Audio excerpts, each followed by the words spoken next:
Chapter 371. Bang! The shadow collapsed. In the 002 box, Ji-sun slammed the door shut. In just a moment, a thin layer of sweat broke out on his forehead. Qin Rushi looked at his solemn expression and immediately asked vigilantly, "What happened?" Hearing this, the light in Ji-sun's black pupils slightly dispersed, and he responded in a deep voice, "My shadow was killed." He tried his best to recall what had killed his shadow just now. But the attack came too fast and too strangely, and the shadow was killed in seconds without any time to react. The attacker is very strong. His movements are very strange. Qin Rushi's eyes were full of fierceness when she heard this. After a pause, Ji-sun continued, "It's past midnight now, and our perception has been misled. The special ghost in the private room next door has come out." As soon as she said it, she seemed to feel something was wrong. "What?" Qin Rushi was shocked when she heard it. Her golden spell power surged instantly, and she was about to enter the battle mode of a god descending from heaven. Now the two of them seemed to have only one choice. That was to fight head-on.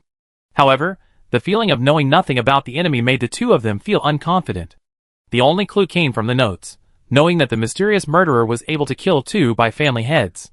With that kind of strength, it was definitely not something that a general legendary level combat power could do. So even if Qin Rushi had entered the 7th level, he was not sure that he could fight head-on. Not to mention in a special environment like the ghost train. Now that the mysterious monster has appeared, the situation of the two has suddenly become critical. Ji-sun deduced all the known clues so far, and the results were all bad. Moreover, his intuition told him that if he stayed in the room, he would die.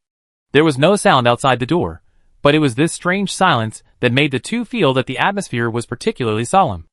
Their eyes were fixed on the door, as if a monster would rush in at the next moment.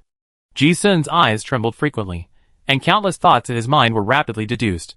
At this moment, he didn't know what he was thinking of. He glanced at the room with his peripheral vision, and suddenly made an incredible decision. He said decisively, "Aunt Qin, I go out and hold them back." Qin Rushi was shocked when she heard it. "You want to go out?" She was not sure. Wouldn't it be more dangerous for Ji-sun to go out? Ji-sun shook his head, and didn't have time to explain more. He just said, "At present, it seems that the only hope of breaking the deadlock is in this notebook." The 3 previous heads of the Bai family must have tried to fight, but the result was that 2 died, and 1 was seriously injured. No matter who is in this situation, if they really don't think of other solutions, the ending will probably be similar. Ji-sun felt that the biggest difference between the two of them and the previous people who entered this box was that they held the God Stealer ring, the token of the Bai family's patriarch, and Qin Rushi's rank. Judging from the content of the notes, meeting the 2 specific conditions of the 7th rank, and the ring can trigger some hidden content left by the ancestors of the Bai family in the notes. Ji-sun felt that those hidden contents were the biggest reliance for them to get off the car alive. But Qin Rushi listened with hesitation. She wanted to say something, but she didn't know how to start.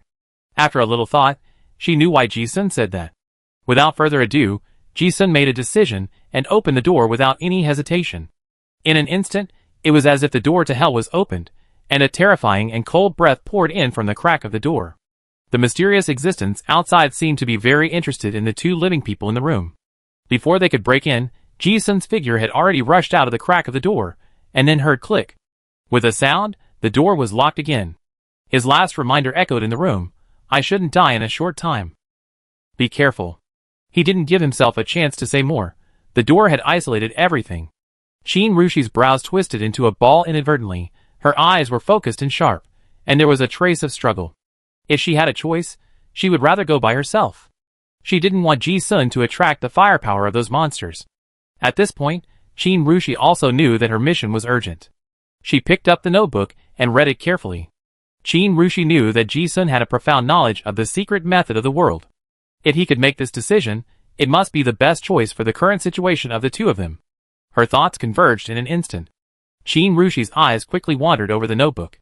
There was an indescribable sense of oppression in the air. But even in this dangerous situation where she would face death if she didn't break the situation, she didn't know where she felt a sense of peace.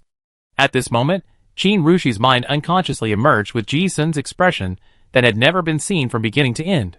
Thinking back, it seems like it's always the same after knowing each other for so long. Although he's not as strong as me, he always gives me a very reliable feeling. We've come step by step to this point. It's as if that guy said that he would hold back the undead outside, and he would definitely be able to hold them back. A thought flashed through her mind. Qin Rushi looked through her notes carefully, and the inexplicable peace of mind gave her time to think carefully about the conversation just now. Suddenly, as if she had discovered something, she said in her heart, "Huh?" Now thinking about it, she found that Ji-sun's last sentence, "I shouldn't die in a short time. Be careful," was obviously broken. It meant two different things. Others might not be able to hear the difference. But as an old friend with a tacit understanding, Qin Rushi immediately found something wrong. There was a mysterious monster in this special box that even he was afraid of. So why was he so confident that he wouldn't die? And what did he remind me to be careful about? Qin Rushi knew that Ji-sun must have considered something deeper than what she didn't see. Following this line of thought, it's terrifying to think about it carefully. Why can't you just say it? Is there something you are afraid of? Can't say it. Are you afraid of being noticed by someone? Suddenly, Qin Rushi felt that she seemed to have captured some key information. In this room, there was only a mirror besides the two people. Thinking of this, Qin Rushi vaguely guessed what Ji-sun wanted her to find. At this time, the god-stealing ring on her finger seemed to echo some of the restrictions in the notes. Qin Rushi obtained the authority that the Bai family had not obtained in the past 3,000 years. Some secrets hidden on white paper for thousands of years suddenly came into view. Qin Rushi did not dare to delay for a moment, and her eyes quickly searched for those ancient secrets that made her stunned. On the other side, Ji-sun walked out of the box. When the door closed, a feeling of entering the underworld, a chill that made people's backs cold, suddenly hit my heart. There were wisps of cold white smoke on the floor of the carriage, and the originally orange-yellow light turned into a green-green color like a ghost fire. Although one foot was already in the coffin, Ji-sun's face did not show a trace of fear. Instead, he raised a slight arc at the corner of his mouth and muttered to himself, "The breath of the underworld?" He had seen the scene of the door to the underworld opening once before in Shangbang prison. Now seeing the scene again, it is not unfamiliar, but rather familiar and intimate. He likes this feeling of being infinitely close to death. It was dead silent and desolate, like an empty cemetery, and the chill in the air was like the wail of the dead. Ji-sun came out ready to face those mysterious beings. At this moment, his state of mind was extremely calm. He did not walk around. He sat leisurely on the retractable stool hanging on the wall of the train corridor. He looked around. The shadow was not clear enough just now, so now is a good time to observe it carefully. I don't know if it's because he is too calm, or because of other reasons. The neighbors in the next room are not in a hurry to show their faces. The room 001 next door is still closed. 003, 004, and the conductor reminded Black Magic 007 looked at them one by one. Ji-sun's physical perception was much stronger than the shadow. In his eyes, black threads were leaking out from the gaps in the rooms. This was the pollution of countless negative emotions mixed with evil mental power. Ji-sun just sat there, and he felt as if his soul was being pulled out of his body. Enlightenment also kept reminding him of the soul pollution. Fortunately, the clown mask exempted most of the mysterious erosion. As he was observing, the door of the next room, room 003, opened. Looking closely, a noble lady who was 3 meters tall and wearing a huge wide-brimmed hat came out. Her skin was blue, emitting a translucent light, and she exuded a cold aura of the dead. Because she was too tall, her head almost touched the top of the carriage. This was a powerful evil spirit. Seeing the other party looking at him with a slightly curious look, Ji-sun stood up and saluted very gentlemanly, and took the initiative to greet, "Hello, beautiful lady." The female ghost seemed to have no ill intentions, and seemed to be curious about seeing a living person, and responded with a playful smile on the corner of her mouth. She sat on the stool at the door of the room, and said nothing. Like a prisoner who came out for a walk at a certain time, there was a rustling in the room when she came out. At this time, a dog-headed man wearing a suit, and with 6 heads on his neck came out of room 004. In room 005 was a tree man with dead branches all over his head. In room 006 was a pile of stinking mud monster. In room 008 was a fire ghost. And in room 009 was a pile of sticky tentacles. Soon, 9 powerful undead appeared in the corridor one after another. Not all of them were humanoid, but they were strangely shaped. Several of them were the undead spirits that Ji-sun had only heard of in books and legends. He was curious, but his expression was still as usual. But after waiting for a while, there was no movement in room 007, which he had been paying attention to. The door of room 001 was also closed, and I wonder if there was no one there. These undead spirits sat quietly in their own seats, as if they had a tacit understanding formed over thousands of years. They seemed to be completely oblivious to the living person who appeared in the carriage. The atmosphere was extremely strange. However, in Ji-sun's opinion, it was not that they were not interested in him, but that they had not allocated who would take the first bite of the cake on the plate. Moreover, after decades, it was not easy to get such a living person, and the vengeful spirits probably did not want to end this cat-and-mouse game so quickly. The dead spirits did not move, and Ji-sun did not move either. He sat there like an ordinary passenger, very calmly. If he delayed some time here, Qin Rushi would have more time. However, Ji-sun was slightly puzzled as he watched. Although these undead spirits were different, why did they all emit the same black thread? He was thinking. Before he could think about it, ashes like snowflakes floated in the air. Perhaps because some mental illusions did not work, a certain undead spirit could not wait any longer. A fierce murderous intent quietly appeared beside him. Here it comes! Ji-sun's eyes were cold, and his right hand instantly turned bronze and blocked his neck. The next moment, there was a sharp sound of metal cutting. A steel claw slid across his neck without warning. Fortunately, the palm surrounded by the domineering chi blocked it, and the sharp blade only cut off half of the finger, which was not fatal. Before the warm blood was left, the wound had recovered as before. Ji-sun felt that this method was familiar, and immediately thought of something. It was the guy who killed Shadow just now. Since he had started, he punched out without hesitation. With a bang, the void was shattered. Ji-sun did not dodge just now, not only because time was too tight, but also because he could test the enemy's strength at close range. Almost at face-to-face distance, a punch earth rumbling was enough to injure any opponent below the legendary level. However, what surprised Ji-sun was that the black shadow in front of him was shattered like a mirror. In the blink of an eye, the guy was like a shadow that was smashed in the water, and it recovered as before. Huh? Ji-sun looked at the glare and immediately thought of something. Could it be the exclusive magic secret technique of the Plum Blossom 2 Assassin sequence, Void Flash? The sealing ability of the Dark System, a body technique that is more difficult to figure out than the elemental body. Looking around, a guy wearing a top hat, a tuxedo, and scissor claws on both hands slowly condensed into shape not far away. The pair of misty ghost eyes stared at Ji-sun suspiciously. It seemed to be very surprised that his claws did not kill this human. As soon as this guy started to fight, he saw the name Edward Scissorhands above his head. Ji-sun did not dare to be careless. A shadow of a clown appeared behind him, his bones and muscles crackled, and his body suddenly rose, transforming into a three-headed dragon-scale hellfire golem. It was after he entered the strongest combat state that for some reason, all the undead looked at him sideways, as if they were extremely surprised. Not only were they surprised, Ji-sun also vaguely guessed something when he saw the changes in the expressions of these vengeful spirits. Obviously, the expressions of these guys were not surprised at Ji-sun himself, but at the Joker demon behind him.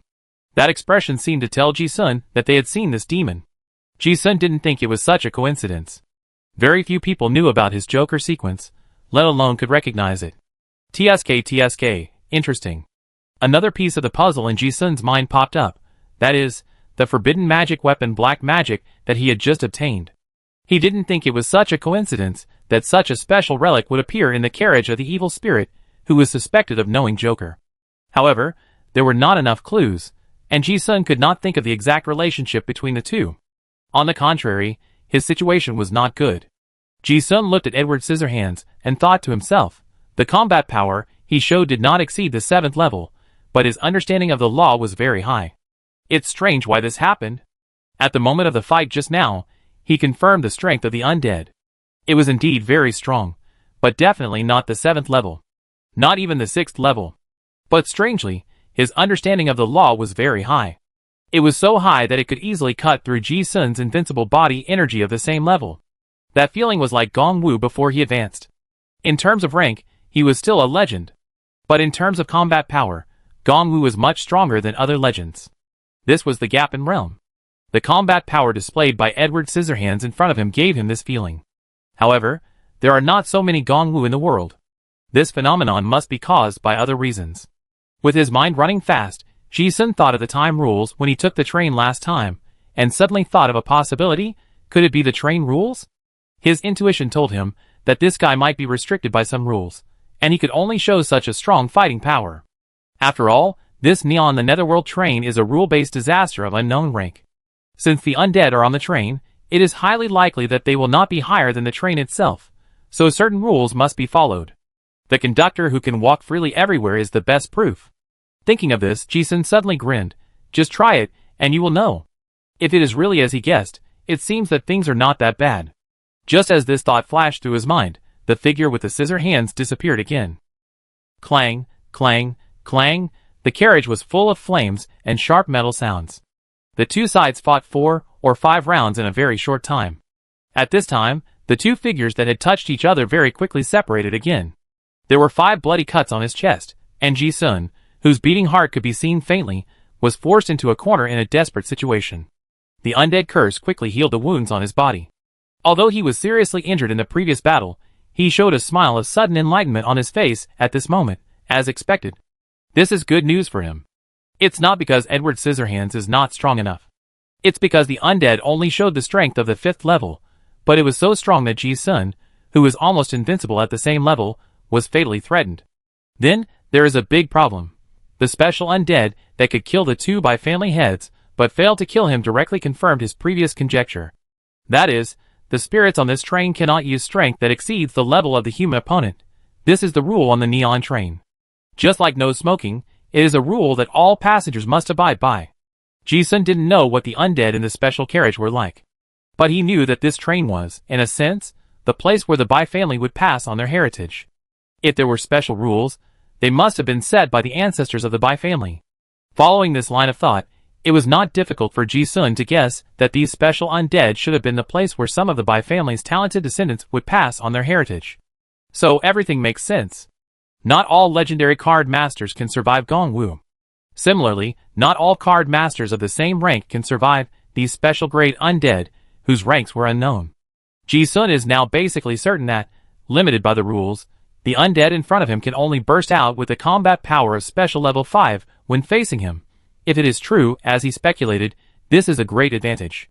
Although one Edward Scissorhands is already dangerous, Ji-sun doesn't think he can resist for long if there are more. But at least, he was not killed instantly by the irresistible, so he can delay for a longer time. Thinking of this, Ji-sun was also glad that he didn't stay in the room with Qin Rushi. Otherwise, the ones who broke in just now might be a group of special level 7 undead. That would be a real dead end. Chapter 372. Just as Ji-sun was thinking, Edward Scissorhands attacked again. His figure disappeared like a ghost, and the cold light of the sharp scissors flashed. In the blink of an eye, he appeared 1 foot away. Ji-sun snorted coldly, and the domineering aura lingered in his fists, resisting the sharp blade. Kang! A flash of fire. At the same time, there was a crisp sound of metal and stone interlacing. Ji-sun glanced at the cut wound on his bronze skin, and his eyes were slightly stern. At the same time, he retreated quickly and distanced himself. With the blessing of the clown's phantom behind him, the world in his eyes became extremely clear at this moment, and he gradually saw through the traces of his opponent's moves. I have to admit that although they are both level 5, the gap in the understanding of the law of this special grade undead is much higher than mine. This also allows the opponent to find the weakness of the spell, and almost every move has the effect of ignoring defense. However, it is just a physical assassin undead, and Ji-sun does not think he will lose. As long as he is not killed in the first encounter, this gap will become smaller and smaller. However, there is more than one special grade undead in this carriage. Seeing that the battle in front of him has not yet ended, the 3-meter-tall blue-skinned noblewoman undead taunted, "Edward, can you do it?" Scissorhands snorted coldly, "Humph." The lady looked at it, and couldn't take it down, and said to herself, "Don't say I'm breaking the rules. You can't take down this human in a short time. I help you, sister." Before anyone could say anything, the lady stood up and sang a deathly ballad. Ji-sun had been carefully observing the movements of the other evil spirits. When he saw the lady start singing, he immediately closed his ears. But even so, he still felt the frequency of the air vibrating with the lyrics. At the same time, enlightenment appears. You are affected by the magic sound secret spell Regain Harmony Shock, Chi, element confusion plus 35%. You are eroded by the magic sound secret spell Soul Gate Strong Sound Shock Soul. The clown mask is immune, and you fall into a state of slight soul confusion. It turns out to be the vengeful spirit of the Meihua 7 singer sequence. Ji-sun then found that the elements and chi around his body were shaken apart, and thought, this ability has some restraint on qigong. Elemental and mental confusion are not a big problem for the time being. But the air was dispersed by the sound waves, so the biggest impact on him was the limited ability of controlling air. It was like the buoyancy of water suddenly became smaller, and it took more effort to swim. Fortunately, The opponent's spell law level was still limited to the 5th level. Ji-sun's own ability could exempt most of it. It was not fatal for the time being. Moreover, this group of resentful spirits still had a playful mentality. It seemed that they wanted to capture them alive, and they did not kill them immediately. Seeing this scene, Ji-sun's mind was full of thoughts. He realized that this was an opportunity. With this thought, Ji-sun tried to unlock some of his shielded perceptions, carefully observing and feeling the shape of the lady's mouth and the frequency of the air vibration. Although this would be more affected by the spell. But he knew that he could only delay, as long as possible, if he understood the methods of these undead spirits as quickly as possible. If it was just the current state, it would be a long way to deal with the 2 special grade ghosts in front of him at the same time. Thinking of this, Ji-sun took out a porcelain bottle from the storage ring and poured it in one gulp. This is the enlightenment dew that I won from the peddler. I was originally planning to use it when I broke through the bottleneck. Now it seems that I have to use it. At the same time as entering the mouth, enlightenment appeared, temporary enlightenment +5. The state continued to decay, and lasted for 3 days. It really works. Ji-sun looked at it, and was delighted. After Joker's magic solution, he has a very amazing ability, which is learning and using it now.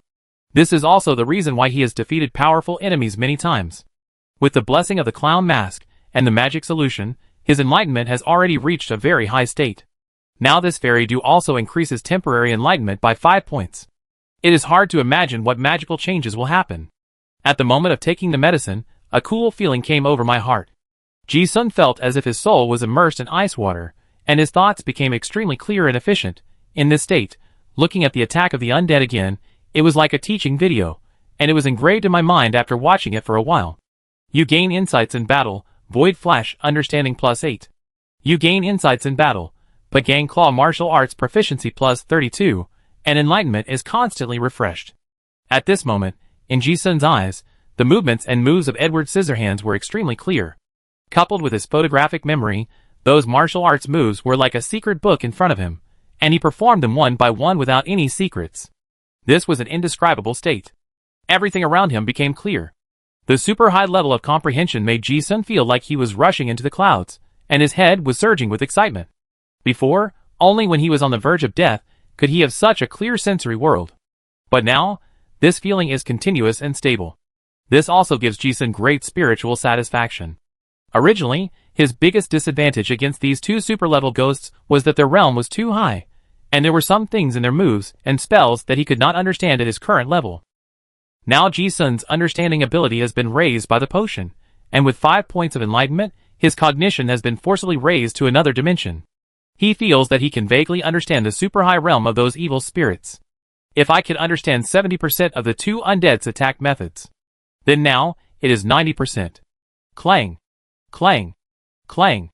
Ji-sun and the scissor-handed man were still fighting fiercely in the carriage. Facing a physical assassin, from the moment it couldn't kill him in 1 second, it was destined to be a tug-of-war. As time went by, those moves and styles no longer had many secrets in his eyes. But Ji-sun didn't act too abruptly. Even though he was sure of dealing with the scissor-handed man's methods, Ji-sun still acted as embarrassed as before, and occasionally hovered on the edge of his life. Kill the enemy? Ji-sun was interested in trying to see if he could kill the fat singing woman. But he didn't dare to act rashly in the current situation. After all, there were more than 2 enemies. There were several more not far away, staring at him. From the beginning, Ji-sun knew his situation, and there was absolutely no chance of winning. All he wanted was to delay. Always give the enemy an illusion that they were almost able to kill him, so that the battle could be prolonged as long as possible. Qin Rushi would also have more time. At a certain moment, the deadly music beside Ji-sun's ears suddenly became harmonious. The negative state in enlightenment became positive for the first time. You understand the magic sound secret spell Mi Minhai no Gale, agility +5%. This was originally a spell to increase the scissor hand. Now it has become his own benefit. Ji-sun smiled grimly in his heart. Hey, Singer, it's really a good auxiliary career sequence. Group control, group damage, group gain, the means that I have only seen in the classics, today I have experienced them all. In this way, the battle lasted for a quarter of an hour. Ji-sun felt worse and worse, and said to himself, I don't know what's going on with Aunt Qin. He was fighting 1 against 2, and it was dangerous. In fact, except for the loss of life, there was no big problem. But these special undead have lived for hundreds of years, and are very meticulous. Even if Ji-sun's performance did not reveal any flaws, they gradually discovered the problem. If he could not kill this human once or twice, it could be said to be a coincidence. Then, they couldn't kill him every time, and they realized that they were deceived by Ji-sun. The 3-meter-tall lady suddenly said, "This human is weird." As soon as this was said, the dog-headed man with 6 heads on his neck in room 004 sneered, "Humph! Did you just find out?" The 6 dog heads obviously saw the situation more clearly than other evil spirits. It revealed Ji-sun's plan in one sentence. "That kid just took enlightenment fairy dew, and has long seen through your 2 tricks. I have been holding back so that you think I can kill him. I am actually trying to buy time. It is a good plan." The fire ghost in room 008 also laughed strangely. "Hee, I just observed this guy's soul, and it is very interesting. If you can give me the soul, I don't mind helping you solve the problem." The mud monster in room 006 muttered horribly, "Just leave me 2 legs. I haven't eaten such high-quality human flesh for a long time." The sticky tentacles at the door of room 009 could not speak, but they also reached out with bad intentions. The evil spirits spoke one after another, as if they were discussing how to divide the food on the plate. Malice swept through the entire carriage like a tide. This also gave Ji-sun some time to breathe. Seeing this, Ji-sun knew that the delaying tactic was useless. If there was one more evil spirit joining the battle, it would be difficult for him to deal with it. Taking advantage of the fact that the undead spirits have not reached a consensus, strike first. From his observation just now, Ji-sun had already seen the rhythmic pattern in the song of the singer noblewoman undead spirit.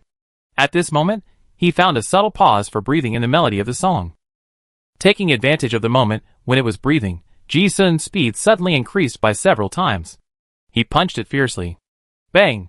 The punch hit the noblewoman's chest, that pair of huge breasts. The noblewoman looked horrified, watching her chest shatter. Her trembling eyes seemed to say, "How is it possible?" After looking at each other for a moment, Ji-sun only had a sneer in his eyes. The undead knew that he was a fighter who was good at qigong, so he kept using singing to disrupt the airflow around him and restrict his movements. At the moment of the charge just now, Ji-sun used not only the air control, but also the repulsion that had never been exposed. The repulsion-enhanced body movement was completely unaffected by the airflow, and caught the enemy off guard. This lady was a physical undead, and this punch to the chest was also fatal. Besides, the singer sequence was originally a fragile profession. Although the realm was much higher than the ordinary 5th level, Ji-sun's punch was also not something that a 5th level card master could withstand. A punch was poured in, and the moment the skin was broken, the destructive power on the fist poured in like a volcanic eruption. In just a moment, a wound with a diameter of nearly 20 centimeters was blasted into the chest of the noble lady. Ah! The noble lady was severely injured on the spot, and immediately let out a sharp scream from her throat. Not only Ji-sun was in a trance, but other undead in the corridor were also affected and their bodies stagnated. Ji-sun had already deduced this situation. He thrust the sobering potion in his hand into his neck, and at the same time he rushed towards room 007. The undead that appeared in the corridor now were all malicious, and Ji-sun absolutely could not bring in room 002 where Qin Rushi was, so it could only be room 007. The train attendant had reminded him before that black magic was a passenger item in room 007. Ji-sun thought that since the person in that room had not come out, he might not be one of these evil spirits. Entering that room would not make the situation worse. Perhaps there was still a chance of luck. What if the other party could help? As long as 1 or 2 undead spirits could be restrained, there would be hope of a comeback. However, just as Ji-sun was about to leave, something unexpected happened. Ji-sun suddenly felt a chill on his back, and the sense of crisis was like someone reminding him not to go to room 007. That's a trap. Huh? Ji-sun's expression was stern, and his movements suddenly stopped. His current rank intuition is very sharp, and any sense of crisis may point to a fatal crisis. But this is not a sense of crisis he has acquired himself, but an external one. Did someone remind me just now? Ji-sun was also very surprised when he thought of this. Could it be the conductor? No. If the conductor could intervene, he would have reminded me before. Ji-sun ruled it out instantly, and glanced at the unopened room 001. It can only be this room. Although he didn't know what was going on in that private room, reality didn't give him any time to hesitate. It was also a gamble of luck. He chose 001. Ji-sun made a prompt decision, stopped, and suddenly turned to the front of the car. At the same moment, Ji-sun also noticed the surprise of the undead, as if they were surprised why he changed direction. It was at this moment of staring at each other that Ji-sun realized that these undead were not incapable of stopping him just now, but were playing him. They even wanted me to go to room 007. I understand. Ji-sun caught a glimpse of this scene and instantly broke out in a cold sweat. But at the same time, he suddenly realized why these guys all had the same black thread on them. These undead spirits were not independent individuals at all. They were all puppets controlled by the one in room 007. These guys wanted to force me to go to room 007 from the beginning to the end. Ji-sun didn't have time to think about it, and he had already touched the door handle of room 001. With a sudden pull, the door could not be opened as expected. Ji-sun's expression froze, and he muttered, "Little Ivan, it's up to you." Oh! After that, a little head popped out of his pocket, and it was Ivan who had just woken up. In fact, Ji-sun had already considered using Ivan's spatial ability as the last means of escape on the train. But after checking, Ivan gave a bad conclusion that was expected. That is, there is a very high-grade spatial restriction on this netherworld train. There is no hope of jumping out of the train. Not to mention that the space law of the train itself is much higher than that of the little lowly. It is almost impossible to break it. Besides, this neon train is not running on the material plane at all. Ji-sun didn't quite understand, but from the description of the little lowly, this netherworld train is like a submarine diving in the deep sea at the moment, and jumping out will definitely kill you. Only the space shift inside the train can be tried. But even the space coordinates inside the train are chaotic. In layman's terms, the door in front of you is not just a 10-centimeter thick door. It may hide a few meters or hundreds of meters of folded space restrictions. If you really want to travel through the space in an ordinary way, you will inevitably get lost in the space turbulence and never come back. Ivan touched the door handle and immediately felt the layers of mysterious space restrictions. He frowned and said in a childish voice, "Mr. Ji-sun, the restrictions here are different. It may take me a while to find the correct coordinates in the room." After thinking for a while, she added, "Well, about 5 minutes. Finding the correct space coordinates is like looking for a deserted island in the sea that is not on the map. Even an experienced captain needs time and luck." Ji-sun frowned and said in a deep voice, "Okay, I try my best to hold on. If not, you go first." Although his tone was still calm, he felt bad. He didn't think he could hold on for 5 minutes in front of a few special-grade undeads that had completely exposed their malicious intent. Ji-sun was already considering whether to take the risk of using the forbidden weapon of the devil black magic. When Ivan cracked the exact spatial coordinates behind the door, the reminder in the dark appeared in his mind again. The spatial coordinates were southeast, 312,221. When Ji-sun heard this, his expression suddenly changed. Here it comes again! He then realized that this was some kind of mysterious communication method. Moreover, after a little deduction, he suddenly knew who was reminding him. Without any hesitation, Ji-sun repeated the coordinates. "Little Ivan, hurry up! Southeast, 312,221. Ivan was fiddling with his paintbrush. When he heard Ji-sun's words, he immediately tried it. "Hey, it's true." As he said this, he drew a line with the paintbrush, and a space crack appeared in front of him. Ji-sun stepped into the space crack without any hesitation. The room in front of him was almost identical to 002. In the room, a cloaked man was in a 9-pointed star formation, as if he had just cast a very consuming spell, and his chi was a little weak. Seeing Ji-sun come in smoothly, the cloaked man looked up and sighed slightly with relief. Ji-sun looked at the cloaked man with a complicated expression in an instant, suppressed the doubts in his heart, and took the initiative to greet him, Auntie Nan. This mysterious cloaked man was none other than the Oran High Priest, the mother of Miss Ball-Head, Nan Su-hang, who had met him twice. Chapter 373. Ji-sun had heard Nanjing say before that her mother was suspected to be imprisoned by the Orlan royal family. But the strange thing is that even with the blood bond, the bald-headed lady tried every means to sense where her mother was. Now that she encountered it on this neon netherworld train, Ji-sun suddenly realized it. No wonder. This train has a history of at least tens of thousands of years. The train itself is a special disaster, and its grade is so high that it is absolutely beyond the understanding of the Eastern Wasteland card master. Besides, the special carriage is full of restrictions, so it is reasonable that the outside world cannot sense it. The Bai family is now the new high priest of the Orlan royal family. As the former high priest, it is reasonable for Nan Su-hang to be imprisoned on this train by political enemies. However, this train is full of weirdness. Ji-sun did not dare to rashly believe the Aunt Nan who just saved him. At least, he had to confirm her identity first. Ji-sun greeted her and then asked, "Aunt Nan, why are you here?" Nan Suzhang did not seem to think that his situation was a hardship, and his tone was very calm. It's a long story. She also guessed that Ji-sun might have learned something from Nanjing, but she didn't want to tell anyone else about her imprisonment.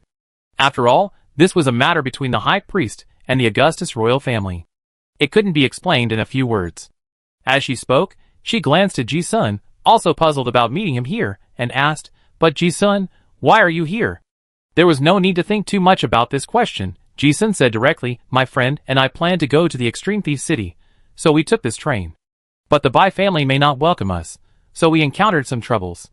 He briefly explained the cause of the matter, and at the same time glanced at the dimming nine-pointed star formation, and said, "Thank you Aunt Nan for saving me just now."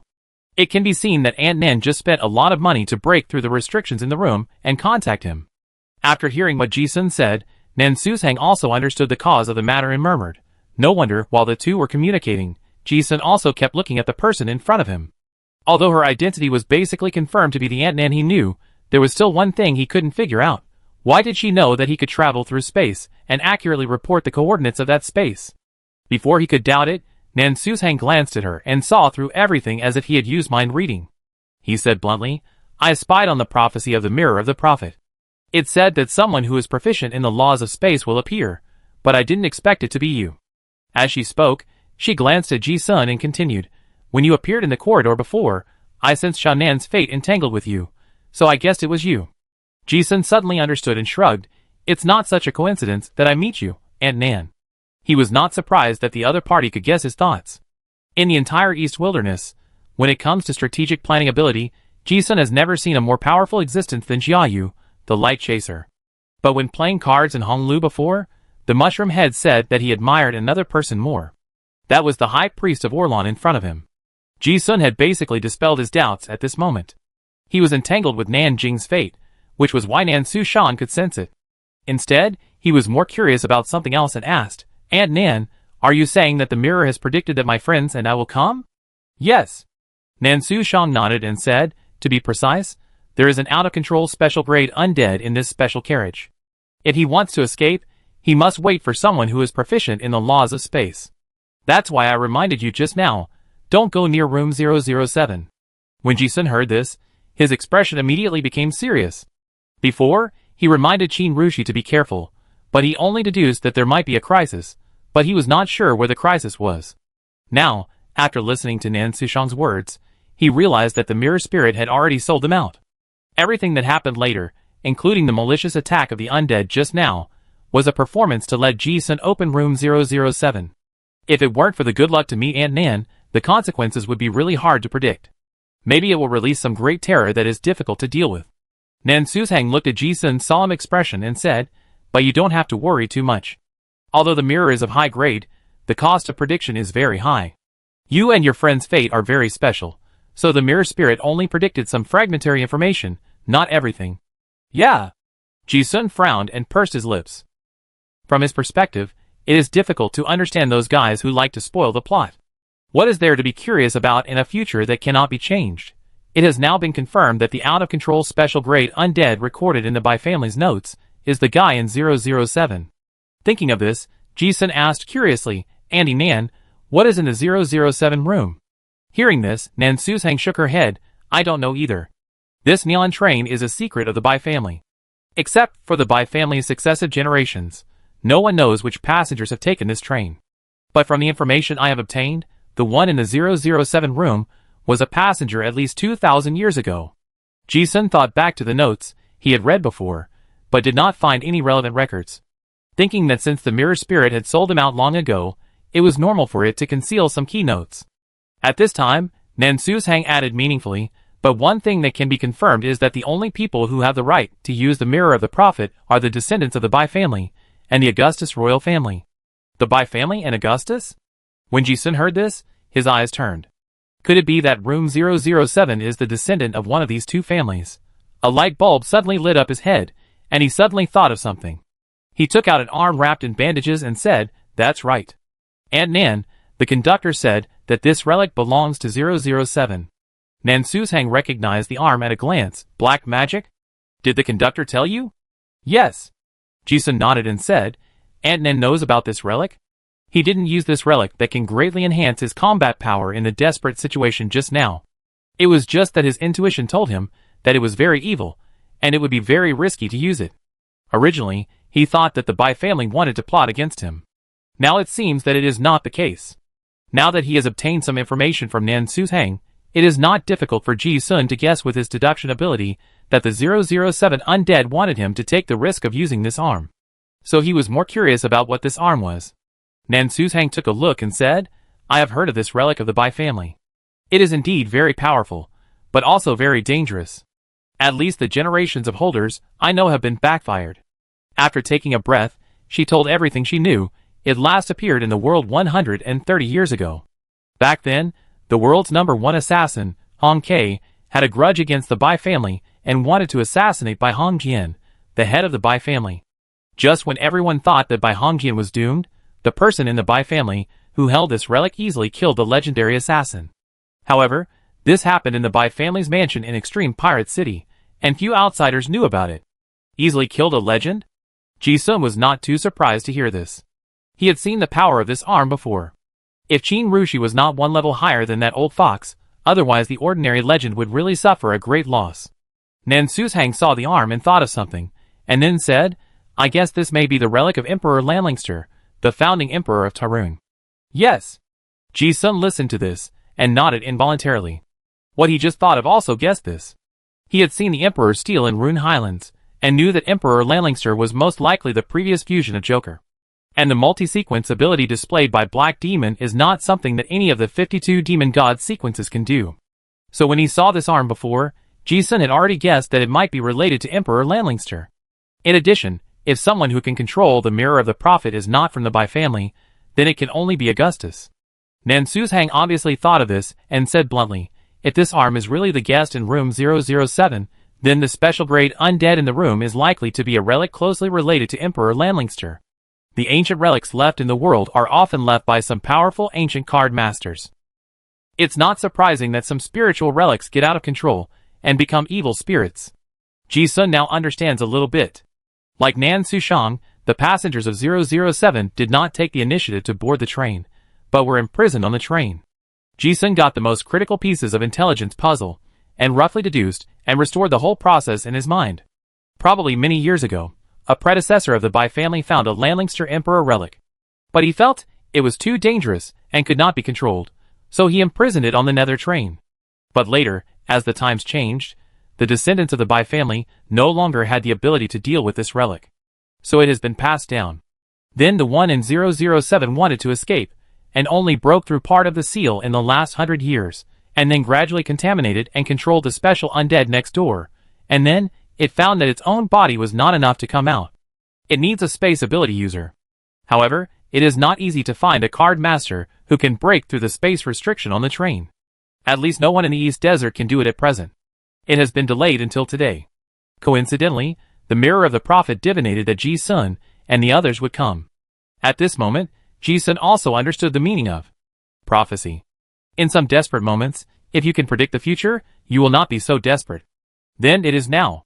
As for the Black Demon, it may have been left outside before the person was locked in the room, or it may have been brought out later. It doesn't matter anymore. The key is that if you use this arm relic, you will most likely be controlled by the person in 007. Ji Sun figured this out, and his brows suddenly furrowed. Not good. He is now temporarily out of danger, but Qin Rushi next door is not. Ji Sun previously thought that the guy who broke into the 002 box and killed several heads of the Bai family probably had the ability to break into the air like teleportation. Now it seems that it is not the case at all. It is the mirror spirit that is controlled, this inside ghost. The door was opened at midnight, and the people of the Bai family were killed. Now that the undead can't find Ji Sun, they will definitely go to Qin Rushi for trouble. And now I am hiding in room 001, and the evil spirits outside can't do anything. The guy in room 007 will definitely not give up this hard-won opportunity to escape. It will definitely think of using Qin Rushi as bait to force itself out. Thinking of this, Ji Sun's eyes shone, and he said decisively, Aunt Nan, I'm going out for a while. He estimated that Qin Rushi's situation must be bad. If he went out now, he might have a chance to meet him. Theoretically, he could take Qin Rushi back to 001. But the undead must have thought of this, and must have set up an ambush. The risk is absolutely huge. Ji-sun was not very sure. And in front of him, this was a strong ally. When he was chatting with Jia Yu, Ji-sun heard the light chaser evaluate this person's strength, and there were only 4 words: unfathomable. Augustus was in charge of the royal power, and the high priest lineage was in charge of all kinds of strange things. The inheritance of the Nan family is hard for outsiders to imagine. Nan Susang also understood what he meant, and said with regret, "Sorry, I may not be able to help you." Then she explained the reason: "I can't leave this room." Yeah. Ji-sun was not surprised to hear this. Unable to leave, obviously there is some special means of imprisonment. Ji-sun didn't say much, and still didn't waver at all, just said goodbye, Auntie Nan, then I go. As he said that, he patted the little Ivan in his pocket.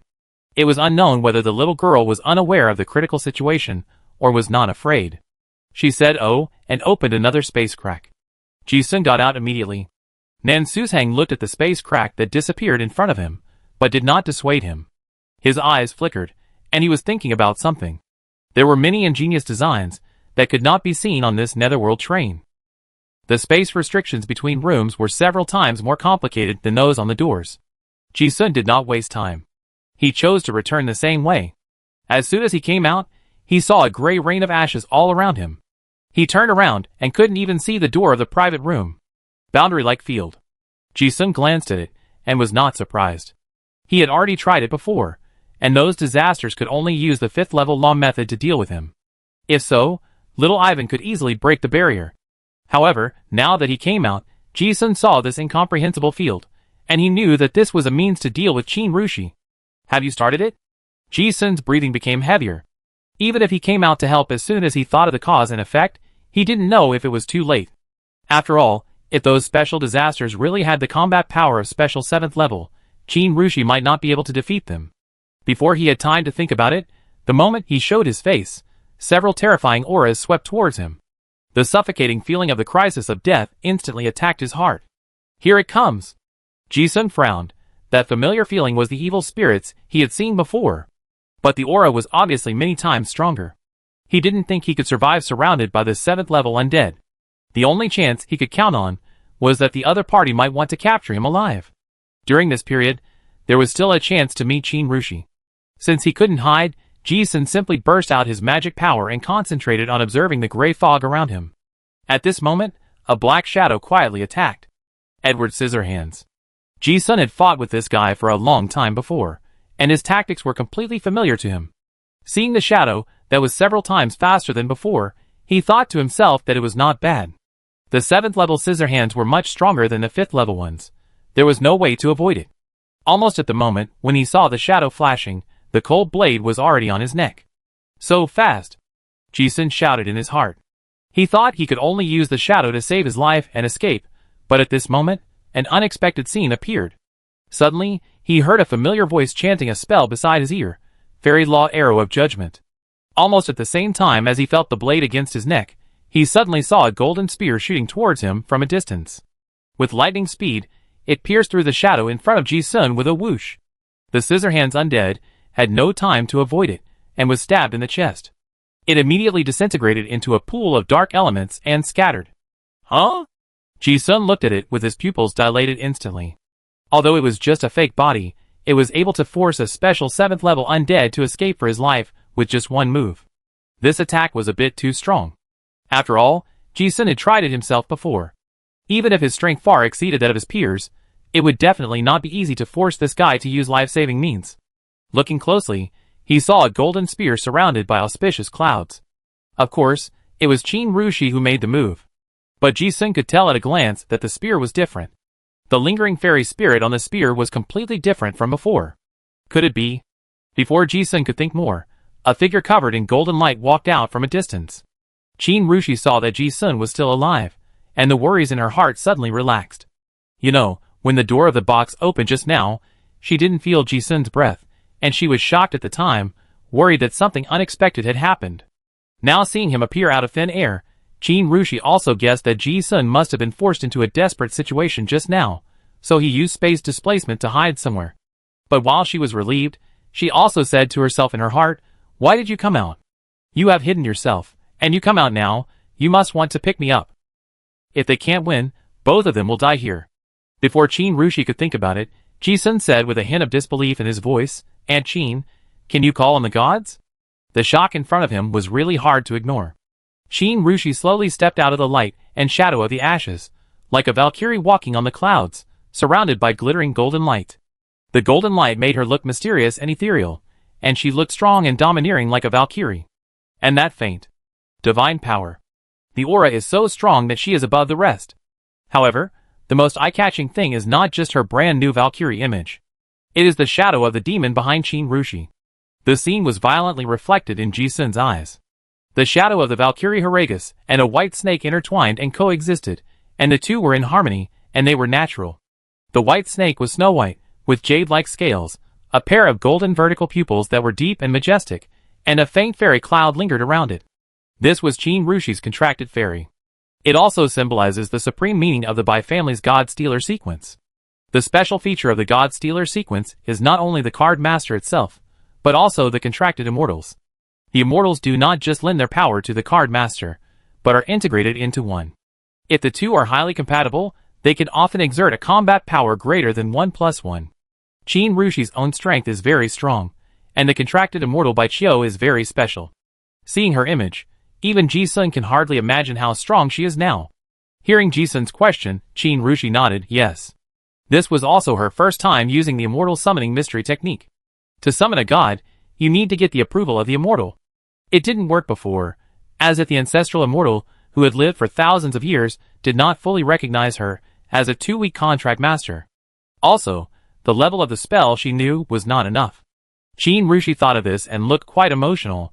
I unlocked the hidden content in the notes before. I happened to see the missing hidden conditions of the contract ancestral immortal and tried it, and it worked. She didn't say that she was just thinking about coming out to save people, but she suddenly came out. Oh! Ji-sun was also very surprised when he heard it. He hit good luck again in a desperate situation, and this feeling made him feel very good. But before the two of them could communicate more, the aura of the dead around them gradually approached. Looking again, Edward Scissorhands, 003 Singing Lady 9-foot, 004 Six-Headed Dog Demon, 005 Hang Tree, 006 Poisonous Mud Monster, 008's Flame Ghost Fallen Knight, 009's Tentacle Monster, and several special grade cursed spirits all gathered around. Little Ivan hasn't found the spatial coordinates of room 001 yet. But it doesn't seem so urgent now. Qin Rushi's tone was still calm, and said, I probably already know what the situation is with this train. But before that, we have to get rid of these guys. Chapter 374. 9 special evil spirits were staring at him, but Qin Rushi beside him didn't look panicked at all. This made Ji-sun a little confused, and he was thinking, could it be that the gods blessed by the immortal magic can fight 9 people alone? With too little reference information, he couldn't think of his chances of winning. But before the two of them could make a move, the 9 evil spirits on the opposite side took action first. Qin Rushi seemed to have discovered something and shouted, be careful. Yes. When it comes to life and death, Ji-sun will certainly not be careless. At this moment, he suddenly felt the ground under his feet soften, as if he was stepping on soft mud. Ji-sun keenly noticed the change, and immediately stepped into the air, and stood in the air. Looking down, the ground turned into a swamp in an instant. At the same time, bubbles were gurgling in the mud, and a strong corrosive yellow-brown poisonous gas that burned the robes gradually filled the entire space. It was the poisonous mud monster who took the lead and assimilated the ground of the entire domain space with his body. Ji-sun looked at the dark muddy pit under his feet with a serious expression. Not to mention the restricted movement, the poisonous gas was also a deadly threat. The super high penetration of the spell brought by the difference in the law could easily burn through his body protection. However, this range-covering attack left no dead angles, and no possibility of evasion. If you really want to fight in this environment, you will be restricted by 70% before you even start. Seeing this, Qin Rushi snorted disapprovingly, and the spell power that had been accumulated for a long time surged, without any mercy, immortal law scale feather explosion. As soon as the spell was cast, the scales of the white dragon behind her stood upside down, and the phantom-like pieces shot out densely like bullets. The light scales in the sky turned into a huge light and shadow white snake in the air, and suddenly drilled into the mud underground. The white snake condensed by the spell was like countless sharp blades, hurting both the physical and the demonic. Even though the mud monster was immune to most physical damage, the light damage attached to the scales and feathers was constantly eroding the monster's body. poisonous mud monster. The swamp area is indeed a range coverage attack, but the large attack area also means that it has no room to retreat. The white snake was full of ferocity, running like a torrent in the mud, making the black swamp seem to boil and the mud splash. Thousands of scales exploded in the body like blades, and it felt like a glass bullet bursting in the body, like a meat grinder. The monster howled in pain. Ah! Ji-sun only heard the heart-wrenching soul wail of the monster. He listened with a bright look in his eyes, glanced at Qin Rushi beside him, and sighed, "So strong. Is this the spell blessed by the power of the immortal spirit?" You know, Qin Rushi didn't use the spell card just now, but directly condensed the spell. But even so, this 7th level immortal spell was still almost instantaneous. This is the combat power of the Valkyrie Hiragos and Baichio. It is so strong, it gave Ji-sun the feeling that this Qin Rushi, who he knew before, was completely different. After the white python ravaged the mud for a few breaths, the mud monster was like a cat with its hands burned, quickly shrinking the area covered by the mud, and wailing for help, "Help me." After the scream, the undead spirit hangman's tree covered with vines not far away also took action. Its feet quickly turned into tree roots, and its whole body swelled and swelled, turning into a dead and strange tree in an instant. At the same time, the 9-foot lady also sang a low and strange ballad. Ji-sun saw the fat woman open her mouth and immediately blocked his hearing, but he was still affected. You are eroded by the spell of the hangman's ghost chattering, and the clown mask is immune, falling into a state of slight soul confusion. You are affected by the magic sound forbidden spell Black Wednesday, and the negative state deepens. One is mental pollution, and the other is sound pollution. The two spells instantly made Ji-sun feel dizzy and drowsy. However, the crisis only lasted for a moment, and Qin Rushi's condensed spell power was completed again. Facing the range sound wave attack, the shadow of the Valkyrie behind her sang a surging ballad, "Heroic spirits, listen to my command. Fight, soaring in the sky of history, burning oaths, turning into blood. Fearless of danger, smash the darkness." Ji-sun looked at the inexplicable excitement in his heart. He knew this move, Martial God Skill Crazy Battle Song. This is one of the most distinctive ways of gaining a card in the war sequence, the Legion Battle Song. When hearing the exciting lyrics, Ji-sun was inexplicably excited. At the same time, he immediately saw the gain prompt of enlightenment. You are inspired by the battle song, all attributes plus 5%, to spell all negative states. The previous negative states are gone. Qin Rushi herself was also inspired and entered the charged state. At the same time, her beautiful face seemed to be covered with a layer of charming cone snake face phantom, and a flash of light flashed in her amber vertical pupils, fairy law heavenly entanglement technique. He raised his hand and pointed his spear, and 3 dozen-meter-long white snakes rushed towards the big tree in the distance. The immovable tree was instantly entangled by the 3 white snakes, and under the huge force, a crackling sound of wood breaking was heard. At the same time, the 6-headed dog demon also turned into 6 evil dogs. Fallen Knight rushed on a flaming warhorse. Edward Scissorhands had disappeared into the darkness, and the 9-headed super undead spirits launched an attack together. The killing intent was like a black tide covering all directions. Qin Rushi was not to be outdone. Her whole body was filled with golden light, blending with the spirit of the immortals. The shadow of the demon god merged with her true body, and instantly burst out with a world-destroying aura. She stood there alone, like 1,000 troops in formation. At this moment, Qin Rushi's momentum had reached its peak. She held a spear and shield, with divine power lingering around her, and she murmured, "The legion of immortal spirits." Looking again, thousands of golden-armored spirits of the gods appeared behind her, charging bravely in all directions. The golden spirit rushed into the black tide, and shattered the black air in the sky. Qin Rushi rushed over immediately. Fighting 1 against 9, he was not at all inferior. Immortal Technique is a spell blessed with the spirit of immortals. Whether it is the law level or the power, it is much greater than the same spell. Ji-sun estimated that the grade of immortal arts is almost equivalent to magical power.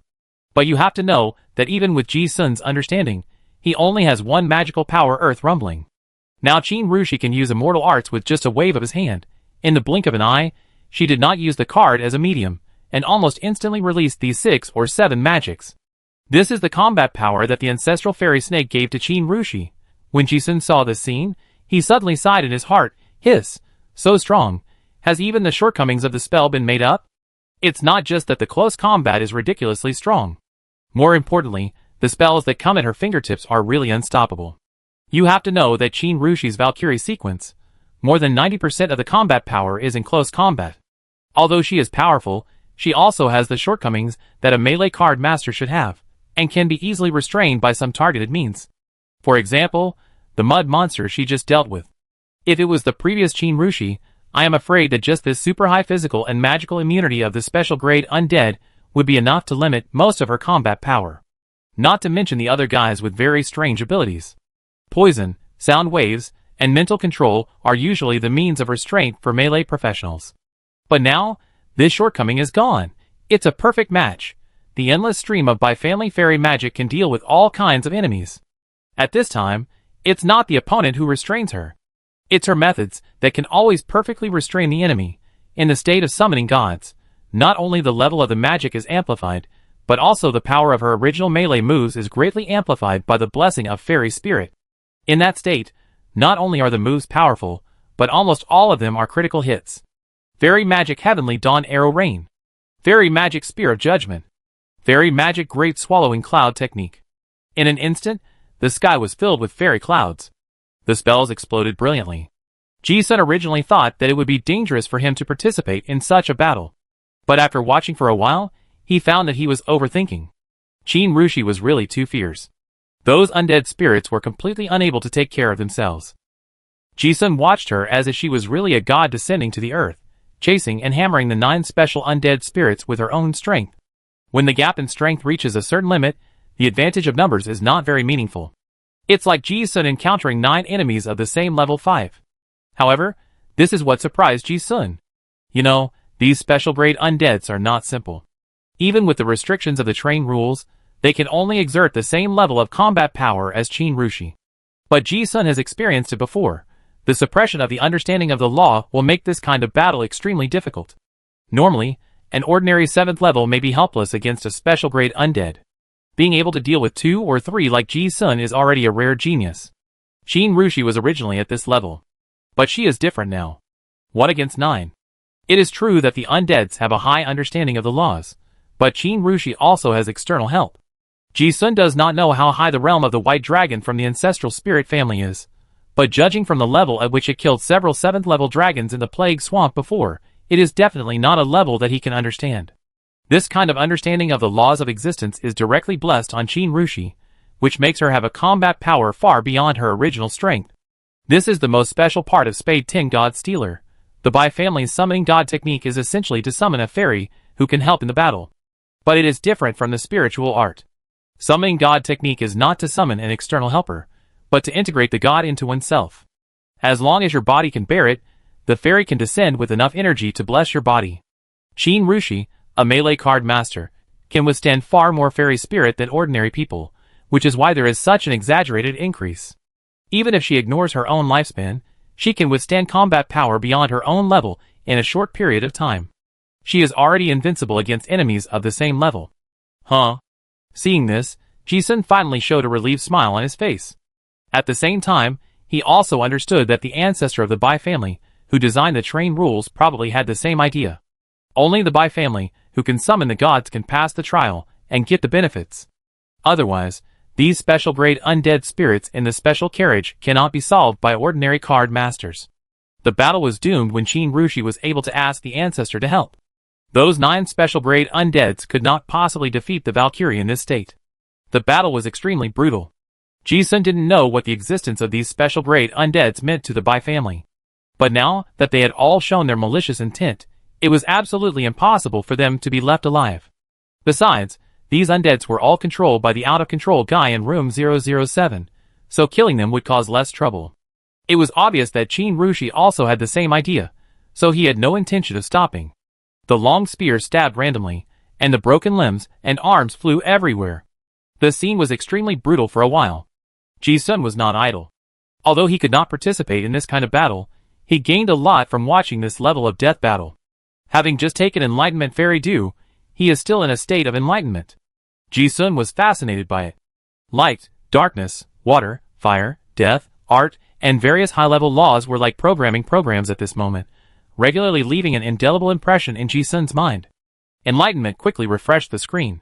You gained insights from watching the battle, and your proficiency in the law of death was plus 122. You learned the martial arts Undead Knight's charge. You gained insights from watching the battle, and your understanding of the law of famine was plus 97. These special-grade undead, who have lived for hundreds or thousands of years, have mastered many lost secrets that can only be seen in classics. The scene in front of her eyes was like a teaching video, firmly imprinted in her mind. Not long after, Qin Rushi shot and killed the mud monster with the strongest vitality. At this point, all 9 special-grade undead were killed. The binding barrier collapsed, and the field turned into ashes. The two returned to the carriage again. Qin Rushi took a breath, her chest rose and fell violently, and then she was released from the state of summoning gods. The intensity of the battle just now was also a great burden on her. Then her golden armor disappeared, and the black and gold Cheongsam appeared. After the battle, Ji-sun's pupils gradually focused, awakening from that mysterious state of comprehension. He looked at Qin Rushi, whose face was exhausted, and went up to her, involuntarily exclaiming, "Aunt Qin, your state just now was really exaggerated."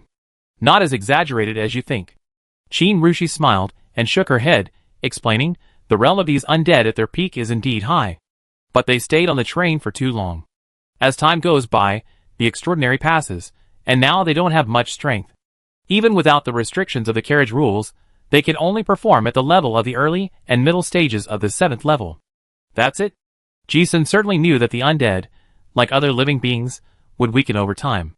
Especially after being trapped in the barren East Wasteland for so many years, and unable to take a car to the underworld, they must not be as good as their peak. But Qin Rushi's "that's it" still surprised and delighted Ji-sun. The crisis was temporarily resolved, and the two looked at each other, with a rare sense of relief on their faces. As for the out-of-control monster in 007's room, it can't come out and poses no threat for the time being. The fighting power Qin Rushi showed just now is the strongest reassurance. Even if there are any more accidents, it seems that they are not worries that cannot be solved. Without the threat of death, the atmosphere immediately became relaxed. These special-grade undead spirits can be described in another way, which is a disaster. After death, the extraordinary power will gather, but it will explode the material. Ji-sun looked at the corpses and relics of different colors that appeared on the ground, and his eyes became brighter and brighter. "Wow, good stuff. I'm rich, I'm rich." Qin Rushi couldn't help laughing when she heard this. Although he was not short of money, this guy was always obsessed with harvesting. There was no need for them to be polite. Ji-sun started to collect the spoils. Rusty scissors of resentment, Nellis's poisonous mud, supreme bone of the fallen skeleton, hangman's branch, bloodstained soul music score, 3 dark gold items, 6 legendary items. You have to know that legendary materials are considered top-level materials even in the rich southern continent. Moreover, this is used by card masters above level 7 to advance their profession. For the card masters of Dongwon who have never seen the world, it is like a mountain of gold falling from the sky. Having harvested so many top-level materials at once, Ji-sun feels that the road to advancement in the future will be smooth. Ji-sun is collecting the spoils. Qin Rushi is watching with a faint smile on her face, while regulating her disordered internal energy. "I didn't have time to talk in detail just now, but now I have the opportunity to talk." Ji-sun was busy sealing those highly polluted materials with containment cards, and his mouth was not idle, saying, "These undead spirits should be controlled by the one in room 007, and that mirror, it should have helped those undead spirits to kill several heads of the Bai family before." He roughly explained what he knew. No wonder. Qin Rushi, who was standing by, also explained her doubts. She looked at Ji-sun, with a hint of admiration in her crystal eyes. Although it seemed that she had solved the crisis with force. But in fact, without Ji-sun's careful deduction, she might have been caught before.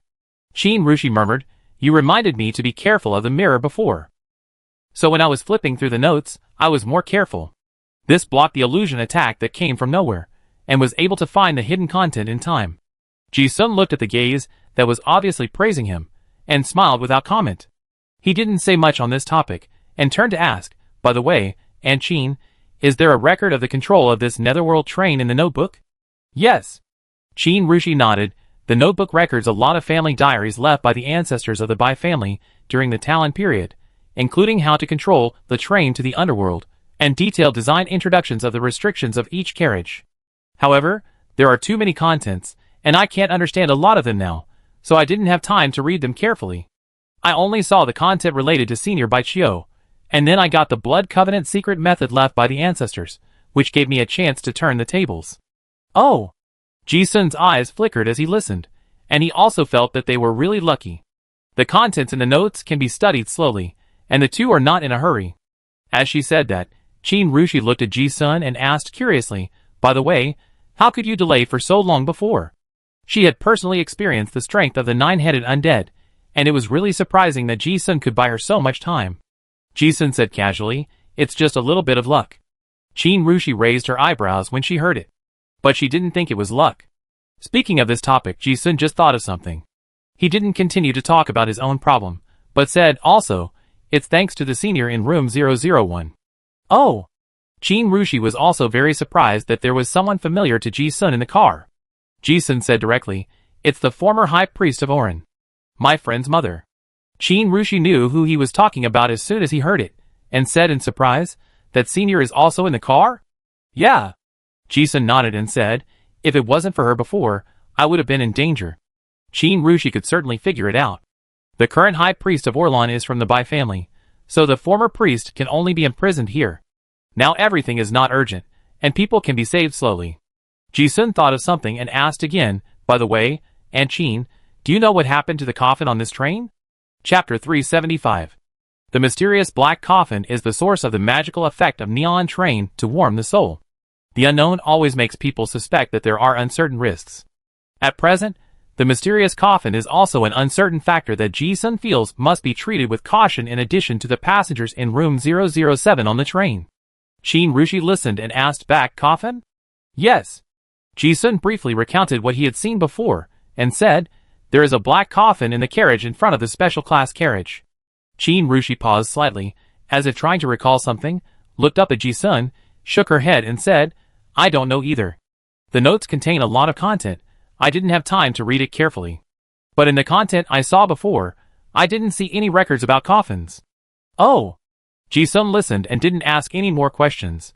The notes can be read slowly. He turned and asked, Aunt Chin, can you open the door of room 001 now? Chin Rushi looked at the door of the box room and nodded, yes. When I got the note approval before, I got a lot of permissions for this train. As she said that, she walked over and raised her hand to hold the door handle of the compartment. As if it was a biometric authentication, the mysterious and simple patterns on the door lock lit up. With a click sound, the door opened. In the room, Nan Suzhang, who was sitting cross-legged in meditation, watched the door open, and a hint of surprise flashed across his face. She was already surprised that Ji-sun had used space means to come in before. I didn't expect at this time he would open the door directly. You should know that this private room was originally used to restrict certain dangerous undead spirits, and the restrictions are extremely high. No one can open it except the head of the Bai family. Seeing this scene, Nan Suzhang thought of something and looked at the person in front of him. Ji-sun took the initiative to introduce, Auntie Nan, this is my friend Chin Rushi, also the deputy leader of the Revolutionary Army. He also introduced Nan Suzhang to Chin Rushi. Although the two had never met, they had heard of each other's names, so they were not completely unfamiliar. The most important thing was Ji-sun, a middleman who was trusted by both parties, which made the atmosphere of the meeting very harmonious. Chin Rushi and Nan Suzhang nodded politely to each other. Ji-sun's original intention was to get Aunt Nan out of trouble, and off the neon train. However, after he told her the purpose, Nan Suzhang shook his head and said, thank you for your kindness. But I can't leave now. Ji-sun was very surprised and cast a puzzled look. It's complicated. I'm here not entirely because of the Orin royal family. Nan Suzhang's tone was very calm, and he seemed to be very open about his imprisonment, but he didn't explain much. Anyway, I can't leave now. Ji-sun heard that she had something to hide, so he didn't ask any more questions. Besides, the current imprisonment was not urgent. The person was already confirmed to be on this train, and the door could be opened at any time, so it didn't matter whether he could go out or not. Nan Suzhang obviously thought of more things. She saw that Ji-sun and the others could open the door of the private room, so she asked, excuse me, Miss Chin, have you obtained the control authority of Neon? Yes. Chin Rushi nodded. Nan Suzhang was also very moved when she heard this, as if she suddenly saw hope of breaking through some of the dilemmas that had been bothering her. She said earnestly, this underworld train has been going to the underworld to replenish the spirit of the dead for countless years. This is also the most important way for the Bai family to contract special immortals and to nourish them. But after the last 7th level person in the Bai family passed away 800 years ago, this train has been running on this plane and has never been to the underworld again. As the high priest of Orin, she obviously knows more things that others don't know. Ji-sun and Qin Rushi listened to this secret, and finally understood what was going on with this train. So those special immortals were from the underworld? Another mysterious and unknown area appeared before him, and Ji-sun was full of curiosity. Nan Suzhang knew what the two were curious about, and said frankly, "Of course, I learned this information from the inheritance of the High Priest. I have never been to the underworld." Hearing this, Ji-sun and Qin Rushi looked different. For others, the underworld is a place in myths and legends, and they don't know whether it really exists. Ji-sun also thought so before. But because of Nanjing, he had seen the gate of the underworld with his own eyes. After a pause, Nan Suzhang looked at Qin Rushi again and said politely, "If possible, I would like to use your authority, Miss Qin, to go to the underworld and confirm some things left by our ancestors." Ji-sun was thoughtful. The lineage of the High Priest seemed to have a special connection with the underworld since ancient times. Qin Rushi only knew that this neon train was going to the underworld after getting on the train. Even after reading the notes, she confirmed for the first time that the underworld really existed in reality. Although she had obtained the authority, in theory, the train could go back to the underworld. But for a human being, this proposal sounded a bit magical. After all, the legendary underworld was not a place where living people could go. When Qin Rushi thought about this, she glanced at Ji-sun beside her, and without much hesitation, she agreed okay. Nan Suzhang also responded politely, "Thank you." Ji-sun did not ask Aunt Nan about her purpose of going to the underworld. He thought that if she could tell him, she would tell him. He asked, "By the way, Aunt Nan, do you know what the coffin on the train is like?" Others may not know, but this one may know. After all, the Oren royal family also has a similar coffin. Nan Suzhang was not surprised that Ji-sun was curious about this, and responded, "This is the legendary soul-gathering coffin." After a pause, she continued, "I am not sure what this coffin is and where it came from. But as far as I know, this coffin on the neon train has existed for a long time. It is said that its origin can be traced back to some foreign gods in the Age of Chaos. And the neon train goes to the underworld to accumulate death energy, relying on the effect of this coffin. You have also sensed it, that is, to warm the soul and assist in the cultivation of spiritual power. Something from the last era?" Ji-sun and Qin Rushi listened curiously, and their eyes were full of deep thought. Even the former Orlan High Priest used many uncertain words. This inexplicably added a bit of mystery to the coffin. "Yeah." At the same time, Nan Suzhang also knew what Ji-sun wanted to ask. She didn't beat around the bush and said, "There is also a similar black coffin in the Oren royal court. But the effect of that coffin is different. It is a relic that can preserve and nourish the body. Of course, the grade of the coffin is too high, and no one knows what its extraordinary effect is." The first time Ji-sun heard about the coffin in the Oren royal court was from Nanjing. When the previous king of Orlan was critically ill, Queen Catherine brought such a coffin into the palace. Now that I heard it, I vaguely understood that the coffin was really used to treat illnesses, Nan Suzhang continued. Later, I specifically looked up relevant information and studied the spells and prohibitions engraved on the black coffin in the royal court. I discovered the extraordinary characteristics of those spells, pointing to the key words flesh and blood, taboo and rebirth. And judging from the structure of the spells, such coffins are related, and there must be more than 2. Maybe 3, or even 4. When Ji-sun heard this, he immediately thought of Xia Muqing's train to the underworld, and thought, could there be a coffin like this on that train? As for resurrection and rebirth, he was not surprised at all after visiting the mausoleum of Augustus. Those who stand at the top of the power pyramid seem to have a special obsession with resurrection. These are all top secrets that cannot be told to outsiders. It was because of Ji-sun that Nan Suzhang explained more. The origin of this coffin is too mysterious.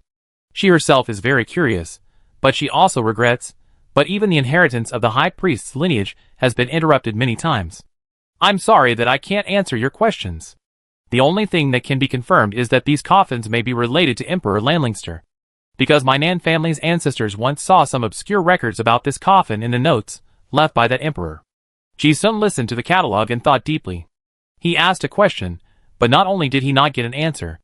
Instead, he raised countless new questions. But this also aroused his curiosity even more. Not long after, Ji-sun and Qin Rushi returned to room 002.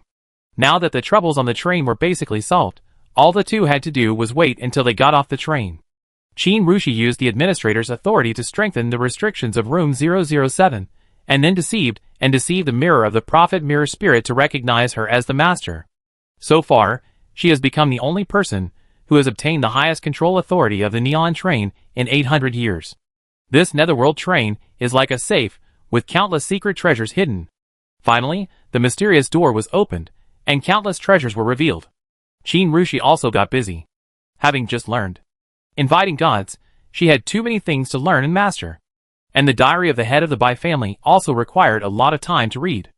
After all, it not only recorded the history of the Bai family, but also some secret techniques and forbidden methods of the immortal family that only the head of the family could access.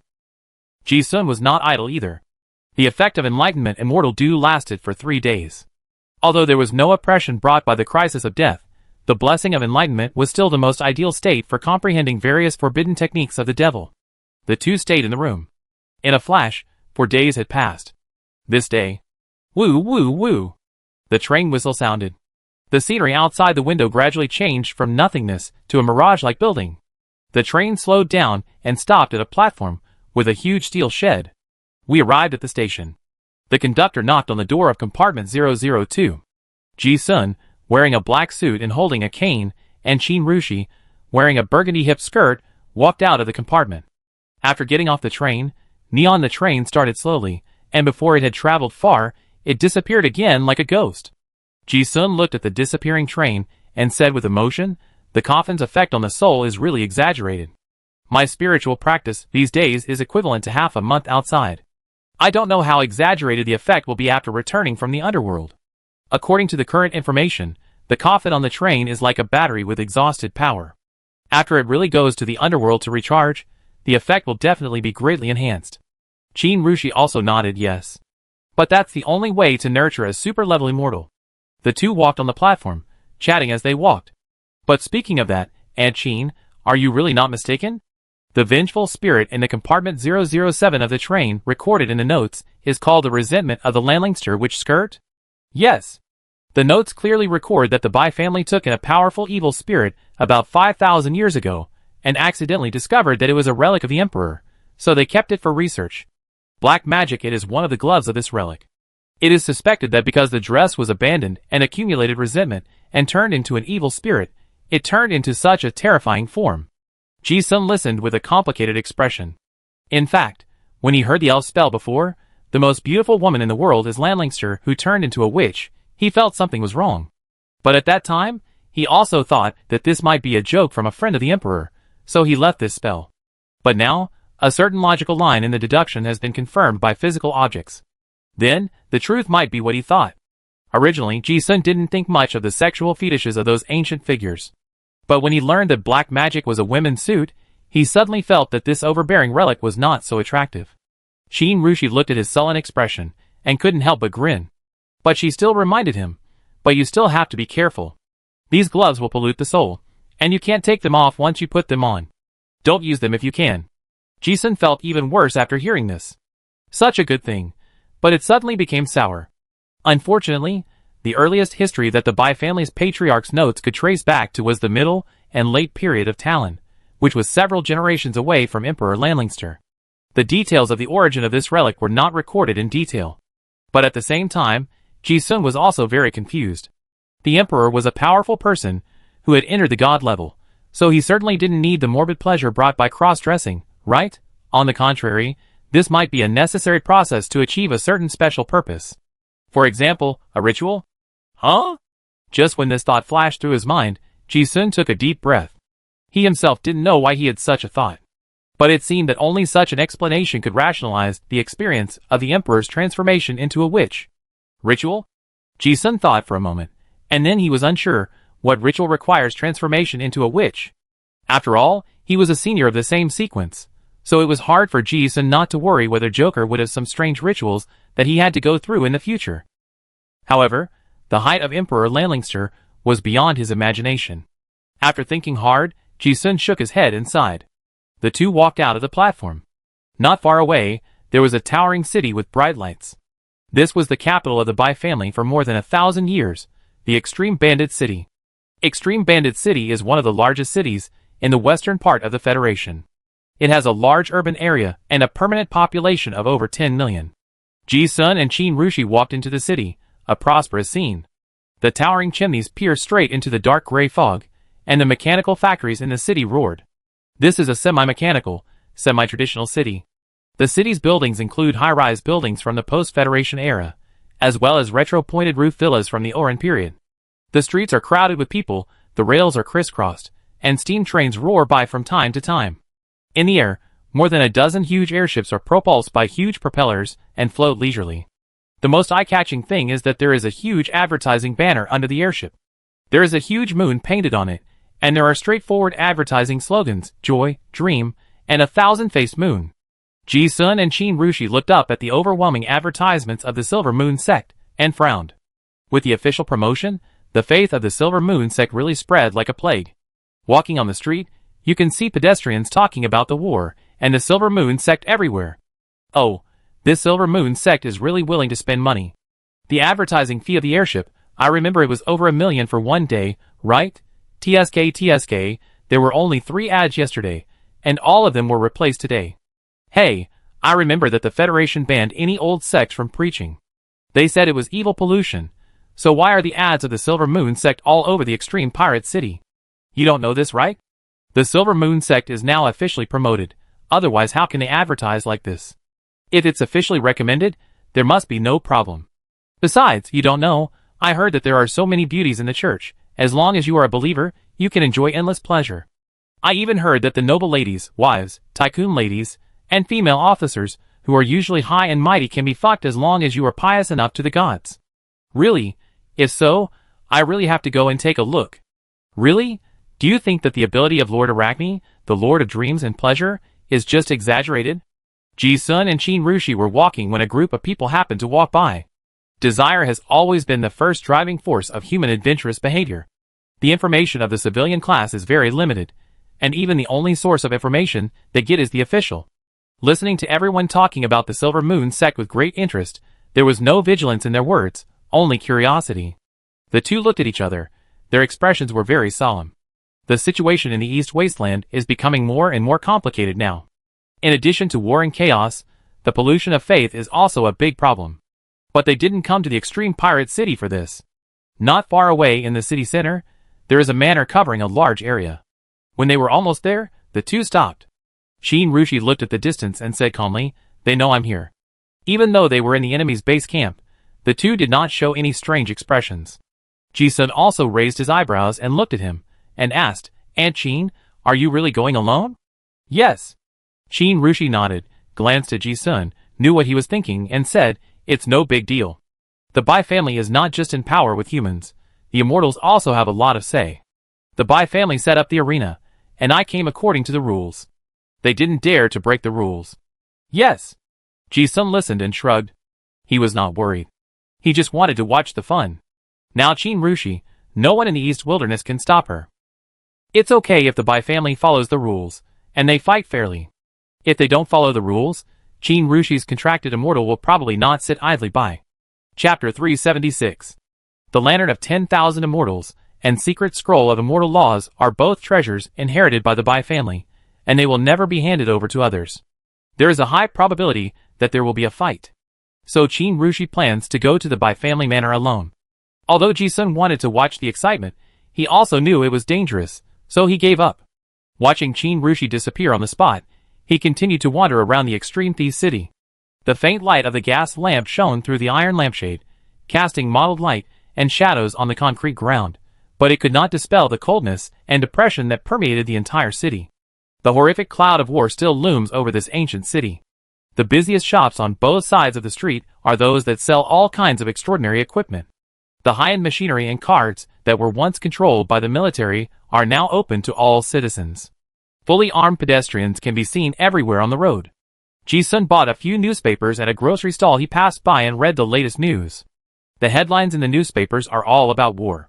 As expected, the people of the southern continent suffered heavy losses in the Battle of Tailong Machinery City, and the hundreds of thousands of troops assembled were almost wiped out. Although it cannot cause any serious damage to the 3 kingdoms of the southern continent, the vanguard of the eastern wasteland has lost most of its troops. At least in the short term, it is difficult to organize such a large-scale army again. As the battle line lengthened, the war, as expected by the southern continent, quietly turned into a protracted war.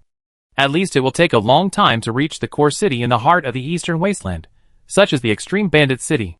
Suddenly, it didn't seem so urgent. Ji-sun specifically looked at the battle report about the Battle of the Tyrone Mechanical City.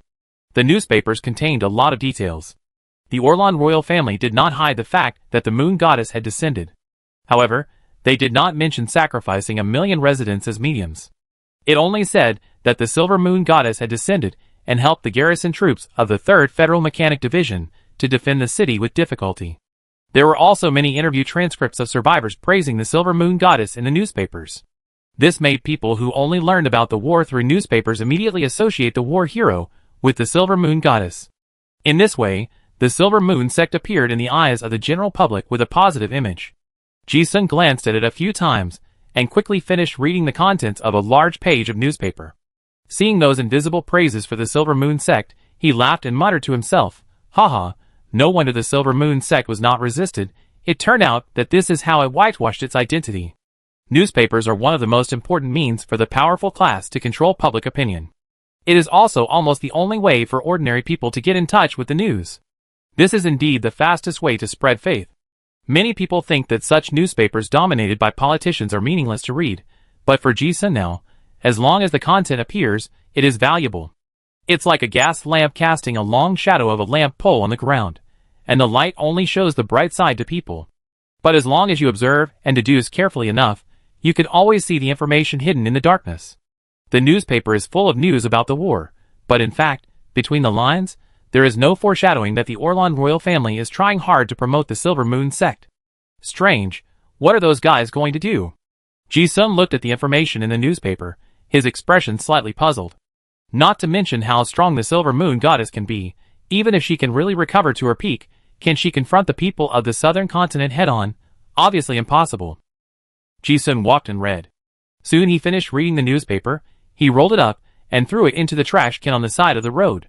The skyscrapers of the post-Federation era stood like giants on both sides of the street, with dark iron plates covering the walls, and the entire city streetscape was a twilight in the distance. Steel, smoke and crime interweaved to form the dark Gothic style of Extreme Thieves City. Because of the Bai family, Extreme Thieves City has the largest mysterious material trading market in the East Wilderness. Therefore, various mysterious card masters gather here. Most of the mysterious card masters have some evil means, and the crime rate in the city is also high. In the shadows of the streets and alleys, hooded figures sneak around. They are smugglers, bounty hunters, thieves, killers, and local gangs. Ji-sun walked on the street and felt the malice of those guys hiding in the sewers. But he didn't feel any discomfort. Instead, it felt like home.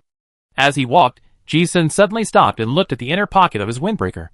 At this time, a little head popped out of his trouser pocket, looked at him eagerly, and muttered, "Mr. Ji-sun, I'm hungry." Besides sleeping, this girl probably wants to eat when she wakes up. Ji-sun has long been accustomed to it, and smiled and replied, "Okay. Let's go find something to eat." As he said that, he looked up at the airship in the sky. The hanging basket was sprayed with the sign of Shingsue High-Altitude Restaurant. I have been eating marching rations on the train for the past few days. It's a good time to change my taste when I come to the big city. And such a high position is perfect for watching the game. Little Ivan has never seen an airship. Looking at the direction pointed by Ji-sun, he jumped out of his pocket in surprise. "Mr. Ji-sun, are we going there for dinner?" "Yes." Ji-sun nodded, and then his shoulders sank. He reached out to steady the little lowly who jumped on his shoulder. Soon, the two took a mechanical elevator from the top floor of a tall building to the airship. From the ground, the restaurant in the hanging basket looked small, but after coming up, it was found that it was actually not small. There were nearly 100 tables in the restaurant. Glancing at the price list, the consumption of the airship restaurant was expected to be high. A bottle of wine cost more than 1,000 yuan, which was almost half a month's salary for a mechanical worker. Fortunately, Ji-sun was not short of money. Looking around, the people eating around were all gentlemen and ladies in suits. They all seemed to be the wealthy class of the Extreme Thieves City. The war didn't seem to have much impact on them. They ate and drank as usual. Under the guidance of the waiter, the two found a seat by the window. The seat was partially blocked by green plants next to it, and it felt like being in a jungle after sitting down, which cleverly took care of the privacy of the customers. Ji-sun sat down and looked through the window. From this position, he could see the brightly lit Bai family manor at the end of his field of vision. The waiter wearing white gloves handed over the menu. "Sir, here is the menu." "No, give me a few of everything on the menu. I am a physical cultivator, I need a lot of food." "Oh, and dessert, give me more. Okay. It's not easy to come out for a meal, of course, I have to eat something good. Ji-sun gave the waiter a generous tip. The restaurant was very happy to entertain such a big guest. It's not strange that physical cultivators eat a lot. Little Ivan sat next to him excitedly. Not long after, a small mountain of food was placed on the table. Little Ivan's eyes sparkled as she looked at the food. Especially when she saw the golden roasted turkey on the table, she pounced on it fiercely. The food in the noble restaurant tasted good, no matter the ingredients or the chef's skills, there was nothing to complain about. The two of them, one big and one small, ate and drank to their heart's content. The waiter stood behind the green plants, and did not spy on the guests eating. No one would have thought that little Ivan ate several times more food than an adult. Soon, the first batch of food on the table was eaten up. Ji-sun looked at his little Ivan, who was obviously not full, blinking his eyes and smiling, and called out, "Menu." Little Ivan also praised, "Mr. Ji-sun is so nice." Ji-sun didn't know whether to laugh or cry. This little girl is really easy to feed. He now understood that Ivan's stomach should also have folding space, which allows her to stuff food reserves that are dozens of times larger than her body. The big and the small have become very familiar with each other, and they are no longer unfamiliar with each other when talking. Ji-sun forked a piece of meat for himself and put it in his mouth, and asked casually, "Ivan, are you a dragonborn?" He was not trying to find out the secret, but he was really curious. Ivan had a piece of steak in his mouth and responded in a muffled voice, "I don't know either." "Oh?"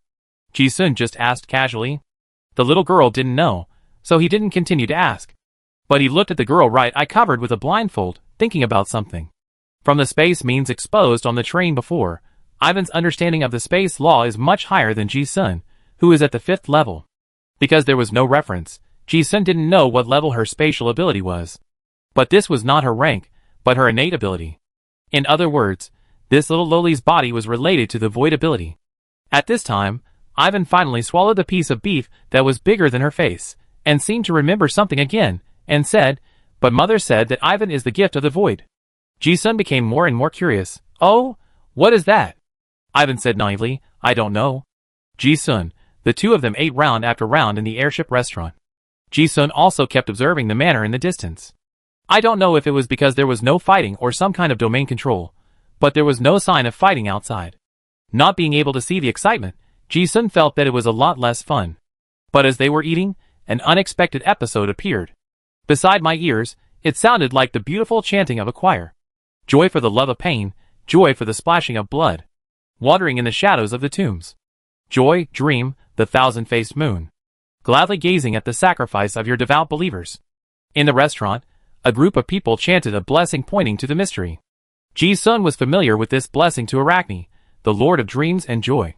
However, the whole city was filled with advertisements for the Silver Moon sect, so it was not surprising to see a group of believers coming to preach. Ji-sun continued to eat. Enlightenment also appeared beside his ear. You are exempt from slight faith pollution. The believers not only chanted the name of the Lord of the Silver Moon, but also used spiritual secrets to spread faith pollution. It was okay for high-level card masters, who had a strong will, and could be exempted from pollution to a certain extent, but it was very bad for the civilian class, especially those ordinary people who did not have extraordinary abilities. Faith was really like a drug. Once it was contaminated, it was difficult to extricate oneself. Ji-sun frowned as he looked at it. No matter how he deduced, he felt that if this situation continued, the result would be terrible. Not to mention that he didn't see any chance of winning for the Orlan royal court.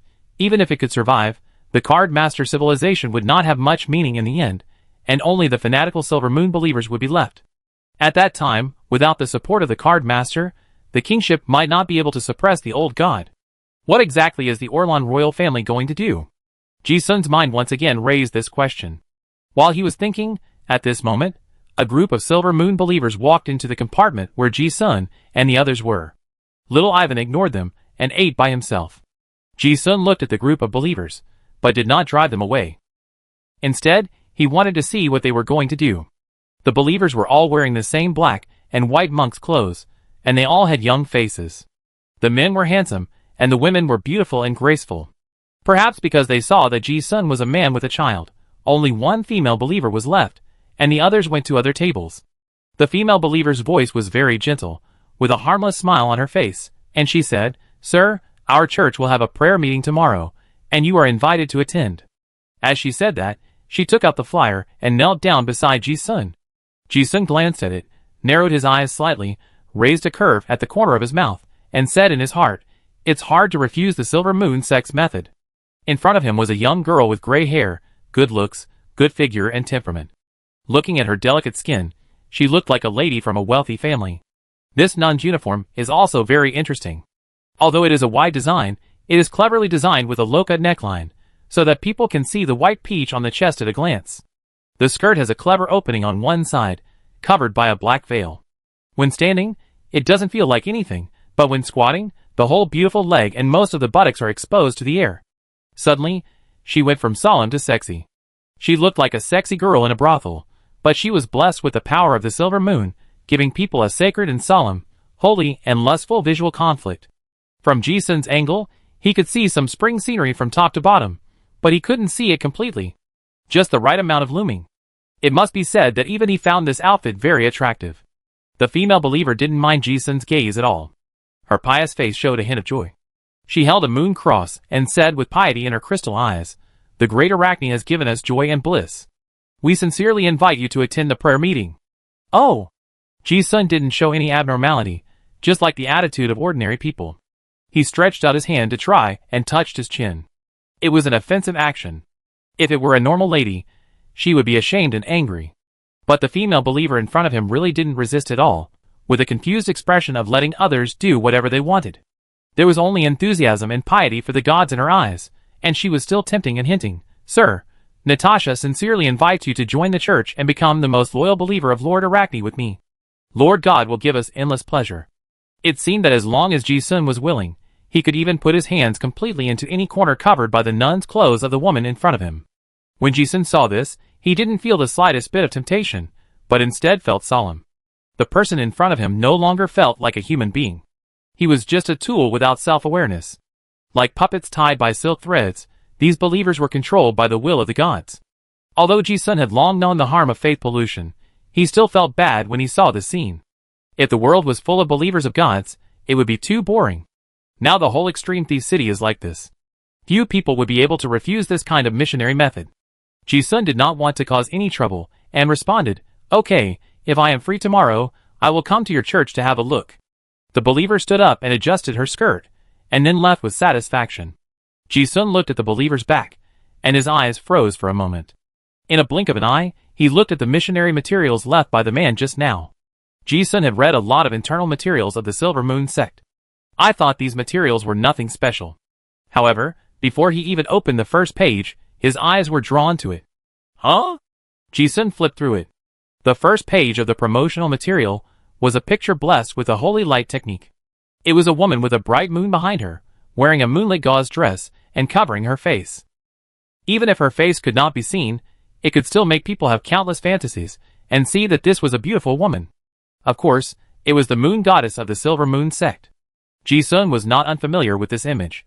When I was undercover, I saw that the leader of Silver Moon had played this role. It is said that it was Montini, the queen of Mad King Augustus. Maybe the moon goddess looks like this in front of humans?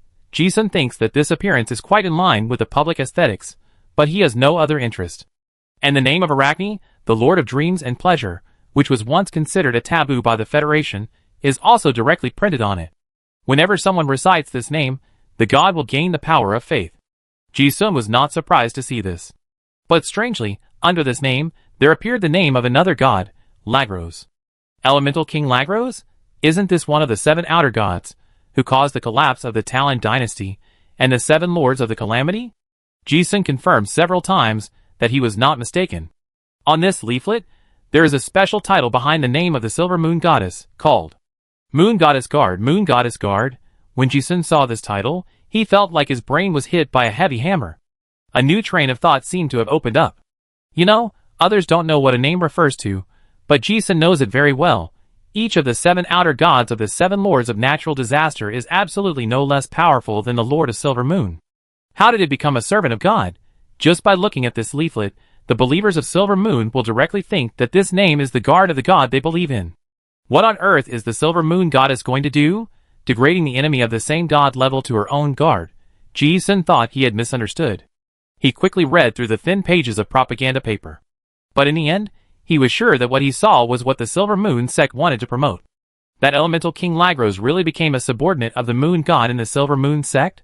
Under this absurd reality, Ji-sun felt that the Moon God must have some intention. In this way, both gods can receive the power of faith from believers. But the status of the Moon God is higher than Lagros. The truth has never been what the universe is like, but what people think the truth is like, so that is the truth. Suddenly, he thought of something, his eyes trembled. Could it be? Ji-sun thought of the joyful dream of the Moon Goddess's arrival at the Tile Mechanical City. Qin Rushi said at the time that the Moon Goddess's successful arrival was not only due to the millions of mediums who sacrificed. There is also a jar. Now seeing the name of the god printed on the leaflet, Ji-sun is almost certain that it should be the jar that sealed the outer god Lagros. Thinking of this, he has already guessed something, muttering to himself, it seems that the new king of Orlan should have obtained the plan to deal with the 7 lords of natural disaster during the Terran period. Although Ji-sun couldn't understand this method. But according to the current information, this method is definitely not something that the people of the Orlan royal family can come up with. It can only be a method left over from the Talon period. And think about it again, the Bai family was the dean of the Royal Academy of Sciences during the Talon period, and the God Stealer sequence is good at stealing the power of faith. Looking at it this way, Ji-sun felt that his guess was almost right. Is the Silver Moon Goddess stealing the power of the outer gods? If faith can really solve the pollution of the outer gods, it seems that this is really a method? Ji-sun suddenly understood the idea of Mad King Augustus 3,000 years ago. Since the power of the card master cannot destroy the outer gods, then relying on faith to defeat faith seems to be the only option? The 7 lords of the calamity were too strong in the past, so this method might not work back then. But now that Talon has collapsed for 3,000 years, all faiths have been destroyed, and the threat of the 7 lords of the calamity sealing and disappearing has reached the lowest level. If it is really possible to steal divine power and change the status, it is really a good method to deal with several outer gods? In this way, the Orlan royal family gained a powerful moon god who protected the country, and the threat of jars was gone. It was a win-win situation. Ji-sun thought of this, and it seemed that many things were clear to him. He thought, could it be that the people of the Holy See of the southern continent collected jars for the same reason? He felt that the moon god Arachne put her own name in front and deliberately put the foreign gods in the position of God's servants, not necessarily just to restore herself. There was obviously a difference in the level of status. There may be other hidden secrets. Ji-sun's intuition told him that this might involve some methods of advancement to the godly rank. At this time, Ji-sun looked at the leaflet again and vaguely understood the outline of the layout of the Orlan royal family. He muttered to himself, by the way, I also have 2 jars on me. Can I use them? Maybe. But not now. Ji-sun was thinking about it, when suddenly the entire floating airship began to rumble and sway. The guests in the hanging basket were in a panic, but Ji-sun immediately realized something and looked out. In the far distance of the view outside the window glass, in the Bai family manor, a shock wave like a volcanic eruption swept across the entire extreme bandit city. After the basket shook violently for a few breaths, a loud boom was heard next to my ear, and the glass shattered all over the ground. Perhaps the barrier was destroyed, and the movement of the battle could no longer be concealed. Ji-sun's pupils shrank slightly, looking into the distance. A white snake with a bright light was entwined in a fairy cloud, and in front of it, a female warrior in golden armor was majestic. In front of this man and snake, dozens of immortals including insects, crows, foxes, bears, tigers, cranes, and rats were facing a great enemy. Seeing this, Ji-sun grinned, TSK, they really started fighting. Chapter 377. If there is any expert in the East Wilderness who can threaten Qin-Ru, besides the Titan armor, then it can only be the moon god whose strength is unknown. However, as Qin-Ru said, she came here for the 3 sacred objects, the lamp of 10,000 immortals, and secret scroll of immortal laws. She came according to the rules, and the people of the Bai family must follow the rules. Otherwise, the immortals may not be convinced by those who won by conspiracy. After all, in the eyes of the immortals, Qin-Ru is also a member of the Bai family. This is an internal struggle, and it is reasonable for the strong to control the inheritance. Moreover, the sacred object cannot be used by anyone who has it. It depends on the degree of compatibility. Especially the secret scroll of immortal law, a treasure that records countless secrets of the Bai family's ancestors. Those super-level secrets in the scroll cannot be understood without a high enough level. At present, there may not be many 7th level in the entire East Wilderness. Ji-sun doesn't know if the current Bai family has one. But even if there is one, it is highly likely that it cannot beat Qin Rushi. Of course, It is estimated that the people of the Bai family have never thought that Qin Rushi can get off the neon train alive. She would never have thought that she could really invite an ancestral spirit to descend. The airship swayed violently in the air, like a ship drifting in the waves. The guests and seats in the restaurant also swayed, and the sound of plates breaking was heard. Everyone was panicked, not knowing what happened. By the window, Ivan quickly jumped up and climbed on the table, protecting her food with a nervous look on his face. Ji-sun looked at the little lowly, who was frantically stuffing food into her mouth, and smiled softly without saying a word. He was watching the battle in the distance with interest. Since Qin Rushi had used the immortal state, he was a god descending from heaven, so of course he couldn't lose. Ji-sun was more curious about how the Bai family would deal with the end. Bang, bang, bang, in the blink of an eye, the two sides had already collided head-on for several rounds.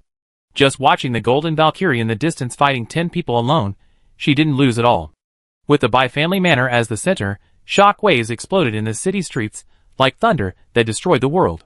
This level of fighting was so loud that it seemed like destroying a city and destroying the world. In the nearby blocks, high-rise buildings fell down in large numbers. Unfortunately, the excitement did not last long before the fog of war enveloped the area. Soon the noise of the battle died down. Ji-sun knew that this competition should be over. The foundation of the Bai family was also unfathomable. If they really fought to the death, it would be hard to say who would win or lose. However, this was an internal fight after all, and the elders and immortals of the Bai family definitely did not want to see a situation where both sides suffered losses. Qin Ru used her overwhelming strength to prove that she had the right to take things. That was enough. She was more suitable than anyone in the Bai family to hold the two inherited relics. The battle stopped and the airship stabilized. Ji-sun was a little bored. He didn't walk around and continued to eat. Half an hour later, a person with a cloak covering her face walked into the restaurant. She sat opposite Ji-sun and lifted her cloak to reveal her beautiful face. Ji-sun smiled and pointed at the food on the table and said, "Aunt Qin, I just ordered you roasted venison and mushroom soup." Qin Rushi smiled, "Thank you." Opening the lid, the aroma filled the air. Feeling the temperature of the food, I calculated the time I came. It was my favorite flavor, and I was thoughtful. Ji-sun asked again, "Did you get it done?" "Yeah. It went pretty smoothly," Qin Rushi said, pointing to the cloth bag hanging on his body, but he didn't plan to open it. With these two holy objects, the ancestor spirit can also be kept warm. And I will spend a lot of time learning those immortal secrets later, which will also be a great improvement for me. Ji-sun couldn't hide his expression. Oh? The inherited sacred object of the Tarun Bai family is definitely not an ordinary thing. Just hearing it aroused people's curiosity. I show it to you when I have a chance. It will be troublesome to take it out now. Qin Rushi knew that Ji-sun was more curious about the previous battle, and then said, "There are several old guys in the Bai family who are really strong. They have prepared several high-level relics to restrain me. If it weren't for the ancestor spirit descending, I really wouldn't be able to escape unscathed." Ji Xuanjia heard this and realized that there were some hidden masters in the Bai family who were unknown to outsiders, just like the old fox he met on the netherworld train. Fortunately, it was an absolute strength, so there was no surprise. Qin Rushi said again, "The elders of the Bai family even wanted me to stay in the Bai family. Haha, I have no interest in the Bai family at all." With a sneer, she said, "The Bai family is now rotten." Entering the manor, I only saw a group of conspirators sitting around the cake of the East Wilderness, ready to share the power. They were like corpses in a cemetery, emitting a rotten stench. Ji-sun listened quietly. He had already understood the situation of the Bai family when he read the diary on the train. It was definitely a family of conspiracy politicians. It was really boring. He looked at Qin Rushi, who was chewing slowly across from him, and suddenly thought of something. He handed over the Silver Moon Sect's leaflet on the table. "By the way, Aunt Qin, take a look at this." Qin Rushi raised her head and glanced at him, and immediately noticed something unusual. "Is this the name of the 7 lords of natural disasters you mentioned?" "Yeah." Ji-sun nodded and expressed his opinion. "It should be a means left behind to deal with the outer gods during the Talon period. I don't know exactly what the moon god is going to do." Hearing this, Qin Rushi's expression also became serious. She had also discovered before that the problem of faith pollution in the East Wasteland was more serious than expected. And after Ji-sun said this, she also realized that the current situation in the East Wasteland was so complicated that it was not just a problem of the Silver Moon sect. The two of them discussed it, but still couldn't think of any good response plan. But no matter how you deduce, The problem of the Silver Moon sect is not optimistic. Thinking of this, Qin Rushi said, the things here have been dealt with.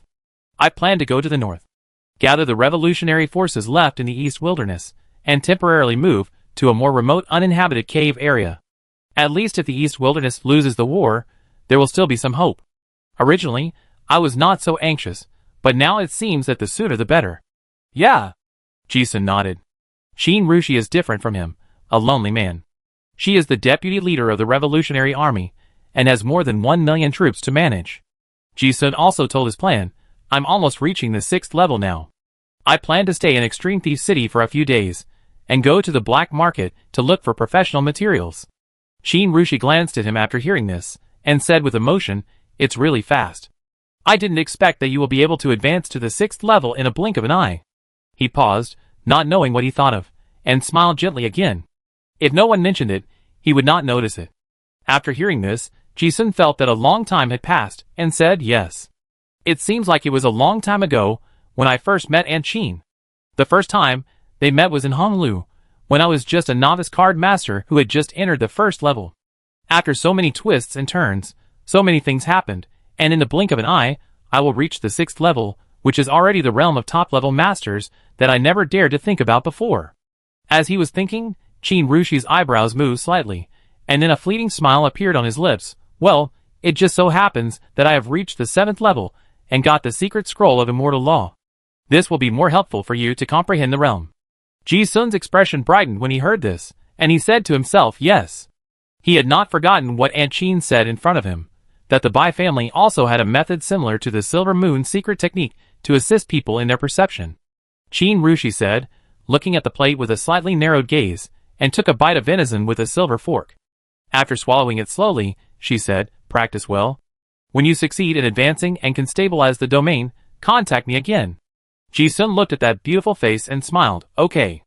As soon as these words came out, the atmosphere at the table changed slightly. After walking for a while with friends, they had to separate again. But neither of them was a hypocritical person. At this time, Qin Rushi's graceful eyes were full of smiles, and she added, be careful, don't die. Ji-sun listened and saw a strange look in his eyes. Yeah. Qin Rushi had dinner and left. Ji-sun was still at the table, looking at the high-rise buildings of Jidao City outside the window, with a hint of deep thought in his eyes. He planned to stay here. In addition to what he just said, there was another very important point that he didn't say. His intuition told him that there seemed to be some danger targeting him. Qin Rushi obviously noticed something. So he said that meaningful sentence before leaving. But she also knew that if Ji-sun wanted to help, he would definitely ask, and she would definitely stay. If he didn't ask, then the problem would not be solved by asking. Ji-sun now has many enemies, but they are nothing more than the southern continent and the Oran royal court. He was not sure where the bad premonition came from. However, his current strength is not enough to go anywhere in the East Wilderness, but at least there are not many people who can pose a fatal threat to him. Of course, there is another possibility, that is, the little Ivan above his head. The rebel dragon army is not weak in the southern continent, but Aragorn still sent this little lowly to the East Wilderness for refuge. It is enough to show that the troubles of this girl are definitely not small. However, Ji-sun did not think it was a trouble. For him, crisis has always been a necessity in life. Besides, the cause and effect line involved by this girl Ivan is not that simple. Ji-sun planned to stay in Extreme Thief City temporarily, because there were many people here and the causal relationship was complicated, so it was not easy to be found by mysterious means. Another idea was that if someone from the South Continent came, the Bai family should be able to block some trouble. Just thinking about it, the little Ivan beside him patted his bulging belly and collapsed on the sofa, muttering with satisfaction, I'm so full. After a burp, the little Lolita gradually couldn't lift her eyelids, and sleepiness came instantly. Mr. Ji-sun, I'm going to sleep. As soon as the words fell, the girl skillfully lay on Ji-sun's shoulder, rested her head on his head, and fell asleep. Ji-sun listened to the snoring sound, smiled and shook his head. He put on his windbreaker, got up and walked out of the table.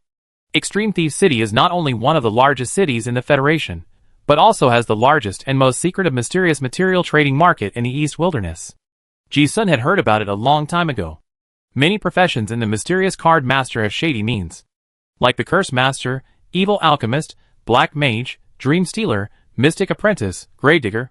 These professional card masters have evil talents, and are excluded and unwelcome in other places. But they need a place to communicate and exchange materials, so there is. Ultimate Thief City. New World Sect, Dark Brotherhood, Secret Order, Poker Monk Association, Scarlet Witch, Corruption Knights. These notorious evil organizations and killer organizations in the East Wilderness have their bases almost all here. Even the history of some organizations is older than that of the city Lord Bai's family. Countless mysterious card masters are hidden in the dark corners of the city, and they also bring many rare items and taboo treasures. Those stolen goods that the auction house cannot sell, some vicious spells, forbidden spells, and evil card masters will use taboo materials. In short, everything that cannot be bought elsewhere can be found in the black market of Extreme Thief City. Of course, the shadow of the Bai family is also indispensable behind this. Ji-sun even speculated that some criminal gangs were forces secretly supported by the Bai family. The black market in Extreme Thief City has a special name. Shadow Abyss Market. Unlike Innocent City, where criminals are exiled, the black market can be openly held on the street.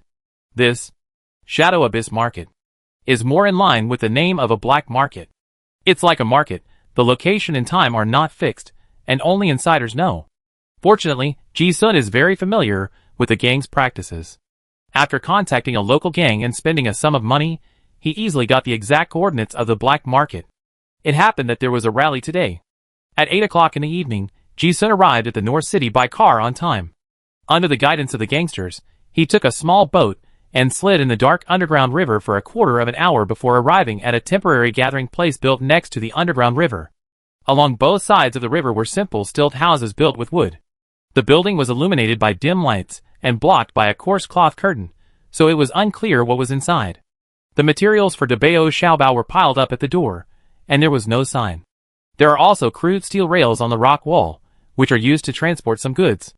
The embedded gas lamps flickered, casting swaying light and shadows in the water, making the entire black market shrouded in an unstable atmosphere. The boat set Ji-sun to the shore, paid the boat fare, and Ji-sun stepped on the wet stone slabs and walked up slowly. There was a strange silence in the black market. It seemed that there were not many people, but Ji-sun felt that there were many. There were 3 or 5 people in the dozens of stilt houses and shops.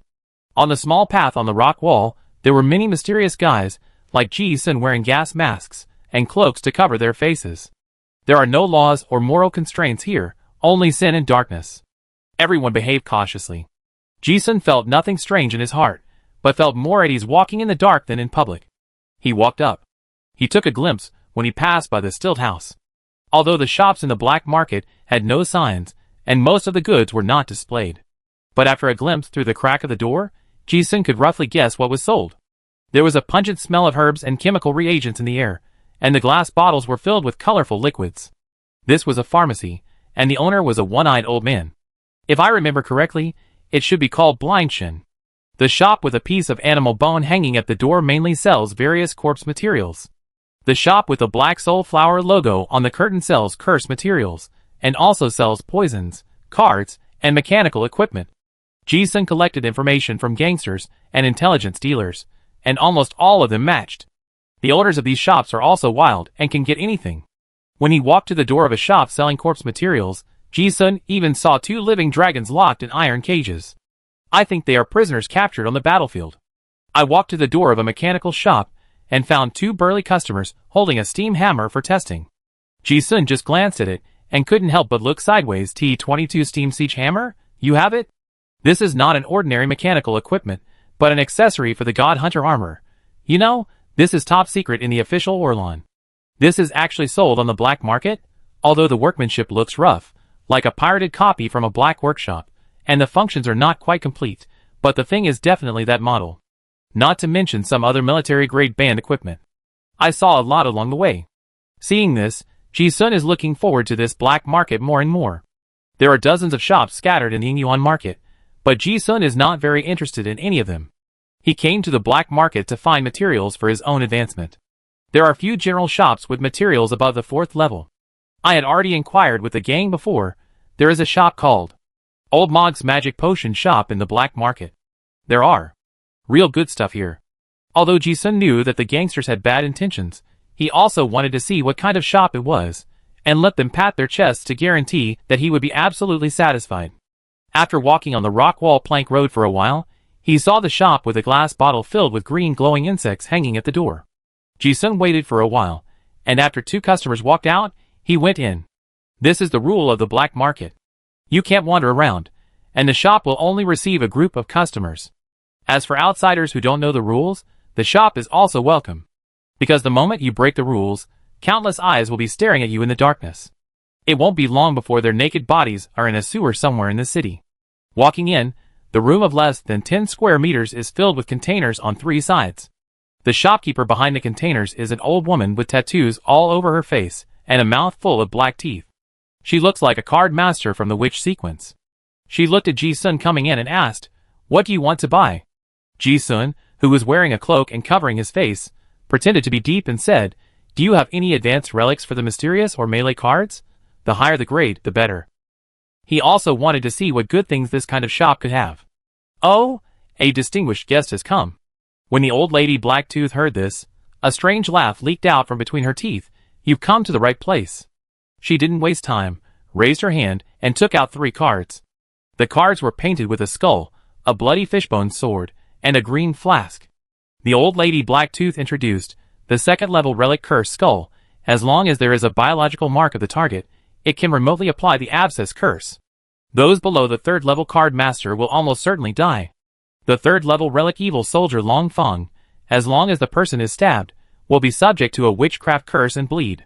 There is also this 2nd level black-bellied king snake acid bottle, which can corrode almost all substances you can think of. It must be said that the shop owner really took out 3 things that Ji-sun was very interested in right away. But if Ji-sun remembered correctly, this evil weapon Long Fong wasn't it the weapon of a Class A wanted criminal. After just a glance, Ji-sun said with a look of disdain, "Are there any better ones? Preferably a disaster item." The things were indeed interesting, but to him, they were not very attractive. Seeing his attitude, the old woman with black teeth was also slightly displeased, and said, "Hee, your tone is quite big." Ji-sun listened but didn't say anything. But after all, it was a business. The old lady narrowed her eyes and shone coldly, and said sinisterly, "If the old woman said that there is something, what can you buy it with?" Really? Ji-sun just wanted to test the other party's bottom line. "I didn't expect to hear this tone. Maybe there is? In this underground black market, money is no longer the only currency in circulation. Knowledge, intelligence, and even soul contracts can become bargaining chips." But Ji-sun is not short of money. He calmly took out a bag of valuable rare crystal cores, and said in a deep voice, "As long as there is something good that satisfies me, the price can be negotiated." The old lady with black teeth looked at Ji-sun's calm demeanor, and the dark light in her turbid eyes flickered for a moment. Ji-sun was observing her, and she had been observing Ji-sun. The old lady didn't see through the background of the customer in front of her, but she also knew that it was a real big customer. Hearing this, she didn't waste time, took out a pottery pot, and introduced X227 soul-retaining pottery figurine, a genuine disaster object. Ji-sun saw this thing, although his expression was unchanged, but he couldn't hide his surprise in his heart. He really took it out? Chapter 378. The old woman with black teeth took out this palm-sized pottery figurine, and looked at Ji-sun in front of her calmly. A creepy smile appeared on her old face, and she introduced, "I think you must be a knowledgeable person, and you should have heard of the origin of this thing X227 soul-carrying pottery figurine. It was once a collection of Bureau X. 27 years ago, the murder of the Duke of Bourne was caused by the contamination and leakage of this disaster object." After hearing this, Ji-sun narrowed his eyes slightly, and looked at the pottery figurine. Those with numbers are of course, those that have been contained by Bureau X. But why would dangerous relics contained by Bureau X appear in the black market of Extreme Thieves City? After thinking about it, he understood. Jia Yu had set up a plan in Innocent City before, and almost wiped out the followers of the Scarlet Cult. But the vampire leader was Count Nikolai Rostov, one of the O5 members of the Bureau X Elders Council. The source of the pollution was the top layer, which also led to the fact that after that incident, the entire Bureau X was thoroughly cleaned up by the angry and fearful federal government. Although the name of the organization is still retained, Bureau X is actually dead in name only. Without anyone to manage it, many treasures in the warehouse flowed out. Seeing this thing, Ji-sun's mind became active.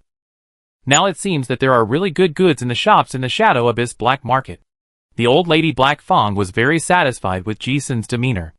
Only those who can really afford it will be so calm when seeing the disaster. She continued to introduce, "The effect of this relic has been tested so far. It can foster the soul. Of course, there are more of them, such as various evil spirits. So there is a little side effect. If you keep it around for too long, it will suck out your soul. This soul separation entry is definitely a negative pollution that normal people should avoid. But there are many mysterious card masters who study evil spells in the extreme thief city. This effect is not a burden to them, but the more evil it is, the better. Ji-sun looked at it and nodded with satisfaction. Well, not bad. What's the price? It is indeed dangerous to carry it with you, but it is no problem to put it in the oil painting. Regardless of whether it is useful or not, just buy it if you can. The old lady with black teeth looked at Ji-sun so straightforward, and a sly smile flashed in her eyes, and said, "What price can you afford? Skills, cards, crystal cores, marks, materials, rare metals, securities, high-quality assets, etc. are all fine. Of course, if you want to buy it with federal coins, it will probably be very expensive. Normally, the value of disaster objects is difficult to assess. To be honest, its value is simply inestimable. Epic relics are indeed good things, but because the grade is too high, few people can use the extraordinary characteristics of the relics themselves. Therefore, for most card masters, the disaster objects can only be high-end ornaments. The danger is greater than the actual use. This is also the situation of most disaster objects in the East Wilderness, which are all goods gathering dust in the warehouses of nobles. Therefore, the price range fluctuates greatly. It depends on how the buyer and seller negotiate. Heh. Ji-sun was not surprised at all when listening to the barter transaction model. He deliberately hummed in his nose to show his disdain for the other party's obvious capital verification attitude. He knew that if he didn't offer some chips, the other party would not continue to offer good things. He acted like a rich young master, and took out a storage ring that he had prepared long ago, saying, "Take a look at these things and see if they are worth it." The storage ring contained the fine items he had selected before. He had made a fortune in the Augustus Mausoleum before. In addition to the burial objects, there were also things pulled from the corpses of those people in the southern continent. Spell cards, demon marks, professional cards, martial arts books, extraordinary materials, etc. The grade is not high, but the quantity is large. These are scarce strategic resources during the war. They are also hard currency in the black market. As expected, when the old lady with black teeth saw Ji-sun's move, she immediately lit up like a mouse seeing a rice warehouse. "Oh, of course it's worth it." Ji-sun interrupted the other party's idea of continuing to check the storage ring, and said casually, "Are there any other good things? For such a special relic, at least the dark gold level material should be taken out for us to see." Since he had already revealed his wealth, in order to get the other party to pay out his family's wealth, he added, "I'm not short of money." "Of course I am. You've come to the right place, sir." After verifying her credentials, the old lady with black teeth immediately became more friendly. She fumbled around and took out a black and white photo from somewhere, and proudly introduced it. "But you know, sir, it's not that easy to find disaster items. If it weren't for my shop, you wouldn't be able to find such a good thing anywhere else." The second disaster item. Ji-sun was really surprised. You have to know that this is just a black market shop, not a family treasure house of a great noble. However, apart from being just right in shock, Ji-sun did not show too much expectation. Instead, he looked at the photo with a gentleman's head in front of him and cast a puzzled look. Of course, he could see that this photo was not ordinary. But if you don't understand the extraordinary characteristics of the relic itself, you can't see what's special about it. There is not even a number. In other words, this is not a disaster item that Bureau X has taken in. The old lady Blacktooth was afraid that he would not know the value of the item, so she took the initiative to explain. This disaster item is called Grey Fog Relic. You may not have heard of it, because it is a treasure that has never been taken in. Its effect is to extract and seal human memories. It is definitely a perfect tool for soul searching and interrogation. To add color to her product, she added a mysterious sentence. Of course, it is said that there is a vast world of consciousness in the photo, which seals many memory fragments of people whose souls are searched by this relic, and there are many unknown ancient secrets among them. It is said? Ji-sun raised his eyebrows and cast a questioning look. But in his heart, he was thinking, sealing memory? He always felt that this extraordinary characteristic was a bit familiar. Why did it feel like the situation of those stone tablets found by Old Man Su? The catastrophic objects obviously have more uses than this, but only this much has been tested. But it must be said that whether it is the soul search function of the photo or the mysterious consciousness space, it really aroused Ji-sun's great interest. But the next second, when Ji-sun turned the photo over to look at the back, his pupil shrank suddenly. because he saw a signature of M in the corner of the photo. This is a very normal symbol, but the hook of the signature is very familiar. If I remember correctly, it was the same signature that I saw when I got the Joker mark. The relics of Emperor Lanlingster? In an instant, Ji-sun's heart was in turmoil. If it was really left by that person, then the value of this photo is definitely extraordinary. He never expected to find such a thing in the black market. It was an unexpected surprise. The shopkeeper did not notice Ji-sun's strange expression and responded, "Of course it is said." In the eyes of this old woman, Ji-sun is just one of those nouveau riches who buys disaster objects as ornaments. As long as the things are real, the efficacy is not important. She did not hide it, and said bluntly, "Don't hide it from the customers." The people who participated in the test became idiots after their memories were taken away. According to our assessment, it may take extremely strong willpower and mental strength to find other information in the consciousness space of the photo. Or, other conditions are needed. Yes. Ji-sun nodded calmly. This statement is also reasonable. Before there was no 7th level card master in the East Wilderness, almost all disaster objects had not been thoroughly understood. But that M signature destined this thing to be extraordinary. Ji-sun deduced many scenes in his mind in an instant. It can be seen that the shop owner really wants to make this deal, and he took out all the treasures in the bottom of the box. Ji-sun did not hesitate, and took out another storage ring, saying casually, "I want both of these disaster items. If you have any other good things, take them out together." Looking at the second storage ring, the old lady's smile became brighter, but because of her black teeth, her smile always gave people a gloomy and creepy feeling, of course. After receiving the payment, she also knew the other party's strength, and directly took out a bunch of cards containing dark gold materials, and placed them on the shelf. Soul Flower, Male Succubus's Organ, Nightmare's Brain Nerve, Evil Omen Demon's Fung. Looking at the pile of dark gold materials in front of him, Ji-sun narrowed his eyes slightly and murmured, "I have to say, your shop really surprised me." Of course. Hearing this, the old lady Black Tooth said complacently, "If the customer needs something that is not available in the shop at the moment, you can still make a reservation. I dare say that as long as you need it, the shop can find it for you. If we can't find it, no one in the entire black market can get it." "Haha, not bad." Ji-sun responded with satisfaction. Of course he knew the origin of these rare materials. Although the East Wasteland is barren, there are few high-level card masters. Those who can use dark gold materials are at least level 5 or 6 card masters. The East Wasteland is vast and populated. Although the output is small, the consumption is not much. After thousands of years of accumulation, there must be some inventory. And those inventories were previously monopolized by those big tycoons and nobles. Even if they can't be used and are gathering dust in the warehouse, they can't take them out for circulation. But the situation is different now. The people from the South Continent have come and won't accept surrender. The nobles in the East Wilderness are the biggest fat sheep waiting to be slaughtered. Now any lord with a little money will try every means to recruit soldiers and horses, and the inventory must be taken out. Also, when the federal parliament collapsed and the Orlan royal court was restored, a large number of former federal nobles were confiscated and exterminated. In short, the chaotic situation has filled the black market with goods. But what Ji-sun didn't expect was that a small shop in the black market of Extreme Thief City could have so many good things. TSK. From this point of view, the background of this shop is very strong. "What's the price?" Ji-sun asked the price. It was about 30% to 50% off the auction house. But most of the goods on the black market were of dubious origin, and no one investigated their origins. And Ji-sun also saw that this old woman was really willing to put down bait in order to catch big fish.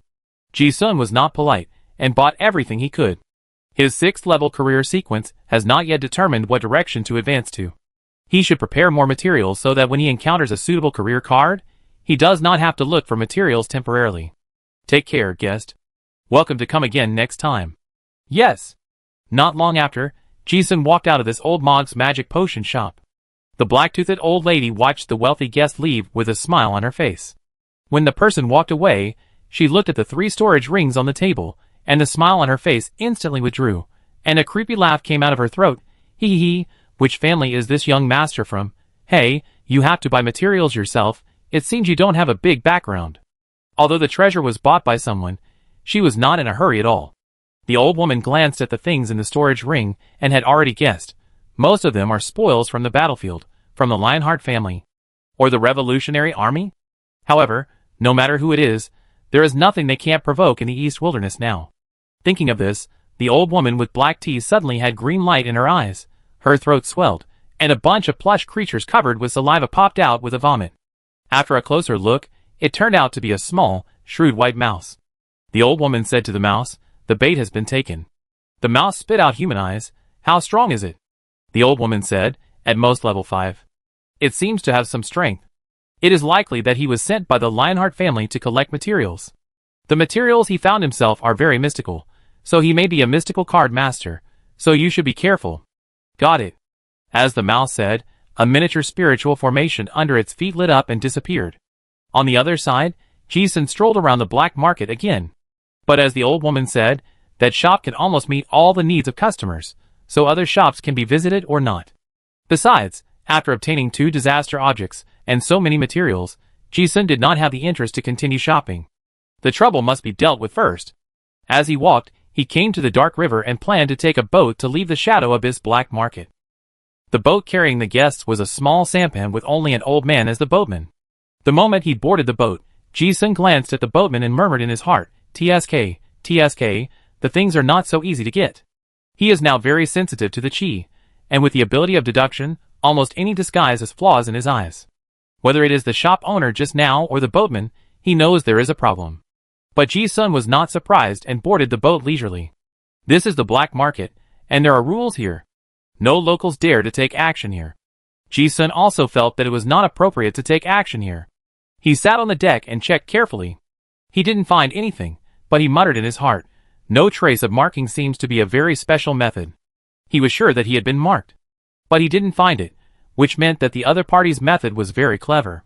It was because he didn't find any clues that Ji-sun confirmed his thoughts. Why does it feel like a professional spy with an official background? He could take out so many treasures, and have such professional methods. He was definitely not a third-rate bandit who robbed the others. Could it be the black power secretly cultivated by the Bai family? Ji-sun pondered for a moment. Those who can take out such a big bait to fish are definitely not small forces. In the extreme pirate city, the Bai family is the most suspicious. Of course, it may be other families. But whether it is or not, Ji-sun knows that even if the disguise is flawless, the store owner will definitely find that he is a first-time patron, or even the first time to the Ingyuan black market. With his rich brother's personality, it is difficult not to have evil thoughts. He probably think I am a purchaser of the Lionheart family? Ji-sun laughed in his heart. If it was an honest business, it would be fine. It was natural to pay for things. If it was a black shop, that was perfect. All costs were saved. While thinking, the boat had rowed to the depths of the dark river. After turning the corner, the light source of the black market on the rock wall behind him could no longer be seen. Only the calcium carbide lamp, hanging next to the boatman, still emitted a faint light. 2 people in one boat rowed towards the depths of the dark river. The path out of the black market was different from the way in. These were all routes arranged by the organizers of the black market. Normally, there would be no accidents. Ji-sun also observed the surroundings, watching himself disappear into the darkness with the boat. Sensing the boatman behind him, he was always curious in his heart. I wonder if this guy is a living person. Even though he knew that someone had set a trap for him, Ji-sun did not have any strange color, but there was an inexplicable burning in his eyes. Not long after, the boat had arrived at a dark place where nothing could be heard except the sound of water. Ji-sun suddenly noticed that the boatman had made some unusual movements, and he was expecting, is he going to do it? But after observing for a while, it seemed that there was no one else around. Before he could wonder what the boatman was going to do, he suddenly heard him speak. "Sir, how about we make a deal?" Ji-sun listened to the old man's words, and his eyes became cold. Oh? It was not because of the other party's strength. But he found out that the guy in front of him was a puppet. To be precise, someone was controlling an ordinary person who was unconscious and was talking to him. No wonder I felt so strange just now. The chi I sensed was so stable that Ji-sun even doubted whether the other party was alive. Now I confirmed that the boatman had actually been unconscious for a long time, so the chi was as stable as if he was asleep. There was someone in the dark, controlling the unconscious boatman to row the boat and talking to him. What a great puppet technique! Ji-sun suddenly felt that this method was a little familiar, like an enemy he had encountered before. He suddenly thought, could it be Domingo?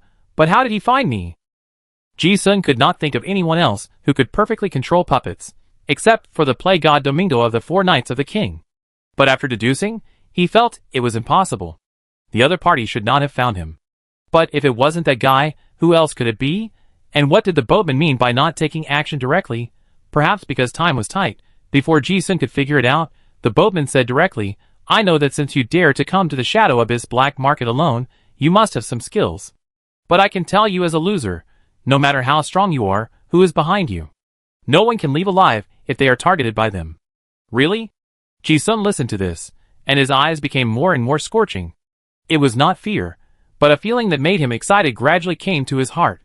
He did not doubt the boatman's warning. But the stronger the enemy, the more he could experience the feeling of the blade dancing.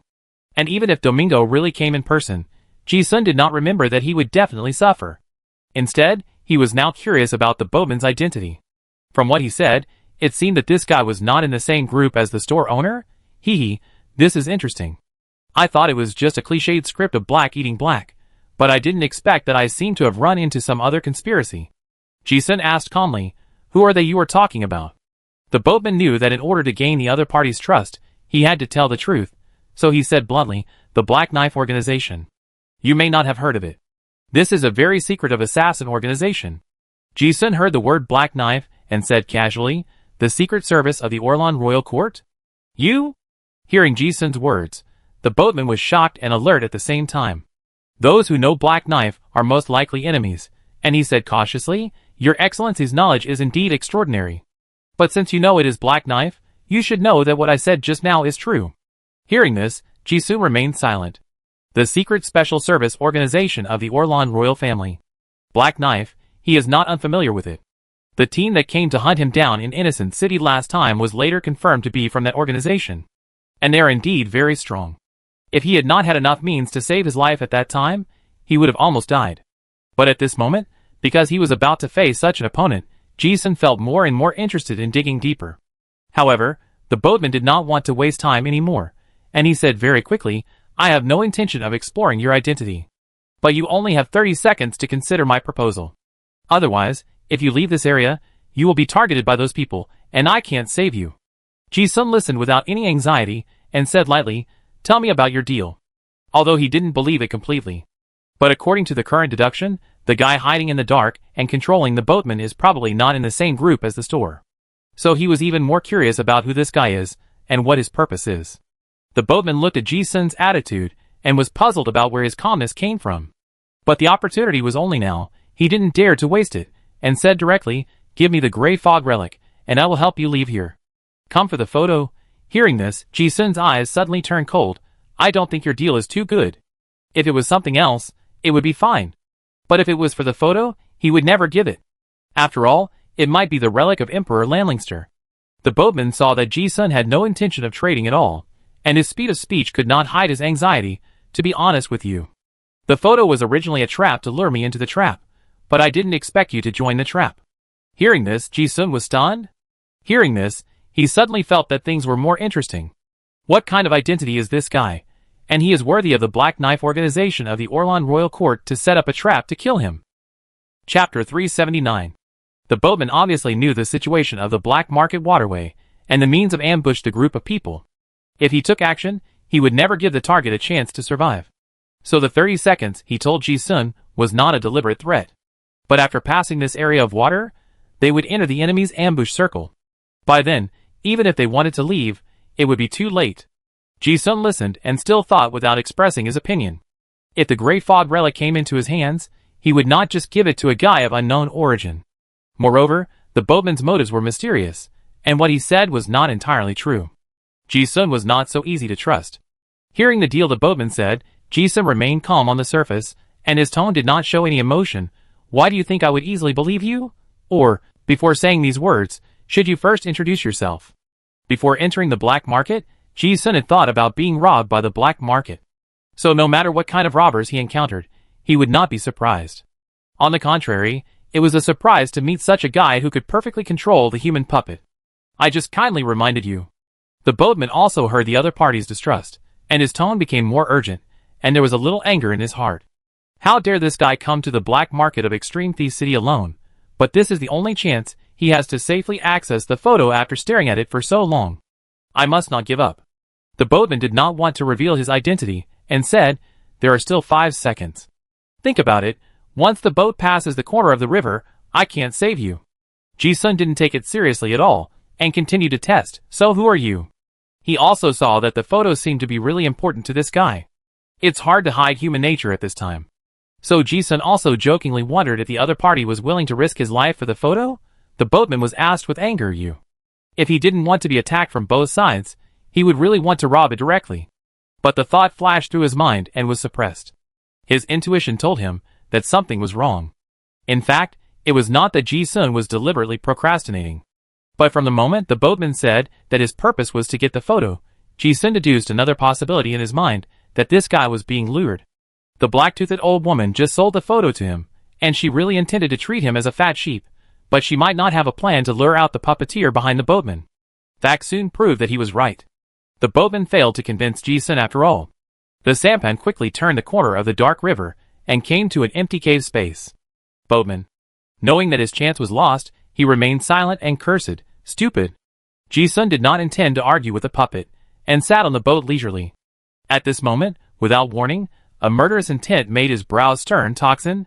Ji-sun did not see the enemy, nor did he notice anything unusual, but he sensed a fatal crisis. Considering the conventional methods used by card masters, it is most likely a toxin attack. He was wearing a gas mask on his face, so it was very likely that the skin pores could absorb special toxins. Something is going on. Ji-sun looked at it for a while, but couldn't recognize what kind of toxin it was. He thought it was some secret formula. He didn't use the energy to isolate the surrounding space, as that would let the enemy know at a glance that they were discovered. He just manipulated a repulsive force to slightly isolate everything on the surface of the skin. The sampan continued to move forward, and the sound of water rushed into his ears. Ji-sun's current concentration of intention is already very outstanding among the 5th level ones, especially his malicious perception is very sharp. After carefully sensing it, he found the enemies lurking in the water, the strange aura on the dark rock wall, and an assassin hiding in the darkness. The auras of several people are hidden very well. If the distance is not very close, it is really difficult to detect. This feeling is right. It is the feeling of the 4-man team that came to kill him in the innocent city. This is the suffocating feeling unique to elite killer organizations. Professional, well-trained, and one-shot kill. Ji-sun sensed the cold malice that was gradually approaching his neck like a blade, and his expression under the gas mask was already teasing. It was because the enemy was strong that he aroused his desire to fight. Suddenly, the enemy moved. Without any warning, a wave of waves quietly rippled in the air. The rhythm was just covered by the waves caused by the boatman rowing, and it was as faint as a breeze blowing on the neck. Ji-sun noticed it, but he didn't think the attack was fatal to him, so he didn't rush to move. At this moment, the other person was faster. Seeing him being attacked, the boatman finally took action. Once the outsider in front of him was killed, it was unknown when he would have such a good opportunity to touch the photo again. Even if it was risky, he had to try. The boatman grabbed with one hand, and several crystal silk threads suddenly appeared in the void. When the silk threads between his fingers were pulled, crackling, as if a metal was being strangled, a hooded killer wearing a black tight leather jacket was pulled out of stealth out of thin air. Ji-sun watched the boatman save himself, and finally confirmed that this guy and the killer were not in the same group. But at the same time, watching the boatman's move, a strange laugh of surprise rang out in the darkness. Spider cut? Hee, I didn't expect there would be an unexpected gain. Rennie, you finally showed up. When Ji-sun heard this name, he searched his memory, but he didn't match it with any master of the East Wasteland. But there was no threat in the first place, so he acted very calm.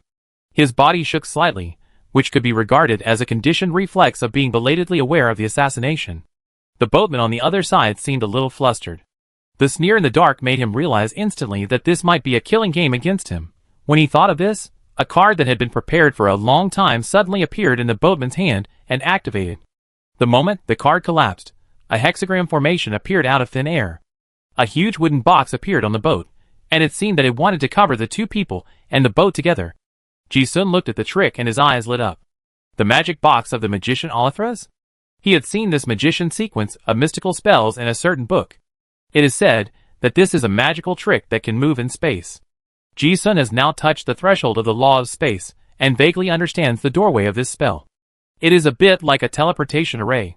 If you are covered by the magic box, you may be able to move to another set coordinate point. It seems that the boatman had this idea before. But it was a pity. It was the first time, and Ji-sun didn't know who was behind the boatman and what methods he used. But as a black knife killer of the Orlan Royal Court Special Service Team, he knew the methods of tracking the target very well. When the magic box appeared, the man in the dark was already prepared and sneered, "Haha, you want to leave? It's not that easy." Before the magic box completely covered the boat, a green ghost fire instantly burned the box with a swish sound. At the same time, someone shouted, "Seal off this area of water. The guy's body is nearby." As soon as the words fell, the water elements in the dark river strangely condensed into a barrier. In just a moment, the water flowing in the river immediately turned into a pool of stagnant water. Ji-sun only glanced at it and murmured, "Water prison barrier." It turns out that they are killers trained by the same organization. The tactics are all linked together. Although it is not a space law disaster like Monet's sunrise, Ji-sun estimated that it is also a rare high-level relic. At least 3 killers, and a 4th-level assassin? The one who uses poison should be Potion Apprentice of 3 hearts, and there is a 5th level, who controls water elements, most likely Element Manipulator.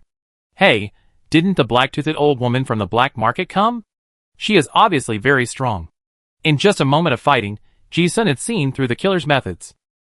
However, from the current point of view, these guys are using the secret teachings of the Orlan royal family, and their strength is quite strong. The strength of this group is enough to kill a level 5 normally. The 3 people who set up an ambush in the dark probably thought that this fat sheep has been trapped, and it is not too late to deal with it later. And when they accidentally discovered the big fish called Rennie, they immediately turned their firepower. Except for the increasingly strong toxin, Ji-sun did not feel any murderous intent locked on him. On the other side, underwater suddenly. Bang. A cloud of water mist exploded. Ji-sun watched a guy wearing a shark skin cape being forced out of the water. At the same time, the river water burned and turned into a sea of fire. This guy has a very advanced understanding of the laws of elements. Ji-sun looked at the spell that made the water burn, and immediately recognized that it was another lost secret spell that was only seen in the classics reversal spell Water Burning Secret. It was a bit like water decomposing hydrogen and oxygen, achieving the effect of element transformation, which made the water burn. As soon as Rennie was forced out, the Blade Dancer's poisonous dagger stabbed him. A dark red dagger was swung in the air, and a phantom appeared. Hundreds of shadow blades were impenetrable, forcing Rennie to have nowhere to hide. He was so good at using the dagger, he was not an ordinary assassin. Ji-sun finally confirmed the man's occupation sequence, thinking, it turns out that he is not an assassin, but a blade dancer of the Ace of Diamonds warrior sequence. The weapon specialization sequence can bring the power of the weapon to its extreme. However, the strange thing was that although it looked like the stab had been made, no blood was seen. Instead, sparks flew everywhere, and only the sound of metal contact could be heard. Ji-sun took a look and found that part of the body of Rennie was made of metal. His eyes lit up. Huh? Mechanical prosthesis? It was not the external mechanical arm seen in the outside world, but a mechanical prosthesis. Before he could see what was happening, Rennie took out 2 cards with his other hand and exploded, and 10 puppets with strange smiles appeared around him. Seeing this method, Ji-sun's pupils slightly shrank, and he finally confirmed something. It is indeed the magician sequence. What is the relationship between this guy and Domingo? There are indeed some puppeteers in the East Desert. But the method of controlling puppets by Rennie in front of him is exactly the same as that of the magician Domingo. The two must have some relationship. Originally, Rennie was at a disadvantage in terms of numbers. But when this puppet appeared, it sprayed water, fire, poison gas, and mechanisms, and instantly reversed the disadvantage.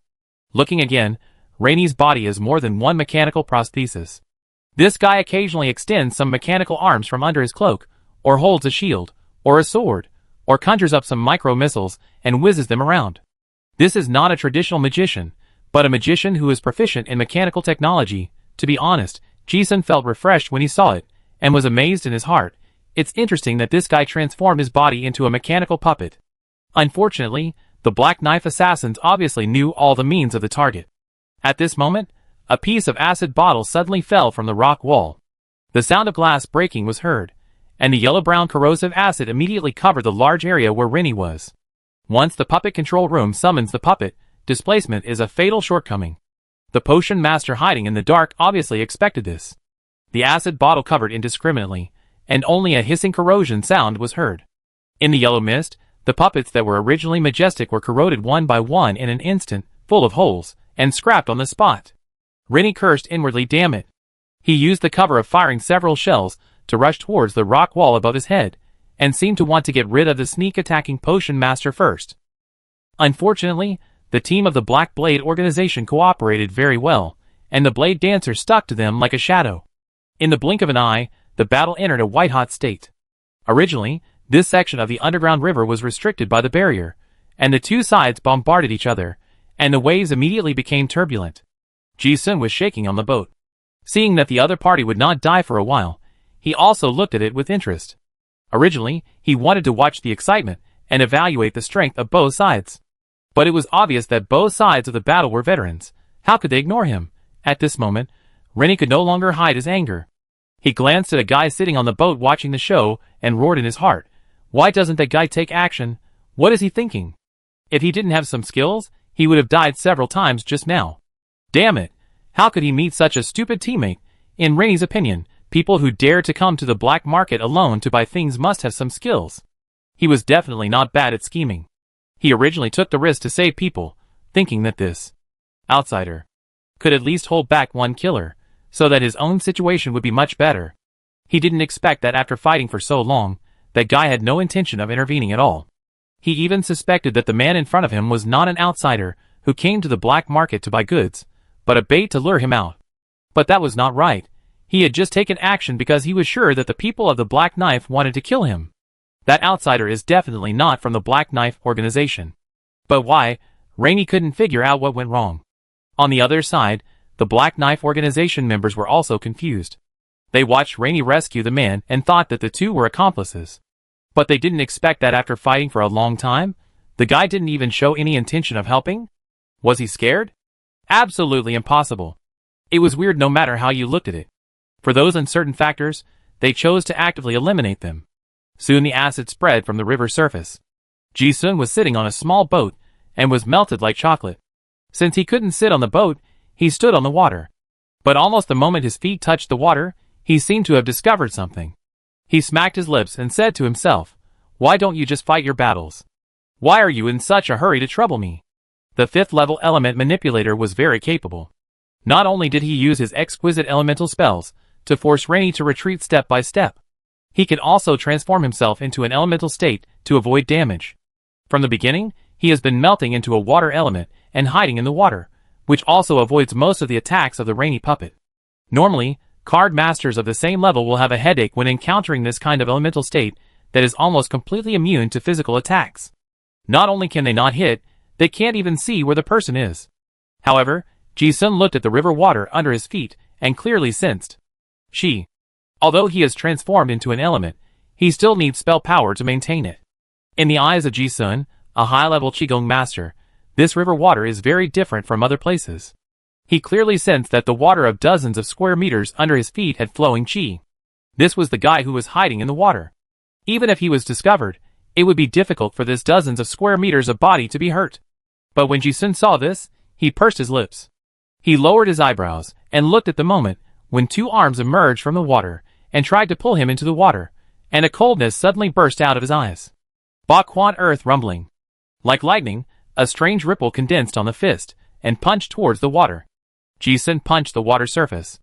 The fist did not penetrate the water surface, but seemed to treat the entire large area of water nearby as a mirror, and punched on the flat surface.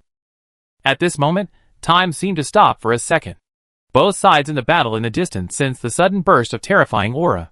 Before they could understand what happened, they only heard crack. A sound like a mirror breaking rang in my ears. Several pairs of eyes stared at Ji-sun, and spiderweb-like cracks appeared on his fist. The crack suddenly exploded with the fist as the center. The next moment, bang! There was a sound of a water ball exploding, and the water surface within a radius of dozens of meters exploded. At the same time, it seemed that something in the water was blown up, and the originally dark blue river water was stained with a cloud of blood mist. Ji-sun retracted his fist, glanced at the seriously injured guy who escaped, and did not chase him. The bursting water droplets fell on the water surface.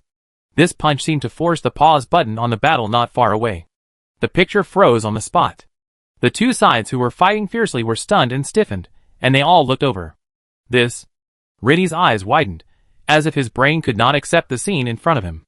Just now, he was preparing to use the last means of life to escape, but he didn't expect that the situation that was bound to fail would be reversed. The guy who was hit hard just now was unknown to others, but he knew it. That was Marika, the Storm Master of the Black Blade organization. This was a notorious A-level wanted criminal in the black market. How could this veteran assassin be severely injured by a single punch?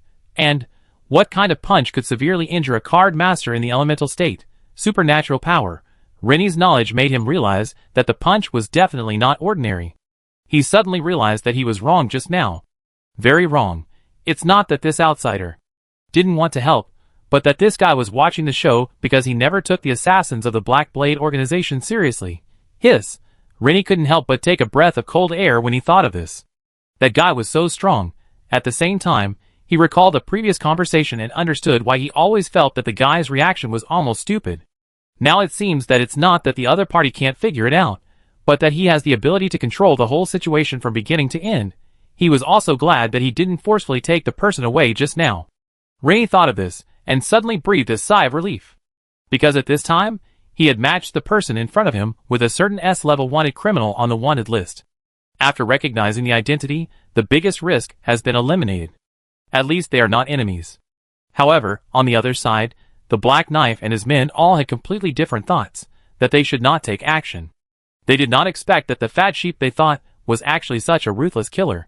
When Jisun was in Innocent City before, the assassination team led by a 6th-level card master came to trouble him. There are only 2 5th-level ones in front of him. The configuration is too far apart. It was precisely because the other party did not know his intelligence that a core output player was severely injured by a blow just now. If these Black Knives knew who they were facing, Jisun felt that they would never dare to approach rashly like this. However, it was too late to say this now. He had observed everything that needed to be observed. Since he had taken action, Jisun did not intend to drag his feet, and was ready to end the battle immediately. However, just as he was about to take action, some people seemed to have not seen the situation clearly. Huh? Jisun said a little, and suddenly looked down at his arm. At this glance, red spots were rapidly appearing on the skin, and then spreading and festering at a speed visible to the naked eye, accompanied by a foul smell of corruption. The burning pain on his arm made him frown. Curse? Did he get it when he was buying something in the store before? If we were to rank the career sequence that card masters are most reluctant to encounter, card masters who are good at curses would definitely be in the top 3. But although Jisun was a little surprised, there was not much fluctuation in his eyes. He muttered, I said, there should be another person hiding. After taking a look, the curse was of a high grade, as if it was borrowed from some relic. Normally, with the speed at which the curse spreads, a 5th-level card master would not last more than a minute, and would die on the spot. However, Jisun only took a look, and the red spot on his arm was healed by a green curse. The curse did not disappear, but the undead curse forcibly restored the injury. But he could not solve the curse, but he could solve the person who cast the curse. Thinking of this, Jisun suddenly stepped into the air, and his figure disappeared on the spot with a pop. Not far away, the toad that had just exposed its murderous intent. Its face changed suddenly in a very human way. It wanted to jump into the water to hide. But as soon as it kicked its legs, the fist in its eye socket was as big as a sandbag. Bang! The toad exploded into a blood mist in midair. At the same time, a figure fell out in a mess. Looking closely, it was the black-toothed old woman with tattoos all over her face in the black market before. At this moment, she was looking at the young man in front of her whose gas mask had been corroded for most of the time, revealing his true face. She no longer had the excitement she had seen before when she saw a fat sheep. In those turbid and shrewd eyes, there was only endless fear and despair. Chapter 380. Jisun had studied the niche curse system of curse before, but he soon realized that he was not suitable for it. It is not difficult to get started with curse, but to master it, one often needs some tragic fate. Usually, this fate will be like a curse, tormenting one's life.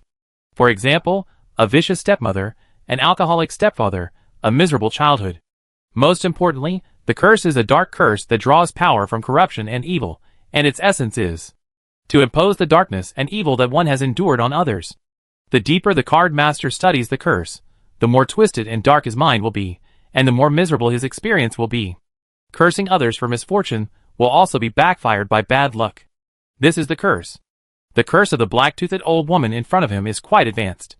Even when Jisun faced her, he immediately felt a deathly threat that made his scalp numb.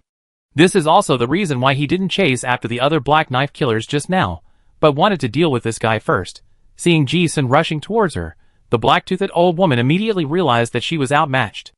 A hint of ruthlessness appeared in her eyes. As the tattoo on her face lit up, she had already turned over a card with a black eyeball pattern in her hand, and snorted in her heart, "Humph, looking for death." The main points of the curse spell are 1. Evil and 1. Undefendable. Although the curse spell is weak, the real high-level curse spell is not afraid of getting close. The closer the distance, the greater the power of the curse spell. Looking at the fist coming, the old lady with black teeth was not afraid at all, and the black fire-like curse power surged all over her body, and she was about to activate the card in her hand. However, in the next second, an unexpected scene happened. Just when the old lady Black Fawn was about to cast a curse, she suddenly felt a void between her fingers, and the infused curse power also lost its carrier. It felt like a boxer was about to punch, but suddenly found that his fist was gone. Looking down, she found that the spell card in her hand had disappeared without a trace. What happened? She stared with her eyes wide open, not understanding what happened, and a punch hit her eye socket. Paw! A sound. His head exploded into a ball of foul-smelling mud. Ji-sun's chi isolated the dirty blood, and at the same time, he took a look at the spell card that appeared out of thin air in his hand, thinking, Gaze of the Ghost, a legendary card, hey, I'm willing to give it up. It can be seen that this is a trump card for saving life. The value of this spell card itself exceeds that of many relics. If he really gets hit, Ji-sun will not die on the spot, and it is likely that he will spend many years of life to recover. At the same time, Ji-sun also likes his new secret method more. The reason why the cursed card of the old lady Blacktooth was in his hand was because he had just used empty hands to steal the card directly from the air. A thief's skill that controlled the laws of space that he had won by gambling with the thief fairy on the Nether train. In addition to stealing things, it has now been developed for other uses. It has been proven that using this trick to steal the opponent's cards from the air in battle is very effective. Not only can it interrupt the opponent's spell casting, but it can also force mental control in that moment of confusion. The first battle was effective. This scene also stunned Rennie and the other 3 Black Knife assassins in the distance. The battle rhythm was too fast, and they didn't have time to figure out what happened, and watched Ji-sun kill the Blacktooth old lady twice in a flash. However, it must be said that the card master who is proficient in curse magic has an abnormally strong vitality. Ji-sun just thought he had killed this person, but suddenly frowned. His scalp itched, as if something had come out. With a glance, he saw a poisonous mushroom with red spots and white dots growing on his head. Ji-sun understood something when he saw this. He tilted his head to look at the rock wall above him, thinking, spores parasitic in the chi, tsk, these guys are really evil. As expected, it was the magician who had been hiding in the dark and poisoning. Ji-sun clearly sensed that the mushrooms were not only poisonous, but also rapidly absorbing the curse power and vitality of his body. It was a pity that with the blessing of the 2 magic secrets of the Undying Curse and the Gluttony, he would definitely be sucked dry in a short time. But what's more troublesome is that the old woman with black teeth is not dead yet. The moment the head of the corpse was blown up, the spiritual array suddenly lit up in the darkness in the distance, and a toad appeared again. Ji-sun saw it and immediately understood, so it's using summons to transfer some of the damage. He had seen Nanjing use this trick. It must be said that the killer methods of the Black Knife organization are much more powerful than those of ordinary card masters. After all, they are all elites, secretly trained by the Orlan royal family. Many of the spells they know are rare secrets that cannot be seen on the market. The toad opened its mouth, and an old woman covered in slime came out. Although her breath was weakened, she was not dead. She looked at Ji-sun and laughed like a dry duck in her throat. Do you think you can kill me like this? She had learned a lesson from dying once before, and the curse was released while she was talking. What she used now must be a means to save her life. Ji-sun was helpless. He did not see how the other party's curse was cast, but felt a chill on his back, and could see with his naked eyes that a black air above his head was connected to the old woman. He had seen this kind of legendary evil curse in the classics, and murmured, Cause and effect curse resonance of the fallen? This is a bit troublesome. Another very disgusting, but rare. Forbidden level. Spell. This is not an offensive spell. It is a last resort for a curse card master to protect himself. Ji-sun was impressed because this spell is very difficult to practice. It is introduced in the classics that to practice this spell, one needs to sacrifice a soul that has been killed by one's own hands and tortured to the point of resentment, and at the same time, one will be tortured by evil spirits. The more sacrifices one makes, the higher the target level that can resonate. That's why it's listed as a forbidden technique. As for the effect, it's a bit like the skill of reverse injury. The curse is performed by a medium, and will last for about 10 minutes to half an hour. During this period, the target marked by the curse cannot maliciously harm the caster, otherwise it will be backfired by the spell, causing an effect similar to equal transfer of damage. And the disgusting thing is that the person who is hit cannot kill the caster, but the caster can attack as usual. So under normal circumstances, as long as Ji-sun doesn't kill her, it's fine. If he kills someone, he will most likely die. The best option is to find a way to escape. In this way, theoretically speaking, the old woman is already in an immortal situation. Seeing the hesitation on Ji-sun's face, the old woman on the opposite side thought that he understood and was afraid, and sneered again, "Your Excellency really surprised us. If it weren't for the old woman's tricks, I'm afraid I would really die here today." She used this life-saving ability to escape from the hands of card masters, who were higher than her several times, and even killed them. Now it seems that it still works. In the distance, Rini also thought that Ji-sun didn't know the power of this spell, and anxiously shouted to remind him, "Be careful, this is a causal curse, don't go." But he was interrupted before he finished speaking. Ji-sun's eyes were not afraid but gradually became hot, and the evil smile on the corner of his mouth became more and more uncontrollable. He murmured, "I have to say, you really gave me a little surprise. Otherwise, it would be too boring to kill you like this. Just now I felt that it was almost there." Now seeing this endless stream of secret techniques, it immediately made sense. As soon as these words came out, the black-toothed old woman in the distance froze, her expression full of doubt. She couldn't figure out what the high fighting spirit on the other person's face meant. However, before she thought about it, a cold murderous intent struck her heart.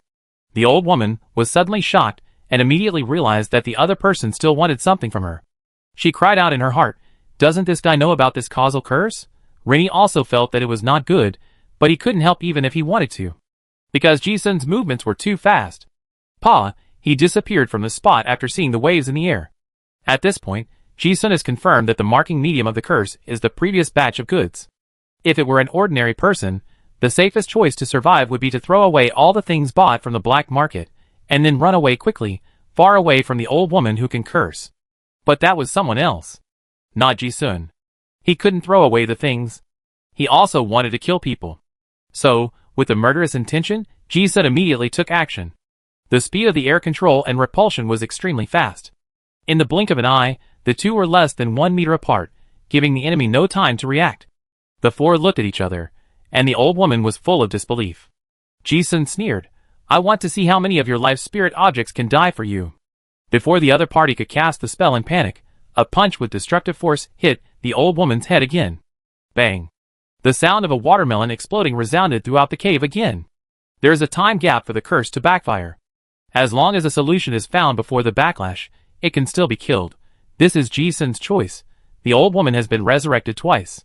This time, Ji-sun didn't want to give her another chance to attack. The moment a toad appeared out of thin air not far away, the sound of stepping on the air sounded again. The toad screamed in fear before it could spit out the person. Stop him. After all, it was a team that cooperated tacitly. Seeing that the old woman was about to be killed, the other three also reacted. They gave up the idea of besieging and killing Rini, and wanted to come to help. Just as Ji-sun rushed forward, a dark red short knife quietly appeared in the air, blocking his way to kill the old woman. Ji-sun now saw that the old woman seemed to have to come out of the toad's mouth before she could cast a spell. In other words, if she was killed in the stomach, she would have no room to resist. If Ji-sun avoided this knife, the old woman on the opposite side would just come out. There was not enough time. Thinking of this, the cursed power surged all over his body, and the phantom of the clown appeared behind him. In an instant, a pressure that could not be concealed from the description of a high-level demon god swept the scene. Ji-sun's momentum suddenly rose a lot, and the pressure was like a mountain falling, suffocating everyone present. Only then did Rini and the others understand that the man in front of them had not used his full strength just now. Under the blessing of the demon god's power, the bronze luster on Ji-sun's skin shone brightly, and dragon scales instantly covered all the vital parts. He had no intention of avoiding the dagger at all, and rushed straight up. The scarlet short sword was obviously a relic with the breaking chi entry, and the blade dancer had reached a very high level in the use of weapons. This made Ji-sun unsure if he could avoid it. So, he chose to resist. Almost at the moment when the two touched, the blades turned into more than a dozen red shadows that were indistinguishable, easily breaking through Ji-sun's protective chi and stabbing at his vital points. Only to hear clang, clang, clang. A series of sharp metal touch sounds. The blade dancer looked horrified. He was shocked to find that his knife didn't break the defense.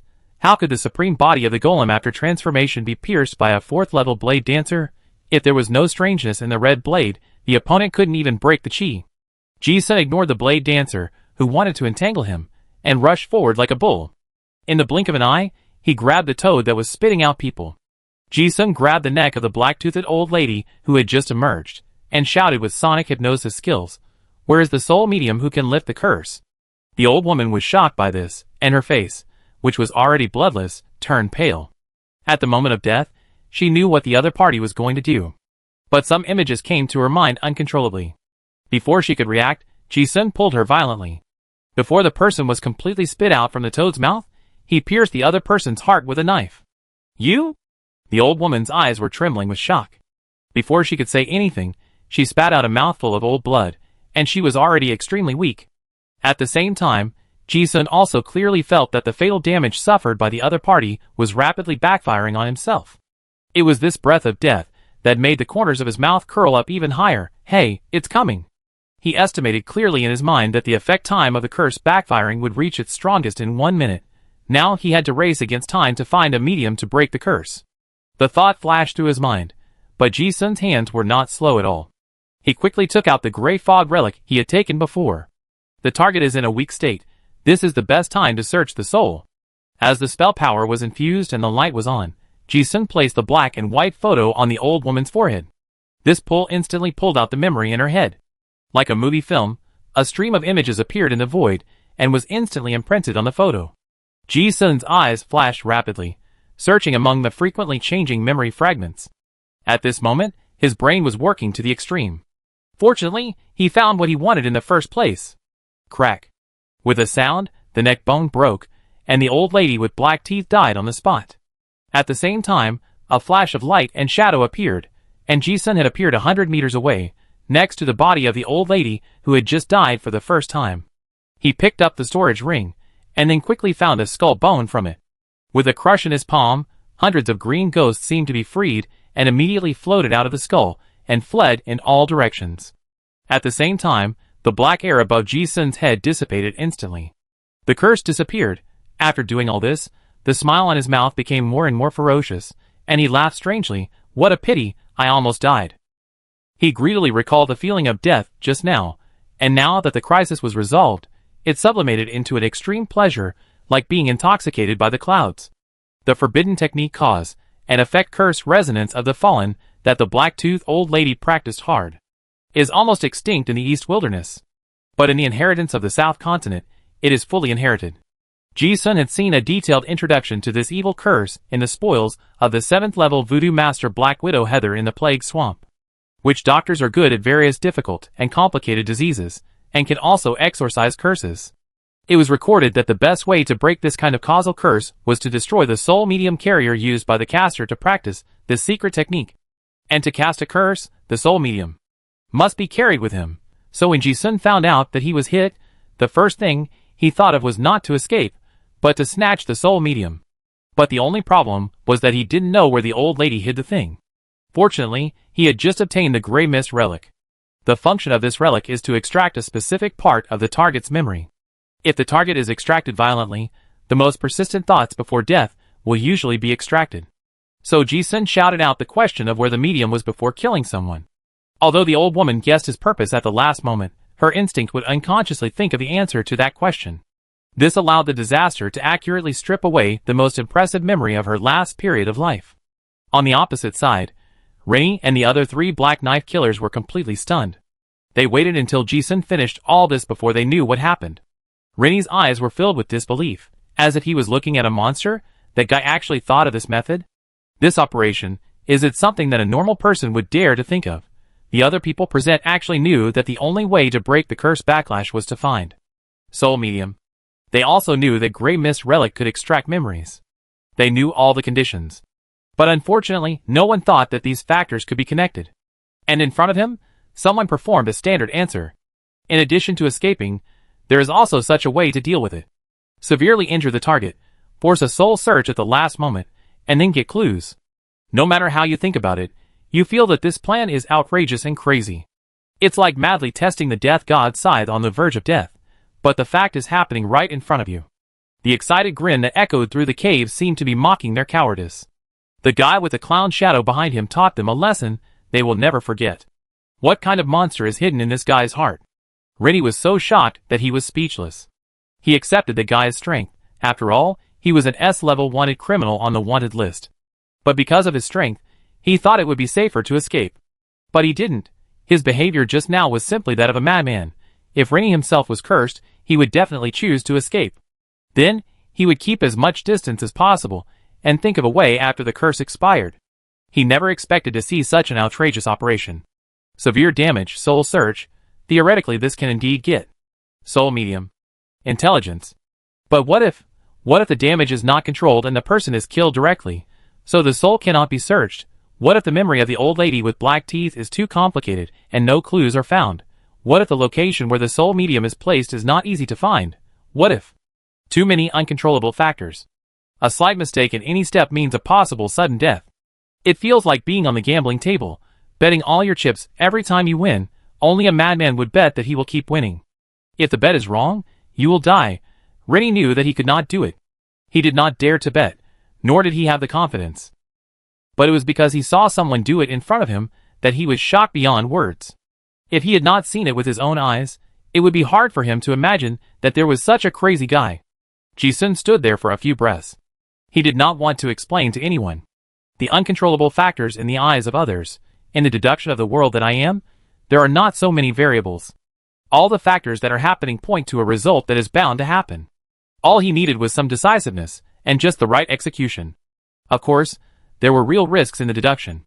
For example, too many memories were stripped out, and Ji-sun did not find what he wanted before the curse backlash broke out completely. But it was precisely because of this uncertainty that the plan had an extraordinary appeal. And Ji-sun would not assume some what-ifs that already had an ending. He survived, and this was the result. At this time, Ji-sun looked up at the three killers in the distance, and the corners of his mouth raised the familiar strange smile again. The black-toothed old lady, who posed the greatest threat to him, was dead. The rest was just dessert. With a bang. Sound of air explosion, Ji-sun's figure had disappeared from the spot. On the other side, the three black knife assassins had just witnessed his outrageous fighting power, and their expressions were already ashen. Rennie also suppressed his shock at the same time.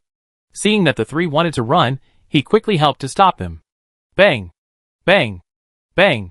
The battle in the cave was fierce, but it only lasted for a short time before it completely stopped.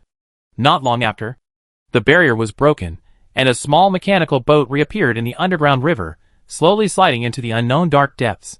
Just like before, Rennie rowed the boat, carrying the outsider, who came from somewhere else to the Shadow Abyss black market. As if nothing had happened, Ji-sun still sat calmly at the bow. He was checking the memory extracted from the photo. There was a lot of information in the memory of the 4 Black Knife members, who had just been killed. Although scattered, but with the 4 people together, Ji-sun also got a lot of interesting information. He also knew why he encountered gangsters. After the collapse of the Orlan dynasty more than 200 years ago, the remnants of the old era went into exile for 200 years. They hid everywhere. But they needed some sources of supplies and intelligence. So the former Palace Special Service Organization, Black Knife, became the current killer organization. While collecting intelligence, they also engaged in robbing and robbery. Jidao City is the largest Black Knife stronghold in the entire East Wilderness. Ji-sun looked at the information, and the most important thing was to see if there would be any follow-up trouble. After a quick look, there was none. As expected, the old woman thought she was the Lionheart family, or the Revolutionary Army, who came to purchase supplies. It was their routine to rob the thieves. They had done it many times before. After all, now that the Orlan royal family has been restored, there is no fat sheep they dare not kill. And as for Rennie who was on the boat, the 4 of them didn't know why, they just followed orders to kill him. Use the Grey Fog relic, this disaster item, as bait, and then wait for the fish to take the bait. The original plan was to find the bait if it was lost and continue fishing, but I didn't expect to catch a shark. On the boat, the mechanical paddles stirred the water. No one spoke. The atmosphere was slightly dull, revealing a bit of depression and uneasiness. Rennie glanced at Ji-sun on the boat from time to time, with mixed feelings in his heart. The terrifying combat power of killing for people just now has extinguished any thoughts for him. He knew very well that if the other party wanted to, he could even kill him together. The current scene was almost exactly the same as when he just left the black market. The man sat there calmly as always. But it was this silence that made Rennie feel an invisible pressure with every breath. He could not bear this kind of oppression after all. Rennie also knew that he needed to break the silence, so he took the initiative to ask, "Where are you going, sir? I am quite familiar with the underground river under this extreme pirate city. I can take you there first." Hearing this, Ji-sun looked up. No hurry. He looked at the boatman in front of him, smiling. "Compared to leaving, I am more curious to ask, what is your relationship with the god of drama Domingo?" Rennie was not surprised that he would ask this. He also knew that he had no room to refuse the answer. He just seemed to think of some unbearable past events, and he smiled bitterly and said self-deprecatingly, "To be honest, I am still Domingo's uncle." As he said this, he hid something in his eyes, and added in a deep tone, "His father is my brother." Oh! Ji-sun was not surprised. Just now, watching this guy's extremely exquisite puppetry, he had already guessed the general idea. The inheritance of the king's 4 knights is a secret of the palace, and will never be circulated outside. I just didn't expect the relationship to be so close. And after hearing this opening, Ji-sun immediately became interested and continued to ask, "Then why did Domingo want to kill you? And why do you want Grey Mist Relic?" Rennie also now knows that there is no point in hiding it, and sighed, "This is a scandal within our Shishin family. If you are interested in listening, I don't mind talking about it." After a pause, he directly stated his purpose. "As for Grey Mist Relic, I don't need this disaster object. I need to find a dusty memory inside." Chapter 381. The sound of water gurgling in the deep wet rock wall echoed in his ears, and the boat drifted slowly in the underground river. Rennie knew that if he wanted to get the Grey Mist Relic, this was his last chance. The people of the Black Knife organization would use this relic as bait, but the S-level wanted criminal in front of him would not. This might be the last time he saw this relic. He didn't know Ji-sun, and all the information came from the bounty offered by the Bounty Hunter Union. In his memory, this person was chosen for many crimes. It seemed that he had attacked and killed many nobles, and was directly related to some conspiracy events. Looking at it from all angles, the only thing written on the wanted list was tyranny. 2 words. In addition to the previous experience of the battle where one killed 4, Rennie also witnessed the cruel methods of this wanted criminal S. It was even worse than the description on the wanted poster. But Rennie was also calm. He had no possibility of robbing by force, but all the extra thoughts were dispelled, and he could only choose to be honest. Besides, he also had a bad temper in his heart, and the dirty and filthy things of the God of Play's clan should be shown to outsiders. Ji-sun listened to the story told by the boatman in front of him with interest. However, since he knew that Rennie was Domingo's uncle, he had guessed most of the plot. Each generation of the 4 knights of the king has only 4 people, but behind them are actually 4 huge families. The Oran royal court has been in exile for more than 200 years. Although the drama god family to which Rennie belongs has also fallen into decline, it is an ancient family that has been passed down since the Talon dynasty. The heritage of the family is still beyond the imagination of ordinary people. Rennie was born in this family that studies puppets and magic tricks. He showed extraordinary talent since he was a child. Whether in puppetry or cultivation, he is a rare genius in a century. He especially likes to tinker with some new puppets with strange functions. If nothing unexpected happens, Rennie will most likely become the new generation of the family's leader. However, there is more than one candidate in the family. The descendants of this ancient family have inherited the talents of their ancestors in their blood. Other family members also have amazing talents. One of Rennie's brothers is one of them. And for countless years, only one person in each generation of heirs can inherit the supreme honor of the king's 4 knights. At the same time, it also represents the strongest person in the God of Play family, and has all the rights and resources. This also means cruel competition. And the royal court itself also acquiesces in this competition. The king does not care how the knights are selected, but the guardian knight, he needs must be the strongest one. The process is not very important. The end result is that Rennie failed in the competition. He failed because when he was young, he was only obsessed with technical research, had no interest in political honor, and underestimated the bloody struggle within the family.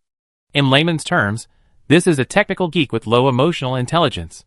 The story is probably that the real identity of the beautiful fiancée is actually the lover of his own brother.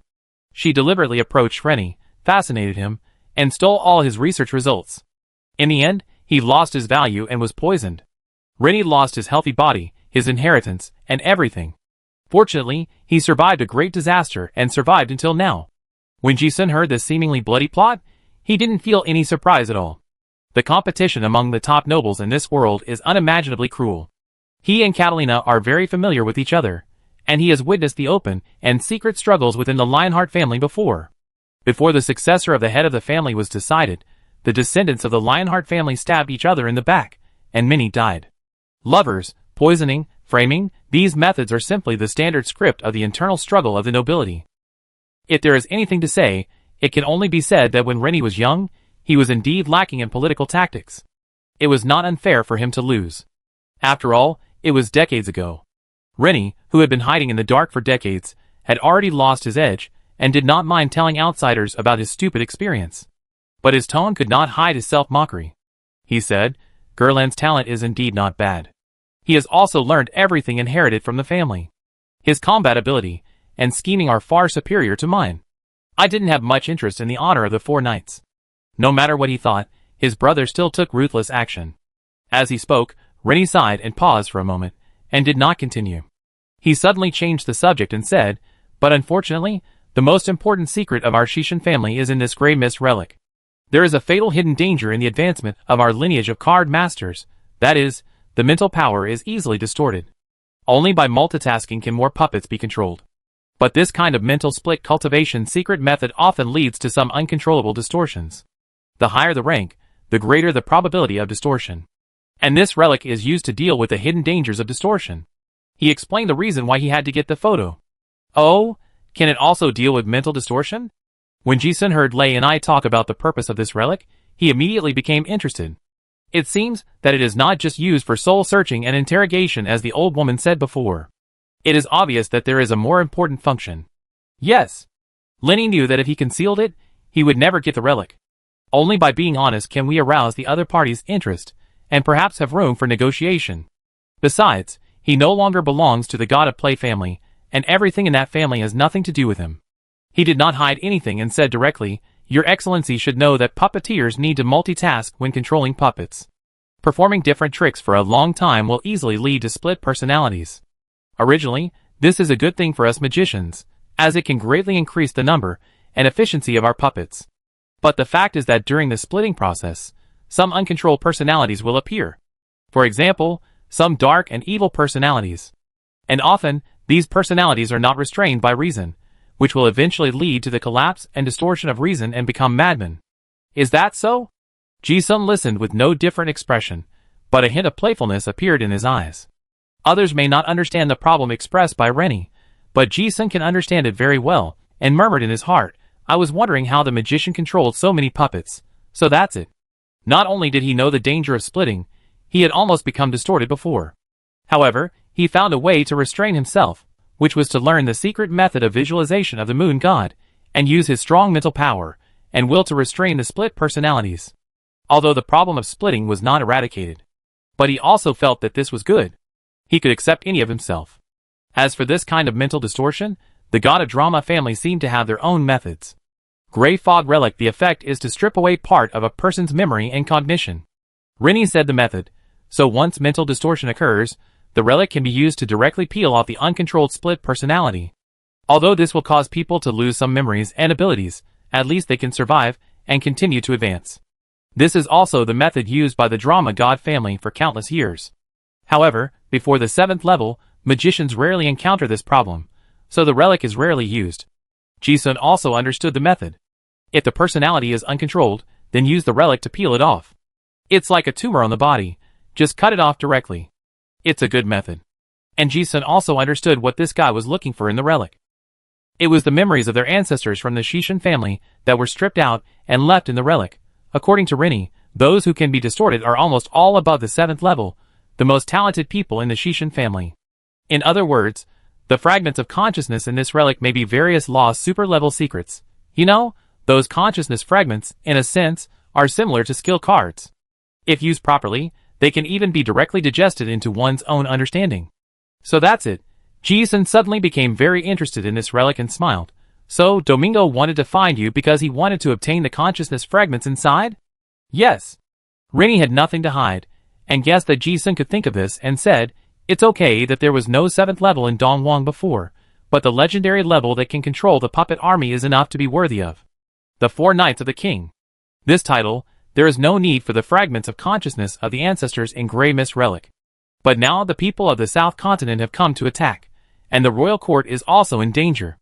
If they cannot break through the 7th level, the honor and pride of the Shishin clan will be shattered. It may even usher in destruction. That's why they thought of me, a useless person." After taking a breath, Rennie seemed to recall something unpleasant in the past, with a hint of self-mockery in his eyes, and said, "After all, I am the only one in the world who has been searched by this relic and survived. In other words, I am the only one who knows how to use this relic correctly. The Shishin clan did not pass down the usage of this relic, because it is useless to tell them. Only those who can withstand the backlash of the relic's soul search are qualified to touch the distorted consciousness fragments that the ancestors stripped off. So the usage method is hidden in Grey Mist Relic." After hearing this, Ji-sun also deduced it in his mind, but did not find any flaws. He asked, "Is this the purpose of your search for this relic?" "Yes." Rennie nodded and said bluntly, "This relic can at most be used as a soul search tool for you, sir. For me, this is the inheritance of the magician lineage. So I would like to ask, is it possible to give it up? Although it is a fragment of consciousness that has been distorted and stripped away, those memories are all genuine superclass secrets. Moreover, the god of play has been trapped in the East Wilderness for 3,000 years, and many secret inheritances have been lost. Those fragments in the relics are genuine superclass secrets of the magician path. More importantly, the understanding of the law, mental power, and magic, those are all valuable experiences that cannot be recorded in books. They are all priceless treasures. Only Rennie, who had peeked at it once, knows its true value. If it is true as Rennie said, this disaster item is really dispensable to Ji-sun. After all, there are other substitutes for the soul-searching effect on the market. But the problem is the M signature on the back of this relic." Thinking of this, he asked casually, "I'm curious, where did this relic come from?" Rennie didn't know why he asked this, but this question was irrelevant, so he said directly, "This is an exclusive treasure that has been passed down by the god of play family. As far as I know, it has been at least since the time of Talon." As he said this, he pondered Ji-sun's tone and realized that the other party might know something. After all, he did not hide it and said, "According to the ancient books in the family, this relic was given by the founding emperor of Talon, the great Emperor Lanlingster." Ji-sun listened but did not respond. The king's 4 knights are the closest guards to the emperor, so it makes sense that they have the relics of Emperor Lanlingster. It seems that Rennie only knows this much. Ji-sun did not ask much and said, "It's okay to make a deal. But what can you offer?" Hearing this, Rennie breathed a sigh of relief. "Your Excellency's strength far exceeds mine, even to a level that I cannot understand. I think the chips I can offer may not be what you like. It's good to be able to talk." He did not answer, but cleverly asked back, "If you are interested in something, just say it directly. As long as I can take it out, I will not refuse." This is actually a very wise statement. Retreat to advance. In fact, it is to leave a way for yourself. Because in the face of absolute strength, the weak are not qualified to negotiate conditions. In other words, if the other party wants to rob openly, he can't do anything. But once this statement is out, the other party can choose the chips, which is the basis for the transaction. Masters have their own pride, and Rennie can see that although the wanted criminal S in front of him is a bit cruel in killing, he seems to still have his own principles. "Oh!" Ji-sun raised his eyebrows. This guy's little thoughts certainly didn't escape his notice. It seems that the loss he suffered in the past has taught Mr. Rennie a huge lesson in recent years. Since the other party said he could pick anyone, Ji-sun didn't hesitate. He asked directly, "What is the magic secret method that your lineage of play gods practices?" This Rennie's expression froze. He asked the most important bargaining chip he could offer right away. Although he felt a little bitter, he was not surprised. He had observed the previous battle carefully. Others could not see the secret of this man's methods, but he knew that this man was proficient in at least several magic secrets. It was expected that he would use the secrets of his magician lineage. Lei Ni's thoughts turned quickly, and he answered directly. One of the 52 forbidden magic arts is the Qianji Gui Shen Min. This is a secret art that combines puppets, magic tricks, and mind control. There are 3 categories: Qianji, puppets, and Shen Min. Ji-sun's eyes flashed with brilliance, and he said lightly, "Tell me about it in detail." He was very curious about the secrets of the magician lineage before. Originally, he thought that he would have a chance to kill Domingo, so that he could get a glimpse of the secrets of the magician lineage. Unexpectedly, there seemed to be other ways to obtain it now. Rennie had already had the awareness of trading, and said frankly, the original gold version was in the hands of the magicians of all generations. I only have the part of the secrets that I understand. Of course, if you think highly of my little skills, I will also hand over some of my magic experience over the years as a bargaining chip. He knew very well that at this time, he could only make his bargaining chips as valuable as possible to have the possibility of negotiation. There was no point in hiding something from someone who was much stronger than him. Moreover, in his opinion, the other party was most likely just trying to understand the methods of the magician lineage. After all, the magician lineage had too many mysteries, and not everyone could master them. After listening, Ji-sun nodded with satisfaction. Yes. If that's the case, we can talk. Rennie frowned and thought, is it just talk? Ji-sun did not want to make the other party suspicious, so he told the other party his bargaining chip. I also need a 6th level occupation card from the magician lineage. It is best to have the original template. If you can provide it, I can agree to exchange and let you hold the relic for a while. He didn't know what the other party had. But after all, the inheritance of the God of Play family has not been broken, so he talked about the higher side first, thinking that even if there is no original template, other improved versions will do. However, as soon as this condition was spoken, the other party was indeed in trouble. Rennie was embarrassed and said, original template? Sorry, that kind of thing has always been hidden in the treasure house of the God of Drama family, and I don't have it. Hearing this, Ji-sun also expressed regret and said casually, then contact me when you have it. Just thinking of some fragments of secret methods is not enough to exchange for the inheritance in the relics. And he also saw that Lei and I obviously hid something. It's not him who is anxious. Ji-sun thinks that he should force the other party. Seeing that the deal fell through, Lei Ni's eyes looked very ugly. This is the only chance. He doesn't want to lose it. Wait. Rennie's expression struggled for a moment, as if he had made a difficult decision. Although I don't have the 6th level occupation card template of the magician sequence, I have this. As he said, he took out a scarlet card. Ji-sun watched this guy's performance throughout the whole process. The magician is also a performer, but he didn't see anything unusual. But the thing in his hand is really a good thing. 1000 Hands magic quality, dark gold. Detailed explanation, artistic path red heart 7 juggler 6th level occupation bloody card, original template.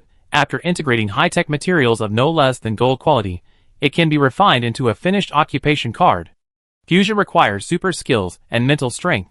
Successful fusion will gain huge occupation attribute growth and obtain exclusive occupation entry 1000 Hands. Ji-sun looked at this bloody card and was also surprised. There really is an original template. You have to know that the card master who can fuse this grade of professional card must be extremely powerful. In other words, this may be analyzed from the corpse of a legendary strongman. If Domingo had not died, Ji-sun would have suspected that this was a professional card fused by Domingo. Soon, Rennie also told the origin of this card. This is my grandfather's bloody card. Ji-sun suddenly understood and asked, the bloody card of the puppet master Goikoi Yami 200 years ago? 200 years ago, the Oran dynasty collapsed, and the 4 knights of the king at that time all died in battle. Ji-sun had never expected that after 200 years, he would actually see the bloody card of that legendary strongman. Yeah. Rennie was reluctant to part with it, and explained, this was originally the career card I was going to fuse. But my body has been corroded by toxins, and it is impossible to fuse such a card again.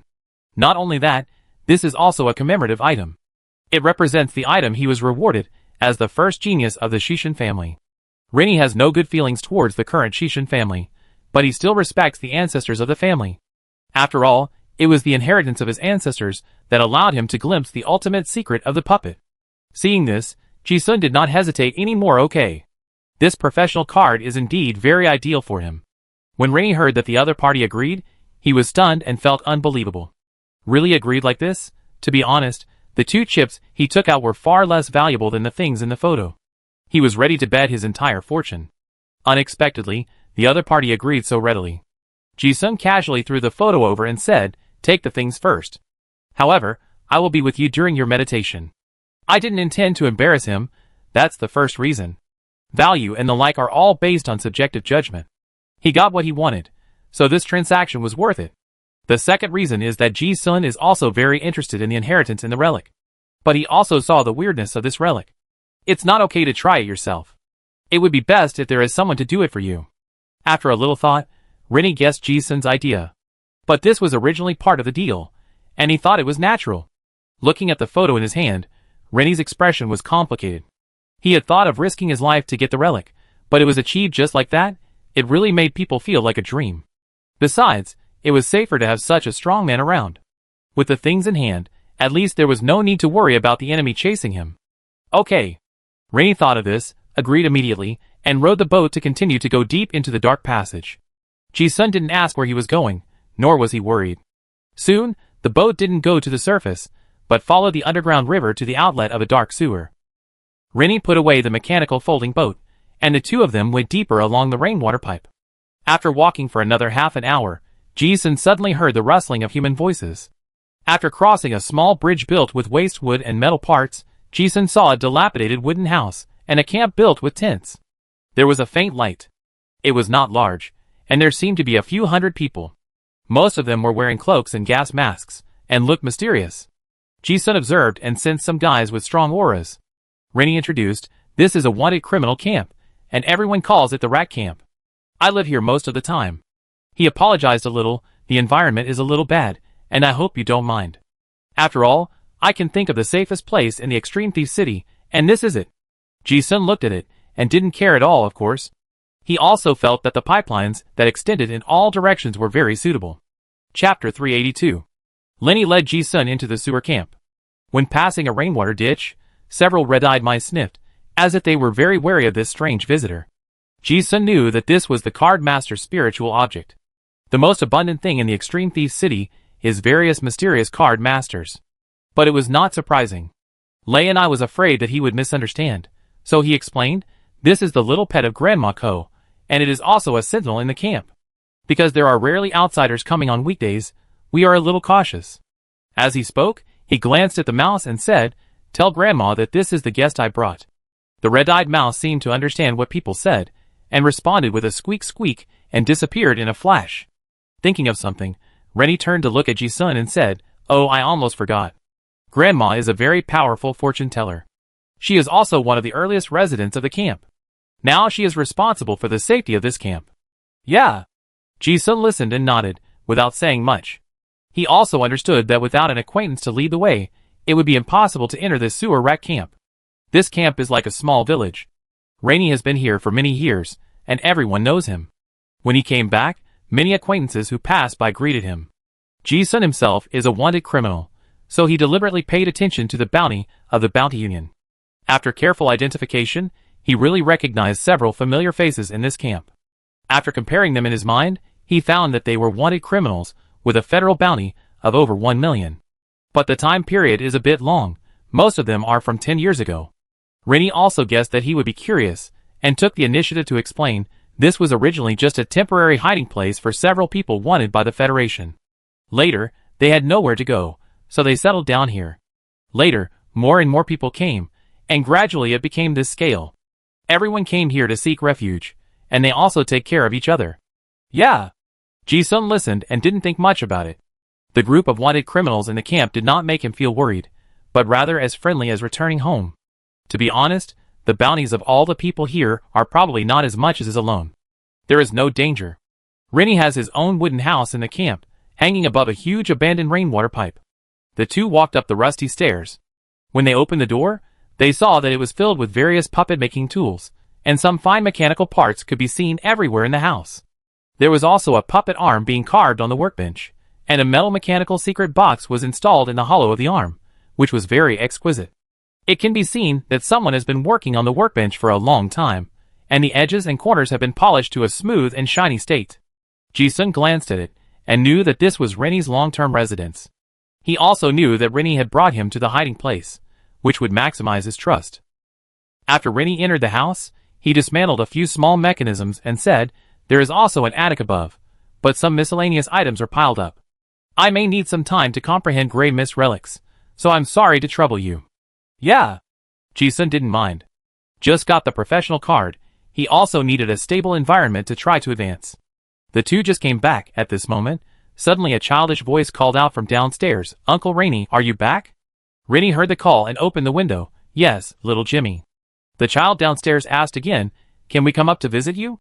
Probably because there was a guest in the room. Rennie looked at Ji-sun, saw that he had no objection, and said, "Of course." As soon as he finished speaking, he heard the sound of the iron stairs clanging. In a blink of an eye, a little brown-haired boy poked his head in from outside the door and looked at the two people in the room curiously. "Ah, so there are guests. Sorry, I disturbed you." Ji-sun looked over and found that there were not one, but 5 children between the ages of 3 and 10. They were wearing ragged patched clothes, with pale faces and thin bodies, and looked like they had been malnourished for a long time. Although they were obviously poor, they looked very polite and had good family education. They seemed to have never seen outsiders, curious and alert. Several pairs of eyes looked at Ji-sun. Rennie introduced, "This is Jimmy, an orphan without a father or a mother. Not long after he was born, someone threw him into the sewer. Fortunately, he met the mouse of Grandma Le, and was brought to the camp. The other one next to him is Shigua, and there are Haiten, Dazue and Nini. They are all children born in the camp. I usually teach them to read, and teach them some extraordinary knowledge.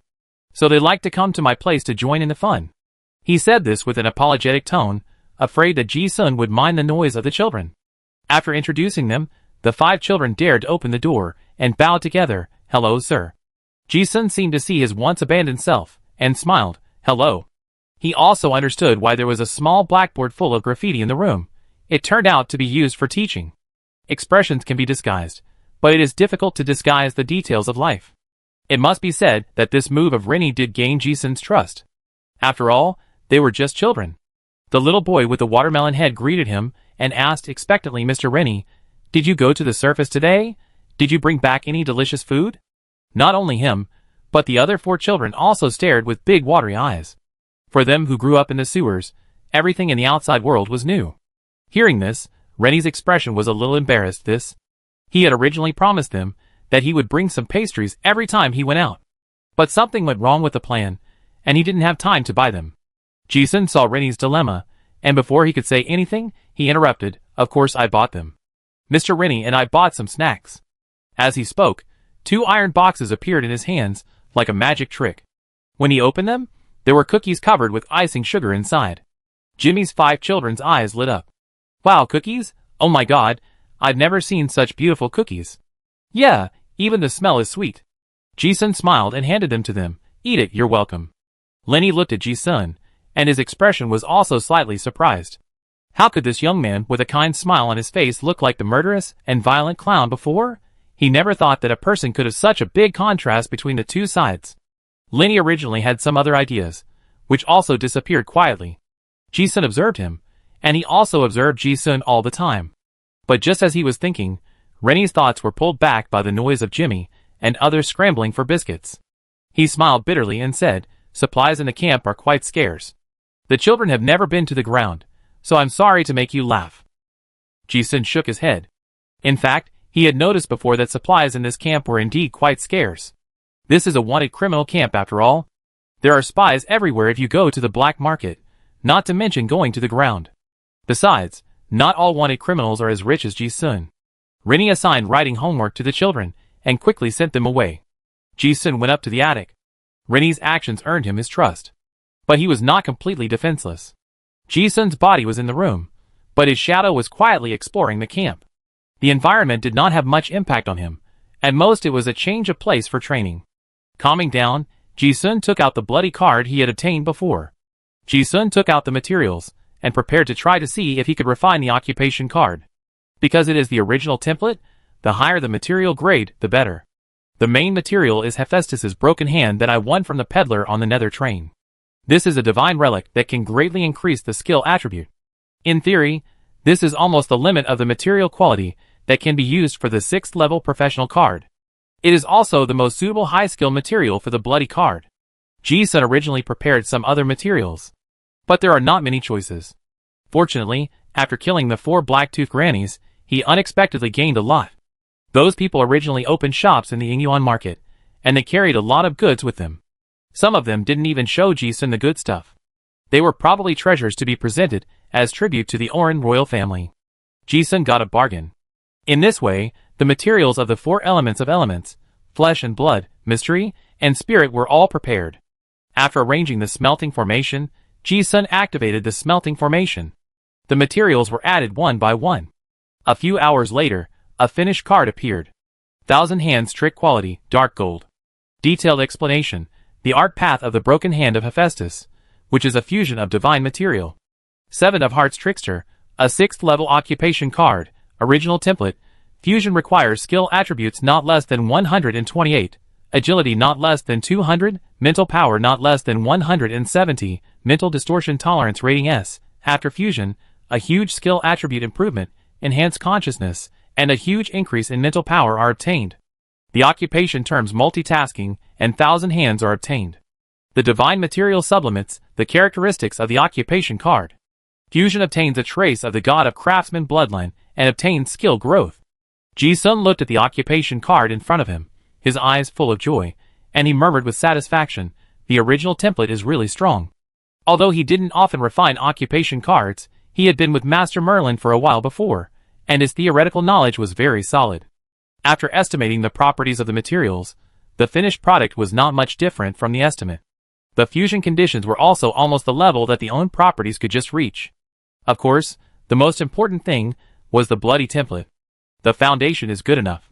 The template is roughly like a design drawing, which makes full use of the effectiveness of those top-grade materials. Ji-sun looked at the expected career card, and also took out some secret cause psychic that he had deliberately prepared before, and began to absorb meditation and breathing. The physical attributes required for advancement to the 6th level, as well as the understanding of the laws and domain, he has reached a very high standard. Now the last wave of absorption, stacking the body to the state of overflowing attributes, can try to advance. 2 days passed in a flash. The camp was peaceful. Shadow was already familiar with the more than 300 people in the sewer camp. This place seemed like an isolated world. Although supplies were a little scarce, the wanted criminals seemed to enjoy this kind of retreat life. In the wooden house, Ji-sun was meditating and resting on the 2nd floor. Rinny was on the 1st floor comprehending the mystery of gray mist relics. Both sides were surprised that the other could stay in the house without going out and practice hard. It was just that every afternoon, there would be about 2 hours of noise. Jimmy's kids would come to class. Rinny would teach them knowledge. Ji-sun didn't feel disturbed, but felt inexplicably at ease. The career card was already in hand, and in the afternoon, he started to advance and merge. In this environment, whether it was Shadow or little Ivan, it was enough to ensure his safety. And downstairs, although there was a barrier to isolate them, Rennie was from a top family after all, and he could guess that Ji-sun was probably preparing for advancement. Even the other party's advanced career template was exchanged from him. But what surprised Rennie was that the 1,000 Hands magic template was an exclusive career card of their magician lineage. Can card masters of other sequences use it?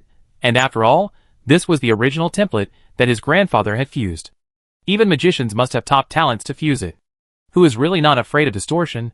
Rennie had many doubts in his heart, but he didn't dare to disturb him. Although Ji-sun was distorted, it was still a good thing for him. But Rennie had no such idea at all. Although the two had only known each other for a short time, some details were enough to show that there would be no accidents. It was better not to have those unrealistic ideas. Just like that, 5 days passed. Ji-sun had not come down from the attic on the 2nd floor. The whole camp seemed to have not changed because of this one person. That day, in the afternoon, downstairs, the sound of Jimmy and several children reading and recognizing words rang out on time. In the barrier on the 2nd floor, the extraordinary characteristics that had been surging violently in Ji-sun's body for several days also stabilized. He opened his eyes were full of brilliance, and he exhaled a breath of turbid air. Finally, I succeeded in advancing. It must be said that the higher the rank, the more violent the transformation of extraordinary characteristics the body has to endure. The greater the risk and pain of advancement. Especially Ji-sun merged this kind of original template that is not suitable for modern card masters. In the past few days, the feeling of cruising on the edge of distortion almost made the advancement fail several times. Luckily, Ji-sun had gone Wakenru and other masters to teach him the tricks, so he got through it safely. Advancing to a higher rank is like a snake shedding its skin or a shrimp or crab shedding its shell. Only after experiencing pain can one gain a stronger body. After more than half an hour, Ji-sun's body quickly healed like a broken water tank after advancing, and his physical condition also recovered quickly. At the same time, Ji-sun gradually had a clear understanding of the 6th rank, a new extraordinary rank. That feeling was like climbing a high building to see far away. After all the effort to climb a high building, the clouds and mist in front of you dispersed, and suddenly everything became clear. A brand new perspective, a completely different scenery. The law that I could not understand and touch before the 5th level, and the vague understanding of the law, now clearly appeared in my eyes. The martial arts skills and spells that I could not understand before, now suddenly understood. The promotion of the level directly raised Ji-sun's understanding of the law, and this feeling made him feel wonderful. Looking at the attribute panel, it was also refreshed. Thousand Hands Magic. This occupation card has a huge growth in the two-way extraordinary characteristics of skill and mental power. Ji-sun's skill attribute directly increased from 131. It soared to 244. And the mental strength also soared from 175 to 260. So strong. Even though Ji-sun had advanced several times, he was still surprised by the new changes in his body this time. This was completely different from the previous increase in pure physical attributes.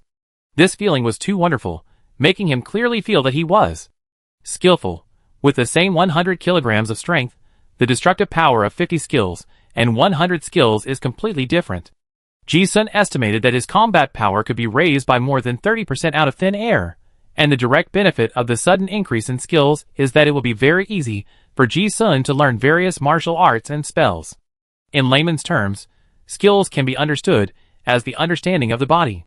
TSK, is this the feeling the old man said? Ji-sun casually condensed a cyclone in his hand. Then with a little control of the air, the cyclone turned into a little bird flapping its wings. Not only is the appearance no different from a real bird, it can even flap its wings and fly, transforming Qi into shape. This is the top skill of Qigong masters, that Gongwu once said. Ji-sun had no idea how to get started before, but now he can do it easily. This is the direct effect of the skill skyrocketing by more than 100 points. This feeling of being at ease made him feel great. To others, this may not make any difference, but for real masters, this subtle difference is the threshold to the highest level of martial arts. After trying the changes in physical skills, Ji-sun thought of something else. He took out the moon wheel with his backhand. With a clang, the moon wheel was like a scale exploding, splitting into pieces of silver blades. A blade was controlled by mental power, and shot out like a sharp arrow. It accurately passed through the gap in the wooden house, shot out, and then rushed back, as agile as a silver fish. Then, there were 2, 3, 4, and until 30, the number was still increasing.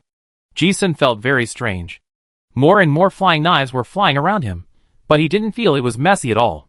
Instead, he knew the trajectory of each flying knife in his mind, and controlled it in detail. Before, he could only perfectly control about 10 flying knives at most. If he could control more, he would be a little exhausted. But now, when he reached the 54th flying knives, Ji-sun felt the feeling of exhaustion of mental power and calculation power. Not only the number of knives controlled has changed, but also the quality of control has greatly improved after the surge of mental power. Mental power is no longer like an arm, but like a willow branch, tough and can reach far. When Ji-sun saw this, he could not hide his joy in his eyes. Is this the entry for Thousand Hands? The gain is so strong. No wonder Domingo can control hundreds of puppets at the same time. When he really touched this magical realm, he realized that the magician's exclusive ability was incredible. And he has just advanced. After the professional card is fully integrated, and the new ability is used proficiently, there is still a huge room for growth. Ji-sun felt that the flying knife he controlled had not fully exerted the effectiveness of this ability. He took out a few more books, and flipped through them at the same time. This time, it was like discovering a new world, and his eyes were checking several books at the same time. The moment his eyes touched, the words were like flexible L's, running into a sea of consciousness. Ji-sun found that his brain could process several times more information at the same time. He could read 10 lines at a glance. 10 thoughts processed the 10 lines of content separately, clearly and distinctly, although his learning efficiency was already very high before.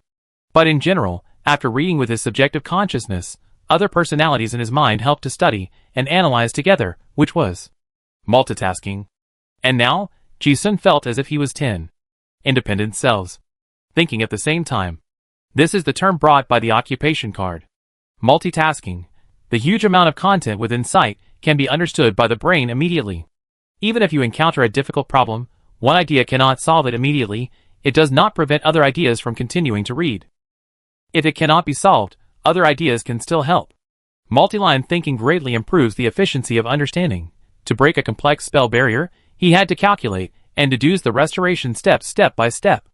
Now, multitasking allows him to see through the complex structure of the barrier at a glance. This is a higher dimensional thinking ability, although this was expected after listening to Master Merlin's advice. But Ji-sun was still very satisfied with the ability of this brain to process information at high speed. He couldn't help but mutter to himself, it will be much easier to learn and comprehend those magic secrets now. And looking again, strength, agility, physique and other physical attributes, although not so exaggerated, but because the materials and templates are good enough, the increase brought by this promotion is also very considerable, not worse than the general melee increase. Moreover, he had just succeeded in the advancement. After the rank was stabilized, all new abilities would have room for substantial growth. Ji-sun was very satisfied with the results of this advancement, savoring the changes in his body carefully. However, just when he was about to continue meditating to stabilize his state, he suddenly frowned. It seemed that he felt something.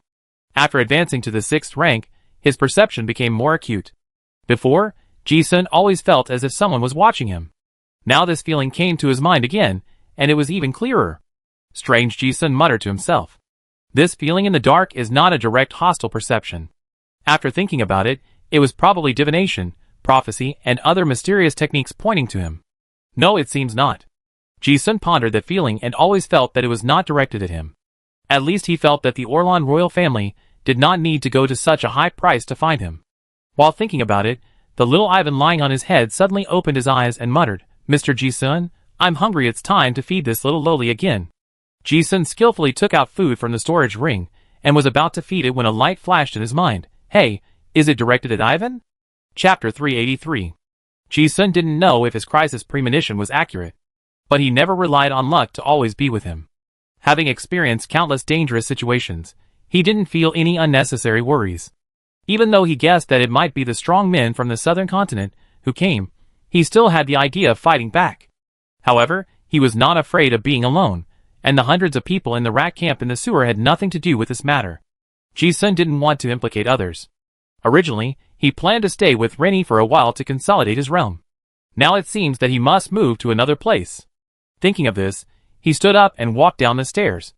As soon as he walked down the stairs, he saw Rennie fiddling with a mechanical arm on the simple table. The welding light made the whole room flash blue, and the air was filled with the smell of burning and oxidizing metal. Without the cloak to cover, Rennie's semi-mechanical body was completely exposed to the air. Like an octopus, 4 or 5 mechanical arms were simultaneously repairing the other 2 that were damaged in the previous battle. This was the unique talent of the magician lineage, which could simultaneously control multiple limbs to efficiently complete work. Rennie's body had been necrotic due to toxin pollution, and the mechanical body he transformed was not very advanced. Judging from the materials used, this guy was not well off. The metal materials and accessories used looked like second-hand goods removed from some mechanical devices that had been used for a long time. This also greatly limited his combat effectiveness. Not only him, but everyone else in this camp was in a similar situation. Unlike a special place like Innocent City where order collapsed, the situation of wanted criminals in other cities in the East Wasteland was actually very difficult.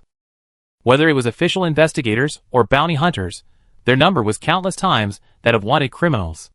Among them, there were many legendary masters who made a living on bounties, enough to chase wanted criminals to nowhere. Especially wanted criminals with special identities, like Rennie. Although he is quite powerful, he has been hiding here and there for years, and his losses from battles have not been replenished, and his situation is getting more and more embarrassing.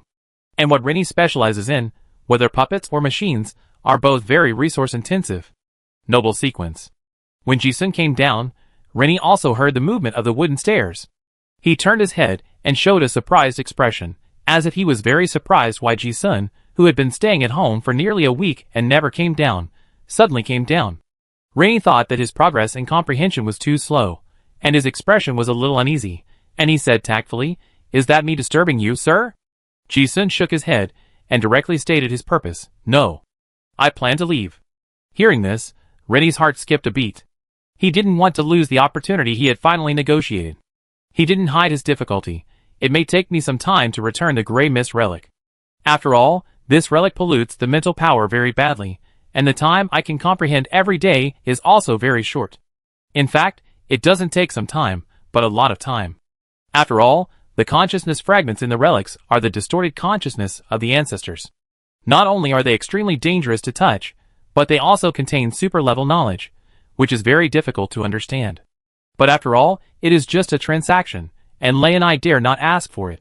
Ji-sun listened and shook his head, knowing that the other party had misunderstood, and said bluntly, "No. I don't mean to urge you. The relic will be kept with you for the time being. When I need it, I will come to you." Lei and I was also surprised to hear this. He also thought that this might be related to Ji-sun's sudden departure, but he was tactful enough not to ask. After a moment of hesitation, he also responded, "Okay." As Rennie said this, he seemed to feel that his expression was not prepared enough, and added, "If you need it at any time, you can find me at any time. Even if I have an accident, I will try my best to have someone return this thing to you." Yes. The most important reason why Ji-sun was obsessed with the disaster object was because it was the relic of Emperor Lanlingster. As for the inheritance left by the ancestors of the Shishin clan, he just wanted to take a look. He himself was not sure that he could touch it, so he just waited for Lei and I to slowly comprehend it. He chose to follow before because he did not have enough trust. Ji-sun had a full understanding of Lei and I after spending the past few days together. Time has smoothed all the edges of Lei and I. If it were not for his special identity, he would really be a technical geek who likes to study puppets and machinery. When Ji-sun heard that the other party agreed, he did not dwell on this issue. He had one more thing to do before leaving, and after thinking about it, he said, "But before that, I need your help with something." Although he was a little older, the other party had an absolute advantage in strength, and Rennie also showed due politeness. "Sir, please speak." He also saw from the past few days of getting along that the bounty in front of him was higher than the sum of all the people in the entire camp. As wanted criminal was not as vicious as imagined. When he was not killing people, it was really hard to see that this young man would have such a contrasting side. He was elegant and steady like a gentleman. Ji-sun said, "You said before that there is a fortune teller in the camp. If possible, I would like to visit him." Hearing this, Rennie agreed immediately, but also hinted, "Of course. But Grandma's temper is a bit strange, and you should know that fortune telling is very expensive." He also guessed that Ji-sun was looking for Grandma, probably because she needed some fortune telling. Ji-sun said, "Yes. I understand the rules. It's not easy to meet a real fortune teller. Since you have met one, you might as well give it a try." Hearing this, Rennie also breathed a sigh of relief. As he spoke, he put on a cloak to cover his mechanical body, and led Ji-sun downstairs. Ji-sun walked behind Rennie, looking at his old mechanical arm covered by the cloak, and thought of the question he was curious about before, and said, "Mr. Rennie, did you use neuromechanical technology to transform your body? You know, the technical threshold of neuromechanics is extremely high. Although the machinery of this era can be regarded as black technology, the technology of mechanical prosthesis is not yet mature. At most, some metal bones and kneecaps were replaced, and only small parts were modified." This was the first time that Ji-sun had seen a large part of the body completely replaced like this. And this was also the first time he saw someone combine machinery and puppetry. Rennie smiled bitterly and said, "I can't afford the materials needed for neural machinery. And many technologies have been lost in the East Desert." He had no intention of hiding anything and said, "I only mastered some incomplete technologies, using some biological limbs as replacements, and then attached mechanical skeletons." Ji-sun understood roughly after hearing this. It's not as advanced as he thought, but it's already very powerful. He thought about it and said, "Have you ever thought of using mechanical armor as a puppet? The vision of masters must be very high." Rennie guessed what he was talking about as soon as he heard it. "You should be talking about machines of the same level as the Titan armor, right? Ordinary mechanical combat armor is clumsy, and it's not worth it to use it as a puppet."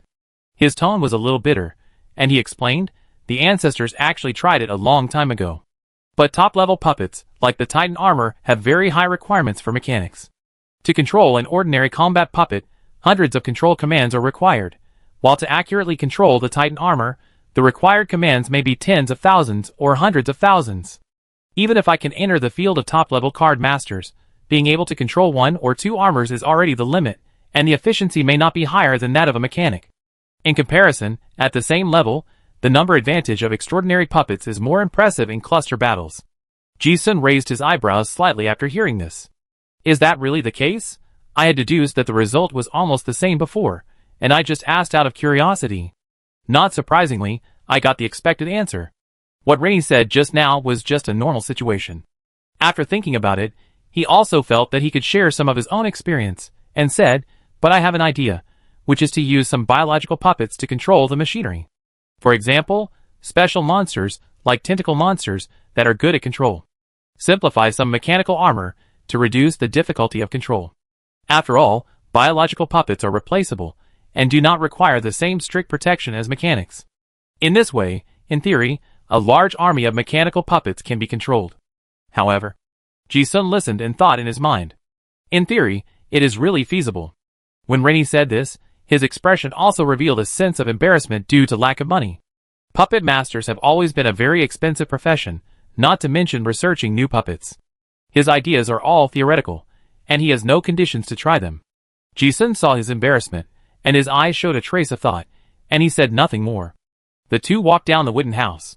Rennie was born into a noble family, and his knowledge was more extensive than anyone else in the camp. And because of his identity as a teacher, everyone in the camp respected him. Some people greeted him along the way, and some were curious about Ji-sun, an outsider, and pointed and talked. The two turned a few corners, and saw a small wooden house hidden in the dark next to a sewer full of red-eyed rats. As the two approached, the old lady seemed to have known that they were coming back, and a faint voice came from the door, "Rennie, bring the guest in." As soon as the voice fell, hundreds of rats ran out of the house. Rennie responded, "Yeah." Then he walked in first. Ji-sun followed. As soon as he entered the door, he saw a white rat wearing a red flowered coat lazily smoking a pipe on a chair. Although it was a rat, it could be seen that the face had the shadow of an old woman. The rat's eyes flashed with bright light and looked at Ji-sun. At the first sight, the red coat rat looked a little surprised, as if he saw something puzzling, but it disappeared in an instant. Ji-sun looked at the real body of Granny Lu, which was a big rat, and his expression was normal. I had already known from Rennie that this was a backlash from the divination. Red Heart 6 Prophet, it is a professional branch of the wisdom path, but card masters of this sequence rarely have a good end. Rennie introduced, "Granny Lu, this is Ji-sun, a guest to the camp." Ji-sun also nodded politely, as a greeting. Since he was a guest, there was no need to be polite. He directly stated his purpose, "Granny Lu, I want to do a divination." The white mouse said calmly, "Guest, what do you want to predict?" Ji-sun said, "Predict good or bad luck. I want to know if I will encounter a crisis recently. It doesn't have to be too accurate, just make sure whether it will happen." He wanted to make sure whether his perception was correct. This also concerns his subsequent itinerary plan. Hearing this, Rennie on the side was also slightly surprised. He thought Ji-sun would predict something special, but he didn't expect it to be so simple. You know, predict good or bad luck. It is one of the favorite businesses of fortune tellers because it is cheap. It only requires a rough judgment, not a specific direction. Before the other party could speak, Ji-sun took the initiative to ask, "What price do I need to pay?" The white mouse also said decisively, "Since it is a guest brought by Rennie, some food and supplies will be fine." Ji-sun, okay. He knew very well that any divination has a price. The lighter one consumes energy, and the heavier one hurts life. Ji-sun knew that the fate line involved in him was special, so he didn't ask any difficult questions. After the price was agreed, White Mouse took out a deck of playing cards and placed them on the table. "Guest, draw a card." Poker divination is the most mainstream divination method. Ji-sun sat on a chair next to Mouse and casually drew 3 cards: the 4 of spades, the 6 of hearts, and the 9 of diamonds. A very ordinary deck. White Mouse took a look and said the divination result a mixed game. It looks like it should be safe and sound. Ji-sun frowned when he heard it. He did not doubt that this old woman would fool him like those scammers in the market. It was just strange. Could it be that I felt it wrong? The prophet is a card master of the wisdom path, and his thoughts are far more sharp than ordinary people. The white mouse looked at Ji-sun and guessed what he was thinking at a glance, and explained, "In divination, a big card is not necessarily a good card. Big ups and downs have their own corresponding risk causes and effects. You drew an ordinary card. Ordinary is safe, of course it is auspicious." Rennie on the side looked a little different, but he also felt that it was reasonable. He had personally witnessed Ji-sun's method of killing for people alone. With that combat power, even if a 6th level card master came, he would not be able to gain any benefit. In Extreme Thief City, there is a high probability that there is no danger. Besides, although Ji-sun did not go out these days, Lei and I did not think that he did nothing. High-level card masters can more or less control the leakage of their own energy, especially Qigong masters. High-level card masters of this sequence can almost perfectly control the leakage of their own breath. It looks no different from before, but Lei Ni's intuition tells him that Ji-sun is now more powerful than before. Ji-sun listened to this explanation and knew that there was no problem. Although he could not tell fortunes, he knew some tricks. Poker is a medium that carries mysterious power. In the process of flipping cards, things like luck intervene.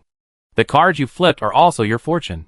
Just when he thought that the other party could only do this, and did not intend to continue, Bai Laoshu saw that he was hesitant between his eyebrows, and suddenly changed the subject and said, of course, there is another possibility.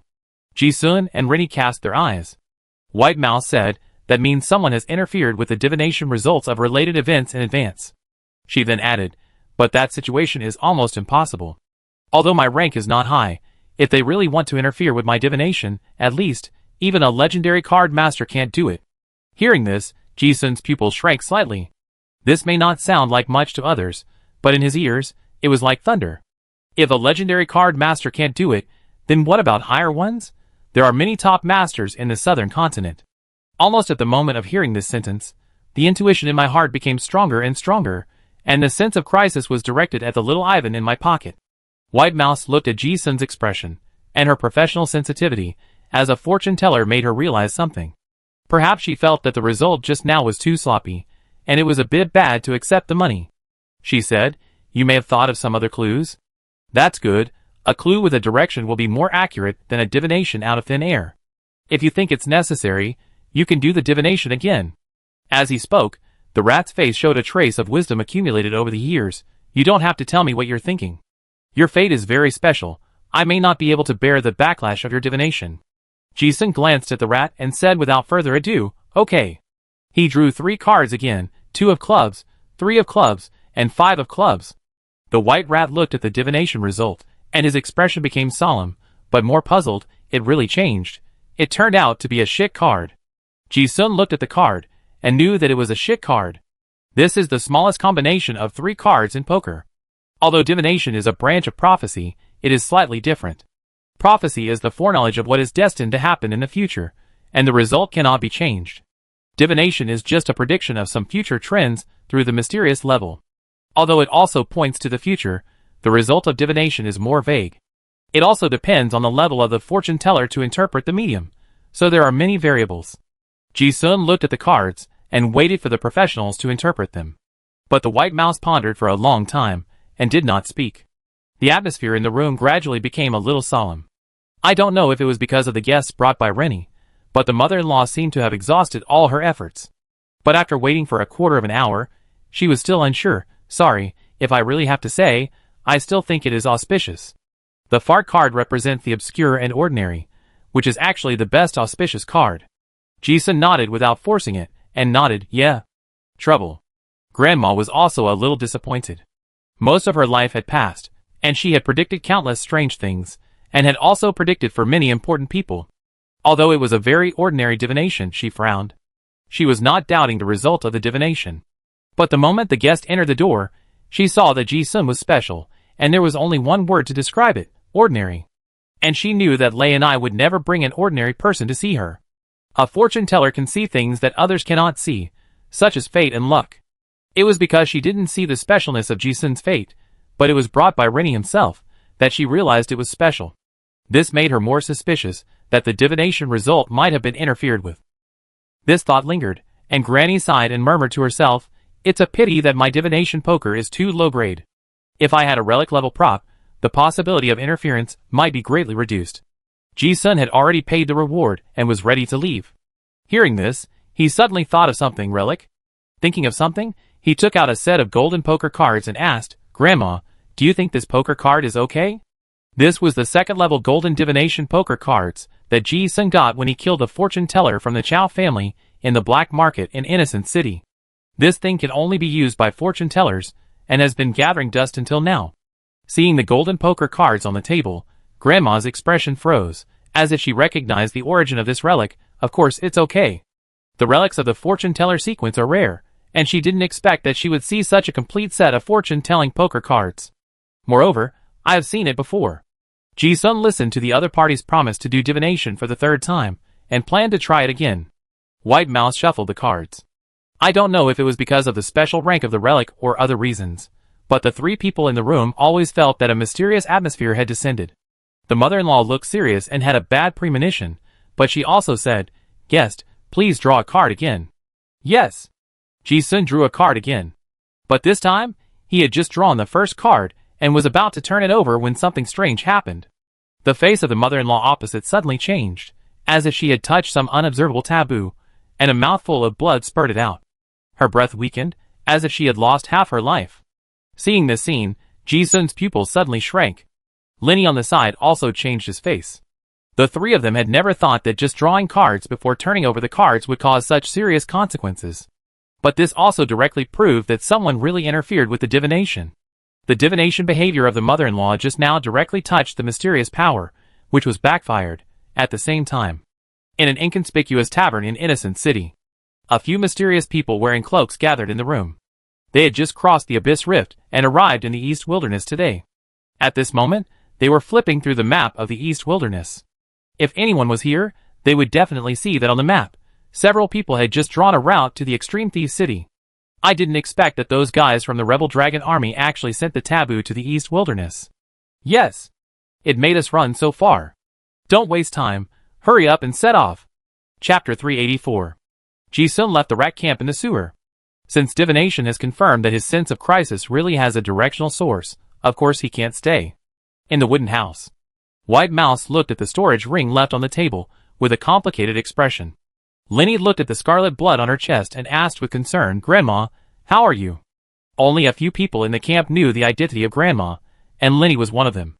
It's not that she said it modestly, she is not a master of divination. But in the entire East Wilderness, it is difficult to find a fortune teller who is more accomplished than the old man in the field of divination. 80 years ago, this person was already a well-known figure in the Federation. It was because of this that Lei and I dared to bring Ji-sun to the camp before. In fact, the hidden backhand before was the divination ability of this grandma. If there is really a bad result, he will take Ji-sun to another place. It's a bit of life. It's also my own fault. Grandma shook her head and said, then sighed, alas, it's also my fault. I'm curious about what that person predicted, and the backlash was so serious. The young man should have seen something, but he didn't mind. The backlash just now was not only because of divination, but more importantly, she had a glimpse of the cause and effect pointed to by divination. I didn't expect the consequences to be so serious.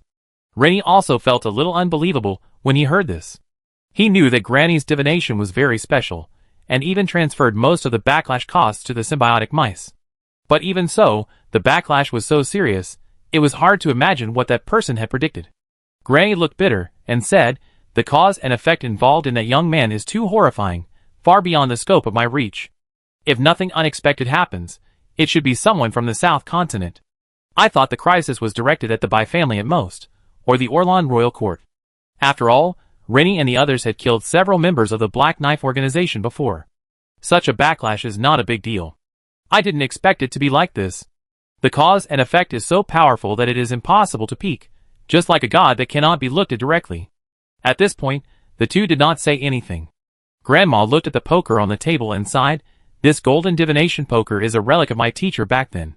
After the golden coup, the family of the great prophet Atalas was wiped out by several federal congressmen, and the whereabouts of this relic were lost. Unexpectedly, it fell into my hands again today. Ji-sun did not take the poker, which was also a compensation. After all, the divination determined the direction of the crisis, which was considered to have saved his life. It was just a relic, and he was not stingy. Hearing this, Rennie also had a complicated expression. Just this action alone made people admire him a little more. After thinking about it, he asked again, Grandma, what do you think of the divination result of that person? After all, he had just given himself the Grey Mist relic, and Lei and I didn't want Ji-sun to die like this. But with such a big cause and effect, it's hard to imagine who can get through it safely. Very bad. Grandma said in a deep tone, according to the situation of poker divination, that person can't be alive. But, after a moment of silence, her rat eyes showed a very rare look of confusion, and continued, but the young man's eyes are as unpredictable as a prophet. Although he knew his situation, he seemed indifferent as if nothing was unexpected. This reminds me of the leader of the 13 Kamen Riders. I met the light chaser Gunny once, and his eyes gave me the same feeling. People like that will never let themselves be in an unexpected situation. Maybe. When Rennie heard this, he didn't know what to say. Of course, he also found that Ji-sun's expression did not change from beginning to end. Sighing again, he said, let's clean up. It's time to move the camp. Yeah. Lei and I nodded and helped to put away the storage ring on the table. He was stunned again when he saw it. In addition to the materials that he had promised to pay for the divination fee, there were actually a lot of top-notch mechanical materials and accessories. Lei's eyes became complicated instantly. He knew that this was what Ji-sun left for him to study puppets. They had a purposeful transaction before, and they didn't owe each other anything, so they didn't feel anything. But this kind of gift without asking for anything in return made him feel that he owed someone a favor. In a dark alley in the extreme thief city, the manhole cover of the sewer clanged open. Ji-sun walked out of the sewer. He turned to the red-eyed mouse behind him and said, "Tell my mother-in-law thank you for me." The mouse seemed to understand, squeaked, turned around and rushed into the sewer again. In fact, Ji-sun had seen it before. That mother-in-law must be no simple matter. The other party can tell fortunes, and Ji-sun can also deduce. In the world he deduced, the cause and effect line of the fortune teller was very special. It's definitely not just an ordinary wanted criminal. Recalling the news about fortune tellers in history, he also guessed some of his background. But Ji-sun had no interest in exploring other people's secrets. He didn't think much about it, sorted out his clothes, and when he walked out of the alley, he had already changed into a stranger's face. It's a coincidence. I don't know if the rats like to patronize this street. The place where Ji-sun came out happened to be Caramel Street in Xiqing District. This is the largest dessert wholesale market in the extreme thief city. There are more than a dozen chocolate and cake factories in this short street. The air is filled with the sweet aroma of pastries. That's why the little girl, who had been sleeping in my pocket, suddenly popped her head out as if she had smelled the sweet smell of food. She looked at the exquisite pastries in the windows of shops on both sides of the street and asked with shining eyes, "Mr. Ji-sun, are we going to eat something delicious?" Ji-sun looked at little Ivan. His eyes flashed with a strange color and smiled. "Yeah. Fill your stomach first." Ivan jumped out of his pocket and lay on Ji-sun's head, excitedly saying, "Great." Ji-sun agreed and led the foodie leisurely into the cake shop. It just so happened that he had given all the supplies to Rennie before, and he also needed to reserve some space for himself. Ji-sun started shopping along the street. Not long after, a little girl with a bulging belly fell asleep in her pocket again. Ji-sun began his own preparations. In the city, the moon logo of the Silver Moon sect can be seen everywhere on billboards. On the streets, believers wearing sexy nun robes can be seen everywhere, walking in groups of 3 or 5, with enthusiasm and piety for the moon god on their faces. Silver moon pollution spreads rapidly like a plague. In just 1 week, this city with a population of tens of millions has completely fallen. The scene in the extreme pirate city controlled by the Bai family is like this, and it is conceivable that most other cities in the entire East Wilderness are like this. And Ji-sun also discovered a terrifying phenomenon. Along the way, the faces of the residents in the city no longer show panic about the war, complaints about hard work, and confusion about the future. There are only expressions of joy and enjoyment. Even if he is a sloppy homeless man lying on the street, as long as he prays devoutly to the moon in the sky and recites the name of Arachne, the Lord of Dreams and Joy, he can get the ultimate spiritual pleasure. Joy and dreams constitute a virtual perfect world, which makes believers sink infinitely. Ji-sun had fallen into the Silver Moon dream at the Tailan Mechanical City before, so he knew what those people saw. That kind of joyful and perfect dream is simply not something that ordinary people can escape from. Moreover, compared with the suffering in reality, most people would not want to wake up once they come into contact with it. This is also the most direct reason why the Silver Moon sect can grow rapidly. Ji-sun also knows why the Card Master's ancestors are so opposed to the belief in the old gods. This scene of fanatical believers all over the city makes people feel that the whole world is not real. But at the same time, Ji-sun also has some deep thoughts in his heart. What is the difference between the dream world and the real world? The spiritual world can simulate all the senses of the real world. If dreams can be absolutely perfect, then why should we cling to the real world? In the sky, a huge bright moon illuminated the entire city. The white moonlight sprinkled down, connecting to every believer, drawing the power of their faith. The enlightenment of pollution exemption kept flashing. On the street, Ji-sun walked while deducing the possible omissions in his plan, muttering to himself from time to time, "Aragorn really gave me a big trouble." Although he guessed that the people of the South Continent were most likely to lock on Ivan, he had no intention of staying out of it. Of course, I have to do my best to protect my friend's request. And Ji-sun himself is also very curious about what secrets Ivan has, and how the people of the Southern Continent will solve the problem. In his opinion, the danger is indeed dangerous. But there is still hope of breaking through. The high-level leaders of the rebel dragon army sent Ivan to the Eastern Wilderness, so the secrets involved in Ivan must be extraordinary. But Ji-sun didn't think that Aragon and others would send people here without expecting that the people of the Holy See would come. Correspondingly, the Holy See will also be wary of the backhand of the Dragon Rebel Army. It is this kind of game with huge uncertainty that makes Ji-sun feel excited. It is like playing cards with a master. Before playing a card, you can already see the cards that both sides will play later. And in this kind of card game, the winner is often not necessarily determined by the final big card, but by any hand. The card that the opponent can't think of. So Ji-sun thought that Aragorn sent people here because he might have thought of something. The future of the card game is unknown, and Ji-sun can't see through it, but he finds it interesting. All he can do is to do his best. So, now that it is confirmed that the people from the South Continent are likely to come to him, Ji-sun did not intend to take the risk alone. The Bai family and the Silver Moon sect in the extreme pirate city are the best helpers. Ji-sun has personally witnessed that the Silver Moon goddess has the ability to hunt down the 8th level Dragonborn card master, so he must let the other party contribute. The people from the South Continent should send a small force to launch a surprise attack, and they may use some special relics. If you want to catch Ivan who can move in space, you must limit the laws of space. What level will it be? Level 7? The possibility of higher is not great. After all, this is the heart of the East Wilderness. Ji-sun's mind was working rapidly, and the deduction plan was like the moon above his head, spreading out countless ideas. I have to mention it. The multitasking entry obtained after advancing to the 6th level gave Ji-sun a big surprise. It was originally used to distract the puppet, but it can be used in the deduction of the world, and it is also effective. Ji-sun felt that his brain was like a computer that processed information at high speed. Now, it has become mini computers. Those other personalities that were once caged like circus beasts have gained freedom. They think and grow independently. This has brought an exponential improvement to Ji-sun's deduction ability. But at the same time, hidden dangers have gradually emerged. As other personalities become stronger, the risk of losing control will become greater and greater. This is also the reason why Rennie said that high-level card masters of their magician lineage are prone to mental distortion. Ji-sun had no intention of stripping off those out-of-control personalities. So, this was another reason why he wanted to go to the Silver Moon sect. He had suppressed other personalities before by relying on the Silver Moon sect's Void Moon Divine Vision secret method. But his realm was low before, and the secret method he had comprehended was very superficial, which could no longer meet the current 6th level spiritual power growth needs. Ji-sun planned to go to the Silver Moon headquarters in Jidao City to see if he could get the follow-up of the visualization secret method. Besides, he had just advanced to a higher level, and his realm was not stable enough. There was no more direct way to stabilize it than absorbing some extraordinary substances. He also wanted to see if there were any supernatural beings like mediums in the sect. You know, this is no longer the old sect that Ji-sun knew in Innocent City. It is a huge sect with countless believers providing faith power. As he was walking, several nuns came towards him. They looked like young female students. Ji-sun did not wear the moon cross medal, nor did he have any church symbols.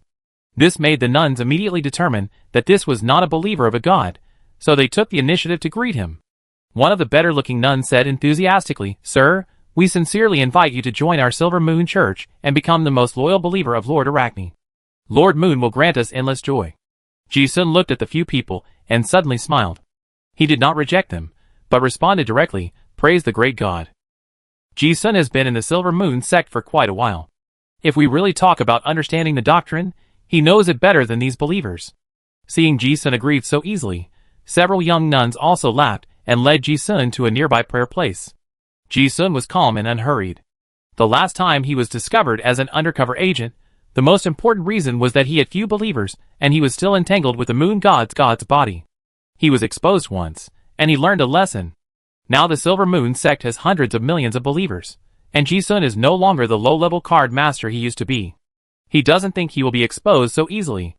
In order to prepare the Bai family and the Silver Moon sect for the upcoming crisis, Ji-sun also took the time to write a military secret letter. He had been a spy in the army of the Southern Continent and was familiar with the formats and encryption methods of various military letters.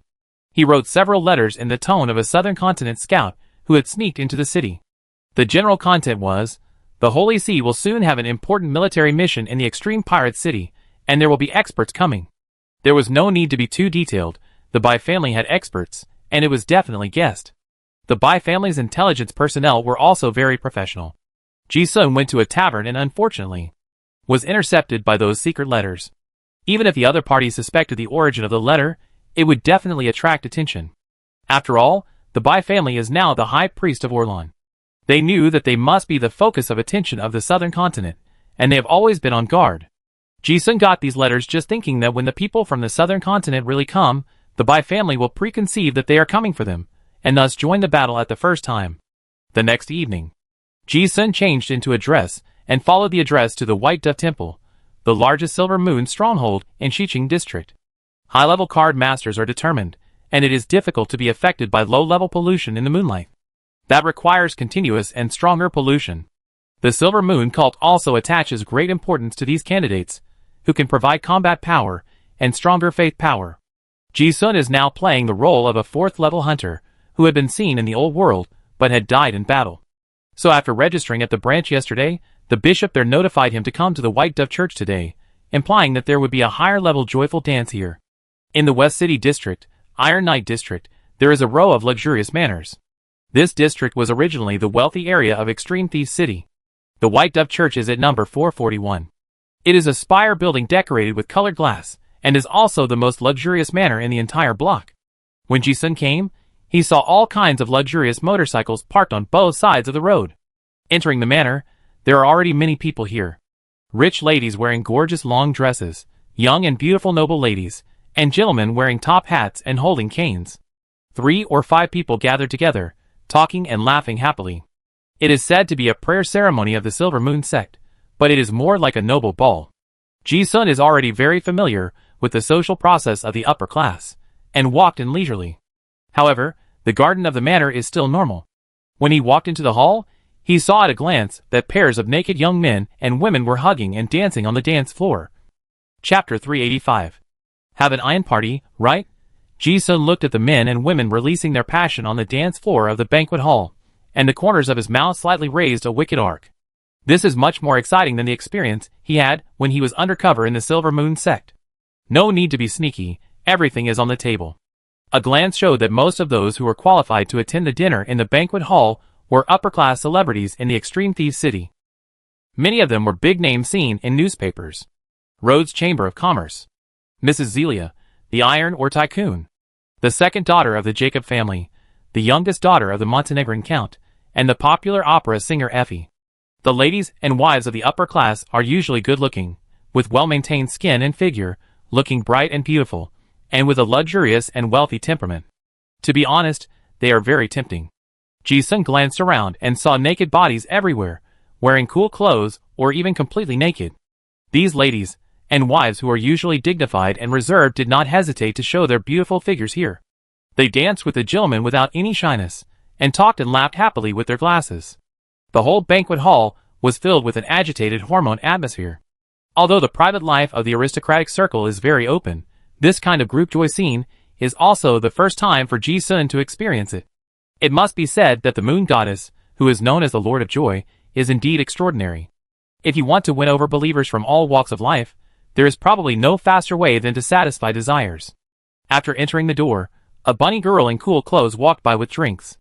Ji-sun greeted her, took a glass of wine, and found an inconspicuous sofa to sit down. There were also some calm high-level card masters or middle-aged gentlemen sitting on other sofas. They seemed to be enjoying a stage play, looking at the banquet hall full of spring scenery in front of them, enjoying the pleasure but not being restless. In the eyes of high-level card masters, physical pleasure is actually a very low-level enjoyment. The comfort of the spiritual level is a higher-level experience. After all, reality always has flaws, and the spiritual world can satisfy all people's fantasies. And it just so happens that Arachne, the Lord of Dreams and Pleasure, can create a perfect dream world. Even the chandelier in the banquet hall is an ancient relic that can continuously output moonlight. During the Enlightenment, the reminders of faith pollution and spiritual secret erosion kept reappearing. Ji-sun didn't care. He was completely immune to faith pollution. As for those spiritual secrets, they were not offensive techniques, but were meant to give people a pleasant experience. He also enjoyed it, lying on the sofa with a leisurely look on his face, drinking wine. It was the first time for Ji-sun to attend such a party. As a stranger, a beautiful woman in a plain white robe quickly discovered him and took the initiative to come over. She had big wavy blonde hair, an outstanding appearance, and most importantly, a refined temperament. She was able to wear clothes in the banquet hall, especially this kind of high-grade fabric with white background and silver pattern. She was obviously a senior clergyman of the Silver Moon sect. Seeing her coming, Ji-sun also stood up from the sofa very tactfully. The nun introduced herself. I am the assistant of the bishop of the White Dove Church. You can call me Amelia. Welcome, sir. Ji-sun also raised his glass very gentlemanly, saying, It is my honor to be able to attend such a high-grade banquet. Amelia smiled. Sir, don't you enjoy the dance? Ji-sun raised his eyelids and looked at the young men and women on the dance floor. He was a little excited, but not very excited. Instead, he glanced at the nun in front of him. Amelia obviously understood what he meant, and a meaningful smile appeared on the corner of her mouth. If you want to invite me to dance, Amelia is also willing. But I am a servant of the moon goddess. Neither refused nor agreed. Believers are no different from normal people except that they absolutely obey the will of the gods. Ji-sun listened and chuckled. That's a pity. He knew that there were also levels of authority in the Silver Moon sect. Only believers who were devout enough were qualified to communicate with senior clergy. After all, these clergy were not just vases, they themselves were extraordinary people blessed by the power of the moon god. Communicating with them was not just physical pleasure, but also real benefits. This was also one of the most effective means for the Silver Moon sect to quickly win over high-level card masters. Ji-sun had already found out everything clearly from the intelligence dealer in the tavern. But he was not here to participate in any iron. Ji-sun said directly, I heard that the sect has a secret method of spiritual visualization. He did not hide his purpose. There were even many people here who were like him, coming for the books and secrets of the Silver Moon sect. In order to control the faith of the East Wilderness as soon as possible, the Orlan royal family even took out the books, skills, career card templates, etc. that had been stored in the treasure house for thousands of years and had never appeared in the world. As long as you join the Silver Moon sect, those things will be at your fingertips. This is a fatal temptation for the East Wasteland card masters, who have never tasted fine food. Not only a large number of palace secrets, but also above the 6th level, the super level realm that was once completely blank. This is an irresistible temptation for those legends, who are stuck at the threshold of the 7th level, and those card masters, who want to go further on the path of transcendence. After all, in the eyes of ordinary people like hunters, they are all working hard for a living. In their opinion, there is no difference between working for the former Federation and the Silver Moon sect. On the contrary, joining the Silver Moon sect is a real benefit. Hearing Ji-sun's words, Amelia also smiled and said, of course. Not only that, there are also many visualization methods of various schools. But the best one is of course the Void Moon Divine Visualization, one of the 52 magic secret methods. If you don't want to experience the dance more, then come upstairs with me. Ji-sun showed an excited expression and said, well, go upstairs and take a look. The old god sect is not afraid of any spies at all. Because even if a high-level card master has a strong will, as long as the pollution is strong enough, there is no fear that the target will not sink. So Ji-sun made this request, and the bishop assistant took him directly to the 2nd floor.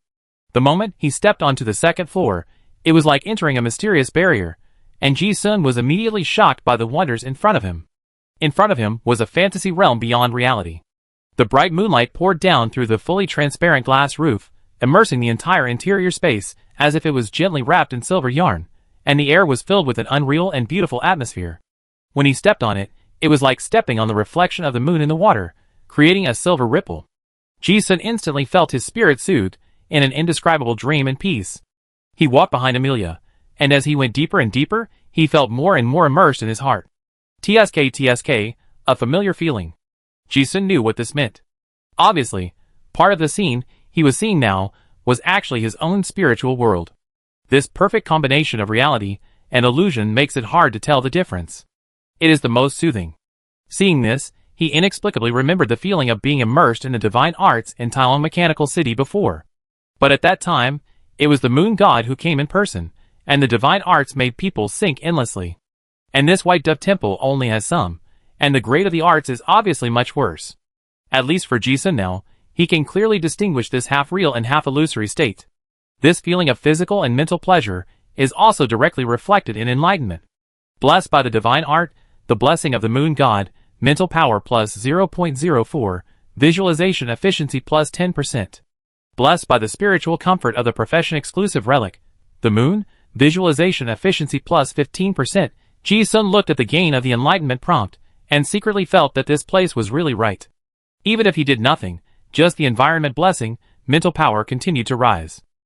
The people of the Silver Moon sect also knew that the high-level card masters, who first came into contact with the sect, would inevitably be skeptical and cautious. This kind of belief pollution is not serious, but it is more of a real nourishment and enhancement of spiritual power. They are not even afraid that people will try and leave after learning some secrets. Because the passage to the old continent has been blocked, there is no place else in the East Wilderness where people can have such an experience again. It is difficult to go from luxury to frugality. Only the Silver Moon sect can obtain lost secrets and super-level secrets. As long as the card masters come often, they are not afraid of not being able to pollute. Soon, Ji-sun followed Amelia to a room that looked like a library. There were tall bookshelves all around, which placed books while also taking privacy into consideration. Ji-sun sensed that there were at least dozens of people in the room, all with strong auras, but they couldn't see each other. This was obviously where high-level card masters gathered. Amelia pointed to the bookshelves around and said, "Here are some secret methods of mental visualization collected by our sect. Sir, you can find the one that suits you. This book, The Secret of the Moon, contains some of the bishop's practice experience, which may be helpful to you." As she spoke, she pointed to the white light ball hanging on the glass ceiling of the room that absorbed the moonlight, and said, "Also, that is the sacred object of my religion Shinwei, which contains the original secret of the 52 magic secrets of the moon god." Of course, the practice of secrets has a lot to do with the degree of fit of the profession. If your prayer is responded to by the moon god, it will be easier to understand the mystery of this magic. You can visualize here. If you need anything, you can call Amelia at any time. I will help you deal with everything. Ji-sun nodded yes. Thank you. Of course he knew this moon relic. After all, he had seen it many times before. But he was a little surprised that this holy relic was actually in the extreme Thieves City. It can be seen that the moon god attaches great importance to the Bai family. Thinking about it, Ji-sun also guessed the reason. In reality, you can't experience death and have a sense of death at the same time. But you can in the spiritual dream. And this is also a very important method for the card master in his practice. It is estimated that the people of the Bai family also want to use the power of the moon god to help them comprehend the intention and even the divine power. That's why they sent the moon to the extreme Thieves City. Ji-sun hinted that he didn't want to be disturbed. Amelia explained some precautions and left directly. The collection of books in the house, as well as the 52 mysterious magics, are free of charge and seem to be within reach. If this were to be changed to other places, it would be a wealth that they would never dare to dream of. Ji-sun personally experienced the treatment of the Silver Moon cultists. To be honest, if he hadn't had his own opportunity, it would be hard not to be tempted. What else could he want when he had enough physical enjoyment, spiritual abundance, and supernatural secrets? At this moment, Ji-sun suddenly realized that there was a big problem. Without anyone else, there was only Ji-sun in the corner of the bookshelf on the second floor of the White Dove Church. He looked at the books on the bookshelves around him. The covers were very old, and many of them had emblems on them. It looked like they were collected by the families of the great nobles. The strategic materials that were once considered prohibited by the upper class have finally reappeared in the public eye. However, Ji-sun is now at the 6th level, and most of the classics are of little use to him. He originally wanted to come here for the moon god, and since the moon is here, it couldn't be better.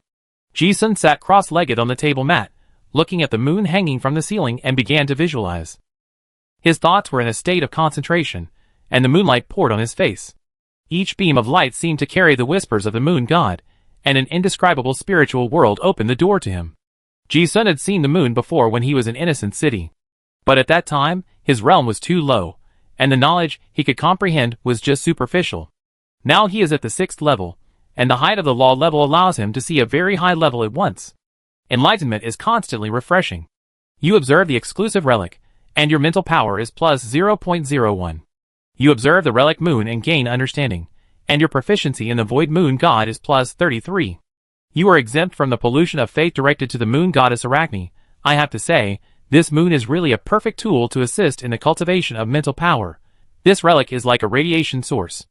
As long as you get close enough, you will be infected with radiation even if you do nothing. Ji-sun sat there. His mental strength was rising. You know, when he first came into contact with the moon goddess Arachne had not yet revived, and only a few low-level believers were secretly doing things. The divinity of the moon was also very weak at that time. But now this old god has hundreds of millions of believers, and the power of faith gathered has reached an incredible level. Now this sect's holy relic has become a treasure that can make top card masters sink. Correspondingly, the pollution is also very serious. Ji-sun even speculated that even high-level card masters could not detect this kind of pollution and were quietly infected. He himself did not care at all. Instead, he used the advanced multi-mind multitasking ability to assist in visualization, and more than a dozen of himself comprehended the magic secret method of the moon god at the same time, and the efficiency was also extremely high. In this way, a week passed in a flash. Ji-sun went to the White Dove Holy Hall every day to comprehend the secret method. He showed the caution that a normal card master should have. He didn't stay there for long in the first few days, but he stayed there more and more. On the 7th day, he basically stayed in the manor without going out. One reason was to learn as much as possible about the magic secrets, and the other was that he felt the crisis was approaching. It was safest to hide in the base of the Silver Moon sect in the Extreme Thieves City. The results during this period were also very surprising.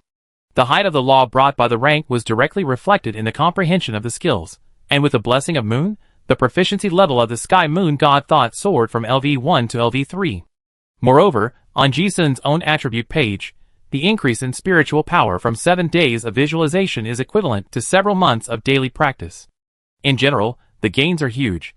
This is the result of his lack of piety, and sneaking around to avoid being discovered. After Ji-sun's experience, he finally understood why the strength of the old god believers he met before increased so fast. The meaning of piety is to receive gifts from the gods, and the gods can use their cognition to bless the believers. That kind of comprehension ability is many times higher than that of normal human card masters in the state of magic interpretation. The more pious, the stronger. Recently, more and more high-level card masters have shown interest in the Silver Moon sect, and the White Dove Temple has also welcomed batches of newcomers. But almost all of them, like Ji-sun, did not leave after trying. Gradually, more people came to the study. With more people, Ji-sun would have been even more inconspicuous. Besides, he deliberately avoided some flaws that might be sensed by the moon god. But there are also masters in the Silver Moon sect. It is not a problem that high-level card masters have firm beliefs and are not easily contaminated. But if they remain uncontaminated for a long time, it is hard not to be suspicious. Especially in the White Dove Temple, they are the focus of the sect's top leaders. If they are devout believers, they must receive the blessing of the moon god. Ji-sun has been there for so many days, and he has never dared to pray to the moon god directly. So from this point of view, there is no doubt that he has been targeted. Ji-sun even felt that the other party had confirmed his identity through some clues he deliberately left. But even so, Ji-sun was not panicked at all. He still came to the temple to practice as usual every day, because he was sure that no matter whether it was the Bai family or the people sent by Yin Yuejia, even if they found him as a spy, they would not take action immediately. Instead, they would be wary of some external factors.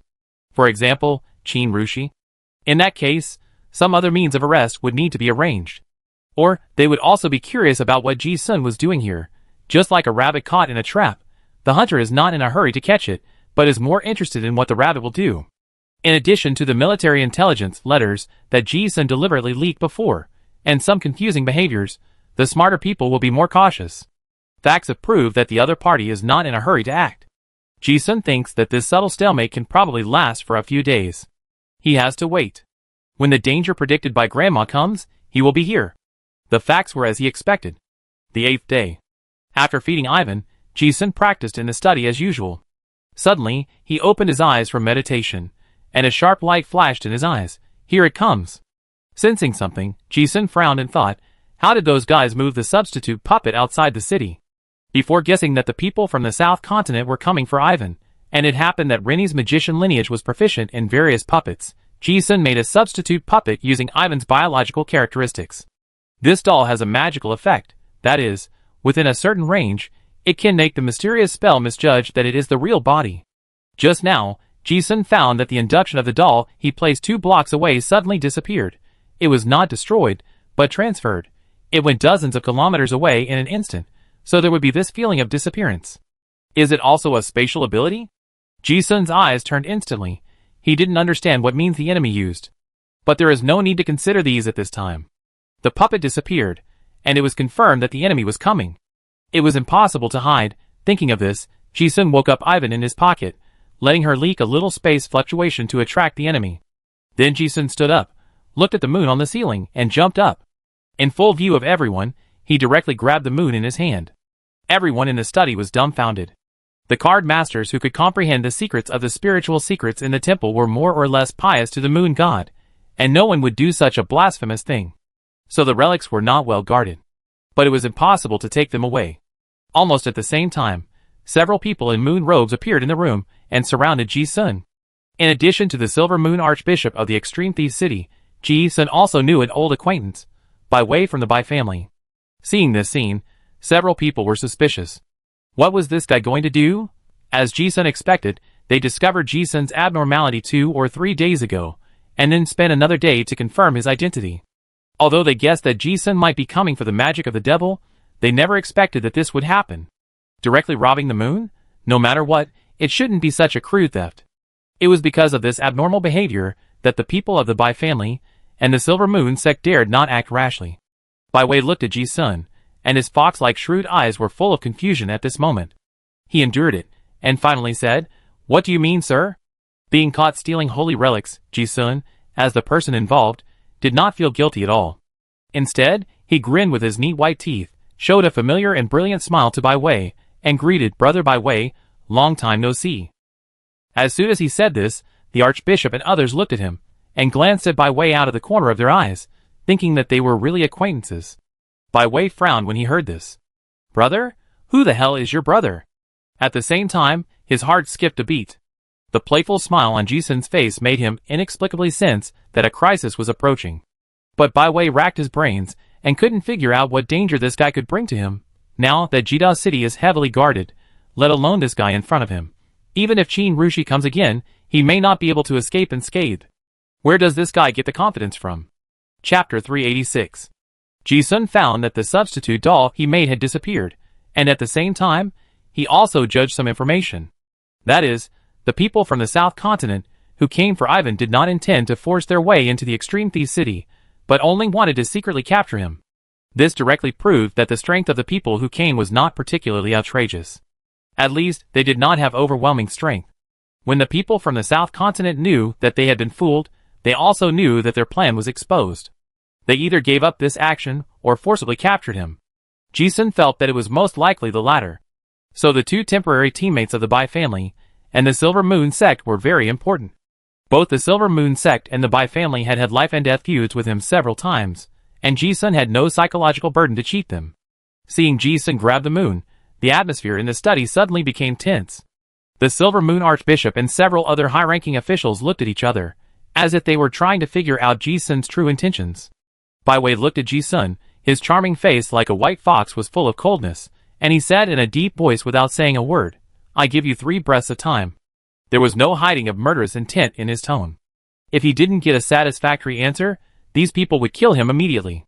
There was no need for nonsense when smart people talked to each other. Ji-sun certainly understood what he meant, but the playful smile on his face did not fade at all. Instead, he said, "Brother Bai, we are old friends. Can't we sit down and talk properly?" Bai Wei sneered 2 more breaths. It must be said that this guy's intuition is really sharp. He knew that Ji-sun was stalling for time. Although he couldn't figure out why, for a man like Bai Wei who was decisive in killing, in this situation, killing the target immediately was the best choice. Ji-sun shrugged, with a helpless expression of "Brother, you are so polite." But he also knew that delaying time would be useless for this guy, so he said directly, "Let's make a deal. I give you a big gift, and you do me a favor." Bai Wei heard this as if it was true, so he eased up, but he didn't give in at all.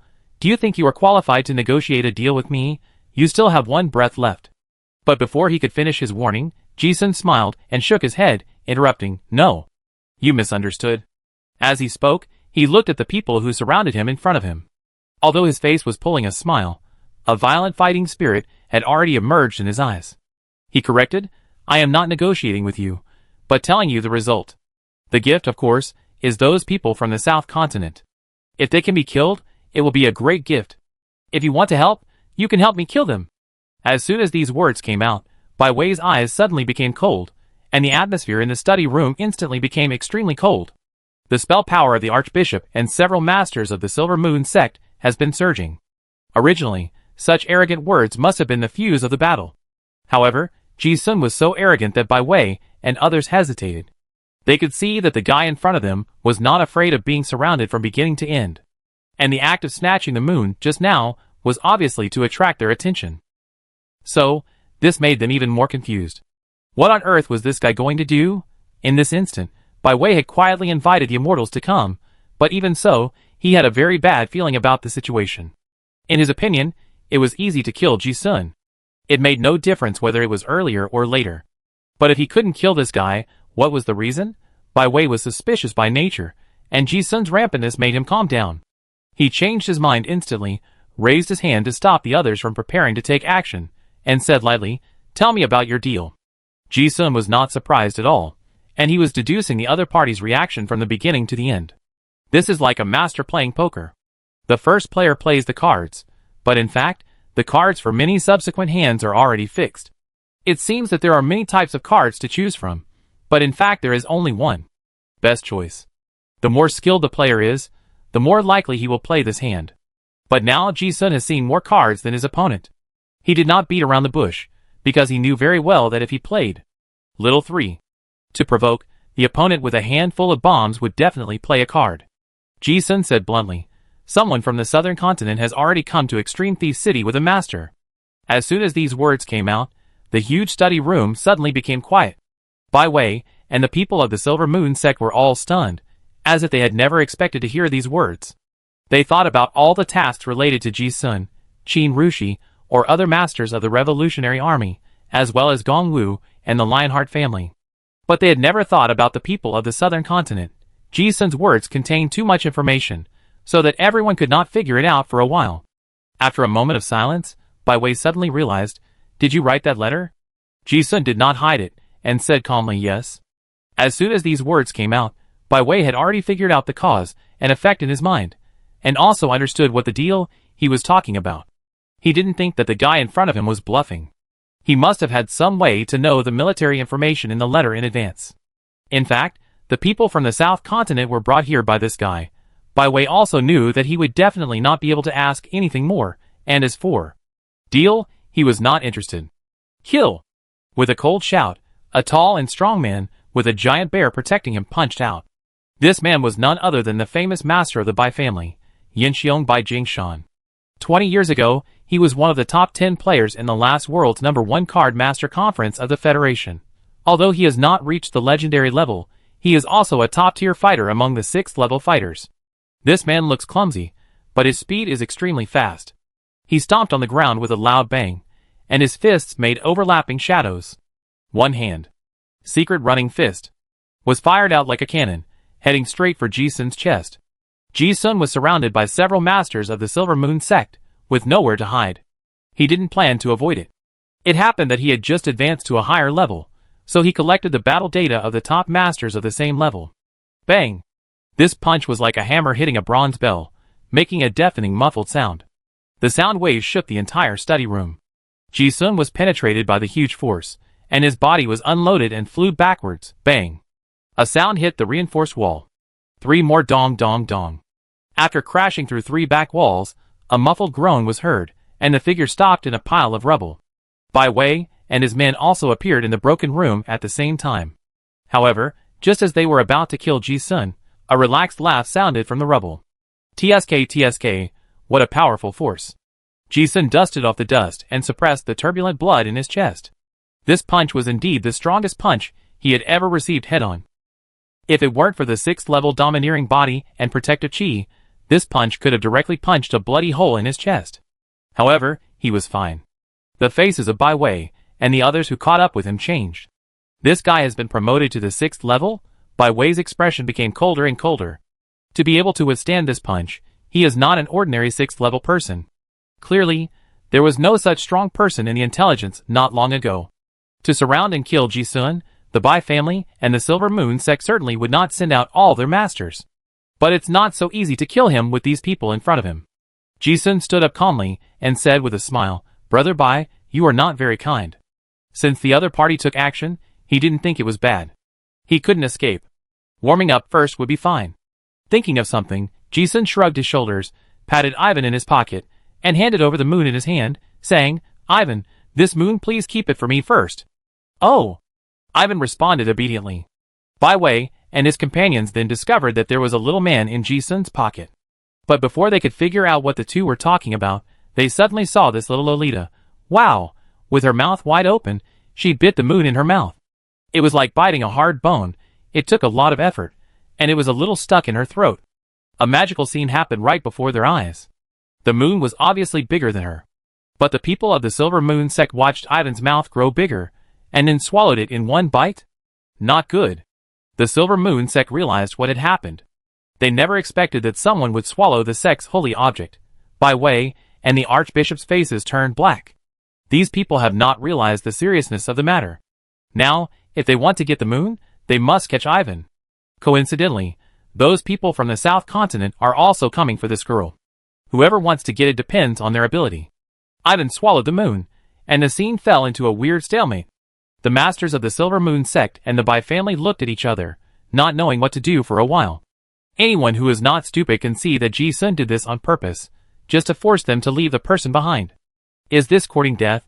Bai Wei looked at the little man who had already shrunk back into his pocket, and had a bad feeling. Ji-sun looked at the few people who were staring at him, and didn't expect them to show mercy. He moved his hands and feet, and was ready to try the methods of these people in front of him. He just advanced, and needed a hearty battle to hone his new abilities. Bai Wei and his companions were the perfect match. He was alone, and he didn't think that the Bai family would be so shameless as to surround and kill him. He could hold on for a while. However, things didn't go as he wished. Ji-sun's idea of fighting didn't work. Because the people from the South Continent had already discovered that they had been tricked, and they had come to him again. At this moment, outside the White Dove Manor, four cloaked men walked out of the dark corner slowly. Oh, I was tricked. What a trouble. It seems that the Dragon Rebel army may have already noticed it. The high-ranking officials of the church still said it was foolproof. Oh, in my opinion, it was a terrible plan. We have to get it done as soon as possible. If the forbidden object really escapes again, it will be a big problem. Hey, we have passed so many cities in the East Desert along the way.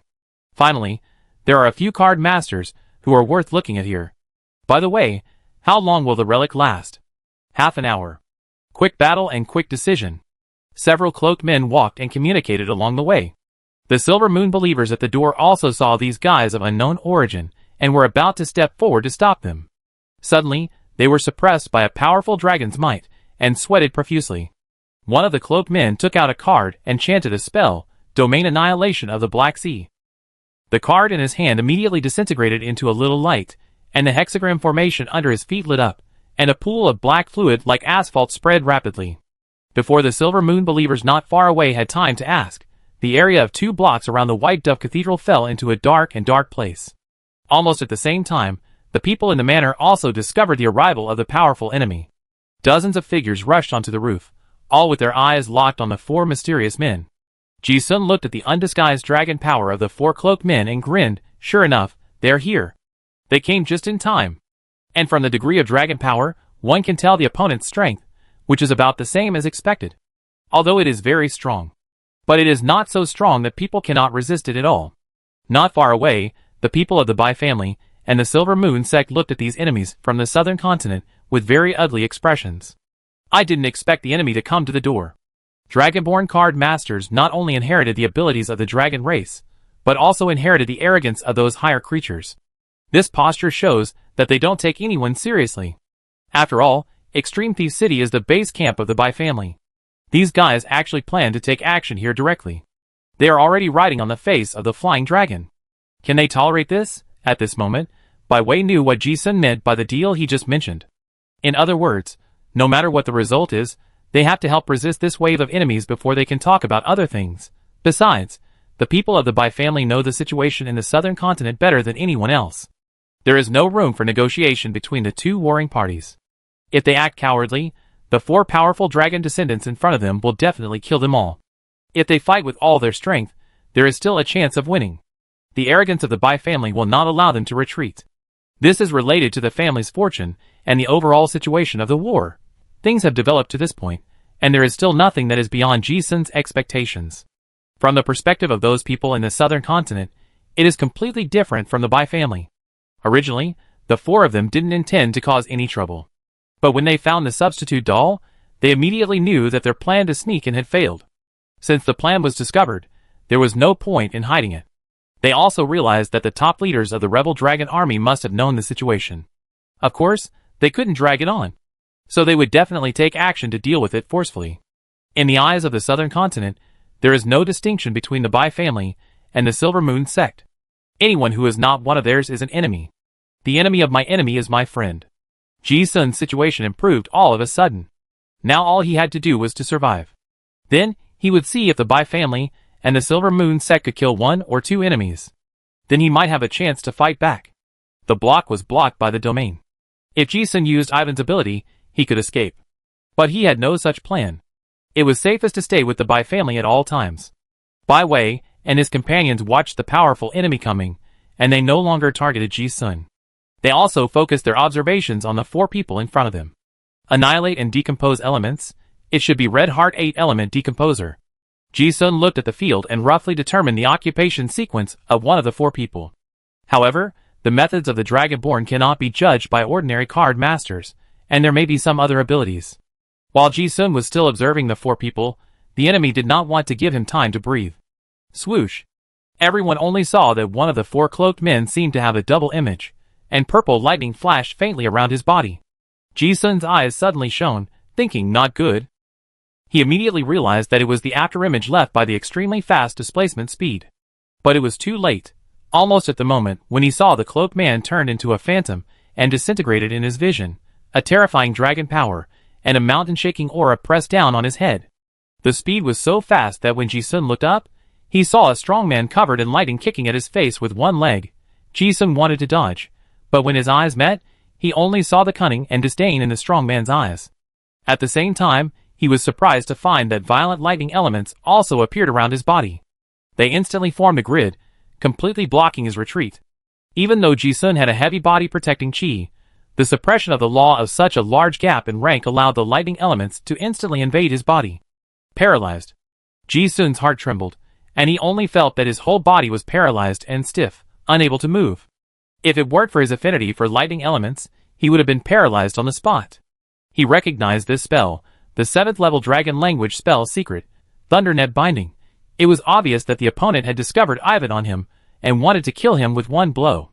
The lightning dragon, known for his swiftness, used an exaggerated speed to chop him with his leg. Bang! With a loud noise, Ji Sun's body could not keep up with his thoughts, and the whole person shot down from the roof like a cannonball.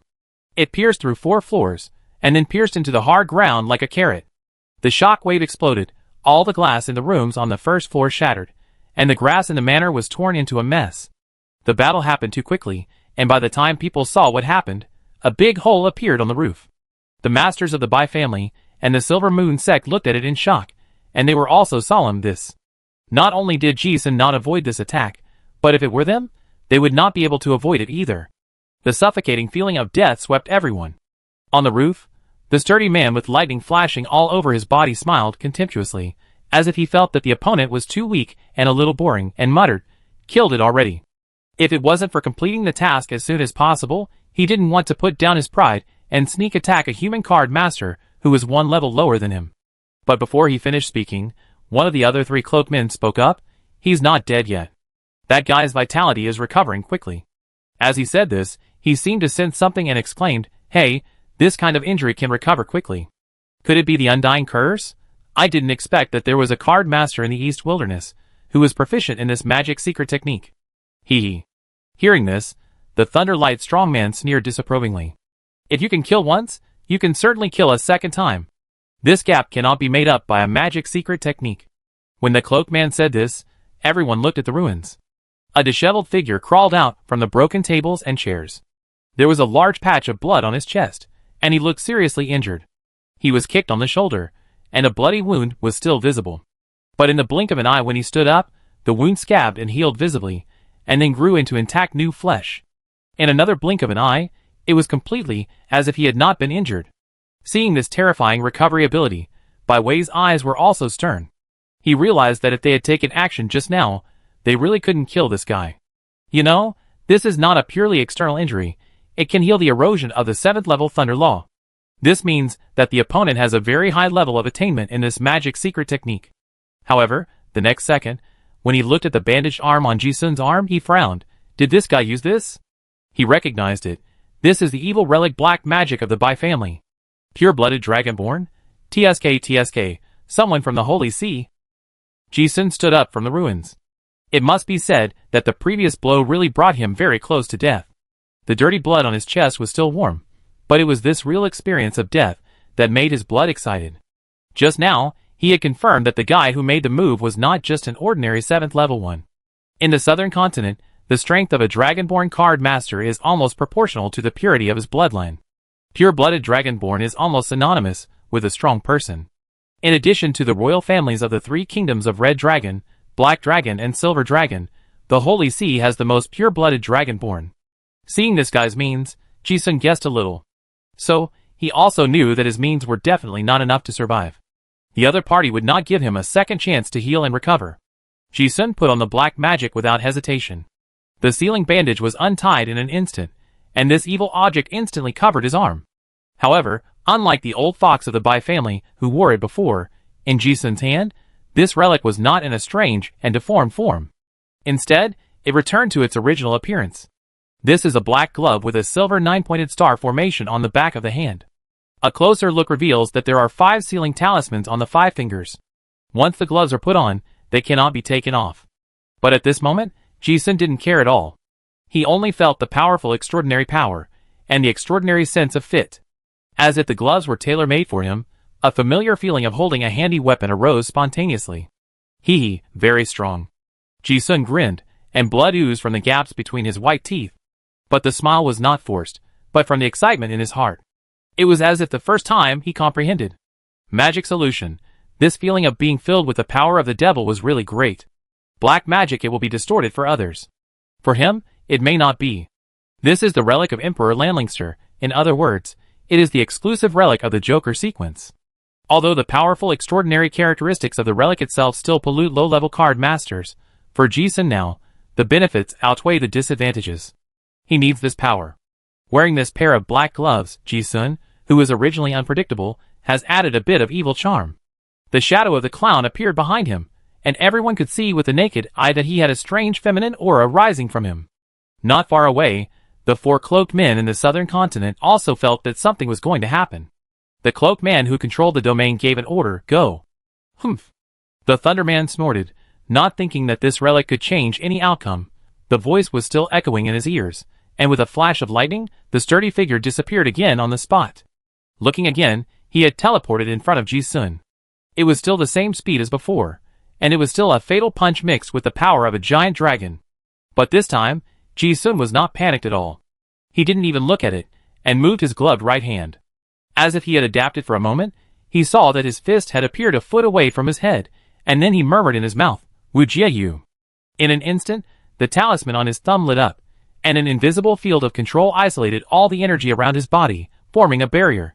Whether it was the thunder element, the dragon's might, or the extremely oppressive air, they were completely isolated. Before the strongman could react to what happened, Ji-sun grinned and punched him. Ba Quan Di Ming.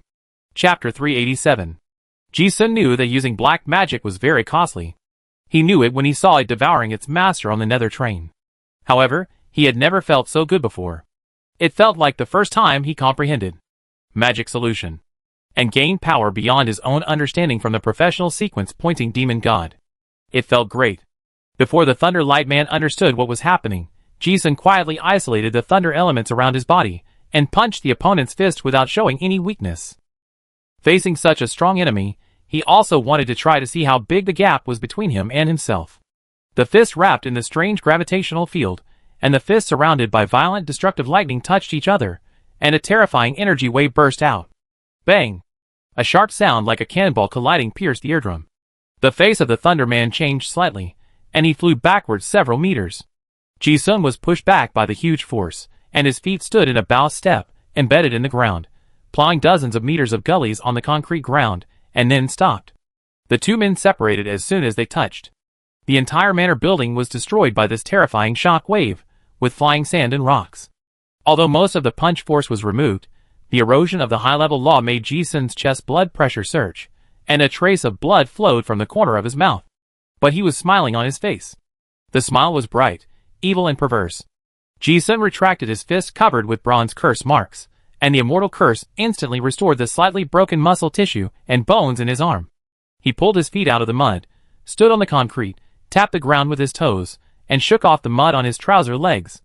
Then, he looked at the strong man with thunder not far away, and raised his mouth. "TSK, you held on." Although he was obviously defeated in the previous head-on collision, he still held on head-on. This means that there is a chance to fight. Ji-sun stood alone, humming a wanton and strange laugh, as if mocking such a strong opponent for not being able to kill him. There was no retreat or cowardice. Only visible to the naked eye, it was like a flame burning with high fighting spirit. On the other side, after this collision, everyone present was silent. Whether it was the Bai family, the Silver Moon sect, or the 4 mysterious masters from the southern continent, all of them were shocked. The 6th level card master, who was almost killed by a single blow just now, actually withstood the fist of a 7th level pure-blooded dragon. This reversal caught people off guard. Looking at the phantom of the clown demon behind Ji-sun, everyone felt strange in their hearts. The street covered by the domain was dark, like the cloud of death, suffocating. The clown standing alone was like a flame in the dark night, weak, but impossible to ignore. So strong. Bai Wei looked at Ji-sun in the magic release state in the field, and his expression was also very solemn. But he was also puzzled. This guy can be so proficient in using this relic for the first time? The last time I saw him was in the Shinshu treasure house. At that time, although I thought Ji-sun was just a good body that the ancestors liked and kept it for use at any time. But I didn't expect that when I saw him again, he had changed so much. I have the impression that this guy seems to have no threshold for advancement. All the way from a small card apprentice when he was first wanted, he has reached the 6th level now. Although Bai Wei knew that Ji-sun could withstand the 7th level attack by relying on the strange relic inherited by their Bai family. But it was because he knew that he was confused. Black magic, it has been passed down in the Bai family for countless years, and many generations of Bai family ancestors have used this relic. So the Bai family's direct descendants all know that this relic can allow people to master many of the 52 forbidden magic techniques, allowing people to have combat power far beyond the same level. But it is far from the level that a 6th level card master can withstand a 7th level dragonborn, right? Anyone with a discerning eye could see that Ji-sun and the glove relic had an incredibly high degree of compatibility. It was as if he had been using it for decades. This made Bai Wei even more puzzled. The inheritance of the Bai family was also interrupted. He didn't know what the clown demon god represented, and he didn't know that this black demon was a Joker-exclusive relic left by Emperor Lanlingster.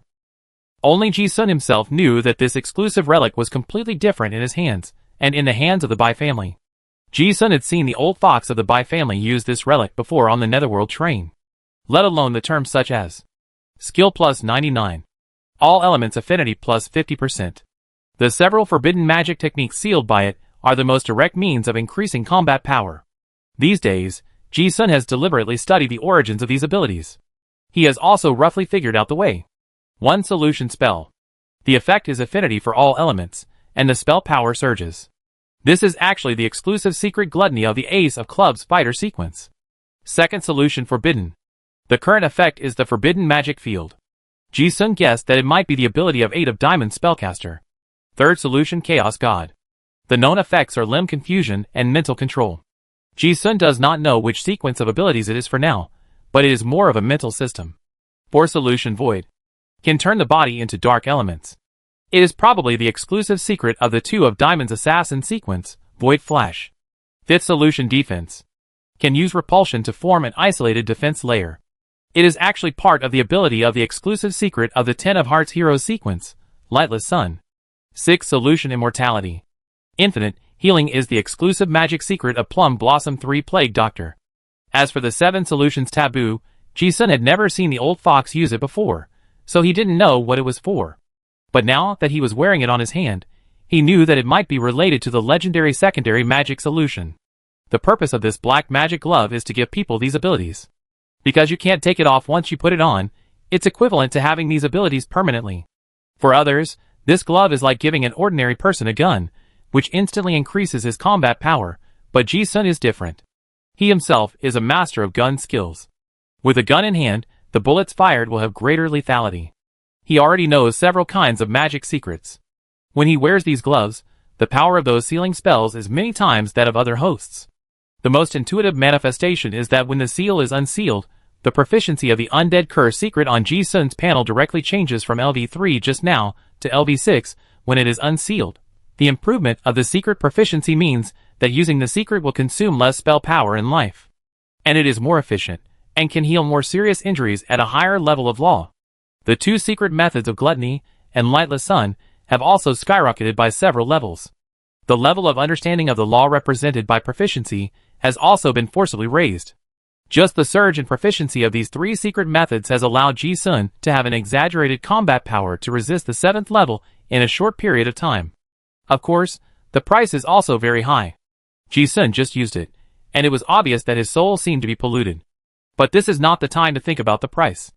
If you want to gain, you have to pay. Ji-sun has always been aware of this. Seeing Ji-sun resist the punch of the 7th level Dragonborn, he was shocked. But the people in the southern continent were also very knowledgeable. The cloaked man who controlled the field to block the street only hesitated for a moment, and said, "That is a high-level relic. The price of using that person's rank is definitely not small. Don't give him room to breathe. Kill him quickly." He saw the evil nature of Black Demon. Usually such relics will be a great burden to the user. The 4 of them were not here to hang out this time. Their first goal was to complete the mission. So at the command, they all started to act, their aura instantly released. In an instant, the dragon was so powerful that everyone in the entire area trembled. Not far away, Ji-sun looked at the 4 murderous intentions heading straight for him, and smiled brightly. He was not so conceited that he could resist 4 high-level dragon descendants. But he also knew that his helper was going to act. Not surprisingly, Bai Wei not far away had a very ugly expression, but he also shouted the order immediately, "Act, kill these guys first." Although he was very reluctant to become a shield in someone else's plan. But the fact is, they have no choice. Compared to Ji-sun, the 4 strong men from the southern continent are a greater threat. At this moment, they can indeed choose to stand by and watch the other party kill Ji-sun. But once they lose the person who can resist the Thunder Dragon Card Master, the next moment, they will bear the pressure. In the 2 waves of attacks just now, no one present felt that they could take it. So now working together to kill the 4 people from the southern continent is the only choice. As soon as the words fell, several masters of the Bai family, and the Archbishop of the Silver Moon sect also took action. Bai Wei shouted and took action instantly. The white fox fairy appeared behind him. The whole person was fairy-like, and there was a golden light in his eyes. Fairy magic. Fairy soldiers line up. The spell was completed instantly. In an instant, a scroll shadow appeared in front of him, and countless illusory ghosts lined up on it. In a blink of an eye, thousands of troops were in full force, fierce and menacing. He stood alone in the center of the battle array, like a commander, and his momentum was rising. This is the fairy army that the Bai family has accumulated for countless years. It was originally intended to be used on large battlefields, but now it is used here. On the other side, the strongest Silver Moon Archbishop was filled with moonlight and chanted a prayer to the moon goddess, "Rejoice in the pain and wail, rejoice in the blood spilling, thirst for blood, and give mortals fear." This archbishop is currently one of the most core clergy in the Silver Moon sect. Her prayer was immediately responded to by the moon goddess Arachne. Suddenly, a bright moon rose in the sky, and a high level will that dispel the dragon power around came down. On the other side, insect masters, barrier masters, black knights, assassins, witches, necromancers, curse masters, various relics, disaster objects, and forbidden spell cards appeared one after another. God Stealer, there are all kinds of strange professions in the sequence, especially good at various evil ways. Just now, they had to have some face to deal with Ji-sun, so they didn't act together. Now, all the means are taken out. Even in the Battle of Orlan's collapse 200 years ago, the Bai family had never shown off their wealth like this. And these were originally prepared to deal with the possible appearance of Qin Rushi. Now, they were used on these strong men from the southern continent. The faces of the 4 people from the southern continent turned black when they saw this scene. How could they not see that this was not a temporary confrontation, but a well-prepared ambush? However, the 4 people racked their brains and could not figure out why they were ambushed. Thinking of the previous substitute doll, they only preconceived that the capture plan was exposed, which made the people of the eastern wasteland take precautions. But it doesn't matter. Anyway, if they can't catch the forbidden object, they can't go back alive. The 4 people from the southern continent no longer restrained themselves. Several loud dragon roars resounded throughout the space, and the 4 people jumped up at the same time. Seeing this, Ji-sun also decisively joined the battle. He also stepped into the air, and caught up with the Thunder Man who had just attacked him. He knew very well that no one could keep up with this guy's lightning-like displacement speed except himself. If he really let this guy kill too many of his allies, the situation might change. Pa! Pa! Pa! A series of air-stepping explosions sounded, and Ji-sun chased after the guy covered with purple dragon scales. The speed of air-stepping and repulsion explosion was already ridiculously fast. Now he also triggered the power of the black magic glove, which directly made his displacement speed like a teleportation, leaving many overlapping shadows along the way. The speed was so fast that the people around couldn't take their eyes off him again. Just now, they only saw that Ji-sun had a strong ability to withstand blows, but they didn't expect his speed to be so ridiculous. How can this guy be so fast? Even a 6th level thief with full agility can't reach this speed. Not even the thief King Quinto can do it. No, it's not just the air control, there is also a kind of power we can't see.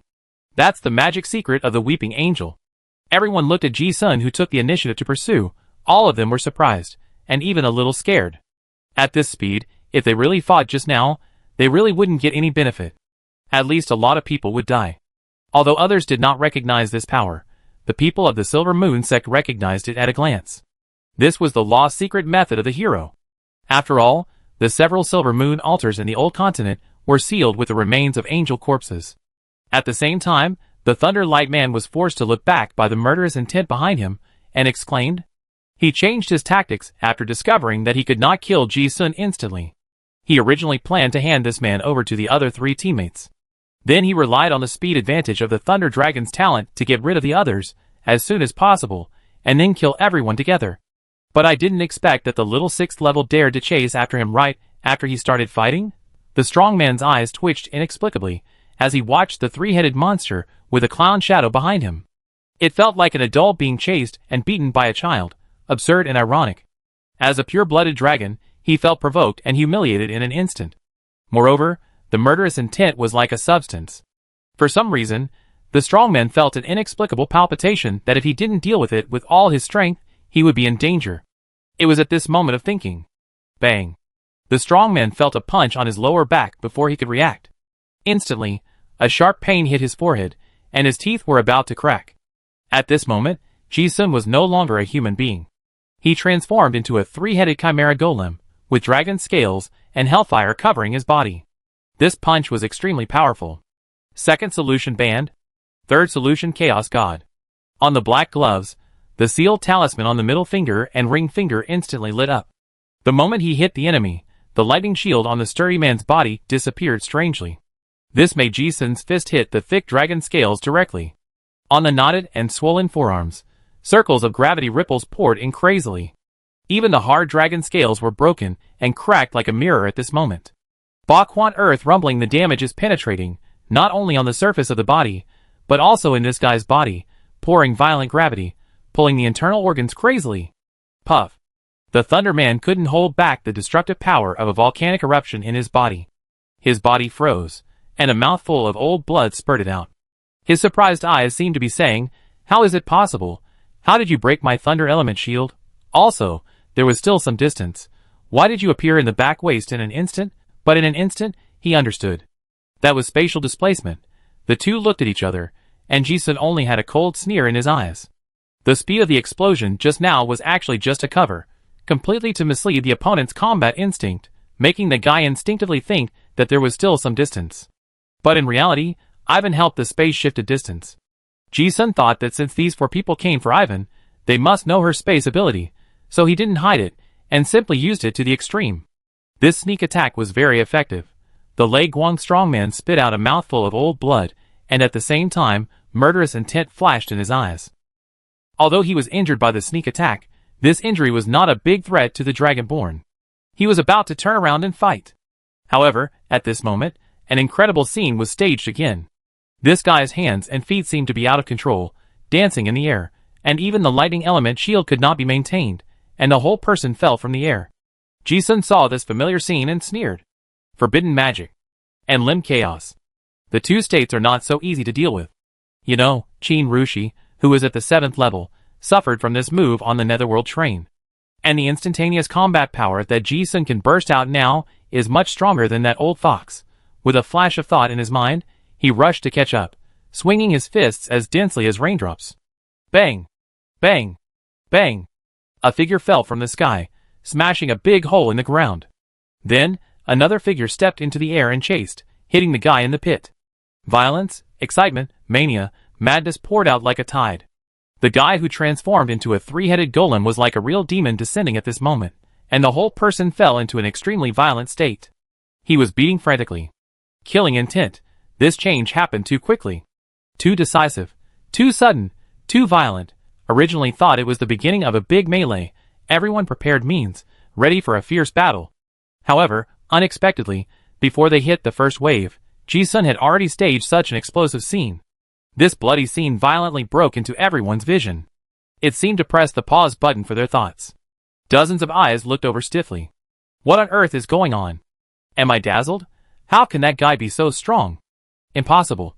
A rank 7 Dragonborn has no power to fight back? In the field, all the other people who saw this scene had these thoughts in their minds. If it was the rank 7 Dragonborn chasing Ji Xuanjui, everyone would think it was understandable. But the roles in front of them were reversed.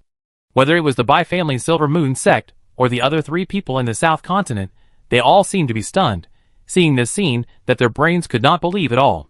That guy actually beat a 7th level dragon card master with a hammer? It took him a while to digest his thoughts, and he dared to believe what he saw.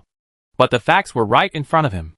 The sound of the hammer, like a landslide, was like a drum beating in everyone's chest, shaking and jumping. This, even Bai Wei, who was very scheming, was dumbfounded at this moment. I originally thought that Ji-sun could hold the other party back, which was the best situation. But now, what did I see? Bai Wei knew the effect of black magic and the wonderful use of those secret techniques. He knew that it was very strong, but when he saw Ji-sun using it like this, he couldn't help but exclaimed, "Wonderful!" At the same time, a dense cold sweat appeared on his forehead. Bai Wei had anticipated that Ji-sun would have these methods in advance, and had also thought about how to deal with those moves. It can be said that Ji-sun's plan and his own ideas are 9 times consistent. Bai Wei himself would make the same choice in that position.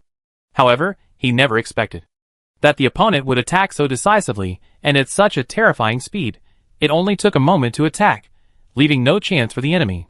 When the facts happened before his eyes, Bai Wei realized that at the tactical level, this guy did not give the enemy any chance to dodge. If he attacks, he will definitely hit. As if it was a cause and effect that had been planned long ago, Bai Wei's brows were furrowed deeper and deeper. It can be said that if this set of tactics had been used on any of them just now, no one would have survived, even if it was a 7th level Dragonborn. This set of solid sneak attacks would definitely cause serious injuries. The tense atmosphere of the battle became weird for a moment, because of the scene of Ji-sun beating up the 7th level dragon. Chapter 388. Bang! Bang! Bang! In the eyes of everyone, Ji-sun threw dozens of punches in a short time. The bombardment-like fists created a continuous ripple of air waves, and the sound of sonic booms was continuous. In the blink of an eye, the ground of the huge manor had been turned into a ruin. A large pit of dozens of meters appeared in the center of the battle. But even with such exaggerated damage, Ji-sun did not expect to kill a 7th level dragon. Limb confusion. For a top-level warrior, it is not a completely insurmountable negative state. He knew very well that it would not last long. As expected, after enduring these few breaths of heavy damage, lightning suddenly exploded in the pit, accompanied by a low roar. Domain expansion thunderfall. In an instant, the surrounding lightning elements suddenly became violent, and thousands of lightning snakes seemed to have spirituality, flashing and attacking Ji-sun. Transformed? It turned out to be Spade 4 Beast Walker. Ji-sun's eyes were stern, and he sensed that the guy's chi at the bottom of the pit suddenly rose several times. He was prepared, and the talisman on the thumb of his glove lit up, 5 solutions to fence. Isolated the destructive thunder. He stepped into the air, and retreated 100 meters. In his sight, accompanied by a high-pitched and angry dragon roar, a purple wingless thunder dragon with a body length of nearly 30 meters, and a triangular head appeared in front of him. When the dragon's body appeared, the dragon's might was several times stronger than before, and the faces of the people around him turned pale. Looking at this huge beast, the Bai family was even more thankful that they were not facing such a terrifying enemy. Ji-sun didn't care. The giant dragon was a legend that most people in the East Wasteland were afraid of, and he was no stranger to it. When he was disguised as an intelligence merchant in the South Continent Adventure Group, he was already very clear about the advantages and disadvantages of the Dragonborn Card Master. The beast-like dragon body will indeed greatly enhance the combat effectiveness, but the shortcomings are also obvious. The huge body will not only lose a certain amount of agility, but also increase the area of attack, and many spells and martial arts will change with the beast form, which are all opportunities to take advantage of. The Triceratops' forehead was still bleeding, and his eyes were burning with anger. He was indeed injured by Ji Sun's hammering just now. But compared with the injuries, the insult made this proud pure-blooded dragonborn furious. The huge amber vertical pupils were full of murderous intent, and the flashing thunderclouds in the sky also foreshadowed the coming storm like counterattack. But Ji Sun still had a wicked smile on his face. For the proud dragonborn, contempt is a particularly effective way to attract hatred. In a blink of an eye, the thunder dragon took 2 deep breaths, forcibly soothing the internal organs that had just been severely injured, and then spit out a breath of thunder dragon breath in anger. Paw! A thunder exploded. Like lightning in a rainstorm, it was so fast that there was no time for people to react. A lightning snake with a diameter of nearly 1 meter had pierced through Ji Sun 100 meters away. However, as the light and shadow collapsed, Ji Sun's real body had appeared 100 meters away from the lightning. Although he did not look down on him in his heart, he did not underestimate him. It was the first time I faced such a strong man. The sense of urgency that made my hair stand on end stimulated my hormone secretion. Thunder dragons are relatively rare elemental dragons. They are fast and their ability to control thunder is very tricky. Thunder spells are almost instantaneous within a short distance. Except for prediction, you can't dodge them by conventional means. Fortunately, this guy in front of me is a melee type, and his spell ability is not particularly outstanding. The pre-release of Dragon Breath is also quite obvious. Ji Sun took another look at the lightning field surrounding the Thunder Dragon, and he had almost figured out all the professional methods of this guy. Although the Thunder system is very rare, this elemental domain is the most common domain form. Ji Sun can basically guess the control range and power of this domain. Normally, once you enter the domain, you will be suppressed by the law, and a card master without domain protection will suffer a great loss. However, Ji Sun has black magic. This elemental domain without strange effects can be restrained by gravity. Ji Sun did not give the enemy a chance to spit out the second dragon breath, and suddenly stepped into the air and left. After entering the domain, it was more like swimming in a pool of thunder. But the repulsive force completely repelled the free thunder elements around him, and he rushed forward like an insulator. After a few erratic twists and turns, Ji Sun flashed again, and came to the guy's waist. He punched the cracked dragon scales again, still using the gloves. Forbidden magic. To break the thunder element shield, and then use Baquan Earth Rumble to infuse gravity, creating an effect that is almost real damage. Bang, bang, bang, more than a dozen punches in a row. The thunder dragon that was hit by the hammer was furious. Although the beast-like body has a stronger ability to withstand blows, it is a living target for Ji Sun, who has calculated every step, and will not make any mistakes. Black magic after all, it is a relic of Emperor Lanlingster. After using it, Ji Sun found that this relic is simply a killer designed specifically for combat. It has both attack, defense, and control, and can restrain almost all means. Even with Ji Sun's ability to calculate everything, this clumsy thunder dragon in front of him is strong, but it has little hope of killing him. However, after Ji Sun tried the physical strength of the 7th level dragon, he knew that it was impossible for him to kill the other party by himself. Although the other party does not know the healing secret method such as the Undying Curse, the super self-healing ability brought by the dragon blood can quickly recover from the damage. The 2 rounds of punches just now were almost his strongest means of output. But it still failed to achieve the desired heavy damage effect. So if it drags on, it won't be killed. The battle between the 2 sides was deadlocked in an incredible way. However, Ji Sun didn't expect to kill him. Before the battle, he knew that the main force of this battle was still his allies. It was the best situation that he could hold back the fastest one. There were 4 in total in the southern continent. The profession was determined as soon as the battle started. Black Dragonborn 8 of Hearts Elemental Decomposer, Thunder Dragonborn 4 of Spades Beast Walker, Giant Dragonborn 6 of Spades Punishment Guard, Green Dragonborn 3 of Spades Paladin. This is the standard configuration of a general team. A meat shield in the front row, a magic output control, a nurse, and a profession that can supplement output and control the field. The configuration of these 4 people complements each other, and they are all level 7. Originally, they could go anywhere in the East Wasteland. Unfortunately, they came to the Extreme Thief City, which was well prepared. By way, and the allies led by Archbishop Inu did not disappoint. After all, they were an ancient family that had been passed down since the time of Talon. They were not unfamiliar with the superclass of the Eastern Wasteland people. As soon as Ji-sun held back the Thunder Dragon, Bai Wei also took control of the situation. The opponent's domain controlled several nearby blocks, and he did not let the opponent take the initiative completely. Bai Wei himself had not yet comprehended the domain, but the immortal family he contracted could. After summoning the spirit, the guy who turned into a seductive fox immediately used the immortal domain to fight back, and with a hand of poker game random suppression, he directly used the immortal method to lock the opponent's domain. Even though Bai Wei's physical body was a little inferior, his realm and vision of the possessed immortal were not bad. His situation was similar to Ji-sun's. He could not kill the other party, but the enemy could not kill him for the time being. Bai Wei also held back the elemental decomposer. The other main force was the Archbishop of the Silver Moon sect. After the moon gods were descended, the red-haired woman used the joyful magic to force the punishment Iron Guard to control the field, and the fight was also back and forth. Although her physical body was as fragile as paper in front of the Dragonborn, she would die if touched. But the Silver Moon believers have a magic that can transform dreams and reality, making them almost immortal. The faith and divine power of millions of believers in the city have gathered together. Even though the Archbishop has been killed many times, he is still alive and kicking. If he can't be killed, he is actually invincible. What's more, the Extreme Thief City is the base camp of the Bai family. A large number of Bai family masters have been ambushed here, and various relics of the family have been taken out. War God Talisman, God Binding Rope, Ogurino's Bow and Arrow, Immortal Black Blade Titan Armor, Immortal Sumero's Spear, Forbidden Healing Torch. It was like a relic exhibition, and Ji-sun was also blinded by the dazzling lights. He looked at the Bai family members. Almost everyone had several relics, and there were also several 4th level and 5th level relics. They were all rare items for top level card masters, the real treasures of the Bai family. Ji-sun had heard some of this from Qin Rushi before, so he was not too surprised. But this almost made the 4 people from the southern continent drop their jaws. They came to this remote east wasteland to carry out a mission, and they would never have thought that they would be consumed by a group of low-level card masters who were not even at the 7th level.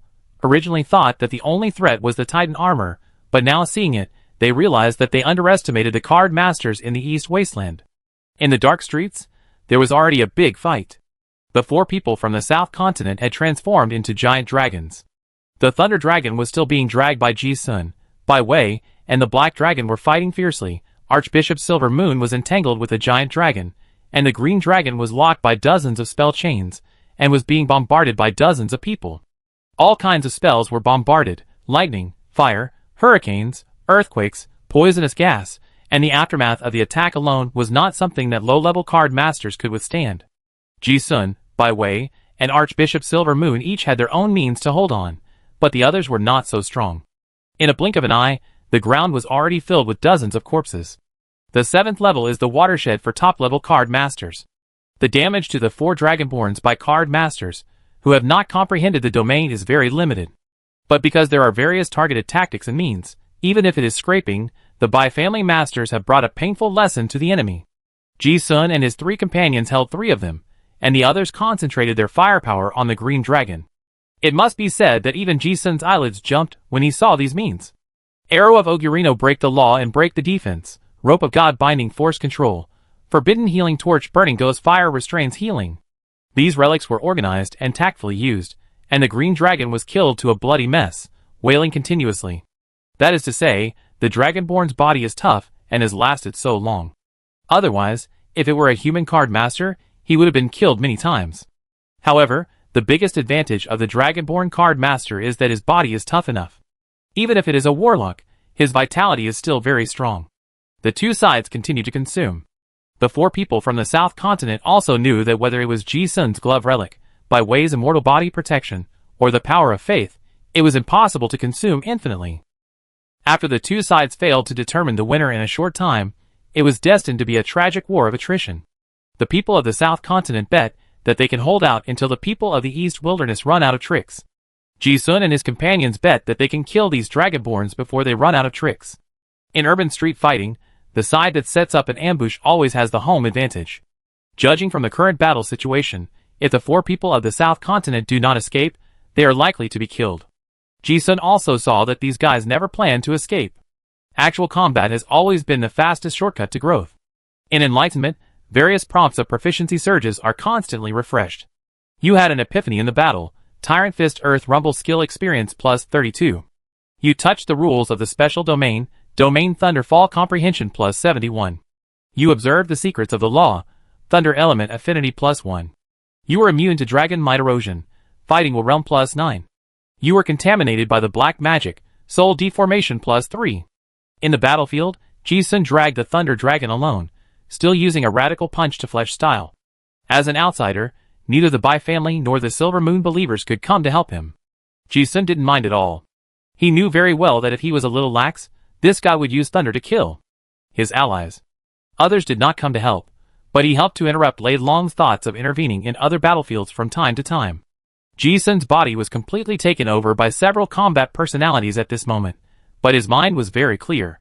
The strong combat personality made it impossible for outsiders to see any signs of his defeat, but he knew very well that his condition was very bad.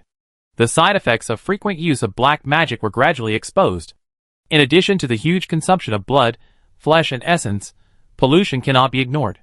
This glove is indeed very strong, but also weird. Ji-sun does not know what the soul pollution shown by enlightenment is for the time being. But he has a very clear intuition that if he relies too much on it, he will inevitably become a slave of the instrument. It is an irresistible desire that seems to be dominated by a higher will and controls the actions of the body. Using it can gain powerful strength, which makes it difficult for Ji-sun, who pursues extreme excitement, to refuse. He knew very well that if he continued to fight, even if he was not sucked dry by the gloves, the consequences would be very serious. At that time, even if he killed the enemy, it would not be worth the loss. However, Ji-sun also knew that this battle might not last long. Until now, Ji-sun has been observing silently, and he is more and more certain in his heart. The abilities of the four-member team of the Holy See are also clear: the Elemental Decomposer, the Beast Walker, the Punishment Iron Guard, and the Paladin, for ordinary card masters. Although strong, it has not yet reached Ji-sun's expectations. The people of the Bai family didn't know the purpose of the people from the South Continent. Ji-sun knew. These people came for Ivan. So, there is a very important problem, that is, they must know that Ivan has the ability to control space. But at this point, none of these four people have shown any ability related to space. This made Ji-sun discover the problem. During this period of time, he has tested some of the space abilities of this little Lolita. It can be said that if Ivan wants to use space to escape, even the 7th level can't stop her. After alerting the enemy, it is impossible for the enemy to continue to use those mysterious means to lock Ivan's position. There is no such ideal opportunity to capture her. The people from the southern continent who came to capture her would definitely not fail to think of this. And these four enemies knew that they were ambushed, but they still stood firm and refused to retreat, which was even more abnormal. Ji-sun did not think these guys were stupid. There must be other reasons. Another punch hit the angry Lei Long, who was completely helpless. Ji-sun's eyes were stern, and he came to a conclusion in his heart: are these guys preparing some space relics that take time to activate? I just deduced countless possibilities in my mind. In the end, only this conclusion is the most reasonable. The enemy is obviously risking his life to delay time. Moreover, Ji-sun feels that there may be more than 4 enemies. But 5. These 4 are just the ones who came out to test the surface. The previous stand-in puppet made them realize that the plan was exposed in advance, so they would inevitably suspect that there might be a master of the Rebellion Dragon Army hiding in the Extreme Bandit City. But the plan had to be carried out. So the 4 of them came out to muddy the water, leaving a teammate to secretly observe the overall situation and prepare the secret method at the same time. In their opinion, the 4 of them were enough to force the Rebel Dragon Army masters to appear. If they really appeared, the plan would change according to the situation. At least there would be a backup plan. If they didn't appear, they would just capture them by force. But they didn't expect that the 4 of them only faced the people of Dongwang, and now they are in a situation of total destruction. Little Ivan, if something goes wrong later, don't worry about me, just run away first. No way.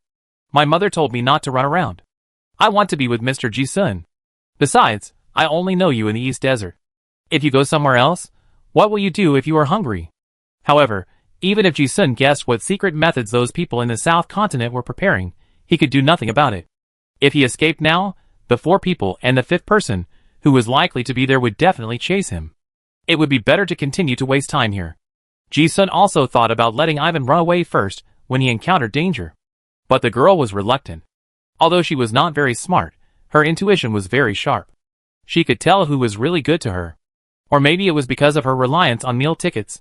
This little Lolita was still very loyal, and didn't think of running away first. Ji-sun tried to persuade her again, but to no avail, and he knew that he could only share the hardships with this little girl.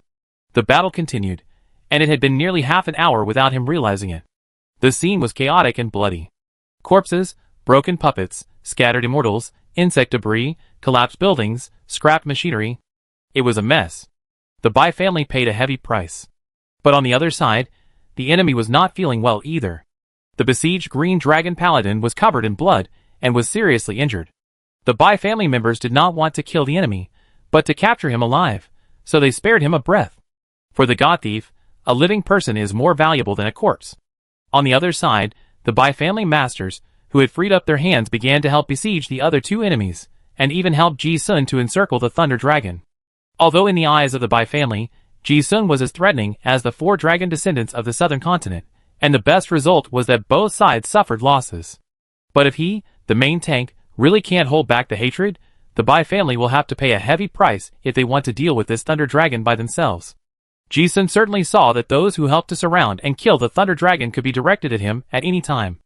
In the original plan, seeing this battle where the balance of victory and defeat has been determined, he would choose to run away. The Bai family suffered heavy losses this time, and would never let him leave easily. But after Ji-sun guessed that there was a 5th person, he did not take any action. Since the 4 people from the South Continent were going to die, and had no intention of evacuating, it further indicated that the means they had prepared were about to be completed. Not far away, Bai Wei also observed Ji-sun with a vigilant look from time to time. He also noticed something fishy. These 4 enemies fought to the death, and must be waiting for something. The change came very suddenly. Without any warning, the dark area around the control field was broken. Looking again, the streets outside the area were already crowded with soldiers wearing armor and mechanical armor, ready for battle. The elite of the Bai family have been waiting for a long time. This kind of army battle formation is enough to keep the injured people in the extreme pirate city forever. Once the domain was broken, others thought that the Black Dragon Card Master could not hold on, but only Ji-sun said in his heart that it was bad. Among the countless sights, there was a particularly dazzling existence, as if he had been locked on. Ji-sun immediately realized that this was the 5th person. Already surrounded, there was no second option. He left to signal Ivan to use the law of space to escape, and the space crack also appeared immediately. However, the moment Ji-sun stepped into the space crack, he found that he did not appear in other places in the city, but came to a world full of mirrors. At a glance, he saw countless of himself in this mirror world.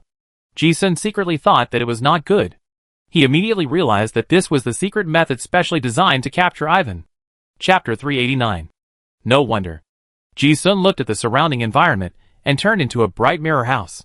He immediately understood why the coordinates of the substitute doll that he had sensed before suddenly disappeared in the city.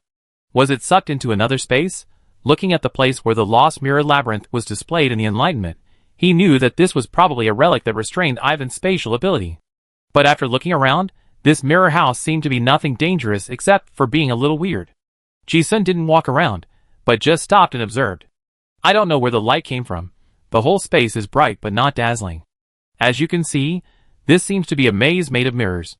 On the walls made of mirrors, Ji-sun saw countless shadows of himself. He was observing the surroundings, and the countless selves in the mirrors were also observing the surroundings. There was an indescribable strange feeling. It was as if I was an individual, but it was split into many. It was like a parallel world, countless chaotic time and space, and countless cells. Perhaps because he found it interesting, Ivan also jumped out of his pocket, and habitually lay on Ji-sun's head. This little Lolita would never stand up if she could lie down. Ivan's open single eye turned and asked curiously, Mr. Ji-sun, where are we? Ji-sun raised his eyebrows and looked at it, and said helplessly, we should be trapped. His tone was very calm. It was a bit unexpected, but it was reasonable. This was also the reason why he didn't ask Qin Rushi to help after he guessed that he was in danger. If it was just a fight, the Bai family and the Silver Moon sect would be enough. But in Ji-sun's deduction, there is a great possibility that those guys in the southern continent will use some mysterious means that cannot be resisted. Just like the lost mirror maze in front of him. This is the fact. He felt that even if Qin Rushi came, other than being trapped together, more people would not help. Ji-sun had been trapped by Monet's sunrise twice before, so he was not unfamiliar with this kind of restricted environment, and his mentality was very peaceful. At least there is no direct danger, so we can slowly think of a solution. He thought about it and asked, Ivan, can you see any problem with the space here? Even though he didn't know anything about this maze, Ji-sun was sure that this must be a special place to limit Ivan's spatial ability. Ivan didn't see anything either, and shook his head. I don't know. Ji-sun asked again, can you get out of here? Ivan blinked, as if he was confused about why he asked this. Where to? Outside. Ji-sun knew that this little Lolita was not fully intelligent, so he explained in detail, the city we were in just now. Ivan shook his head. But I can no longer sense the spatial coordinates just now. Ji-sun frowned as he listened. The people in the South Continent wanted to capture Ivan, so they restricted her spatial displacement ability. This mirror space obviously has this function. Just thinking about it, it is obvious that the little Lolita has not realized that she has been captured, and her situation is very dangerous. Instead, there are more important things. She muttered again, Mr. Ji-sun, I'm hungry. Ji-sun listened and smiled helplessly. The enemy came prepared. How could it be so easy for people to find a way to crack it? Let's eat first. Thinking of this, Ji-sun took out a few large pieces of bread, and fed them little by little like feeding pigeons. The little loli above her head ate with relish, and the sound of her blinking was particularly clear in this corridor.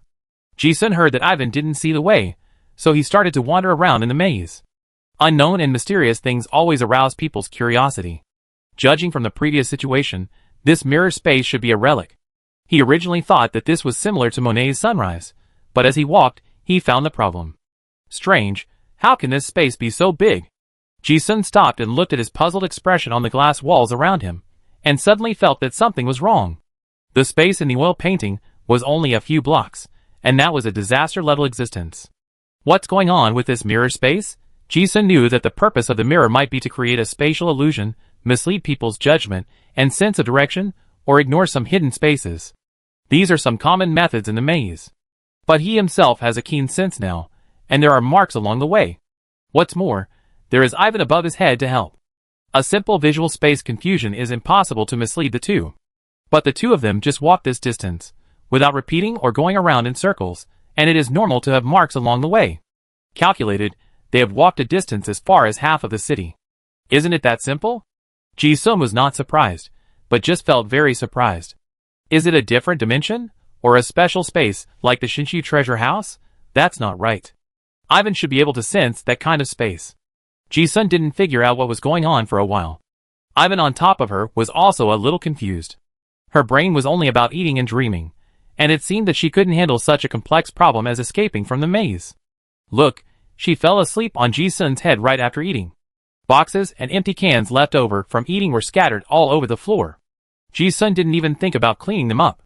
In this maze made entirely of mirrors, there was a lack of some irregular reference points. Ji-sun marked the way along the way and walked in the maze. At first, he thought it was just a maze and used all kinds of methods to crack the maze. Generally speaking, mazes have a certain range. As long as conditions allow, walking in one direction, you can always reach the edge. As long as you determine the edge. After this concept, there is a reference coordinate. Later, the same method is used to confirm the other edges, and the correct route can always be found. But gradually, he found that the problem was getting more and more wrong. Along the way, Ji-sun made many kinds of marks. Because he has a photographic memory, he formed a map in his mind while walking. In order to prevent the brain from being disturbed, he also drew sketches on the notebook in his hand at any time. Whether this maze is flat or like the last time. Graveyard maze. It is also in the form of a Rubik's Cube, and this method is universal. Normally, in the maze, Ji-sun felt that he might go around in circles because of some past selection.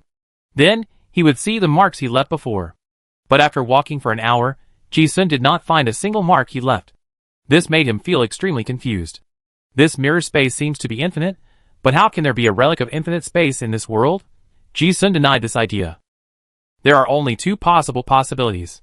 Either his perception was misled by some high-level mysterious power, or there is something strange about this space. But Ji-sun didn't know what the problem was, so he could only continue to explore. This check took several hours.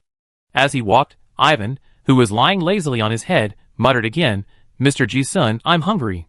Ji-sun didn't think about it, and took out a piece of bread and fed it to the girl. Before, in order to prevent himself from being affected by illusions, he woke up this little loli. Thinking that if they observed together, they could always avoid misjudgment caused by some unknown mysterious factors. But the fact is that the problem of the maze was not found. But Ji-sun found that there was something wrong with Ivan. He has been feeding Ivan all this time, so he knows her appetite and eating pattern very well. Normally, this girl also eats 3 meals a day. The average interval is about 5 hours. Very regular. It's just that her appetite is a little bigger. But just after entering the maze, Ji-sun looked at the time. It's only been 3 hours, and the little loli has eaten 4 times, and the amount of food each time is larger than normal. Normally, the amount of food consumed by an organism is related to the energy consumed. But Ivan was lying on Ji-sun's head the whole time as usual, and he didn't consume any energy at all. In other words, there was some invisible reason that caused her to have an abnormal energy gap. In addition, it was the abnormal mental state. Even when eating, it seemed that he was drained of his energy and spirit, and the whole person was listless. And Ji-sun himself did not have any abnormality. After observing for a long time, he was basically sure in his heart that it was this lost mirror maze the problem. This is a special relic designed to restrain this little Lolita. Ivan, are you feeling uncomfortable? I just want to sleep. Little Ivan forced his eyelids, drooped his head, and knocked his chin on Ji-sun's forehead, and responded weakly. It can be seen that she has tried very hard to help Ji-sun. But the feeling of exhaustion is getting stronger and stronger, and even supplementing food can't make up for it. Although Ji-sun couldn't bear to watch, he always felt that he couldn't let her fall asleep. He always had a concept that the more the enemy wanted to achieve his expectations, the more he should try to restrain it. But Ji-sun couldn't think of any way to dispel Ivan's weak state. After checking Ivan's body, he didn't even find anything abnormal. Not sick, not injured. It was just like some mysterious force was draining her energy. The two continued to wander in the maze. 10 hours later, Ji-sun still didn't see the repeated mark. Even after he walked back, he saw that the coordinates he left behind did not disappear. The maze itself looked fine. At this time, Ji-sun was basically sure that he was trapped. This mirror space maze seemed to be really boundless. It was like coming to another world, a desolate place. Nothing was born except space. Being trapped was expected. Ji-sun did not think that the methods of those people in the Holy See would be so easy to see through, and he did not even rule out the worst plan. Life is like a gamble, there are wins and losses. He was very calm. But even if he was trapped to death, he was puzzled. Why? This trap lasted for 4 days. Somewhere in the maze. Ji-sun sat cross-legged on the ground, meditating and thinking. In the past 4 days, he tried various methods, but without exception, he did not find any clues. He was basically sure that he was not disturbed by the perception of the space. Instead, he was really exiled to an extremely large space. No matter which direction, no matter what method, there was no sign of getting out. The most troublesome thing was that the food was running out. The food that had been prepared for several months was stored in the oil painting, but it had been almost consumed in the 4 days. Ji-sun didn't eat much. But little Ivan's appetite was amazing. If she didn't eat, she would fall into a state like hibernation. This was no longer sleeping, but a kind of morbid weakness. Only when she ate could she wake up. But she needed more and more food. The food reserves were gradually running out because of this large amount of eating. Ji-sun estimated that if they couldn't get out for a few more days, they might starve to death in the maze. Little Ivan, get up and eat. After calling several times, Ivan on the head finally opened his eyelids weakly, and murmured "oh" in a low voice, chewing lazily. Ji-sun looked at the weak state of the little loli, and his eyes were also misty. It is becoming more and more difficult to wake her up now. Without a large amount of food supply, Ivan should have entered the state of hibernation long ago. Although Ji-sun felt that this girl should not starve to death, this state also made him unsure of the consequences. I can only keep feeding them. And another consideration is that he thinks it is very unlikely for them to escape from this maze by themselves. I can only wait to be released.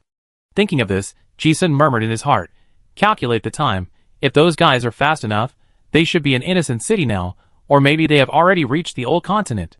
The most worrying issue is whether I can hold on until the enemy releases them. Or maybe something unexpected happened, and those people from the South Continent were killed, but the latter is unlikely.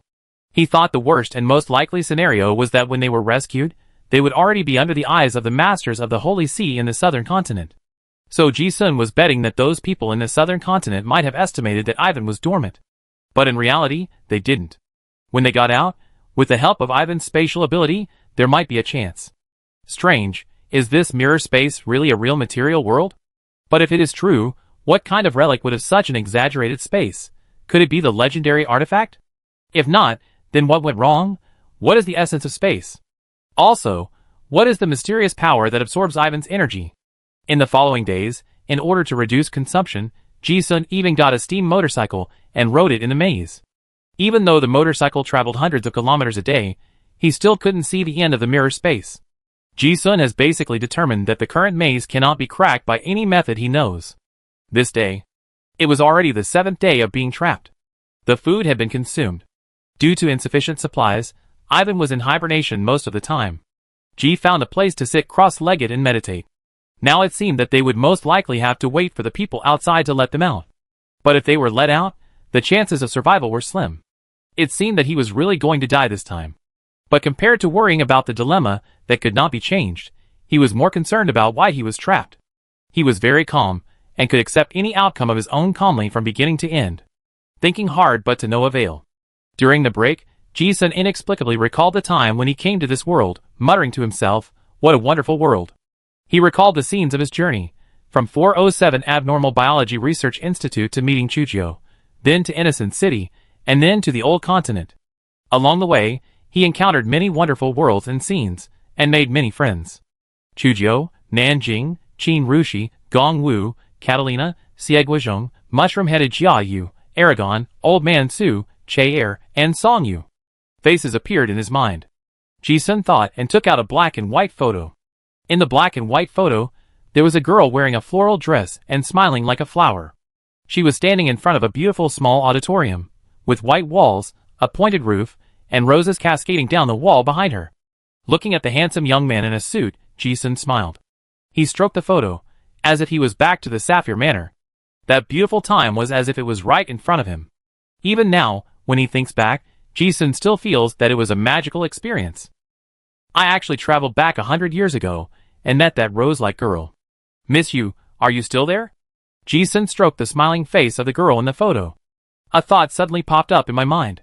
I wonder if I will meet Songyu again if I travel back 100 years ago. If I travel back to the time when the photo was taken, will I see another me? 100 years ago. It seemed like another world. But the magical thing is that I am still standing on the same land, and the same space 100 years ago. Time is really magical. It makes space become like a 1,000-layer pancake, layer by layer. A time point points to a unique spatial node. Space and time are like coordinates, defining the meaning of everything in the world. Missing and thinking are not contradictory, and Ji-sun did not realize that he had entered a very strange state. I don't know how long it has been. Ji-sun looked at the two people in the photo, and gradually lost his mind. For a moment, he seemed to not feel the passage of time. It was as if he touched something flowing around him. It is a magical law that has always been there, but has never been touched. The law of time. If there is no space of time, does it exist? Oh, it should be meaningless. Ji-sun's eyes were like mist, and he seemed to see a fog in his eyes. Mysterious and ethereal, difficult to touch. You touched the mystery of the law of time in your perception, affinity +1. You touched the traces of time and space, years, the law of space +1, like an epiphany, enlightenment appeared frequently.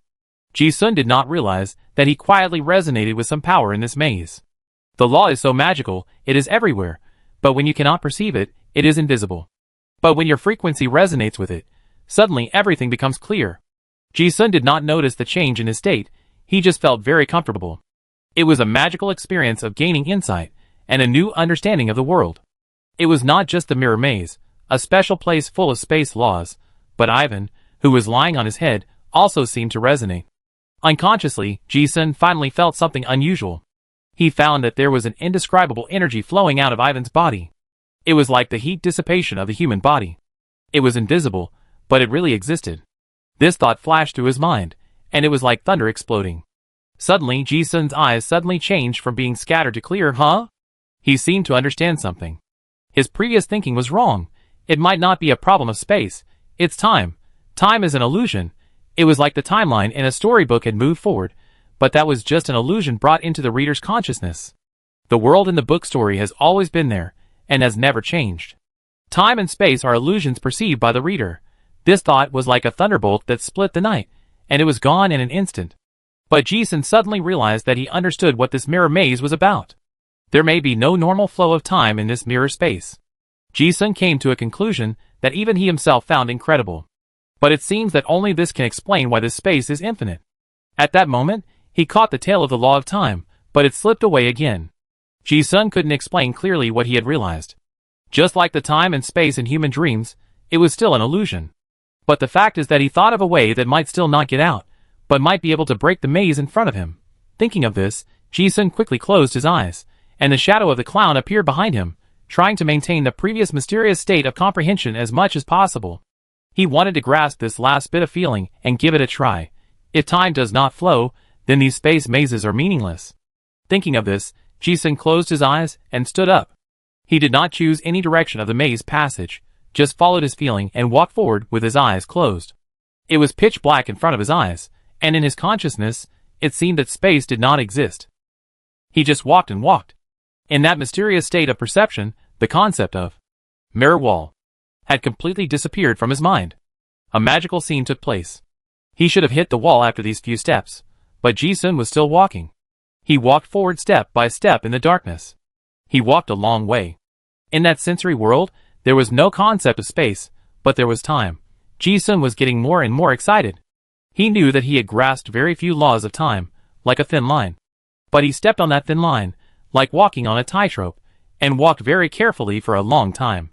He didn't know how long he walked. It seemed that he was getting closer and closer to the truth. Bang! With a sound, Ji-sun felt his head buzzing. Hit the wall. In an instant, Ji-sun woke up from that mysterious state of perception. He thought he hit the glass wall of the maze, but when he opened his eyes, it was not. In front of him was a stone tablet more than 3 meters high. A black stone tablet. This is. The moment Ji-sun saw the stone tablet, his pupils suddenly shrank. Because he had seen this kind of stone tablet many times. The stone tablet was as black as ink, and there was no engraved text, but when he looked closely, he could see that there seemed to be some mysterious symbols wandering on it. The eyes saw it but forgot it in the mind. High-level demon language. Absolutely right. This is the forbidden ruin steel that Old Man Su has been looking for. And there are more than one. There are densely packed in front of him, at least 40 or 50. What is going on? How did the forbidden ruin steel appear here? When Ji-sun saw these steels, even with his state of mind, he was greatly puzzled and shocked at this moment. These steels stood in front of him like tombstones, as if they had been silent for countless years, and a mysterious breath from ancient times came to his face. Ji-sun suddenly realized that he might have touched some great secret. After counting, he found that there were 53 stone tablets hidden in this mirror space. There is a proverb in this world that there are no two leaves that are exactly the same. Similarly, there are no two forbidden ruin stone tablets that are exactly the same. But Ji-sun was very sure that he had seen some of them. Xia Ranch Cave, Shangbang Prison, Mithril Mine. Why are they here? Chapter 390. Why are these stone tablets here? Ji-sun looked at the 53 forbidden ruin stone tablets in front of him, his face full of doubt. He suddenly realized that this mirror space seemed not as simple as he had thought before. 3 of them were what he had seen before. And they should still be in their original locations, Shangbang Prison, Xiamuching Ruins, Mithril Mine. So why are they here? Is it a mirror, a projection, or a replica? Ji-sun couldn't be sure whether what he was seeing now was the real world. So it is impossible to be sure that the stone tablets are real. But no matter what the situation is, these stone tablets have brought more mysteries to his mind. Why do they feel like tombstones? What does 53 have to do with the 54 occupation sequence of the card master? Why not 54? That's right. Since there are tombstones, who is the one who erected the tombstones? Is the missing one the one who erected the tombstones? Why has Old Man Su been looking for these stone tablets? The mysterious symbols flashing on the stone tablets were advanced demon language, and Ji-sun still couldn't read the hidden information on the stone tablets. But because of the existence of these stone tablets, he felt that the secrets involved in Old Man Su might be more complicated and older than he expected. Just a glance at the dozens of tombstones made his brain feel overloaded. Ji-sun didn't dare to look at it anymore and restrained his gaze. He began to think about why the stone tablets appeared in this mirror world. Whether he could do something. Because I just touched the mystery of the law of time, I came to this special space. Ji-sun tried hard to recall how he came here just now. But no matter how he tried to grasp the passing feeling, it slipped through his fingers the moment he hit the stone tablet. No matter how he reviewed it, he came here in a daze. He couldn't do it again. The only thing that was certain was that the space he wanted to come to must be related to time. So, this mirror space has no concept of time? Or, it is not time in the normal sense. Ji-sun could not use his known experience to explain his current situation. He could only use the analogy of dreams to soothe his brain's confusion about the unknown. Thinking about the mirrors in the maze, he suddenly felt that there were some special metaphors.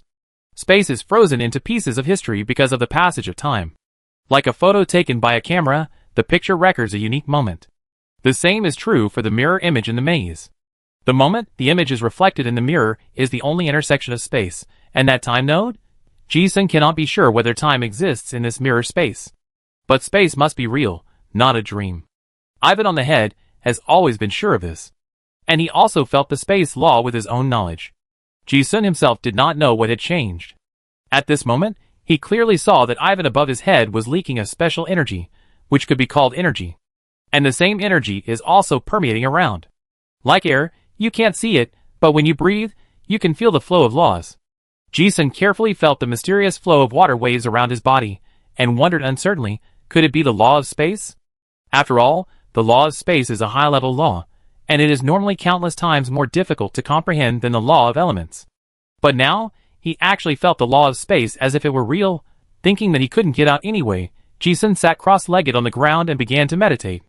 This time, enlightenment also emerged, confirming his guess. You have touched the mystery of the origin of the broken plane. Spatial law affinity +2. You have touched the mystery of the origin of the broken plane. Spatial law affinity +1. What the hell? The origin of the plane? Ji-sun came into contact with a new concept again. Something that he couldn't understand. Normally, enlightenment would not appear in terms that he couldn't understand. He suddenly realized that the name origin of the plane might not be his own. It was given to him by Ivan above his head. The little girl's current state is very strange. It is so strange that Ji-sun can't describe whether she is alive or dead. Ji-sun previously suspected that Ivan might not be a human. But now it seems that she is not even a normal organism. The thoughts in his mind wanted to delve into this problem, but soon he felt dizzy. Ji-sun realized that he had accidentally glimpsed something incomprehensible. Supercognitive things. If he couldn't figure it out, he didn't bother about it. Ji-sun didn't waste such a rare opportunity to comprehend the laws of space. The shadow of the clown appeared behind him, and the affinity of the laws on the panel continued to surge. This change made Ji-sun feel more and more subtle, as if he gradually understood the essence of this mysterious space. It was like learning to swim, and then swimming from the bottom of the sea to the surface of the sea little by little. Although there was confusion all around, it was obvious that the pressure was getting smaller and smaller, which was the right direction to float to the surface of the sea. The concept of time in the mirror space is an illusion. Ji-sun didn't know how long it had passed. At a certain moment, he suddenly heard someone talking beside him. Damn it, I didn't expect those guys in Dongwon to have so many tricks hidden. Parker and the other two are probably in danger. Ahem, the moon god has become powerful, and his divinity cannot be eliminated at all. Fortunately, the forbidden object was captured successfully, and the secret mission of the Pope was completed. Unfortunately, when they took action at the last moment, the people of the Bai family might have recognized this original rune stone. Those guys probably won't let go of this treasure. Going to Innocent City now will be extremely dangerous. Not only those guys from Dongwon, the rebel dragon army may have also reacted, and will most likely come to intercept us. The signal for help has been sent out. Wait for reinforcements. The two chatted back and forth, with a lot of lament in their tone. It seemed that one of them was seriously injured, and he coughed up blood while talking. Ji-sun heard one of the voices sounded a little familiar. Wasn't this the Thunder Dragon card master who had fought against him before? Is he out? At this moment, Ji-sun felt that the dense spatial laws around him suddenly disappeared, just like he suddenly emerged from the sea after diving in it, and his whole body felt relaxed. He suddenly realized that he might have come out of that mysterious space. When he opened his eyes, the scene in front of him seemed to have double images, and the two spaces overlapped. The black stone steel forest gradually became blurred, and a bonfire became clearer. Ji-sun didn't know how he came out. But the fact is, he really came out. In the slightly damp cave, the flames of the campfire flickered. Two sitting figures were reflected on the wall. However, without warning, the firelight illuminated a third figure. Ji-sun himself was surprised that he came out. The two people from the South Continent looked at the extra person beside them, and their expressions were all stunned on the spot. Three pairs of eyes stared at each other. Ji-sun saw clearly that it was not an illusion just now. There were indeed two people beside the campfire. One was a cold and arrogant woman wearing the white warlock robe of the Holy Sea, and the other was the strong man of the Thunder Dragon. The old acquaintance looked pale, and looked seriously injured. Ji-sun's mind suddenly became clear. These two guys should have escaped from the Extreme Thief City. That woman was the previous fifth person. After the two looked at each other for a moment, they suddenly heard a quick bang sound of stepping into the air. Ji-sun, who understood the situation, ran towards the cave exit. The two people from the South Continent seemed to have never thought that someone could escape from the rune stone. It was a beat late before they reacted. Chase! This shout resounded throughout the cave. Unfortunately, Ji-sun had already rushed out. Ji-sun's current level of controlling chi is already very high. The speed of his air step alone is already far superior to that of his peers. With his own understanding of gravity and the blessing of black magic, his displacement speed has reached an incredible level. Not to mention that he is far ahead of his peers. Even among the 7th level non-agility card masters, he may not be able to catch up. If he really wants to escape, the Thunder Dragon in its prime state may be able to catch up. Unfortunately, that guy was seriously injured.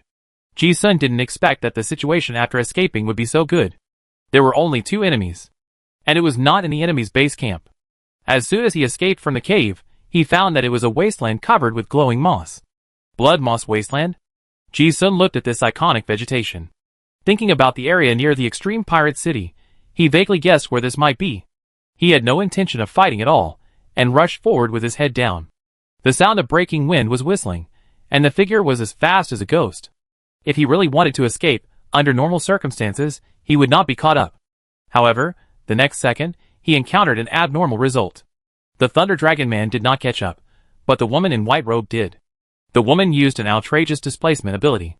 While running wildly, Ji-sun kept his eyes on the back. With the advantage of running early, he had left the 2 people from the South Continent far behind.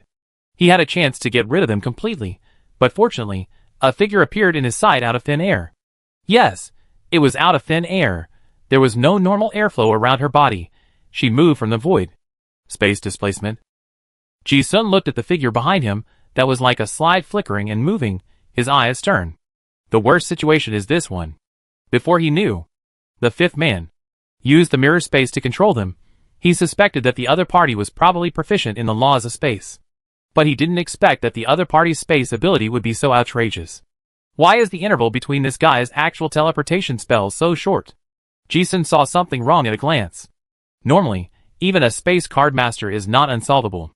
Relying on one's own ability to teleport a few hundred meters at a time is already good, and there is also a spell interval. If that's the case, in a complex environment, it may not be able to catch up with him. But the woman in white robes behind him flashed frequently, and in a blink of an eye, she had already caught up with him 100 meters away. Ji-sun carefully observed the card she used, which was also a normal 6th level dark gold card. It should not be used indefinitely like this. Then the only explanation is that this woman has some space treasure that assists in casting spells. This is troublesome. Thinking of this, Ji-sun quickly deduced various plans in his mind. But none of them can help him escape. The only good news is that the opponent's dragon power is not strong, and it looks like it should be level 6. Quick kill. As soon as the thought came to his mind, he suddenly leaned back, stepped forward, and turned his head, rushing towards the pursuers behind him. One chasing and one fleeing, this sudden change of direction arrived in an instant. The light in the white-robed woman's eyes flickered, as if she didn't expect Ji-sun to counterattack so decisively. However, it was only a slight surprise. Looking at the fist wrapped in strange gravitational ripples coming, the white-robed woman only had a disdainful sneer in her eyes. Of course, she knew that this fist could hurt the 7th level dragon descendant, and it would also be a matter of killing herself with one punch. However, it must be able to hit. In a flash, Ji-sun punched the woman in the chest, and she had no time to dodge. With a bang, the fist broke through the air so fast that it exploded like a cannon barrel in the air, creating a radioactive gas explosion visible to the naked eye. Normally, a 6th level card master of the magician department would be seriously injured if not killed by this punch. However, Ji-sun's face suddenly changed. No! It's a space barrier. The fist had already been blasted out, as if it hit the air, with no target to unload the force. He immediately understood what happened. Just now, the distance between his fist and the woman was not 1 centimeter at all, but more than 10 meters. The white-robed woman only had a sneer in her eyes. This punch was so close, but it didn't hurt her at all. Instead, she saw the target in front of her, and the cards in her hand quietly collapsed. Arcane space folding mirror. Ji-sun's hair stood on end. When he found something wrong, he decisively used the reverse thrust of the chi on his body surface to pull away from the current position. Almost at the same time, he saw a space crack sliding across his nose, and then on his thigh, which he hadn't pushed away yet, it easily cut off a large piece of flesh and blood like a sharp knife cutting mud. At this moment, the scene in Ji-sun's eyes slowed down 100 times. He watched his thigh burst with blood and flesh. The injury to his thigh was very serious, but he was just thankful. If he hadn't reacted in time, this space crack would have been enough to cut his head in half. Paw! Ji-sun stepped into the air again and appeared 10 meters away. The talisman on the glove lit up green light, and the injury on his thigh healed in an instant. He looked at the woman in white robe in front of him, his eyes full of solemnity. It was the first time that Ji-sun felt such a strong threat of death from a card master of the same level. On the opposite side, the woman in white robe looked at Ji-sun's thigh wound that healed in an instant, and she was also thoughtful.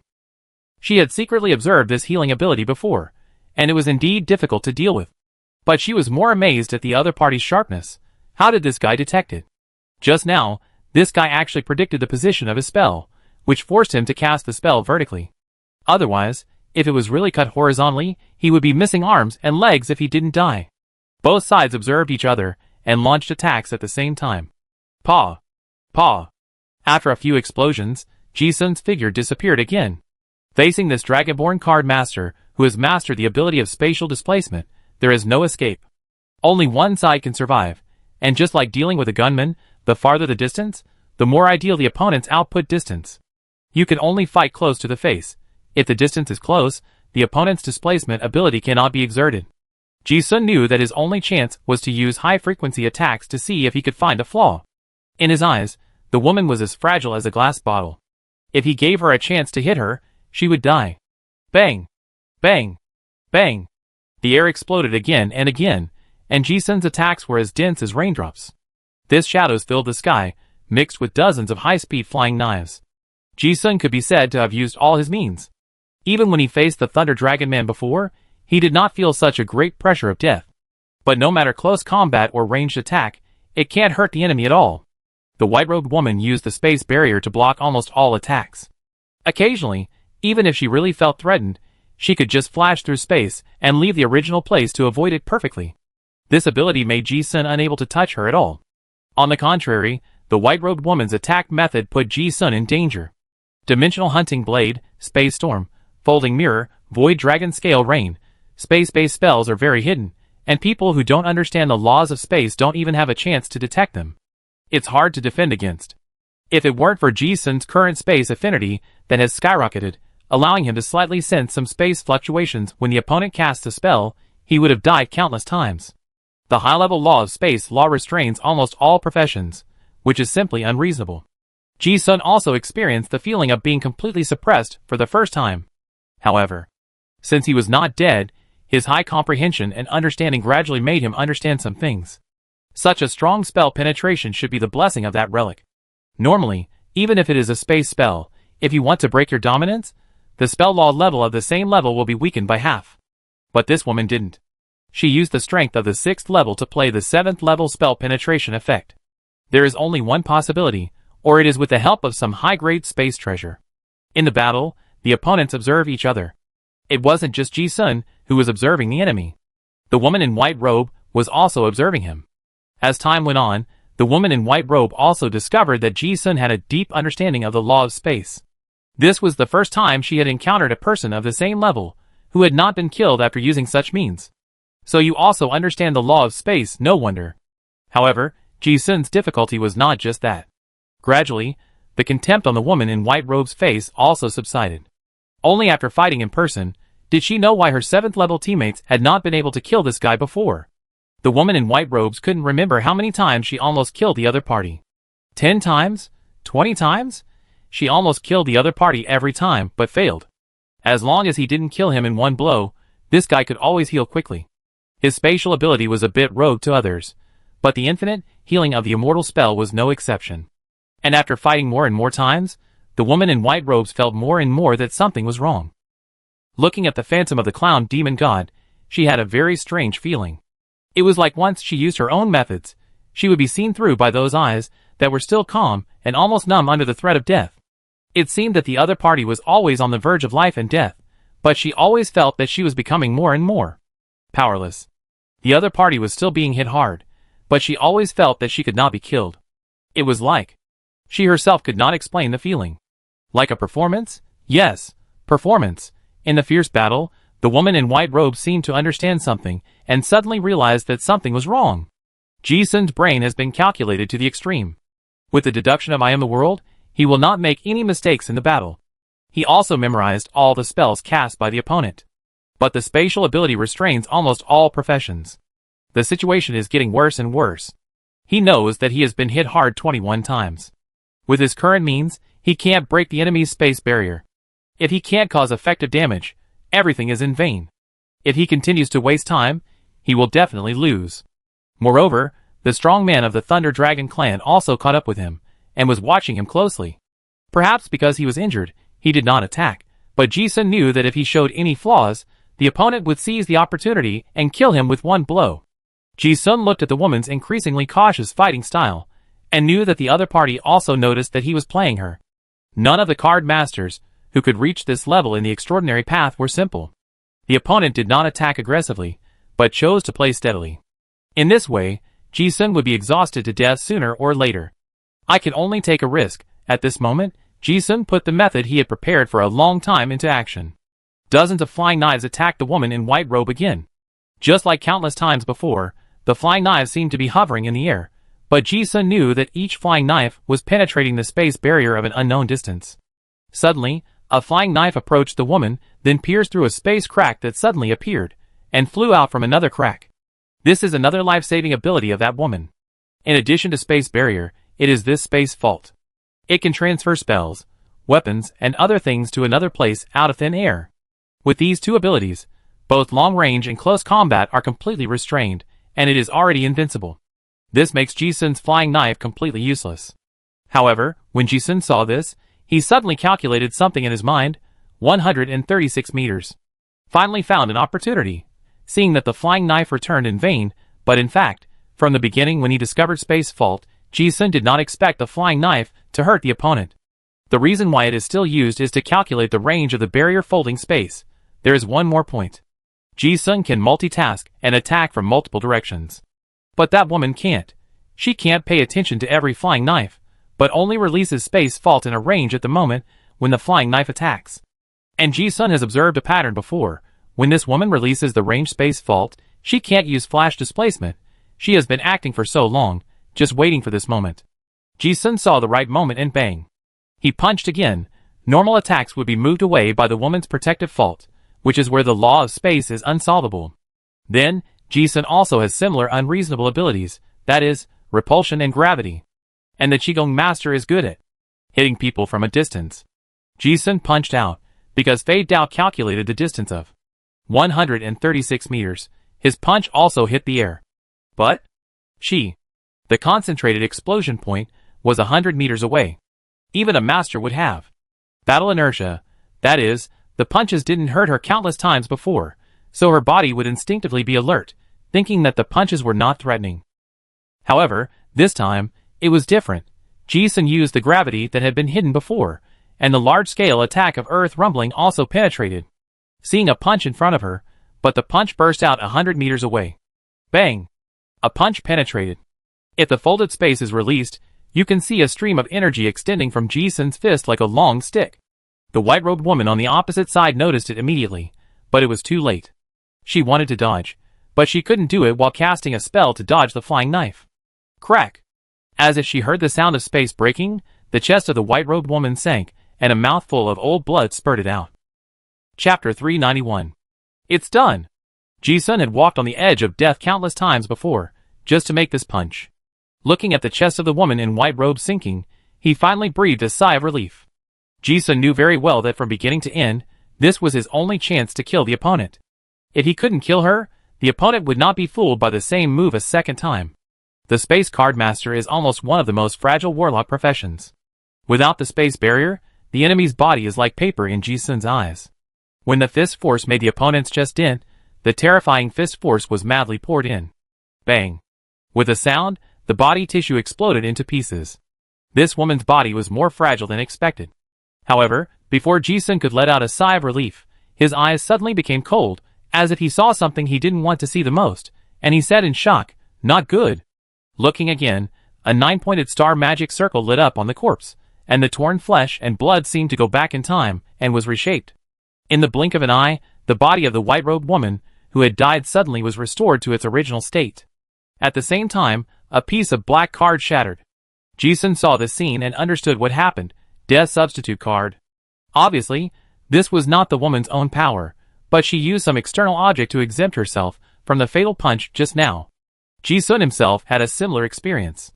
At that time, he had a death substitute in his hand, which helped him block a fatal attack. When he saw this scene, he suddenly raised a self-deprecating smile. TSK, there's no chance now. Ji-sun believed that he did not lose to the enemy in terms of means. To be honest, he could only lose to luck.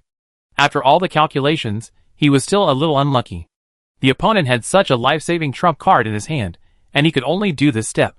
Dead man. Although this kind of card is rarely produced in the other dimension, it is definitely not non-existent. In the southern continent, the Holy See is a privileged institution that is above the royal power of the three kingdoms. Its clergy, both in strength and equipment, are all top-notch configurations. On the other side, the resurrected woman in white robes could not hide her astonishment. She was stunned for a moment, as if she finally understood what happened. She was killed. The woman in white robes was a little unbelievable. Since she mastered the secrets of the space law, she had never thought that she would be killed by a card of the same level, but the fact is, if it weren't for the life-saving card given by the church, she would have died suddenly. Damn it! How could there be such a strong man in the East Wilderness? At this moment, she had completely put away her contempt for the enemy in front of her. She had to admit that this was the most difficult and strange enemy she had ever encountered. But at the same time, the murderous intent of the woman in white robe was stronger than ever before. She flipped the card in her hand, and the spell was instantly completed. Space confinement. At the same time, the Thunder Dragon descendant, who was watching the battle on the other side, exploded with purple thunder all over his body, and also rushed towards Ji-sun. He just witnessed the whole battle between the two. Ji-sun's meticulous calculation without any mistakes made him, a bystander, feel lingering fear. Only then did he understand why he had never been able to kill this guy before. It must be said that even if he was in his prime, he could not kill this archdeacon of the church. But the Eastern Wasteland card master in front of him did it. This made the strongman feel as scared as being stared at by a poisonous snake. Obviously weak, but deadly. If he continued to fight, something unexpected might happen. The strongman with lightning light did not care about his own injuries, and rushed over like lightning. Secret art electric chain. Ji-sun watched the enemy's body recover rapidly, and he also knew that he was in a bad situation. He wanted to avoid it, but the full-strength attack just now caused his body to freeze in midair for a moment. For a master, this is an opportunity that he absolutely cannot miss. The space around him suddenly became like hardened cement, and he was trapped on the spot for a moment. With his body unable to move, Ji-sun guessed that the opponent might have used some high-grade cards. The murderous intent behind him was also real, and it must be the Thunder Dragon card master who had been waiting for an opportunity for a long time. Ji-sun's expression was stern. Even though the chance of survival was slim, he did not intend to give up. On the black glove on his right hand, 2 talismans immediately lit up. Si Jiesu. Wu Jiayu. Ji-sun poured all his strength into the spell power, and pushed the 2 sealing spells to the extreme. Even though he didn't understand the Suji at all, he used it. Using this completely unfamiliar ability, Chi-Di showed a stronger soul pollution than the other forbidden spells he used before. Ji-sun didn't care about that. After doing all this in an instant, he tried his best to use his little understanding of space to break free from the confinement as much as possible. But the 2 powerful enemies didn't give him a chance. While the space was imprisoned, the woman in white robe took out another card, and Ji-sun saw countless feather-like black cracks appearing around his body. This is the space wind that can easily tear everything apart. The protection of the black magic gloves can block all material attacks, but it can't stop the space spell. And the virtual solution is the same, which can largely exempt the physical and magic damage, but it is still helpless against the cutting ability of the space spell. And there was not only the space wind, but also the lightning net. The 2 powerful enemies had no intention of giving Ji-sun any chance to escape, and they attacked with a joint killing move. Life and death depended on this moment. In midair, the sound of flesh and tissue tearing rang out densely. Ji-sun. His body was instantly strangled into thousands of pieces. His body escaped from his own shadow, but was still surrounded by lightning snakes and space wind. Clang, clang, clang. There was only a series of crisp sounds and flames splashing. Ji-sun kicked his legs hard and retreated 100 meters, instantly escaping from the battle area that had been twisted into a vortex by lightning and space wind. The white-robed woman and the lightning-bearing man on the opposite side also saw that the target was not dead, and they also let out a slight exclamation. They looked over and saw Ji-sun holding a big sword, gasping in midair. Although he was not dead, his body was covered with horrible wounds. The wounds were very serious, and through the wounds, you could see that the internal organs were also cut into pieces. Under the cracked skull, you could even see the beating scarlet brain. Blood fell in the air like rain, as horrible as being tortured to death. Fortunately, he didn't die on the spot. However, this scene only lasted for a moment. The green light on the gloves lit up, and the injuries recovered rapidly. Huh? Ji-sun didn't pay attention to his injuries, panting and looking at the two enemies opposite. He just survived, but the price was also very high. Recovering from this injury not only consumed a lot of life, but also overusing the power of black magic. He also clearly felt that the gloves seemed to have signs of devouring the master. Besides, he was lucky enough to escape this joint attack. Next time, he won't be so lucky. Thinking of this, Ji-sun saw the useless great sword in his hand and felt lucky. If it weren't for this great sword, he would have died. In the situation just now, he thought of all the means on his body, and only thought of this indestructible great sword. He took it out to protect the vital parts of his body, but he didn't expect that he could really resist it. The great sword is still intact. The origin of this great sword is very special. Ji-sun pondered for a moment, and it could block the tearing of space, so the grade of this great sword might be higher than he imagined. However, the opponent is prepared, and will definitely target him next time. Thinking of this, Ji-sun turned around and ran without hesitation. Having lost the only chance to kill the opponent, he could only think of another way. Even if it is slim, he has to try. Listening to a series of explosions, Ji-sun started his escape journey again. Thinking of keeping a distance, facing one enemy is always better than two. Although the space spell is powerful, the opponent's spell power was also consumed a lot in the fierce battle just now. Ji-sun felt that this might be the only chance. As he ran, the two people behind him chased him relentlessly. They were already bloodthirsty, so of course the enemy would do their best to catch up. In the blink of an eye, Ji-sun saw the woman's figure flashing and teleporting again. There are at most 3 breaths left. I must find a way. Ji-sun realized that he had little time left.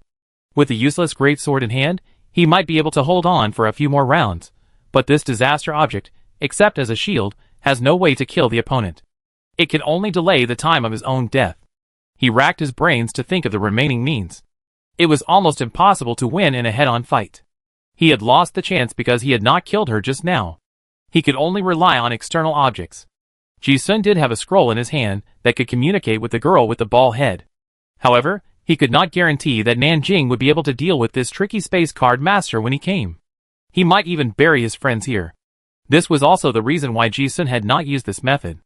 Moreover, the spiritual arts also had fluctuations in the laws of space to a certain extent, and the enemy might not give him this opportunity. But just as this thought flashed, Ji-sun suddenly discovered something. He looked down at the intact pocket on his chest. He had just used a big sword to protect his head, and then rushed out. He saved his head, but his whole body was seriously injured. But the pocket on his chest was intact. Ji-sun immediately understood something. Ivan can be completely immune to those space damages? Before, he was too busy to take care of this little loli. Now, he seemed to have found a new idea. That woman had not shown up before, just to trap Ivan. In other words, she actually knew that her space ability could not hurt Ivan.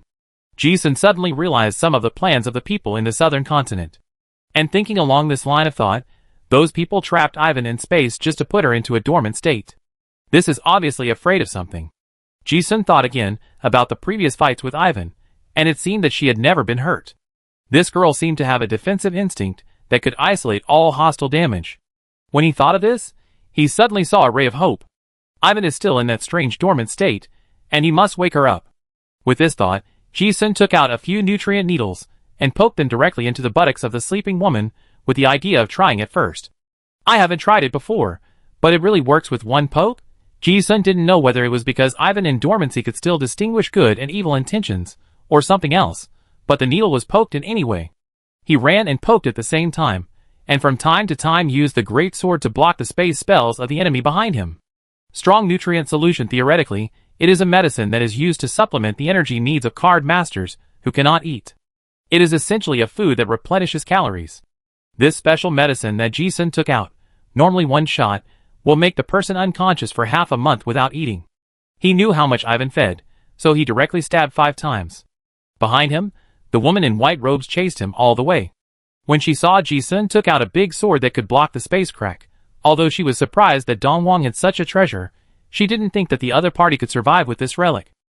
It's just delaying the death.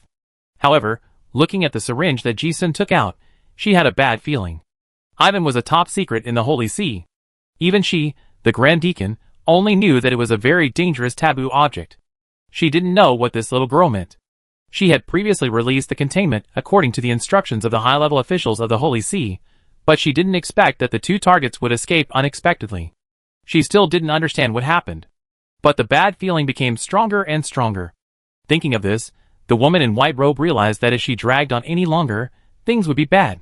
She gritted her teeth, and a mouthful of blood spurted out of her mouth, splashing on the card in her hand, and pointed forward, Secret, Void Fate Snake. The card shot out, and the spell was instantly completed. Ji-sun certainly saw the other party's actions.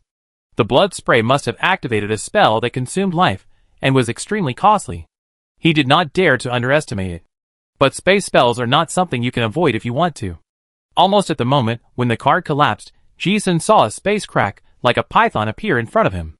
Unable to avoid it, he quickly took out his sword to block it, and at the same time stepped on the air to change direction and escape. But strangely, the crack was like a living python, rushing out like lightning. Lock spell? Ji-sun looked at the space snake chasing him, and felt bad. This kind of lock spell usually consumes one's own luck, and the price is greater than life in a sense. No wonder the enemy didn't use it before. But this is troublesome for Ji-sun. He knew he couldn't avoid it, so he could only block it with his sword. Clang. With a sound, something seemed to hit the big sword. But before Ji-sun could breathe a sigh of relief, he suddenly saw the void python swinging its tail in his vision, and the tail bypassed the big sword like a whip and slashed towards him. If it really hit him, he would be cut in half. There was no way to avoid it, and instinctively Ji-sun moved his position to the limit, so that his chest was directly hit by the snake's tail. Snap! The snake's tail whipped little Ivan's body, making a slight sound. Originally, this ultimate spell would not dissipate easily unless it killed the target. However, just at the moment of contact, it seemed that the space energy could not be maintained, and it strangely dissipated and disappeared. Ji-sun saw clearly for the first time that this little Lolita was really completely immune to space damage. Really good. Ji-sun muttered an apology in his heart. But there was a joy in his eyes. Coincidentally, the space energy fluctuation seemed to be absorbed by the little Lolita, and the girl, who had been sleeping with her eyes closed, suddenly shook her head. Ji-sun was already familiar with this. This girl was about to wake up. The white-robed woman on the other side changed her expression. How could it be? The spell that was blessed by her own destiny actually collapsed? She didn't know. If it was a normal containment, Ivan would probably be in a long-term dormancy, and would not wake up. But during the time in the maze, Ji-sun continued to feed a lot of food. Ivan's condition was not as bad as those people in the southern continent expected, and his dormancy was not deep. Just now, he was given a few injections of nutrient solution, and he actually woke up. Ji-sun watched the woman hurriedly take out a stone, and immediately guessed that this was the relic that trapped them before. However, judging from the woman's expression, the relic seemed to be unusable now. Ji-sun didn't care about anything else, and stretched out his hand to pinch the little Loli's buttocks, and pulled it hard. The girl's eyes were just blurry, but suddenly she became energetic. She rubbed her buttocks and asked aggrievedly, "Who is so hateful to pinch Ivan's buttocks?" Ji-sun responded without any guilt, "Of course, it's the hateful enemy." As he said this, he was afraid that the girl didn't know the urgency of the situation, so he said directly, "If there is no way out, we may die."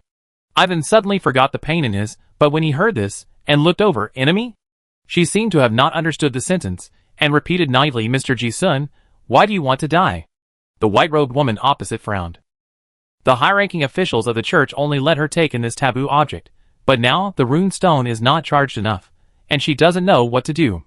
It is absolutely impossible to let it escape.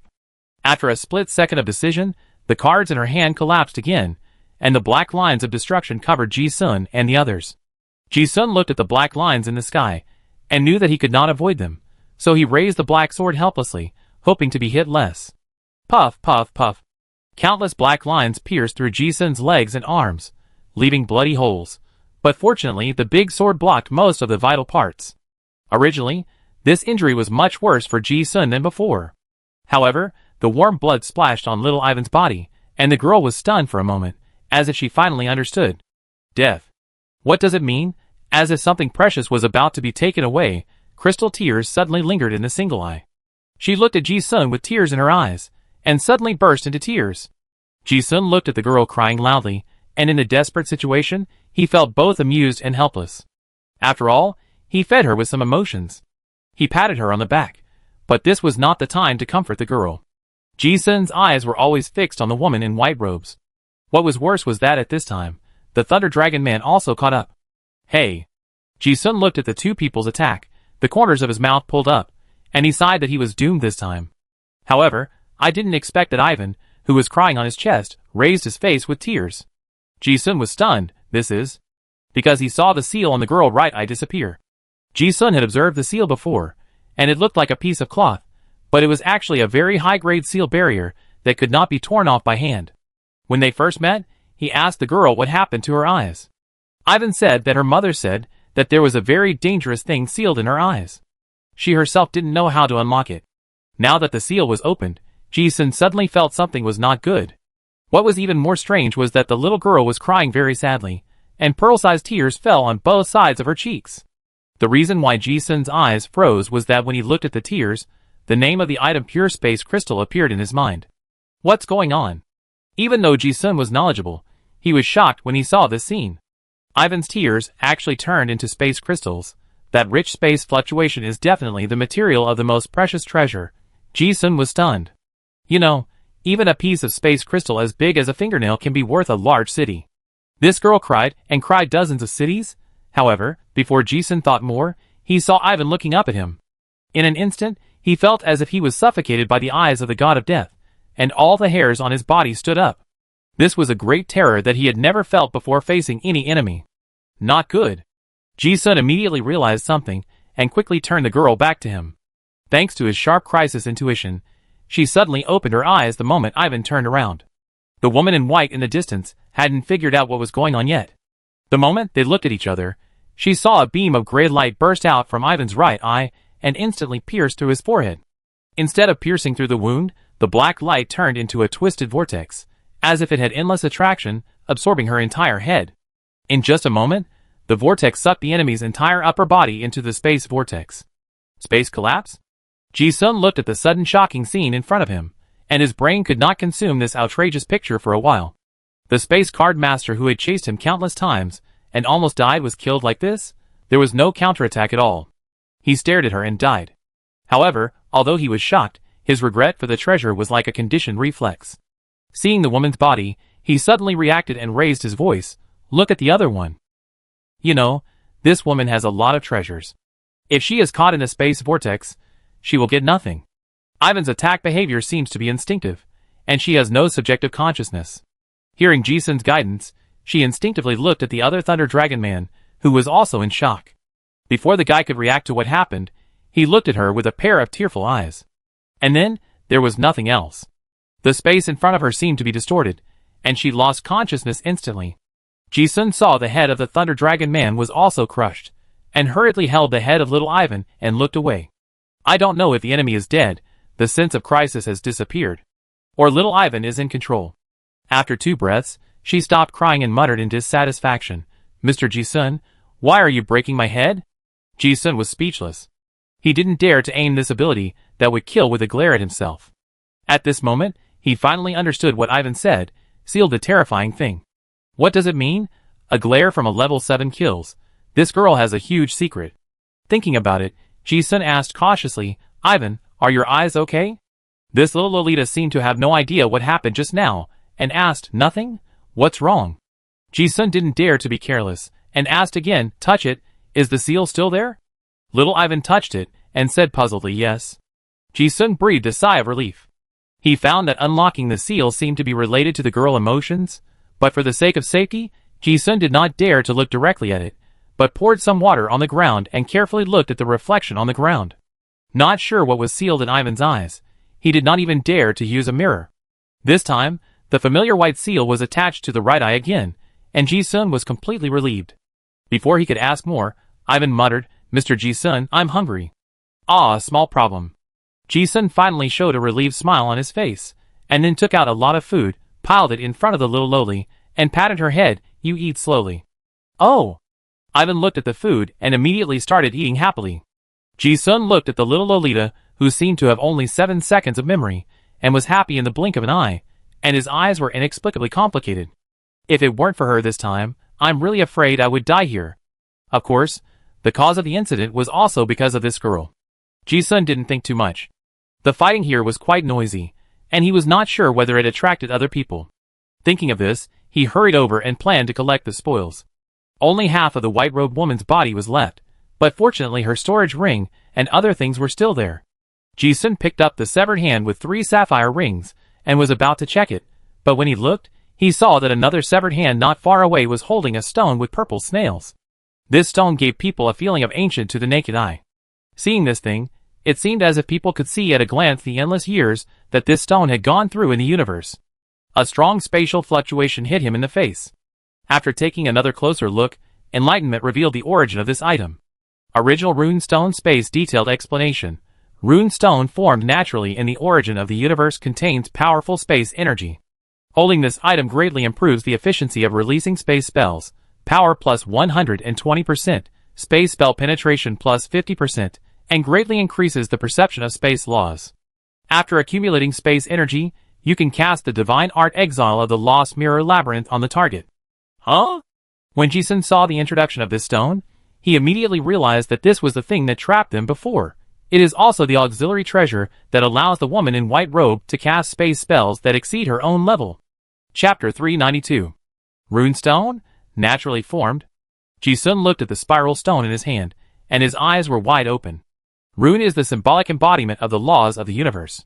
He had seen the big rune and small rune on the Augustus Mausoleum on the Rune Plateau. But those were mysterious symbols that looked like words. I didn't expect there was a real thing, and holding it in his hand, Ji-sun suddenly felt that. I am too strong to be described. A sense of overflowing confidence. The originally illusory space law now seemed to him like a flowing river, within reach. The most intuitive thing was to look at the attribute panel. His only space skill empty hands had its proficiency increased from LV1 to LV4. What an outrageous increase. Ji-sun saw this, and finally understood why the spell of the woman in white robe was so exaggerated. The increase of this stone alone could directly increase the power of the space spell several times. Ji-sun had never seen or even heard of such an outrageous amplification treasure. And it was not just a combat amplification. This stone amplified the holder's exaggerated spatial affinity, which was the auxiliary cultivation term that any card master dreamed of. Holding it in his hand, Ji-sun felt that he had to comprehend the laws of space at least dozens of times more than before. It was a great helper that could understand the mysteries of space even if it was a pig.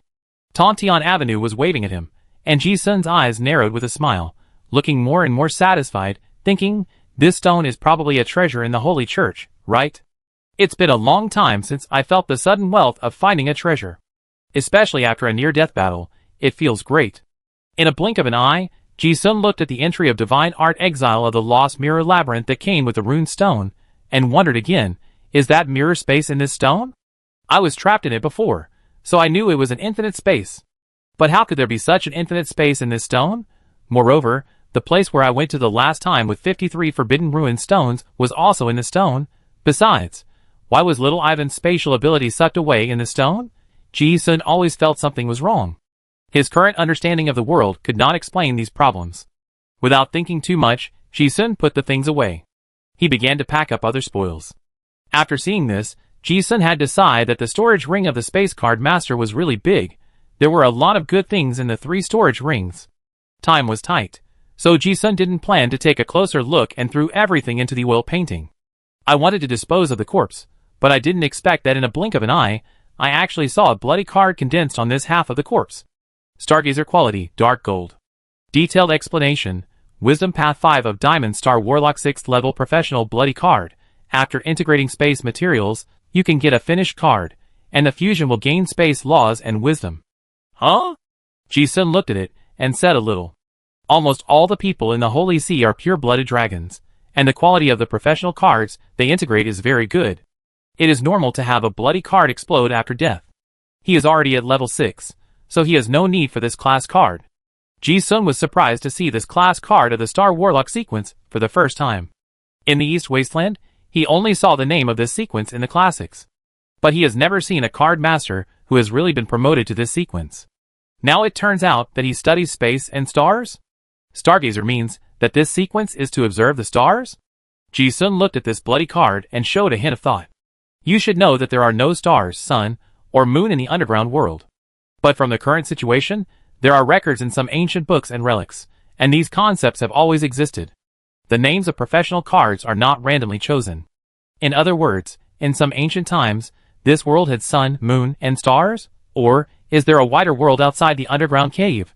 Before, the white-robed woman only showed the ability of space law in the battle, and had no ability related to astrology at all.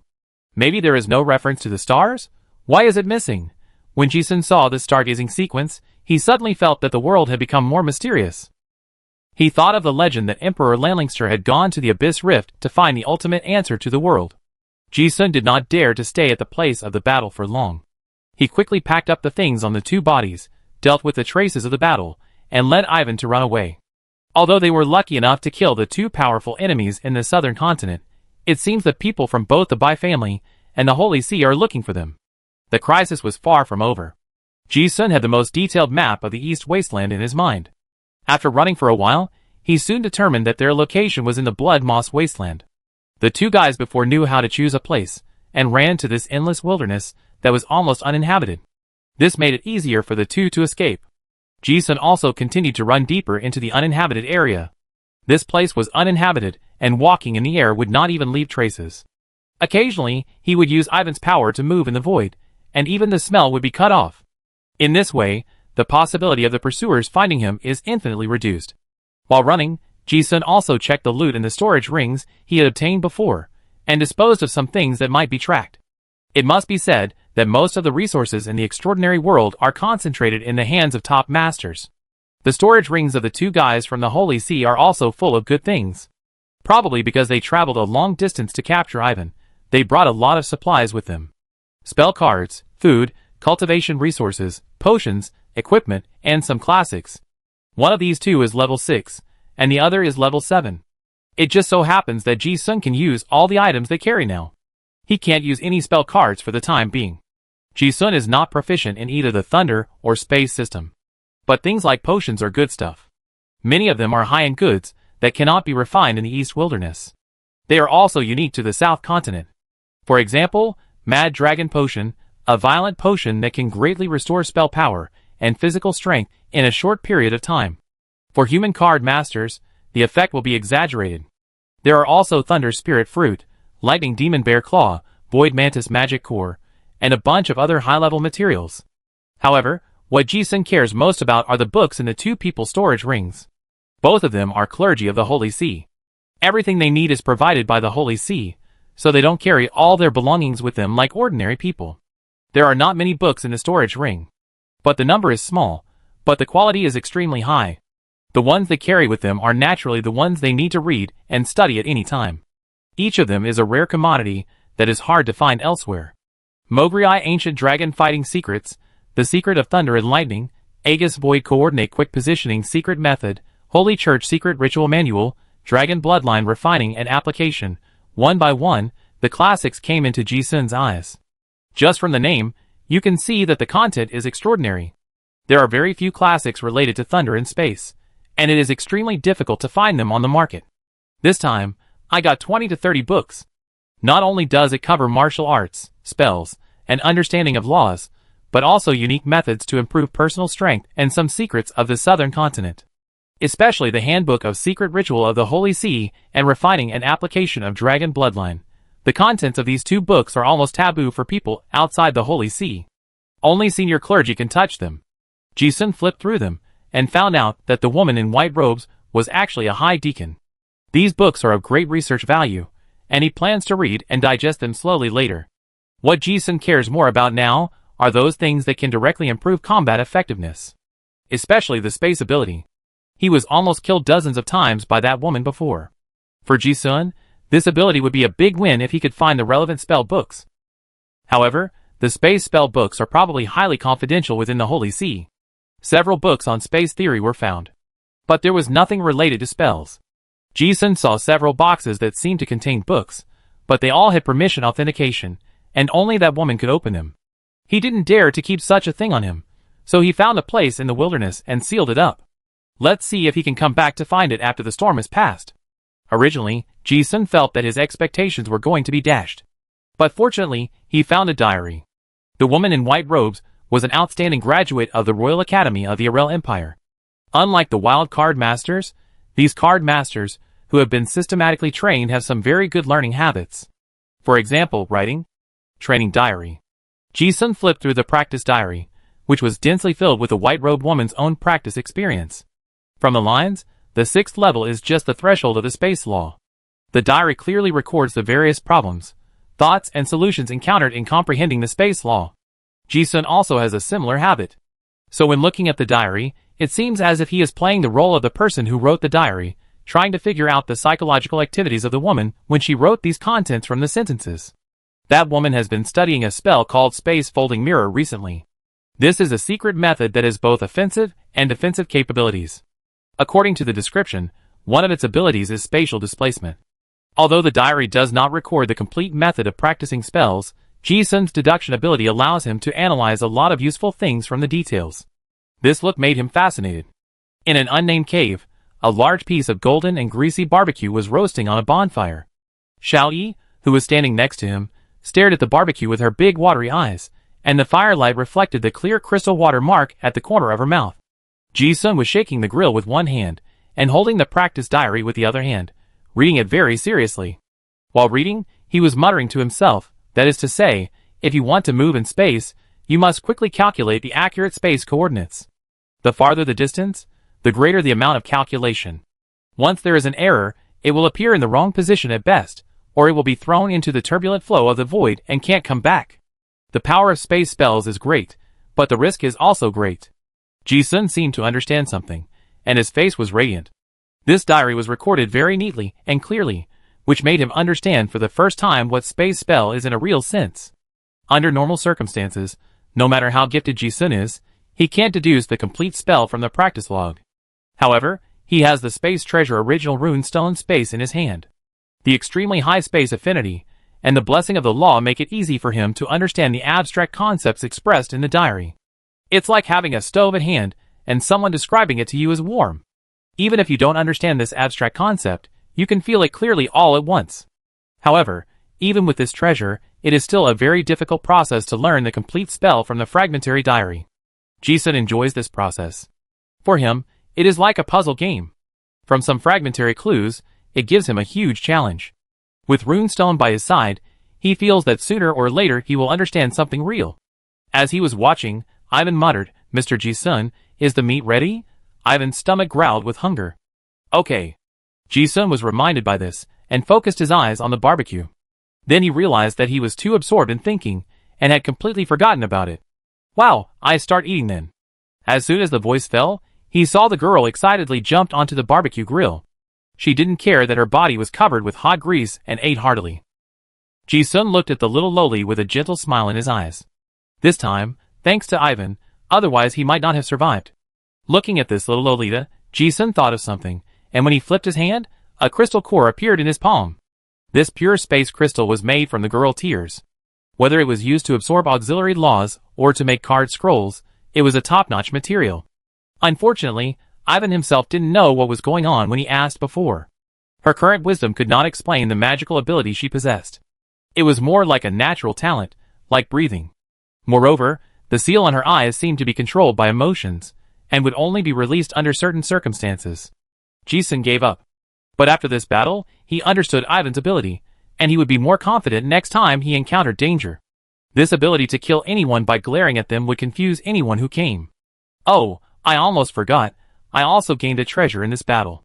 The sacred object of the silver moon sect moon is still in this girl belly. The reason for snatching things before was to force the Bai family and the silver moon sect to join the battle, and I didn't think I could take this thing away from the extreme thief city.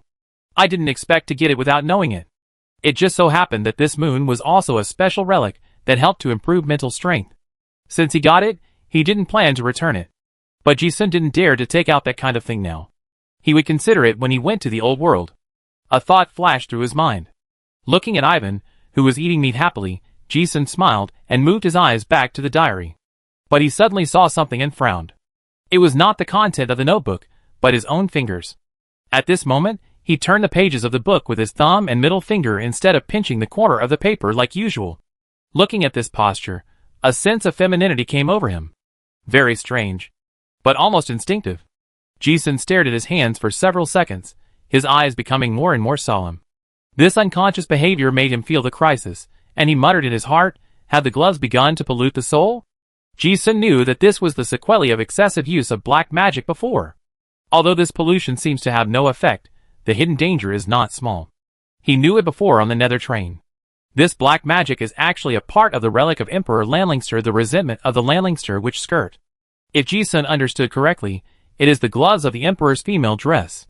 Now it seems that the effect of pollution is feminization? What about the end? Will it become a witch? Although the black magic gloves are strong, it seems that in order to use that power, you must accept some new things. Ji-sun narrowed his eyes slightly. This feeling of being controlled by the relic was not good. He pulled out the knife without hesitation and stabbed the back of his hand, blood flowing. The sting made his memory remember this hidden danger more clearly. Ji-sun didn't look at his wand much, and continued to read the diary, thinking silently, it seems that I have to use it less before I can completely tame this relic. Half a month passed in a flash. Ji-sun hid in the no-man's land. Although there are many dangerous places in the East Desert, he can go almost anywhere with his current strength. The food reserves had been exhausted, and every day he would go hunting, feed Ivan, and then find a place to read and digest the spoils. His life was quite leisurely. However, he did not know that after the battle in Extreme Bandit City, the East Wasteland had become a mess. 3 of the 5-member team of the Holy See of the South Continent died in Extreme Bandit City. This news was like stirring up a hornet's nest, and the soldiers of the South Continent and the entire East Wasteland frantically attacked the major cities. The war suddenly became extremely fierce. Ordinary people don't know what's going on, but the high-ranking officials of the East Wasteland and the South Continent all know that the center of the storm is still on the other 2 people who escaped. The big cities in the East Wasteland are full of sky-high bounty notices. Although it is unknown what the high-ranking officials are looking for, the huge bounty has attracted various mysterious forces, and bounty hunters are frantically looking for those 2 guys. Not only the big cities in the East Wasteland, but also the heavily guarded Innocent City in the South Continent and the gold-digging wharf in the Old Continent have seen several fierce battles. It seems that a top card master with unknown origins wanted to sneak into the East Wilderness, and then clash with people from the South Continent. Everywhere there were open and secret fights between intelligence personnel. On the other hand, Ji-sun, the victim, was not affected at all. Even the storm that swept across the entire East Wilderness did not affect him at all. After half a month, no one came to his door, so he knew that the means he arranged had worked. Trying to find them in this wilderness is like looking for a needle in a haystack. If you don't find them in half a month, it will be impossible in the future. Of course, there is another hypothesis, which is some mysterious means that cannot be resisted. But Ji-sun never worries about situations beyond his ability. He has done everything he can.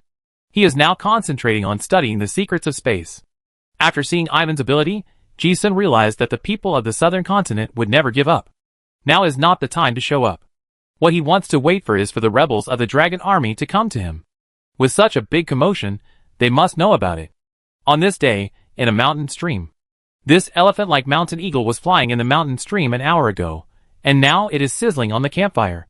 Little Ivan squatted beside the fire, drooling and looking at his rations greedily. His expression was as if the roasted meat would fly away if he missed a glance. Ji-sun still meditated and practiced as usual every day. At this time, he put down the practice diary that he had read many times. He drew his finger in the void, and a dark space crack appeared. But it didn't last long, and the crack disappeared. Ji-sun raised his eyebrows and murmured, "It's still a little short of the mark." His tone seemed a little dissatisfied with his progress. But if others knew that he could tear the space in just half a month, it would definitely shock everyone. However, Ji-sun's expression did not show any ripples, which was completely the expected result. With Joker's super high comprehension and rune stone, it would be strange if he couldn't comprehend it. However, after all, there is no complete spell in the practice diary. It is difficult to reach the level of completing space displacement by yourself if you just rely on your own exploration. The only good news is that I have learned the exclusive magic secret technique of the painter sequence, the imaginary universe, which I had been sighing at before. However, this secret technique is more about macroscopic things, such as the world structure is too big to digest in a short time. Thanks to the treasure of runestone, otherwise I would not be able to learn it for 10 or 8 years. Ji-sun also felt that he still had too much to learn. While muttering, his eyes suddenly became cold, looking at the fog not far away, as if he noticed something. Someone is coming. It is not a coincidence that someone comes to this wilderness where no one has been for countless years. And they just happened to find this mountain stream. Before Ji-sun could make a move, a hearty voice sounded, "Hey, brother Ji-sun, you actually found me?" The person in the mist was obviously surprised to be locked by someone's aura. When Ji-sun heard this voice, the alertness on his face disappeared, and he stood up and greeted, "How did you find me?" At this time, a handsome blonde man walked out of the mist. It was Aragorn, who had not been seen for a long time. Aragorn smiled and explained, "The leader left space coordinates on Ivan." "Oh!" Ji-sun raised his eyebrows, not surprised by this statement. He was originally waiting for the rebel dragon army, and now that he is here, he can really rest assured. Compared with Ji-sun's little surprise, Aragorn looked at Ivan, who was safe and sound beside the campfire, and his expression was full of emotion, saying, "It's you, brother Ji-sun, you really surprised me." Chapter 393. So you don't know the exact situation of Ivan? Yes. Ivan was full and fell asleep on Ji-sun's head again. Beside the campfire, Ji-sun and Aragorn talked about what happened during this period. Originally, Ji-sun thought that the rebel dragon army sent Ivan to the East Wilderness for refuge, and they must know that this little girl is special. After all, in Ivan's mouth, the leader of the rebel dragon army is still her mother. But when he heard what his old friend said, Ji-sun knew that he had misunderstood. Aragorn's tone was quite helpless, and he explained, "Ivan is not the leader's daughter either. It's just that when she was rescued, the girl saw the leader first and thought she was her mother. Then who is Ivan?" During this period of time, Ji-sun already knew that Ivan was not human. "I originally thought that the leader of the revolutionary army might not be a normal human either, so it was normal for the child to be a little special. It turned out that they were not related by blood at all." Aragorn's expression was also a little strange, and he explained the origin of the little lowly in detail. The leader's ability is very special, and her spatial ability can almost sneak into any place.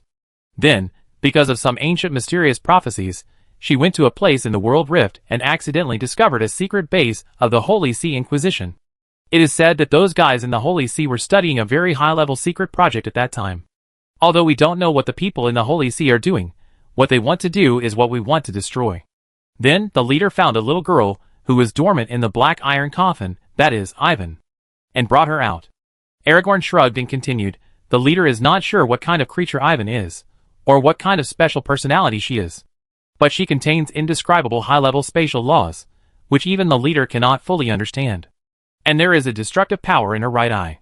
For the safety of the little guy, the leader added a seal. Only when she is in danger will the seal be automatically released." Ji-sun's brows relaxed slightly after hearing this story. "So that's how it is." But he caught a key word and asked back, "Coffin?"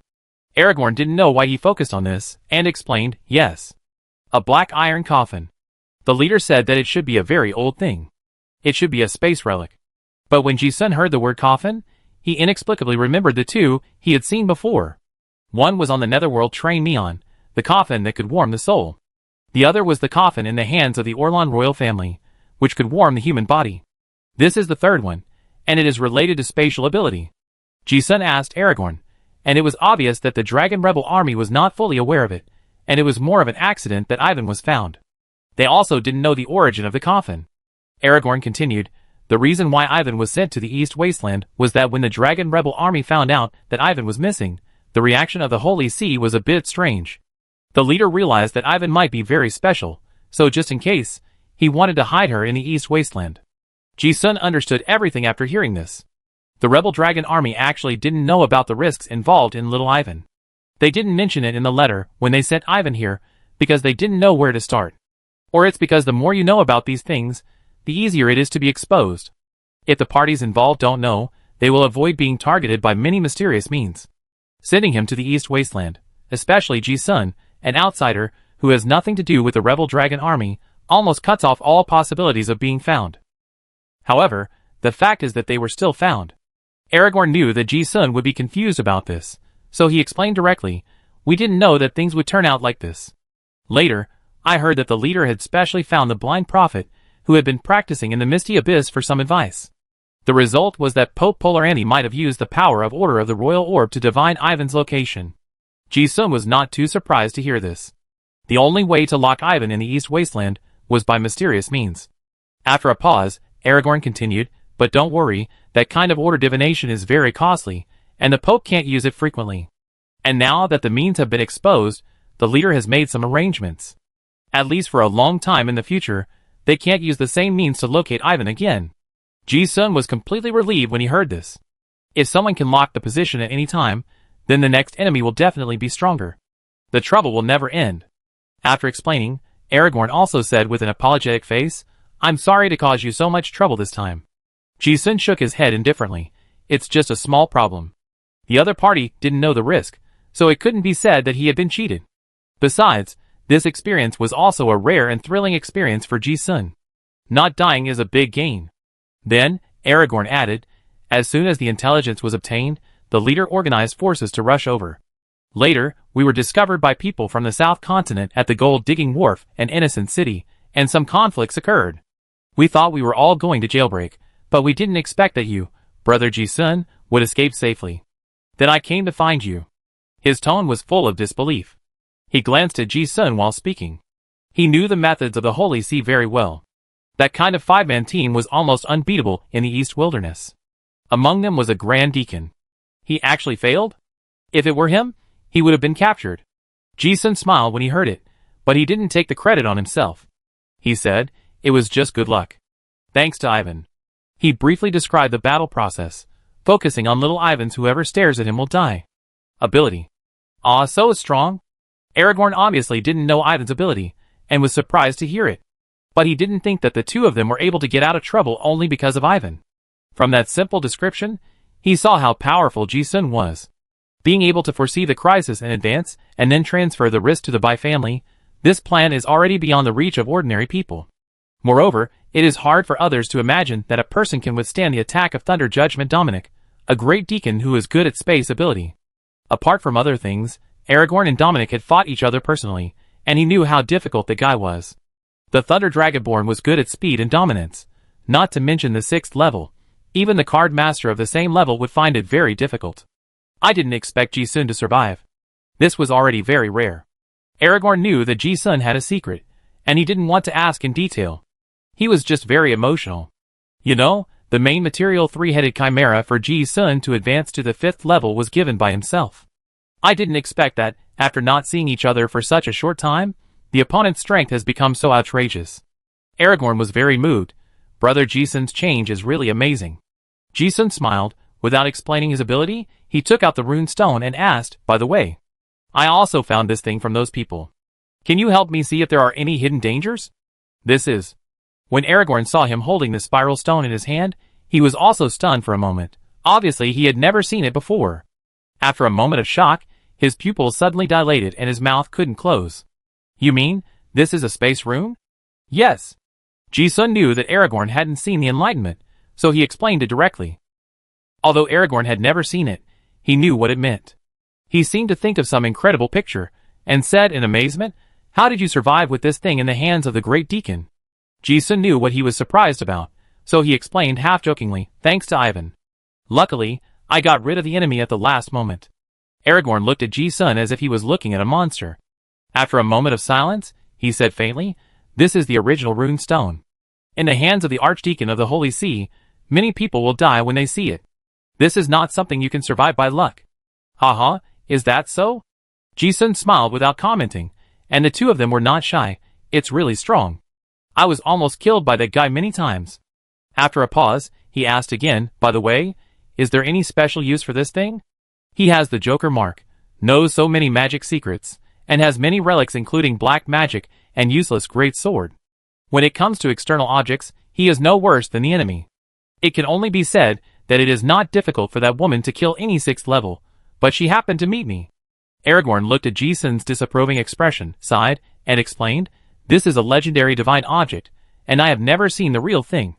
The rune text is the mysterious symbol that embodies the laws of the universe. For card masters, this is tantamount to one of the ultimate secrets of the universe. This natural rune stone is a treasure for space card masters, and the best reference for understanding the law. He didn't know much about the law of space, and he couldn't feel much special about the stone. He just said, and it is said that to really reach the top of the card master, understanding the rune is crucial. My realm is still far from that stage. When you have the opportunity, you can ask the leader. Her professional ability happens to be related to the space system. Ji-sun, yes. The thing was too advanced. Even Aragorn from a heroic family didn't say much useful. He didn't know about the mirror space and the forbidden rune steel. The ancient secrets that were buried in history have now been dug out, and no one knows what they are hiding. But the only thing that can be confirmed is that this rune stone is of extraordinary value. According to Aragorn, if this stone is lost, even the Holy See will feel great pain.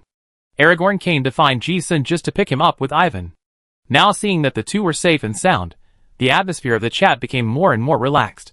The two talked about the past, and Ji-sun also heard from the lines that the rebel dragon army made a lot of noise this time, and it seemed that there was another purpose. He asked directly, Aragorn, are you saying that your leader has also come to the old world? Aragorn nodded and said yes. After all, it was us who caused the trouble. Originally, the leader wanted to wait at the Gold Nugget Wharf and intercept you. Now it seems unnecessary. But since you are here, the leader has a new plan. Our people found the lost imperial capital Behemoth in the depths of the old world. But because of the fierce battle for 3,000 years, not only has the city been destroyed, but also a large area nearby has been broken and floating in the void. After hearing this, Ji-sun had a better impression of the leaders of the rebel dragon army. They are loyal and responsible, and are indeed good partners. But at the moment, he cares more about other things and asked in surprise, have you discovered the Terran imperial capital? If you want to say which battle was the most tragic in the fall of the powerful Terran dynasty of 3,000 years, it is most likely the battle in which the imperial city was breached. Although Ji-sun did not know what happened in that blank period of history. But it is foreseeable that the Battle of Behemoth in the imperial city must have buried countless masters. In addition to the curiosity about that period of history, the most attractive thing about this kind of war relics is the treasures left behind. Countless top-level card masters, even god-level ones, perished in that war. Demon marks, skills, spell cards, relics, mechanical equipment, etc. on the corpses. According to the current excavation of the major relics in the old continent, even if the treasures of that year were destroyed in the war, they will most likely appear in the different dimensional space. In other words, whoever finds the Terran imperial capital is like finding a treasure house of inestimable value. Before the Eastern Wilderness Federation discovered the old world, everyone was actually aiming for this goal. But as the exploration deepened, the dangers encountered in the ruins became higher and higher, and the monsters became higher and higher, and the progress of the exploration almost stagnated. Now a large number of high-level hunters from the southern continent have poured in, and finally discovered the ruins of the imperial city. Aragorn nodded yes. But the trouble is that the space near the imperial city has been broken, forming a large number of cracks like world rifts. Without a carrier that can cross the rift, it is difficult to get close to the core of the battlefield. After a pause, he looked at Ji-sun and told the purpose of this trip. So, we plan to rob the Void Dragon ship at the Nugget Wharf. Oh! Hearing this, Ji-sun's eyes were restrained, and his thoughts were already scattered. He had taken the Void Dragon ship back to the East Wasteland before. This is the only means of transportation for people from the South Continent to come to the East Wasteland, and it has been heavily guarded from beginning to end. And now, because of Ivan's incident, the rebels of the Dragon Army have been making a fuss at the dock for a while, and the people of the South Continent will definitely be more vigilant. It is extremely difficult to seize the ship. After a moment, Ji-sun expressed his doubts, but if you want to seize the ship, it will be very difficult. According to the intelligence he knew, the rebel Dragon Army was not qualified to confront the Arel Empire head-on. Although there were some masters in the rebel Dragon Army, their overall strength in the southern continent was at most the same as that of a large army. It was okay to fight guerrilla warfare, but if you really want to fight head-on, it would be difficult to fight against the Holy See, or even any of the main armies of the Three Kingdoms. If the top leaders of the rebel Dragon Army really come together, Ji-sun has no doubt that they can seize the dragon ship. But he can imagine that the people of the southern continent will definitely consider this. After all, the gold-digging wharf is a battleground that affects the entire Eastern Wilderness War. At least, the Marshal of the Iris Corps, the 9th-level card master, Andrei Drolsky, one of the 3 marshals of the Red Dragon Kingdom, is stationed at the wharf. If you want to attack by force, the cost will definitely be high. Of course, Aragon knew the situation of their organization and never thought of attacking by force. He knew what Ji-sun was worried about, and explained, "It's impossible to attack by force. We can't even get on the ship." At this point, Aragorn's tone dimmed slightly, and he continued, "In order to get to Dongwon as quickly as possible, I and several organization cadres disguised our identities, and used some hidden agents that we had prepared for many years. We thought we could get here safely, but we didn't expect that the enemy had already discovered us. The leader had to be exposed in advance, and we were besieged in Innocent City after a fight. Thanks to some preparation, I was able to break through, but I also lost a few companions." After hearing this, Ji-sun realized that Aragorn had paid a heavy price to find him and Ivan. It was just that he had never mentioned it before. Aragorn was not very sad, nor did he talk much about the previous battle. He just said, "Later, we basically confirmed that when the enemy boarded the ship, there were some relics that could detect the rank. And our disguised identity did not match the rank, so it was seen through long ago." Hearing this, Ji-sun actually understood what Aragorn's plan was. Although his expression did not change, he was already very interested. Aragorn knew that the person in front of him could guess, so he didn't beat around the bush and said directly, "So, if you want to board the ship and seize it, the rank of the participants must not be too high." Yes, Ji-sun could certainly figure it out. Even in the Southern Continent Army, there are very few card masters of the 7th and 8th ranks, and most of them are high-ranking generals above the rank of Legion Commander. Not to mention whether these big shots can be perfectly disguised. Even if they can, these identities cannot board the ship casually, and secondly, they will inevitably be closely observed after boarding. The probability of being discovered is very high. Therefore, the lower the rank of the participants, the less noticeable they are. But if the rank of the people who boarded the ship is too low, they cannot violently seize the control of the ship. This plan itself is contradictory. Until Aragorn saw the current Ji-sun. Although the people of the southern continent knew that the 5 members of the church, who came to the East Wilderness to perform the mission, had all died in battle, 3 of them died in the Extreme Thief City, and the cause of death of the other 2 was unknown. But normal thinking would think that the rebel dragon army must have killed the other 2. After all, no one would think that a level 6 could survive, and even fight back against the Grand Deacon, who holds the rune stone. So, this information gap is an opportunity. Aragorn added, "We were also troubled before, and we couldn't think of anyone who could complete this plan. We originally wanted the leader to take action, but that would not only cause a lot of casualties, but also the Void Dragon ship would probably be damaged, and the plan would be completely meaningless." As he said that, he looked at Ji-sun and asked sincerely, "So, Brother Ji-sun, are you interested in participating in this plan?" Both of them were emotional people, so there was no need to beat around the bush when talking. Aragorn told them their plan frankly, and reminded them, "But this plan is very risky. If you..." Before he finished speaking, Ji-sun responded calmly, "Of course I'm interested. Risk? It's indeed not small." But when Aragorn spoke, Ji-sun had actually considered more. Since the leader of the rebel dragon army had come in person, the risk was actually controllable. As long as the rebel dragon army could hold back the top strong men on the dock, the risk on the ship was not even as great as the previous confrontation with the Great Deacon for Ji-sun.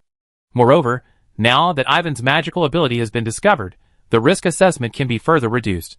When Aragorn heard this, he was relieved, but also felt a little guilty. However, since the first time he met Ji-sun, he knew that this guy who dared to gamble on the S-level clearance of the other dimension would never be discouraged by the risk. He said, "Since Brother Ji-sun is involved, the leader has also said that you will be compensated for the risk you bear. That our plan can be like this." Ji-sun did not refuse the compensation, and he readily accepted the kindness of the high-level leaders of the rebel dragon army. What he cared more about was that after getting the dragon ship, it pointed to the lost imperial capital Behemoth. Chapter 394. A few days later, Innocent City. The war in the East Wasteland became more and more intense, and Innocent City had accumulated a large number of soldiers and mercenaries from the southern continent. The city became more and more prosperous and lively. Groups of soldiers could be seen everywhere on the streets, and the notice boards of taverns were also filled with wanted posters. The cadres of the rebel dragon army, including Aragorn, were already frequent visitors on the wanted posters, and the mercenaries had long been accustomed to it. But looking at the last 2 new faces on the row of S-level wanted posters, passers-by would point and talk curiously from time to time. "Oh, the rebels of the dragon army have come to the East Desert. What are they trying to do? Who knows?" There was a little commotion at the dock not long ago, and the bodies are still hanging on the gallows over there. What's wrong with these two newcomers? They are actually qualified to be rewarded on the same level as the cadres of the rebel dragon army. Such a high bounty, and the bounty order was issued by the Holy See Pope himself. If they are really caught, they will make a fortune. Downing Street is still bustling with lights, and people coming and going. On the street, a long line of wounded slaves were dragged listlessly. They wore slave collars around their necks and chains on their feet, making a clattering sound when they walked. No one noticed that among the war slaves, a shirtless bearded man glanced at the bounty notices everywhere on the street, and a barely perceptible smile appeared in his eyes. This was none other than Ji-sun in disguise. No one would have thought that this S-level bounty wanted by the Holy See would dare to lurk so boldly under the nose of the Iris Corps. Previously, Ji-sun and the people of the Revolutionary Army had sneaked into the East Wilderness by pretending to be mercenaries or soldiers of the Three Kingdoms. But this trick has been used many times, and the people of the southern continent have now taken targeted precautions. Not only is the identity verification procedure for boarding more complicated, but the soldiers have also added some code words to prevent others from replacing their identities. After Ji-sun returned to Innocent City, he found that the original plan was very risky, so he gave up the idea. He was more familiar with Innocent City than the people of the Rebel Dragon Army. After asking for some information, he quickly found a second plan. That's what he did now, blending in with the captured war slaves. Now, high-level card masters captured in the East Wilderness are almost never executed. The development of the ruins of the Old World now requires a large number of cannon fodder, so slaves are transported to the Old World almost every day. It just so happens that among the slaves detained in this city, there are several 6th-level card masters. Ji-sun replaced the identity of one of the slaves and blended in smoothly. On Downing Street, near the Void Rift, a huge black sailing ship was docked on the edge of the cliff. Ji-sun followed the crowd and slowly followed. When passing the checkpoint, a group of sergeants were checking every person who boarded the ship. The slaves had long been stripped down to only a pair of pants, so there was nothing to search. But the sergeants on board checked very carefully. Ji-sun did not show any abnormality throughout the whole process. Disguising the identity of a slave is much less risky than disguising the identity of a Southern Continental sergeant. Aragorn said that they were discovered before, most likely because the enemy had some means to determine that their rank did not match their disguised identity. Ji-sun didn't have that worry now. His disguise was the clown mask, and there was no flaw in his appearance, and his performance was also professional.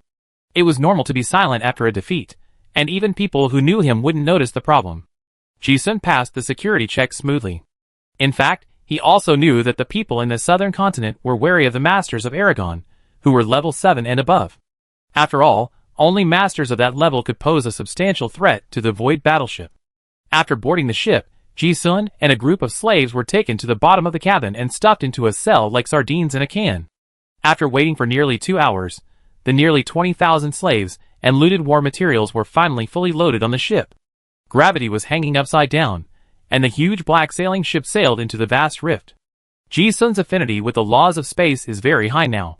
Even in the dark bottom of the cabin, he can clearly calculate the distance of the ship from the dock. In a flash, it has been more than 10 kilometers away from the dock. There is usually a 7th-level escort officer on the Void Dragon ship, and more than 1,000 well-trained soldiers. The ship itself also has a large number of defensive restrictions. Normally, it is basically impossible to forcibly seize such a warship. In addition to the defensive power, the most important reason is that it is unnecessary. It's like an ordinary pirate trying to rob an aircraft carrier. It's not about whether you can rob it or not. Even if you do, what can you do with it? The target is big, there is nowhere to hide, and you are hunted every day. It's not worth it. However, this time we found the lost imperial capital Behemoth, so this kind of ship that can cross the rift is very necessary. At the bottom of the dark cabin, there was only the sound of heavy breathing. The slave collar of the 6th-level card master also has the special effect of forbidden magic. Generally speaking, once the war slaves are locked, they can't do anything. Ji-sun sat in the corner of the cabin very calmly, and his wise eyes observed every face under the dark crowd of heads. Calculating the time, he muttered, "Ivan?" At this moment, a space crack quietly appeared in the void, revealing an excited little face. Of course, it was Ivan. The success of this plan was directly related to Ivan. Ji-sun had nothing on him except a mask and gloves that could not be removed, so someone must be able to bring the equipment on board. And Ivan, who could scale his size at will and hide himself in the void, was the perfect choice. As he spoke, Ivan stretched out his little hand and handed over a card with a key pattern printed on it, which was the camel's master key. The collar on Ji-sun's neck was opened, and he took a potion.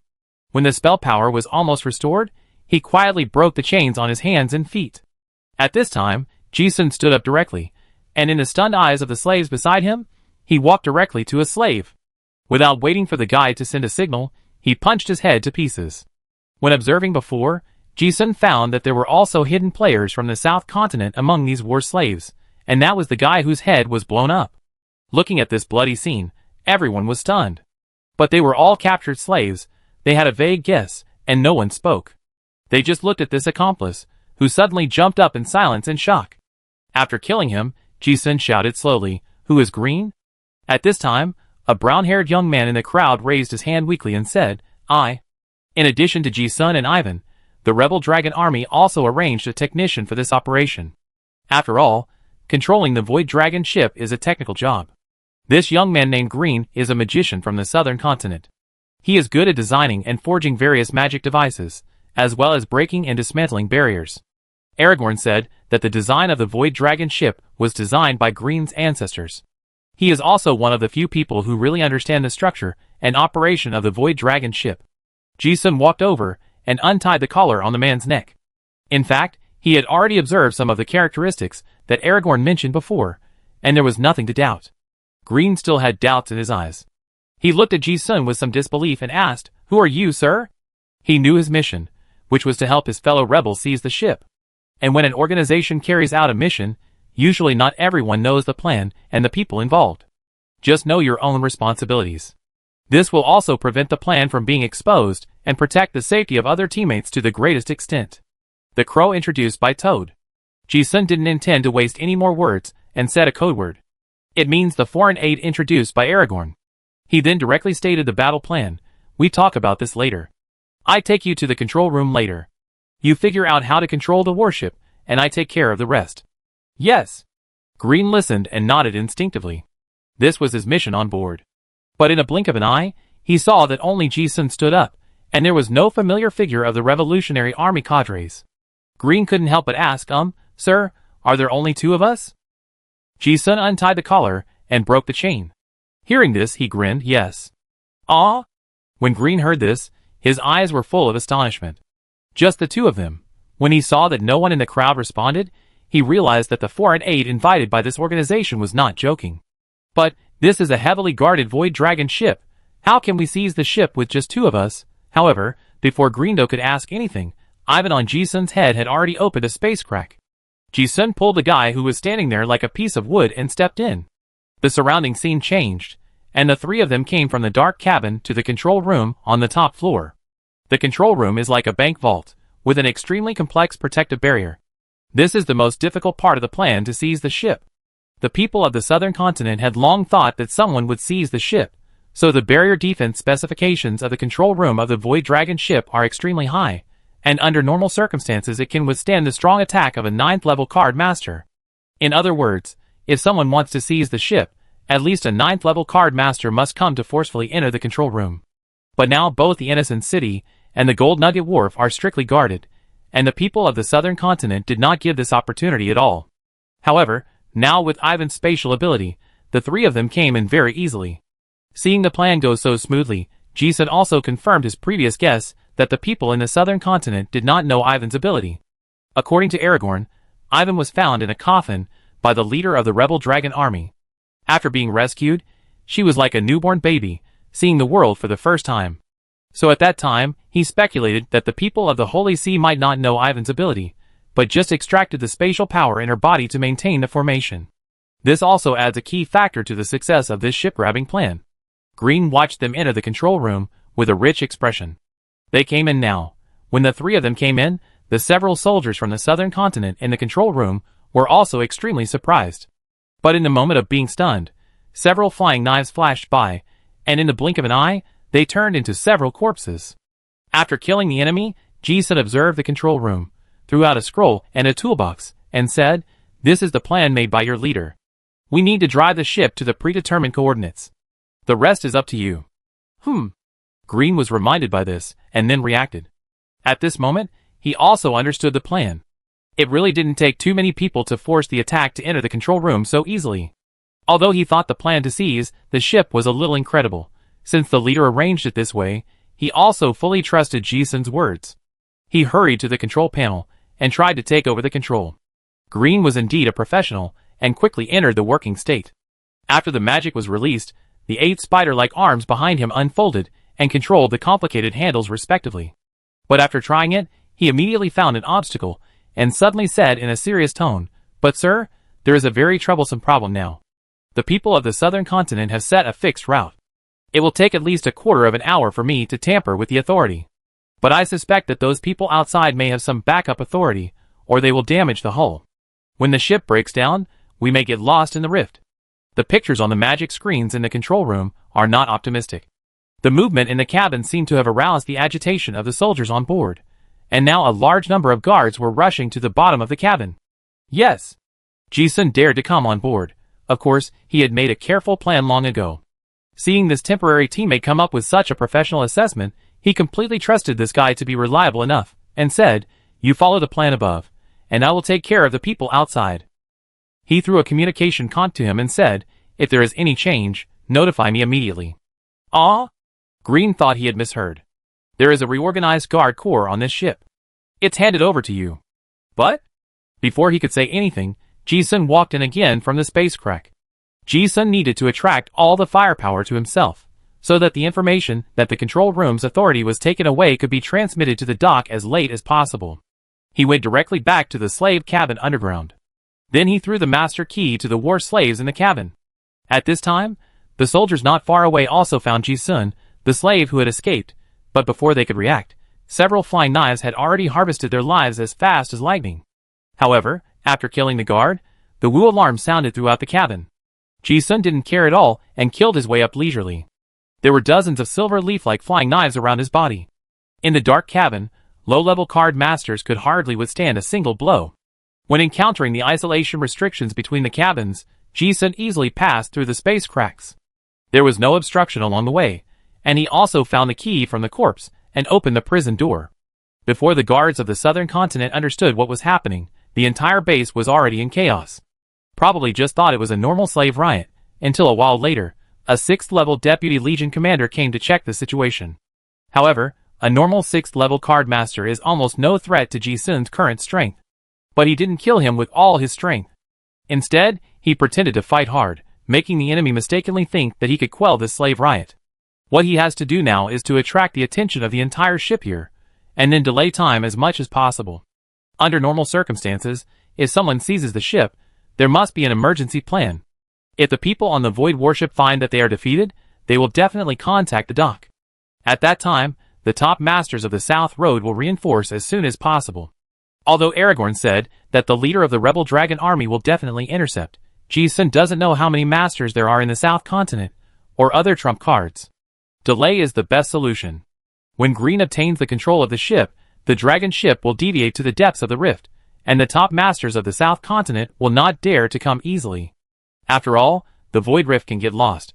If you don't know how to control the ship, once you get lost, even if a 9th-level card master comes, you will definitely die. Those senior officers of the South Road are not willing to exchange their lives with the mud legs of the rebel dragon army. About 5 minutes later, the battle is still not over. The highest commander on board, Iron Arm Tech, the leader of the 15th Legion of the Red Dragon Royal Guard, finally realized that the riot in the cabin was beyond the controllable scope. The magic screen in the control room can see most of the key positions on the ship, and Green also discovered the crisis at the first time. In the communicator, Ji-sun heard his temporary teammate's urgent reminder, "Sir, be careful, the Red Dragon Legion commander is here to see you." Ji-sun listened but didn't take it seriously, and responded calmly, "Yes. Be careful over there. If there are any other abnormalities, notify me immediately." This situation was completely expected. Of course, he wouldn't have any fluctuations. Having fought with a 7th-level Dragon Card Master before, Ji-sun already had an accurate concept of a strong man of that level. Besides, the intelligence was already mastered. That Iron Arm Tech is a dragon blood, that is, a melee professional with great strength and large body. The strength is indeed very strong. But for Ji-sun at the moment, this 7th level without some strange tricks is not too outrageous. At least, it is definitely not more difficult than the Thunder Trial Dominic, and the Great Deacon, who is good at space ability. The opponent can't kill him in a short time. Ji-sun didn't hesitate until the strong enemy came. He didn't entangle with the 6th level Deputy Legion Commander in front of him. His offensive suddenly became extremely sharp. After finding the flaw and severely injuring and killing him, he took the initiative to rush towards the powerful breath approaching him on the upper level. After a few breaths, a fierce battle broke out on the huge warship. On the other side, Green in the control room was modifying the control authority of the warship while staring at the monitoring screen on the magic light screen. He was sweating when he found the strong enemy before. After all, there were only 2 of them in this ship-grabbing operation. Looking at the temporary companion, who was entangled with the 6th level card master, Green didn't think that the other party would be the opponent of the 7th level Legion Commander. Just when he thought that Ji-sun would most likely use his space ability to escape back to the control room for refuge, the picture on the magic light screen made him unable to take his eyes away. What level of card master is that guy? How could he fight against the Royal Legion Commander? Green was stunned. Watching Ji-sun kill the level 6 card master who had been fighting hard before, and then fighting hard with the level 7 card master, at this moment, he realized that the leader had found such an outrageous and powerful ally. But at the same time, Green was inexplicably relieved. He couldn't think of it, and the enemy couldn't think of it either. The progress of his authority cracking was also very smooth, and this time the ship seizure mission was a sure thing. Chapter 395. This time the plan to seize the ship went more smoothly than expected. Ji-sun used his own strong strength to hold back the 7th level Legion leader Iron Arm Tech, and the war slaves who came out from the bottom of the cabin also participated in the battle, and held back the soldiers on board. The fight in the cabin was fierce. But nothing bad happened. For example, sabotage. After all, these soldiers on board were organized kingdom legions, and they did not have the determination to destroy the hull and perish together. This gave Green in the control room enough time to steal the authority safely. Without being disturbed by outsiders, he solved the problem earlier than expected. This outrageous ship-grabbing duo just seized the Void Dragon ship in a way that no one could have imagined. But for Ji-sun, there was almost nothing unexpected. When he discussed the plan with Aragon before, he got enough information, including dragon ship drawings, troop deployment, defense barriers, etc. So he had deduced everything before boarding the ship. There was also a huge information gap between the enemies. Those people in the southern continent would only think that the rebel dragon army would sneak across the river, but they didn't expect them to forcibly seize the ship. They didn't expect Green, a magic mechanic, who could steal the control authority of the dragon ship. They didn't expect Ivan's ability to easily control and enter the control room of the dragon ship. And Ji-sun, a 6th level card master who could fight against the 7th level card master, was also the key. In short, things went smoothly. With a violent shake, the ship deviated from the horizontal route and sailed towards the endless abyss rift. Ji-sun also heard Green's excited report from the communicator, "It's done. Once the Void Dragon ship deviates from the original route, the 2 will be completely safe. Even if the top masters of the southern continent can board the ship through some remote displacement methods, such as spiritualism, it is too late now. Because they dare not take risks. This plan to seize the ship is full of doubts. Before it is clarified, the more top masters will have more concerns. They may even suspect that this is a trap set by the rebel dragon army to lure the snake out of its hole. After all, no one could have imagined that the rebel dragon army would use a useless void ship as bait. What else could it do? Although this warship can carry tens of thousands of people, it is as small as a grain of sand in the world rift. Once you lose your way in the abyss rift, you will most likely never come back, and even the 9th level will die. It's a pity to lose a ship, but it won't cost the lives of some top dignitaries. In the endless confusion of the abyss rift, a black sail warship slowly drifted. The fierce battle is still going on, but the ending is already known. Although Ji-sun couldn't beat that Iron Arm Tech, and was even beaten very badly. But he was also enjoying it. With the help of the relic black magic, although he couldn't beat him, at least he couldn't die. If he wanted to comprehend his own universal domain, he still needed a lot of references. These powerful but not lethal 7th level Dragonborn card masters were the perfect opponents. And suddenly, in the battleship cabin, a space door that looked like a brush painting suddenly appeared. Then a mysterious man wearing a white body-shaping suit and a top hat walked out from behind the door. Ji-sun glanced at him, breathed a sigh of relief, and smiled, saying to himself, "Finally he's here. This person's arrival means that the situation has completely changed. After all, this person is one of the people who stands at the top of the pyramid of card masters in the world." And the iron-arm tech on the opposite side also saw the person coming, and his face turned pale instantly. Because he recognized this outfit, the person coming was none other than the leader of the rebel dragon army, Griffith the Fated, who was at the top of the wanted list. Spell: draw a prison on the ground. The mysterious man in a white dress appeared on the battlefield, and the quill pen in his hand drew a series of fence patterns into space. In the blink of an eye, the iron-arm tech on the opposite side froze all over, and cold sweat instantly covered his forehead. But no matter how he struggled, even breathing became difficult. Under the pen of the mysterious man, the void became a canvas, and the quill pen fell down. A series of spell chains appeared, and instantly trapped the giant dragon that Tech had transformed into. Even the bloody mouth that was about to open its mouth to spit out dragon breath was sealed by the iron helmet. In the blink of an eye, it fell to the ground and could not move at all. Ji-sun, who was standing by, was panting heavily, and his eyes were full of wonder as he watched the magical scene in front of him. Of course, he knew that fence, iron chain, and iron helmet were all spells. But it was also the first time he saw such a magical magic card master. Just like a child's graffiti, the things drawn appeared in the real world and became real objects.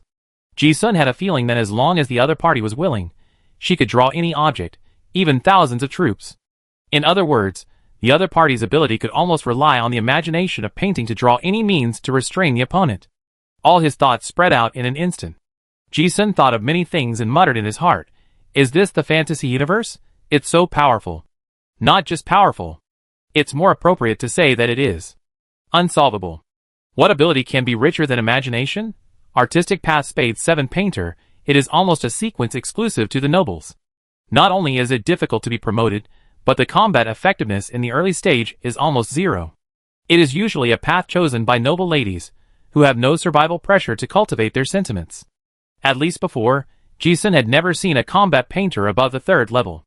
Now seeing the strong man who reached the top by following the painter's path, he was curious and amazed that each of the 52 sequences was indeed not simple. With this one-hand space displacement, and one-hand imaginary painting, anyone who came would be confused. Because the brim of the hat was pulled down very low, Ji-sun did not see his appearance clearly. Even on the wanted poster, only half of his face was shown. But just from the soft jawline, it can be seen that the brim of the hat is definitely blocking a peerless face. The figure is graceful, the curvature of the chest is just right, and there is a waterfall of golden hair, like Ivan's perfect golden color. This leader of the Dragon Rebellion army must be a great beauty, but she is dressed very gentlemanly. The tight white suit gives people a very capable feeling, full of the painter's free and easy spirit, and an unconventional artistic atmosphere. Ji-sun always feels that it seems a little special, but he can't tell what's special. Griffith subdued the strongest tiger with one move, and the soldiers who were still fighting around him also froze, as if the picture was frozen there. Ji-sun realized that except for him, everyone around him seemed to be in a still picture. Griffith ignored the struggling enemy. Turning around, she looked at Ji-sun, took off her hat, and took the initiative to introduce herself. "Nice to meet you. My humble name is Nellie D. Griffith." Her voice was very nice, like a romantic girl, but Ji-sun did not dare to be impolite, and returned the greeting, "Senior, hello? It is my honor to meet you." Taking off his hat, he also saw the other person's face for the first time. The leader of the rebel dragon army was as beautiful as expected, looking very young, with skin as tender as an 18-year-old girl, but the temperament between his eyebrows had the stability of a mature woman. But Ji-sun knew that the other party was definitely not young. Because at least on the wanted poster of the southern continent, she looked like this 20 years ago. She looked like she came out of a painting, and her appearance had never changed. From the moment they met, from head to toe, Ji-sun had a magical feeling. But in front of such a strong man, appearance is not worth mentioning. The other party's strength is enough to make people respect him from the bottom of their hearts. Don't be so polite. Just call me by my name. Griffith was not unfamiliar. He smiled and took the initiative to come over, saying as he walked, "Aragorn told me about Lord Ji-sun." She did not hesitate to praise him and looked him up and down. "Today, I see that he is indeed far more extraordinary than ordinary people. A card master of her level can probably restore the entire battle process just by looking at the battlefield." The strength of the young man in front of her amazed her more than what Aragorn said. As the person approached, Ji-sun smelled a faint fragrance. It was fragrant but not vulgar, like the smell of a spring garden. She walked towards him, as if the whole spring in the oil painting had come. Ji-sun said modestly, "Miss Griffith, you are too kind." Whether in the upper class of the southern continent or the eastern wasteland, there is a similar etiquette. When a man formally meets a noble lady, he will kiss the back of her hand. Ji-sun didn't care at first, but Griffith walked over and naturally extended his hand. Originally, Ji-sun should have been very gentlemanly and held the other's hand with half of his palm. However, probably because he had just used black magic, he stretched out his hand and unconsciously raised his orchid finger, lightly touching the other person's palm like a lady. At this moment, although Ji-sun reacted, his expression changed instantly. He did not expect that the feminine pollution of the gloves would be revealed at this time. However, just when Ji-sun thought that his action would be very rude, Griffith said lightly. The other party did not feel angry, but asked in surprise, "Are you also planning to go the witch route?"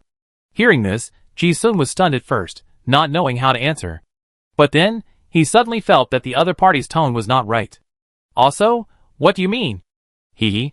Griffith seemed to have completely understood Ji-sun's rapidly changing mind. She withdrew her hand and covered her mouth with a chuckle. She said again, "I should be right. You just left the witch sequence. And maybe you have changed your job?"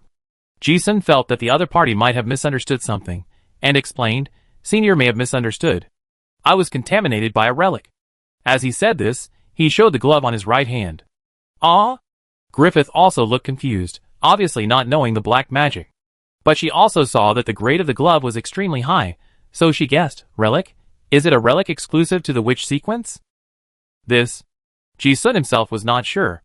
After hearing the witch sequence many times, he couldn't help but ask curiously, "Excuse me, senior, which path is which?" "You don't know?" Griffith had an expression that said, "I thought you knew. Otherwise, why didn't you know the secret of the witch when you clearly knew it?" She was stunned for a moment, then suddenly realized, "Oh, I almost forgot, the inheritance of the eastern wasteland has been discontinued. The witch I'm talking about is Spade Queen Taboo Witch." As she spoke, she didn't forget to add, "A powerful and very magical career sequence."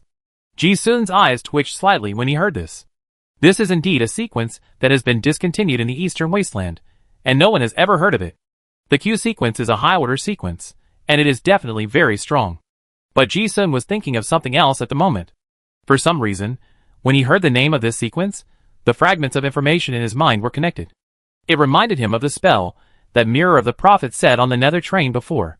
The most beautiful woman in the world is the great Emperor Landlingster, who turned into a witch. Could it be that the great Emperor himself really tried to turn into a witch? Joker confused any sequence, which is theoretically possible. Ji-sun had a strange expression when he thought about it, but he didn't know how to speak. Griffith didn't understand why Ji-sun's expression changed so complicatedly, but she was obviously more interested in the witch's exclusive relic. "Can I ask where you got this glove from?" "Sorry, I don't mean anything else. It's just that this relic has something to do with my career sequence." Hearing this, Ji-sun's expression became even stranger. "I am the world," which will automatically deduce some possibilities. Although he tried his best not to slander a strong man, even in thought. But after combining all the information, he could deduce that the leader of the Dragon Rebellion army was directly related to the witch sequence. Could it be that this was a transformed witch? Ji-sun suppressed the offensive thoughts in his mind and responded, "This is the black magic. It is a part of a set of relics, the grudge of the Landlingster, which skirt that was once collected by the Bai family, the god stealer during the Talon period." Griffith was shocked, as if something in her cognition had been touched. "Ah, is this actually the relic of Emperor Landlingster?" "Yes." Ji-sun didn't think there was anything to hide, and he even wanted to ask him how to solve the hidden danger. But now it seems that things are more complicated. After listening, Griffith muttered to himself, "No wonder. It turned out to be the relic of the Emperor." When Ji-sun saw the other party's expression, his doubts became stronger and stronger. After all, he couldn't help but ask indirectly, "That senior, I'm sorry to ask, are you painter sequence?" Griffith listened, and his beautiful blue eyes looked at Ji-sun for a moment, as if he could see through his thoughts. Although the other party's gaze was not malicious, Ji-sun felt a little uncomfortable being stared at by such a strong man. However, to his surprise, Griffith did not feel offended at all, but laughed like a girl. "Do you want to ask me if I am a witch sequence?" Ji-sun was a little embarrassed by such a straightforward and offensive question. A slightly awkward smile. But the leader of the Dragon Rebellion army seemed to not care at all, and said, "Hey, how did you figure it out? This secret should not be known to anyone in this world. I haven't even told anyone in the organization." As she spoke, she seemed to remember something, and answered herself, "Oh, it should be my ability to be the world that discovered it." She didn't answer, but she had already answered. Ji-sun was obviously stunned when he heard this. Is this person really a transformed witch? No wonder. In his deduction, he always felt that something was wrong with the leader of the rebel dragon army. She was too perfect, but it was because of this perfection that it made people feel unreal. She turned out to be a witch. Ji-sun himself did not expect that after only 2 minutes of meeting, he touched upon a huge secret. The leader of the rebel dragon army turned out to be a transformed witch. However, Ji-sun was not only shocked by this, he suddenly thought of the great Emperor Lanlingster, who was probably also transformed. So why, although Ji-sun respected and understood. But what he didn't understand was that this kind of strongman strength had almost touched the ceiling of the human supernatural world. He wouldn't change his gender just because of some fetishes, right? There must be some reasons. Griffith didn't seem to care about himself, but accepted his status very much. I didn't tell outsiders, because I was afraid of unnecessary trouble. Since you guessed it, it doesn't hurt to tell me. And I think you should understand what I said. As she spoke, she glanced at Ji-sun and continued, my original profession is painter, but I used the profession card Queen of Spades taboo witch to advance to the 9th level. The reason is that I like this sequence, and it fits me well. The second reason is that it is easier to cross the threshold at the last step of transcendence, and condense a stronger godhead. In just a few words, she revealed another big secret. Transforming into a witch is actually directly related to condensing godhead. Ji-sun seemed to understand it completely. Certain sequences of professional cards can indeed be used to change professions as long as the fit is high enough. But he still couldn't figure it out. Why? Aren't all 52 sequences able to lead to the god level? Why did he have to change to a witch? Griffith guessed his doubts and simply said, it's not the god level we know, but a higher level of secrets. I can't explain it clearly, because the inheritance I got was also broken. But what can be confirmed is that this is a secret method of the palace, and it also involves some ancient secrets. Ji-sun knew that it was beyond the scope of knowledge. The other party did not elaborate, and he did not ask questions beyond his ability. Instead, he asked curiously, palace secret? Hearing the word palace, he felt more and more that this secret method was passed down by Emperor Lanlingster. It must be not simple. Yes. Griffith nodded, as if he felt that it was difficult to explain directly. After thinking for a moment, he asked, well, do you know how the rebel dragon army came about? Ji-sun cast a look waiting for the next step. Please enlighten me, senior. Griffith said slowly, you should know the story of the royal family arranging a team of Xinhua to go to the southern continent at the end of Talon. Later, that team of Xinhua survived with difficulty. However, most of them gradually became dragons. Only a few people persisted because they were pure-blooded humans and refused to surrender. They were regarded as dragon rebels by the people of the Arel Empire, and have been trying to wipe them out until now. Is that so? Ji-sun suddenly realized that this was how the dragon rebel army came about. Griffith, and the leaders who led the torch to the southern continent were some palace eunuchs, among whom was my ancestor, the court painter Mr. Monet. Ji-sun understood. No wonder this person knew the secrets of the palace. It turned out that they were originally passed down by the palace eunuchs. Monet? Ji-sun took out the painting Monet's Sunrise and asked, could it be the predecessor who painted this relic? This relic is in your hands? Griffith's expression was surprised again, and his eyes flashed with complexity. Only she, who is in the painter sequence, knows the meaning of this relic. Seeing this relic, she was more touched than others. Ji-sun didn't know what to say. It seems that there are really many coincidences. Neither of them expected that the situation would turn out like this after their first meeting. Griffith seemed to completely accept her identity as a witch and didn't mind explaining some of the secrets of this sequence to Ji-sun, because she could see that Ji-sun was the kind of person who could truly accept this kind of different view from the secular world from the bottom of his heart. Ji-sun did not think that the leader of the rebel dragon army was a witch, so he had other opinions. He was just curious. On the contrary, the other party was willing to explain his doubts, which made him feel very good. He estimated that this person might be one of the few people in the world who could explain the mystery of witch to him. The two dealt with the enemies in the cabin, and then walked to the deck. The Void Dragon ship was sailing in a vast world rift, and it would take a long time to reach the predetermined coordinates. The two chatted. Painter, this is an artistic path. This leader of the Dragon Rebellion army has a strong affinity for art, and a leadership temperament, with max communication ability. Ji-sun chatted with her very easily, and did not feel the pressure from the strong at all. It is rare to meet a master of this level, and many questions that I can't figure out were asked. Senior, do you know how to solve the hidden danger of this black magic? It can't be solved. Soul pollution is irreversible. Actually, there is nothing bad about it. The witch sequence is very strong. I think you can try it. You are suitable. By the way, you are here. Aragorn didn't explain it in detail before. I also have some questions to ask you. You are too polite, senior. Just ask whatever you want. I will answer everything you know. What is the situation in the East Wilderness now? What about the Augustus royal family? Ji-sun could see that the leader of the rebel dragon army positioned herself as the inheritor of the Terran Palace's eunuchs. Even after 3,000 years, the awe and loyalty to the royal family are still there. Just like the tomb-guarding undead that he met in the Rune Highlands, loyalty to the royal family is a cognition engraved in his bones. Ji-sun answered every question and told all the information he knew. Chapter 396. The leader of the Dragon Rebellion army, Griffith, inherited his legacy from the lineage of the court painters of Talon 3,000 years ago. So her every move revealed the elegance of a palace official and the detached temperament of an artist. Coupled with her peerless beauty and graceful figure, it was so perfect that it was hard for people to mind her transformation into a witch.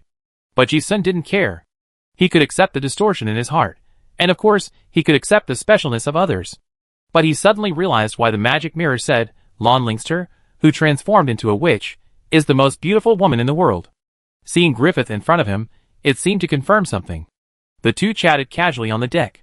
The Void Dragon ship was drifting towards the depths of the rift, and the fog was all around, and nothing could be seen. But Ji-sun had a strong curiosity to touch the mystery. This was his first time wandering in the world rift. In front of him was a card master who stood at the top of the human supernatural field. Probably no one could explain his doubts better than her. Ji-sun was curious, so he asked directly, Senior, what is under the abyss rift? Griffith looked at the mist in the rift, and the patter of rain that came from nowhere, shook his head and said, no one knows. After a moment of silence, she continued, even in the Talon dynasty, no one figured it out. Countless adventurers paid the price of their lives to explore the rift. But no one has ever reached the end of the rift. Some say it is the end of the world, and some say it is a passage to another dimension. In short, no one can be sure. Because no one who goes too deep into the rift can come back alive. It is said that Emperor Lanlingster once soared through the rift to explore the truth of the world, but the palace books did not record what the emperor saw. Ji-sun did not find this strange. The tombkeeper who had lived for thousands of years in Rune Highlands had told this palace secret.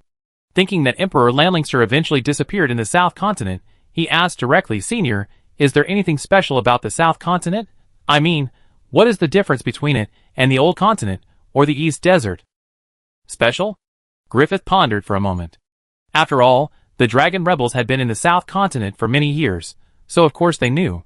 She said directly, the elements in the South Continent are richer, the laws are more complete, and the upper limit is higher. This is crucial for the practice of card masters.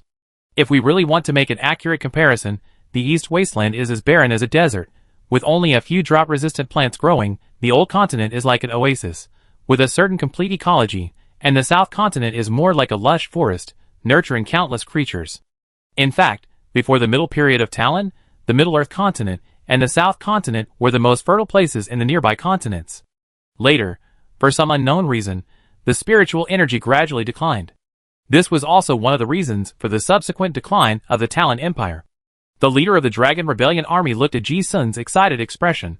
A faint smile appeared on his lips, and he said, the southern continent is ancient and mysterious. Even now, human footprints in the southern continent are very limited. I once traveled to the depths of the southern continent, but encountered many powerful ancient creatures. I was injured and retreated several times, so I gave up. Hearing this, Ji-sun showed a look of surprise. Are there monsters in the southern continent that can hurt you? Although I heard that Emperor Lanlingster had explored it, legends are just legends. Hearing with his own ears that a 9th-level strongman had explored the continent, but returned empty-handed, he was also full of curiosity about the powerful creatures on that continent. Yes. Griffith's eyes were as clear as flowing water, and he said, and there are many. Although my strength is still at the top among card masters, I am as ordinary as dust and gravel in the endless river of time. As she said that, she glanced at the depths of the endless rift and said, the southern continent is said to be the place where card masters originated, and there are many unknown and mysterious existences there. There are even some mythical creatures that have lived for hundreds of thousands of years. I have encountered the stone titan as big as a mountain before, and the behemoth in myths and legends. She said with a smile, are you wondering why the South Continent is so special? I don't know. If my ability does not allow it, I will definitely explore the secrets deep in the South Continent, and find the truth of the world. Ji-sun listened quietly, and gained a lot of knowledge. The two chatted like this. Suddenly, Griffith seemed to think of something and asked, "By the way, Ji-sun, you helped us so much this time. Is there anything I can do for you? As long as I can give you something, you can ask for it." Aragorn had said before that if you participate in this ship seizure, the leader of their organization will thank you. Ji-sun's eyebrows moved slightly and smiled. "Senior, you are too polite. Out of courtesy, you still have to be polite."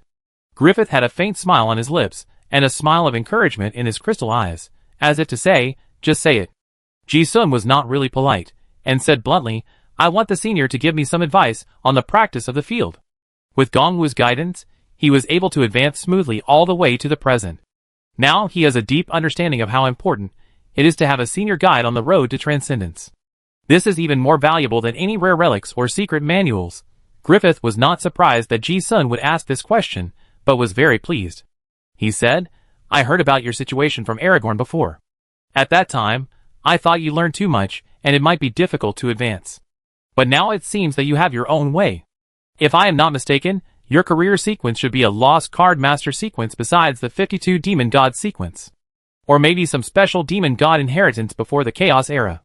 The other party didn't want to go into details, and Ji-sun didn't elaborate on Joker, just nodded. Griffith continued, "You have mastered so many sequences of Demon God secrets, I think you have your own ideas about the idea of domain." Ji-sun said, "Yes. My idea is the universal domain. If it is a single domain, it is not difficult for him. For example, the single offensive domain pointed to by the magical power natural disaster earth rumbling. Once it is built, the lethality will increase dramatically." But after observing the Emperor's steel, Ji-sun was sure that his idea was completely feasible because Emperor Lanlingster had walked there before. After listening to Ji-sun's statement, Griffith also praised, "Your domain is the most imaginative idea I have ever heard of." Then, she continued, "But regarding the understanding of the domain, everyone's understanding of the law is different, and the domain is different. No one can get a 100% consistent understanding from other people's experience. Besides, the domain of all things you want to comprehend is very, very special." The leader of the Dragon Rebellion army spoke in a calm tone, like an excellent teacher, slowly explaining his views.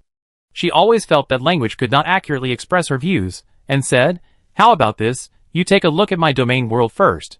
The clown shadow appeared behind Ji-sun, and said, "Please teach me, senior." Griffith glanced at the clown demon shadow. A strange color flashed in his eyes, and then he took out the quill pen and murmured, "Sanctuary colorful world." Probably to let Ji-sun see more clearly, the speed of the domain was not fast. As soon as the seal fell, Ji-sun saw that everything around him seemed to be blessed with an oil painting filter, and the entire sensory world became colorful like an oil painting. Huh? Ji-sun was not unfamiliar with this feeling. He was trapped in a distorted world in the oil painting Monet's Sunrise before. This is a comprehensive domain with spatial restrictions and law control. Griffith released the sanctuary and explained in detail, "My domain is shaped based on the fantasy universe. Here, I can imagine everything I can think of, such as this." As she said this, she picked up the paintbrush in her hand and drew a circle in the void.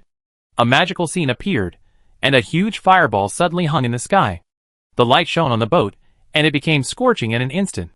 Ji-sun knew that she wanted him to understand more accurately. It's not just about changing the environment. There's also this or this. Griffith's quill pen jumped and danced in the void, sketching an impromptu graffiti monster. In a flash, the creature in the painting flapped its wings and transformed into a fire dragon soaring into the sky with raging flames. Then, she turned her brush. In a continuous mountain range, a hideous monster that looked like a hippopotamus, with fangs, human ears, and a lion tail jumped out of the mountain and pounced on the huge fire dragon. The two beasts fought in the mountains, shaking the ground. But the next second, the brush moved again, and the mountains moved with it.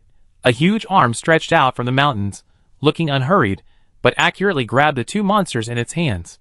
The hand seemed to be holding two mice, and stuffing them into its mouth. Ji-sun could see clearly that the whole mountain range was actually a sleeping ancient giant. He realized that these were the mythical creatures from the depths of the southern continent that Griffith had mentioned before, the behemoth and the stone titan. It was clearly a painting in front of him, but the pressure from the mythical creatures was as real as a substance. Not to mention the two mythical creatures that he had never seen before. Even the dragon power emanating from the giant dragon was the most terrifying thing that Ji-sun had never seen before. The pressure from the blood shocked Ji-sun so much that he seemed to forget the passage of time. It was as if the scene just now was not an illusion, but a fierce battle between top-level monsters that he witnessed with his own eyes. Ji-sun's sleepwalking mind seemed to be awakened by a chuckle, and he came back to his senses.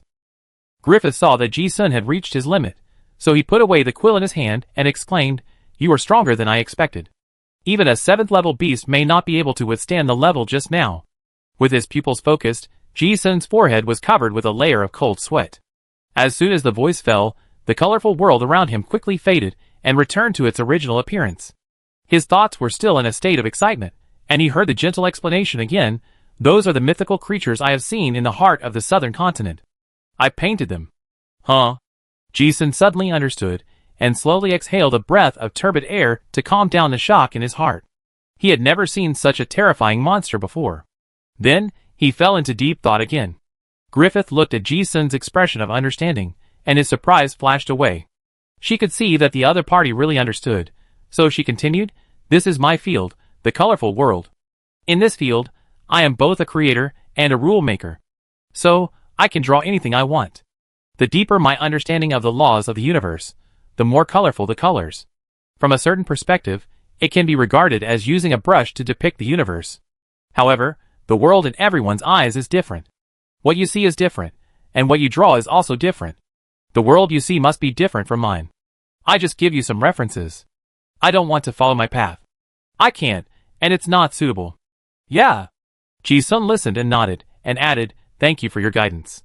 It must be said that the domain of this rebel dragon leader really gave him great inspiration. It can be said that if you only look at the appearance, this is his ideal universal domain. All-encompassing, infinite possibilities.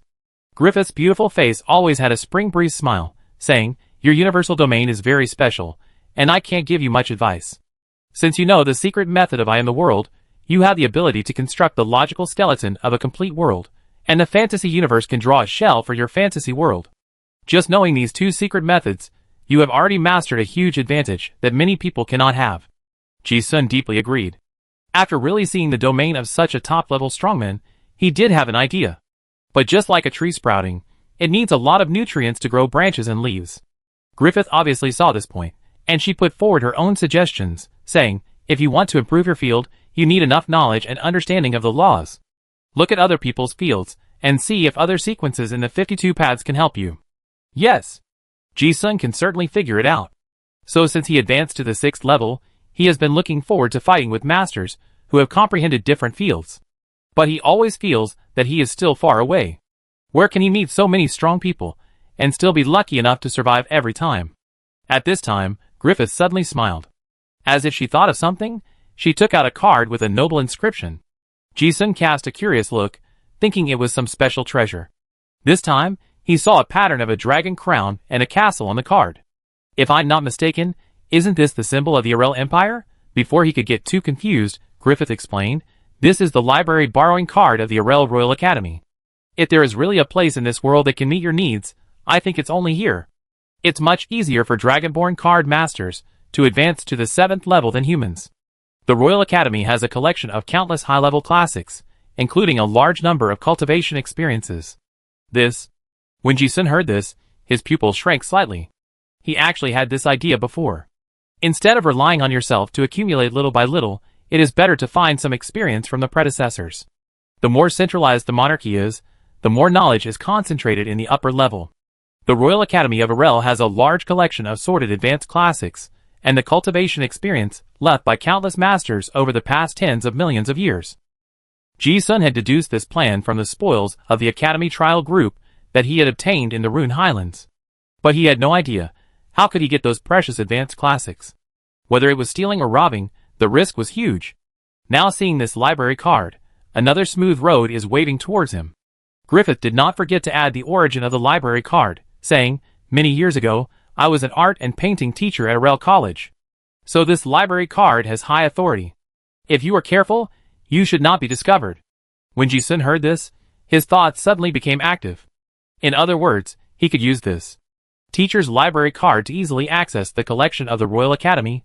A few days later, the Void Dragon ship picked up Aragorn and his revolutionary army, who were still trapped in the East Wilderness, and then stopped on the rock wall near the Old Continent on the side of the Abyss Rift. It would take a long time for the Rebel Dragon army, to get the ship to the heart of the old continent. And the risk was also great. Ji-sun did not plan to go with them. Ivan, you must be obedient with Mr. Ji-sun, and don't be naughty. When you have enough fun, remember to come back early. I know. Mother. In the dark cave, the little loli lying on Ji-sun's head waved happily at Griffith. It was obviously a farewell, but the atmosphere was not sad at all. Originally, sending Ivan to the East Wasteland for refuge was just a temporary measure. But this little loli followed Ji-sun and ate and drank all the way, and she had a comfortable life, and suddenly, she didn't want to leave. Ji-sun didn't think it was bad. He had already gotten used to the identity of this nanny. Besides, Ivan's ability was very special, and staying by his side would also be of great benefit to his understanding of the laws of space. And with the means arranged by Griffith, people from the South Continent would not come to the door in a short time. It's not a big problem. After saying goodbye, Ji-sun jumped off the deck and said, "Take care, everyone." Griffith and Aragorn, as well as the rebel dragon army cadres behind them, also waved their hands. With that, Ji-sun turned and rushed into the cave. In a flash, several days passed. Ji-sun continued to travel in the ruins. The rebel dragon army discovered the lost imperial capital Behemoth, and he was also very interested. However, it will take some time to wait for the ruins to find out the news. Before that, Ji-sun will go to the Alliance Army's base to find Katarina, reminisce about the past, and tell her the news. The development of large-scale ruins cannot be completed by a few experts. A large number of hunters are also needed. Now, the largest force in the old world, apart from the people of the South Continent, is the Alliance Army. They also need such opportunities. This day, the old world, Black Wind Falls. Ji-sun had seen some maps of the old world before, and had an impression of this place name. There are no ruins nearby. Even in the Talon period 3,000 years ago, it was just a wilderness. The Alliance Army's base is getting more and more remote. Ji-sun sat cross-legged on a big rock, looking at the glowing forest in the valley in the distance, and heard the sound of the waterfall in the distance.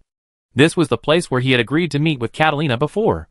The old friend was also very surprised to hear that he was coming, saying that he just happened to have something to talk about. Catalina was punctual as always. Ji-sun waited at the agreed place for a few minutes, and a blonde woman in a white military uniform and heroic walked out of the darkness. Ji-sun had of course noticed the person coming a long time ago, and looked at this old friend, his eyes slightly brightened. It must be said that, after not seeing each other for a few months, Catalina's appearance has not changed much. She is still bright and beautiful, but her temperament of a superior is more prominent. This gives her a bit of stranger keep-away cold and arrogant feeling. However, when looking at Ji-sun, Catalina's coldness and arrogance disappeared instantly, and a happy expression immediately appeared on her pretty face. She smiled and took the initiative to say, "Ji-sun, long time no see." Ji-sun also smiled, "Miss Carter, long time no see." As he said, he added, "You look very beautiful today." This is a common greeting for courtesy. But the two of them are already very familiar with each other, so Catalina didn't say thank you, but asked in a joking tone, "Oh, then you weren't beautiful before?" Ji-sun smiled and shook his head. "Thank you." Catalina raised her eyebrows, and responded to the previous topic. As if she was very happy to be praised by an old friend, she explained, "Because you are coming, I put on some light makeup." Ji-sun glanced at her and smiled, "It's an honor." As he said that, he glanced around and it was obvious that he felt that the guards were more and more strict than before. Catalina was also very smart. She caught his gaze and explained, "The situation is a bit special recently. Let's go and talk while we walk." Ji-sun, yes. Catalina led Ji-sun to the deep mountains and soon went underground. During the simple chat, Ji-sun also learned that the Alliance Army had developed well in the old continent during this period. The focus of the people in the southern continent was on the eastern wilderness. The guerrillas of the Alliance Army did not have a stable regime yet, and the high-level officials of the Arel Empire were not interested. This also gave the Alliance Army a rare opportunity to grow. They stored food, dug deep into the underground city, and explored the ruins. In just a few months, the scale has been very objective. If they were not forced to do so, they would not have the intention to fight the people of Nandala head-on. I show you a surprise. Katarina led Ji-sun all the way to the depths of the cave. Ji-sun originally thought that this was also a temporary base like the previous one. But gradually, he found something wrong. This is a relic, and it is well preserved. The strange thing is that there was no city nearby 3,000 years ago. What kind of ruins would be built here? Just when Ji-sun was curious, after passing through several heavily defended gates, he suddenly heard the roar of a steam boiler. When he came to the last gate guarded by a pair of elite mechanical warriors, even Katarina was strictly authenticated. She did not forget to explain to Ji-sun, this is the biggest secret of the Allied forces at present. Anyone entering or leaving the base must verify their identity multiple times. Ji-sun listened and became more and more curious about what this place was. After the identity verification, the iron door, that was obviously ancient black technology, slowly opened, and a huge underground space came into view. A world of steel and machinery. It was like entering a huge steel monster, with towering steam towers standing like giants, and intricate pipeline networks like the veins of the city, and the eyes were full of thick rivets spliced together in a heavy industrial style. What echoed in my ears was the hiss of steam release, the roar of giant gears meshing, and the low hum of machinery running. This is not an ordinary base, but a city built of precision gears and cold steel. As far as the eye can see, huge mechanical structures are meshed with each other and closely connected. Huge anchoring devices fix the staggered and stacked platforms, and various mechanical arms on the platforms are busy operating. Compared with these huge mechanical equipment, the countless people busy on the equipment platforms are as small as ants, which makes people deeply feel the feeling of being giant. The feeling of being surrounded and oppressed. Ji-sun couldn't help but wonder, is this a mobile mechanical city? Yes, this is an unfinished war fortress built during the Talon period. We named it Dragon Hunter. Katarina's tone was also quite proud. It was probably because it was not completed, and was not put into war, so it was well preserved. When we found it here, its main structure was basically completed. With this mechanical city, even if we face enemies dozens of times more, we have a certain chance of winning. Moreover, it is highly maneuverable, and can travel through rock formations very safely. Ji-sun is familiar with mechanical technology, but he has never seen a mobile mechanical city of this scale. He looked at it with a hint of thought in his eyes. The things built in the late period of Talon were all aimed at solving the outer gods and wars. So, the purpose of this mechanical city is definitely not simple. Katarina also greeted with great interest, come on, I take you for a walk. There are many interesting black technologies in this mechanical city. The Alliance army has gone through many dangers in the old continent, and now finally sees some hope. Chapter 397. Ji-sun then realized that the entire Alliance army's base was in a huge mobile mechanical city. It was also the first time for him to see such a large-scale war fortress with such advanced technology. As Katarina walked, she also introduced those black technology equipment that were more than 10 stories high and did not belong to this era. Life Core Circulation System, Estrem Magic Matrix, T11 Arcane Particle Acceleration Cannon, Void Vortex Assault Engine, Magic Oscillator Protective Shield, Element Harmonizing Furnace. Ji-sun himself was proficient in some mechanical technology, and after listening to the introduction, he roughly knew what these devices were used for. Many of them were ancient technologies that he had seen names of in classics, and now he saw the real thing here. Inside the mechanical city, a feeling of magic shining into reality constantly impacted Ji-sun's heart. The mechanical level of the Talon dynasty 3,000 years ago was indeed far ahead of the present era. The design of the entire mechanical city is very perfect. Living area, factory area, crop production, combat area, leisure and entertainment area are all available. This is enough to make the hundreds of thousands of people living in this mechanical castle self-sufficient. Unconsciously, the two of them had already walked to a high platform. Catalina pointed to the huge boiler with white spray paint of P11 not far away and introduced, at present, we have basically mastered the operation mode of the mechanical city. The only trouble is energy consumption. Over there is the core power boiler group, the heart of the P11 steam giant, that maintains the operation of the entire mechanical city. Currently, there are two energy supply systems. One is the conventional fuel function, which is also what we are using now, and the other is a special device that we don't understand. I suspect it is the gravity drive you mentioned. But now the mechanical city does not need to be turned on, so it doesn't consume much energy. Super large machines are all powered by steam, not for other reasons, but because of the low cost. And even some very high-end black technology energy devices, the final way to convert energy into power is still boiling water. Ji-sun looked at it and said with emotion, it's amazing.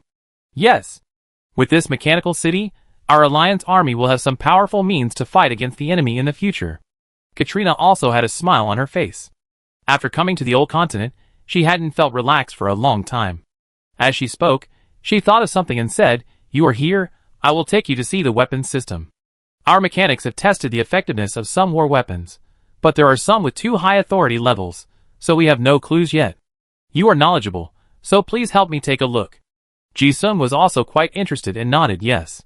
Katarina had no intention of hiding anything, and led Ji-sun to introduce everything along the way. There were many people in the Dragon Hunter Mechanical City, and as the two walked along, people saluted her, the Allied Commander-in-Chief. Ji-sun certainly saw it, and countless curious eyes fell on his guest. Perhaps they were curious about why the beautiful commander of the Alliance Army, Silver Mist Rose, would personally bring a strange man to visit the underground city. Oh no! After taking power in the Lionheart family, Katarina's previous nickname was a bit inappropriate. Now she has a new nickname. Ji-sun had heard of this interesting title, White Jade Lion, when he got some information about the Alliance Army from the intelligence dealer. The lion represents majesty and the status of a king, while White Jade describes the ultimate beauty. This nickname perfectly fits the current Miss Carter. Ji-sun himself is not bad looking, and his temperament becomes more profound after he reaches a higher level of transcendence. Soon, the news that the leader of the Allied forces led a young man to the base spread throughout the underground city. Unconsciously, people watching the excitement can be seen everywhere in the corners of the mechanical equipment. The adults still have to restrain themselves out of courtesy. The children have no scruples, staring at the guests with innocent and curious eyes. Ji-sun didn't feel any discomfort. He was used to performing under the spotlight, and sometimes he could smile at those curious children. He guessed something, and when no one was around, he whispered, "Is this your recent trouble?" Ji-sun certainly saw that Katarina could have visited more secretly, and she was deliberately taking him around. They had discussed it before coming here. He certainly didn't mind helping his friend a little. Katarina didn't deny it, and chuckled, "You guessed it?" Heh. Ji-sun also smiled and shook his head, saying nothing. Soon the two of them arrived at the combat area of the mechanical city. There was a thick armor separating them, and the soldiers coming and going were all wearing sophisticated mechanical armor. Ji-sun looked and found that the accessories on the mechanical armor were very familiar. Aren't they the accessories of the Hunter God armor? Katarina noticed his stagnant gaze and explained, "We have already started to produce the drawings sent by the Song family. Although we don't meet the conditions to produce a complete Hunter God armor, these weapon accessories can basically be mass-produced." As she spoke, she did not forget to glance at Ji-sun and said, "Thanks to you for introducing Mr. Song to me. Otherwise, we would be in a very passive position now. After all, a large part of our equipment and mechanics are provided by the Song family." Ji-sun introduced her to Song Qian in the Shinshu treasury, which laid the foundation for cooperation between the two major forces in the East Wilderness. It can be said that it is because of Ji-sun that many cooperations that require long-term trust can be quickly achieved. Before the South Continent attacked the East Wilderness, the Lionheart family and the Song family jointly transferred a large number of factories and resources here. This also provided a strong resource and industrial foundation for the Lionheart family to migrate to the Old World. It is also an important guarantee for the rapid development of the Alliance Army. To be honest, the meeting at that time even determined the future development of the Alliance Army to a certain extent. Really? Ji-sun smiled without commenting. In his deduction, he also saw the causal line, because the meeting in the past affected many current situations, and even this influence will continue to be effective in the future. Katarina looked at Ji-sun, with a sincere smile flowing in her crystal eyes. Yes. At this time, the two came to a heavily guarded cabin. A 6th-rank officer with the rank of colonel was guarding the door in person. It can be seen that the things inside are indeed very important. Seeing Katarina coming, the gatekeepers saluted together, but the leading officer also stopped the two. "Sorry, Commander-in-Chief, we need to verify the identities of you and your friend." Katarina nodded and accepted the identity verification again. Ji-sun entered this top-secret room as a friend and technical advisor. When I went in, I saw a bunch of complicated machines connected to various lines and pipes, and a huge magic pattern cannon with a diameter of more than 2 meters and a length of 100 meters. This cannon barrel is very strange. It looks like one, but it is actually two obviously different spell cannon barrels entangled together. More like an oversized double-barreled shotgun. A group of mechanics in white coats are studying the function of this device. Seeing Katarina come in, these people just greeted and continued to concentrate on their research. In fact, Ji-sun had guessed before he came in that this was the core attack cabin of the entire mechanical city. This special magic cannon in the room is probably the most critical attack weapon. He was also very curious about what kind of weapon could support the war needs of this mechanical city. Catalina introduced, "This cannon was basically completed when we found it. Judging from the magic pattern specifications, the power of this cannon will far exceed any kind of cannon we know. but the mechanics have not figured out how to activate it, let alone what ammunition is. As she spoke, she glanced at Ji-sun, wanting to hear her friend's opinion. After all, some of the top-secret information was only communicated between her and this old friend, such as the power source of the hunter god mecha was a special gravity ball. She knew that Ji-sun had some information that others didn't know. Most importantly, Katarina always felt that her old friend would bring surprises. It was like this every time. You think too highly of me. Ji-sun understood the look in his eyes, and laughed at himself. He did have some research on mechanical technology, but he didn't necessarily know more than those mechanics, who had studied technology for a lifetime. He was just curious and didn't think he could offer any useful suggestions. Although he didn't recognize the mysterious spell engraved on the huge cannon, he knew it was at least an 8th level spell. Ji-sun looked at it, and shook his head. Catalina sighed secretly at his expression, but didn't say anything. After all, the mechanics of this ancient relic had been studying it for so long without any results, so it was normal that his old friend couldn't see it. However, when the two of them were just looking around without intending to find out anything, Ji-sun got the research report on the artillery, and then his eyes froze. Hey, the main materials of this artillery are devil-absorbing green copper and blood-marked steel. After looking at the data in the research report again, his expression became serious. Although the mechanics did not study how to use the artillery, they figured out the basic structure. Katarina keenly caught Ji-sun's expression, guessed something, and asked expectantly, "What's wrong?" Ji-sun pondered for a moment, then said, "If I'm not mistaken, I think I know what the ammunition of this cannon is." "Really?" Katarina's face lit up instantly. "Yeah." Ji-sun nodded, but also poured cold water on him in advance. "If it's really as I guessed, ammunition is not easy to get." Although Catalina knew that her old friend said it was difficult to get, it must be a very rare item, but she couldn't hide her expectations. "What do you need?" Ji-sun said in a deep voice, "It may be a kind of dark matter." He then explained in detail the source of his statement. When he met Dong Qi in Xingju City, they went to rob a secret research base of the Orlan royal family together. The drawings of the hunter god mecha were obtained from that base. Ji-sun remembered that Dong Qi said at the time that the Orlan royal family was researching a special weapon with great power. She didn't know what the weapon was. But from the scrapped accessories, she found two key materials, demon green copper and blood patterned steel. There are not many mechanical devices that can use these two special metals. Coupled with some other details mentioned by Dong Qi, Ji-sun was almost certain that the magic cannon in front of him was probably the secret weapon that the Orlan royal family was researching.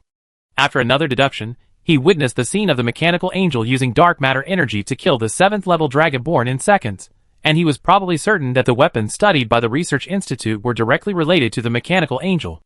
And now, Ji-sun saw the details in the research report in front of him, as well as the effects of the inscriptions analyzed by the mechanics, and basically confirmed it. After hearing this, Catalina's expression also became serious. "You mean, that is a kind of power that only top-level card masters can master?" "At present, it is like this." Ji-sun's tone was also a little helpless.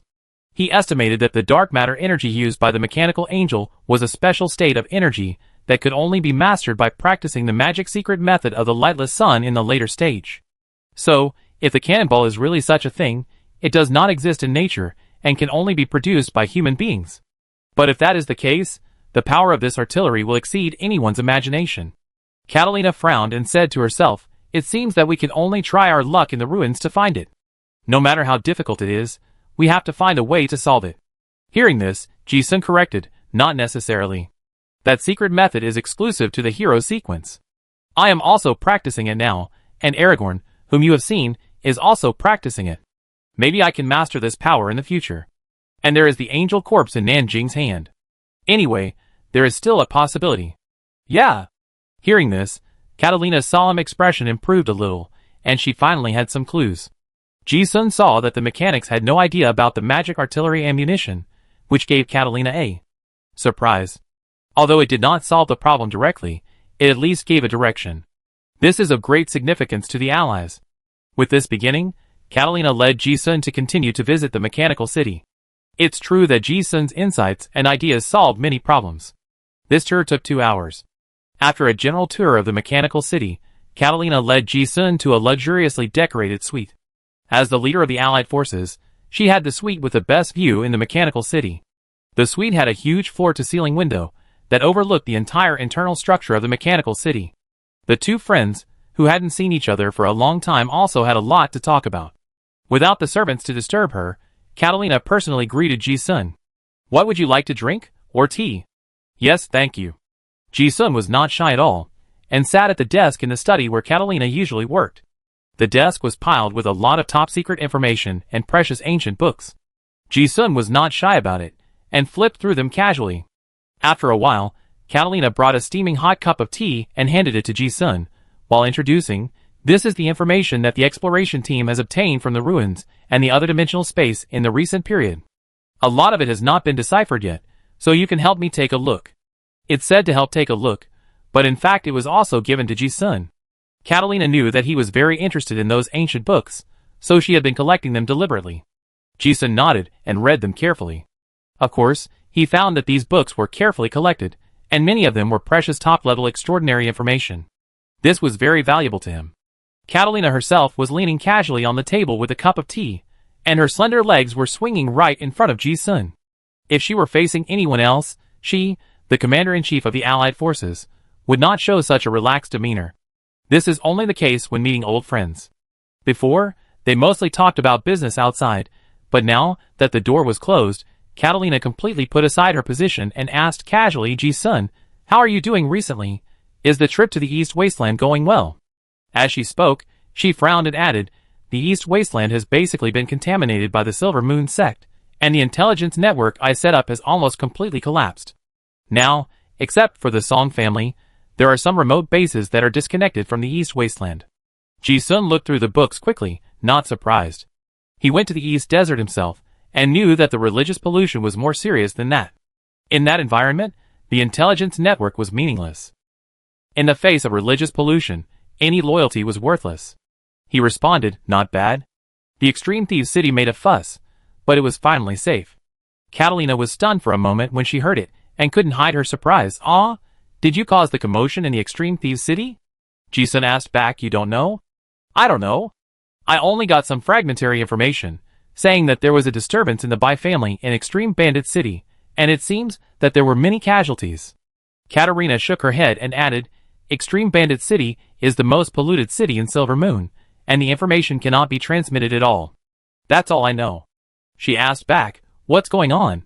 Didn't the Bai family have a conflict with the people of the South Continent? How did you get involved?" "It's a long story. This matter was a big deal, and Ji-sun didn't think there was anything wrong to say, so he simply mentioned it.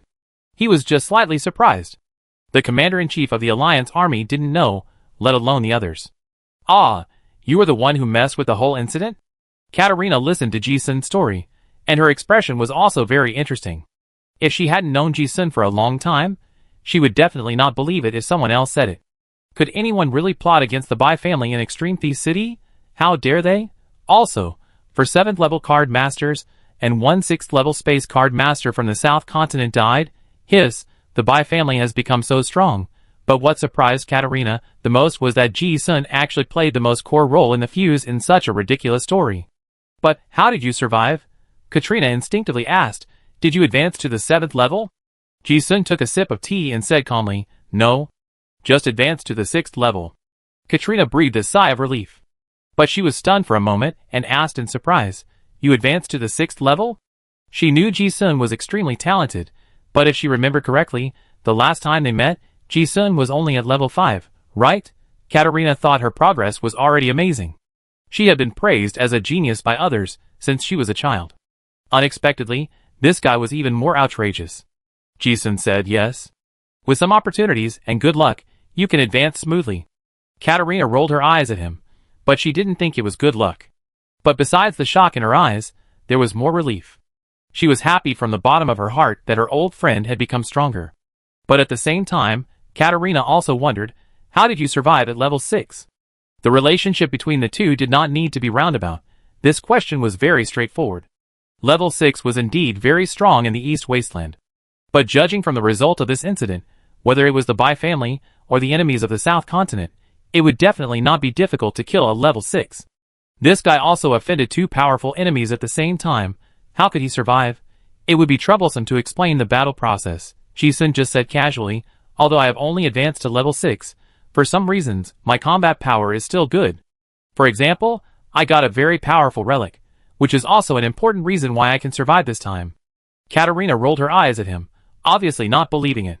They had adventured together before, and she knew that this guy's understatement was probably about countless thrilling life and death crises. The dangers that Ji-sun experienced were definitely beyond the imagination of ordinary people. Katerina's eyebrows moved slightly when she thought of this, and she didn't ask for details. She had a touch of emotion in her crystal eyes, and said, "Speaking of this, it's not easy for us to meet every time." Ji-sun raised his eyebrows slightly, but didn't say anything, but he felt the same way. In this world full of death and crisis, no one can guarantee how long they can live. Especially in the current war situation. As soon as they met, Catalina was already sighing, wondering if they could meet next time. But both of them were open-minded. They didn't say much about this topic. Catalina looked at Ji-sun, who was reading the classic seriously, and the strange color in her crystal eyes faded. The two chatted casually. At this time, she suddenly thought of something and asked, "By the way, it's just right that you're here. Will you accompany me to a reception dinner tonight?" "Dinner?" Ji-sun raised his eyebrows and glanced at her. "Katrina, yes. General Ragan is coming to the base. The Allied senior officials are holding a banquet. Of course, I can't be absent." "Oh!" When Ji-sun heard this, he had actually guessed her purpose. Before coming, Catalina said that she had encountered a little trouble and needed help. It seems that this is it. Of course, Catalina knew that he could guess it, so she didn't explain much and left a little suspense. But she looked at Ji-sun's expression, her eyes flashed with a hint of teasing, and then asked another question.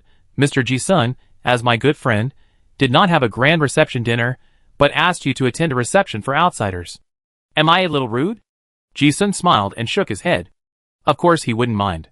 If he wasn't a friend, he wouldn't come at all. If he came, of course, he wouldn't care about the politeness of dinner or not. The fact that the Allied Commander-in-Chief allowed her to sit in her office and read a book was absolute trust and extraordinary treatment. Catalina knew he wouldn't mind, so she deliberately mentioned it, and then she said, "Of course, I will personally receive you if you are talking about this." The dinner was too polite. It was satisfying to have a drink with old friends. "Heh." Ji-sun smiled. It had been a long time since they last met, and the two of them were not unfamiliar, but got along more comfortably. He didn't care at all, but just brought the topic back to the previous topic and asked, "If I remember correctly, General Ragan is from your mother's family? Did he advance to the 7th level?" He could remember every name he had seen in the newspaper. So he clearly remembered that General Ragan was the commander of the 91st Legion of the Federation, a powerful figure in the military, and a 6th level card master who had been famous for a long time. But a 6th level person was not enough for Catalina, the commander-in-chief of the Allied forces, to personally receive him. Catalina blinked and said, "You can guess this?" Ji-sun smiled and said nothing. After advancing to the 6th level, his current deduction ability is already very exaggerated. This little information is enough for him to restore the whole incident. Ji-sun thought of something and asked the same question again, with a slightly playful expression. "Is this the trouble you mentioned before?" Catalina smiled and showed her neat white teeth, without avoiding her gaze, and responded, "Yes." Chapter 398.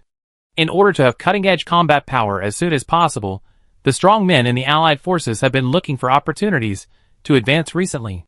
The old continent is rich in resources. Fortunately, the exploration team also found some 7th level materials in the ruins. Oh, the most important thing is that you introduced Mr. Aragorn, which allowed us to connect with the rebel dragon army, and we also obtained a lot of ancient magic beast blood materials and precious extraordinary knowledge from there. You know, although the East Wasteland is weak, it has been trapped in the 7th level bottleneck for 3,000 years. There are also many old predecessors in the Allied forces, who are trapped in the 6th level.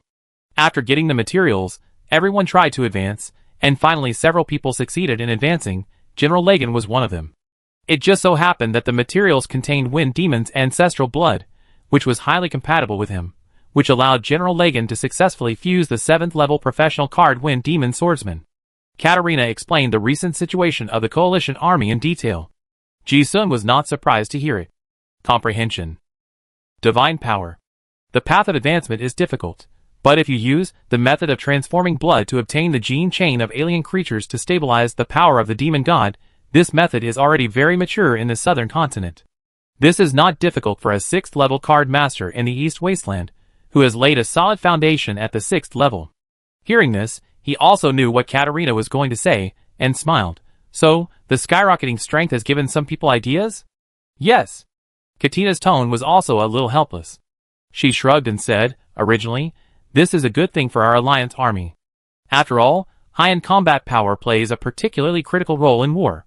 However, most of the senior officials in the alliance army were nobles of the original federation, and some old ideas are difficult to change all of a sudden. As he spoke, the young Lionheart family leader's eyes flashed with a sharp light. As a commander-in-chief, she would never say these words to outsiders. Only with Ji-sun, an old friend, could she be open and frank.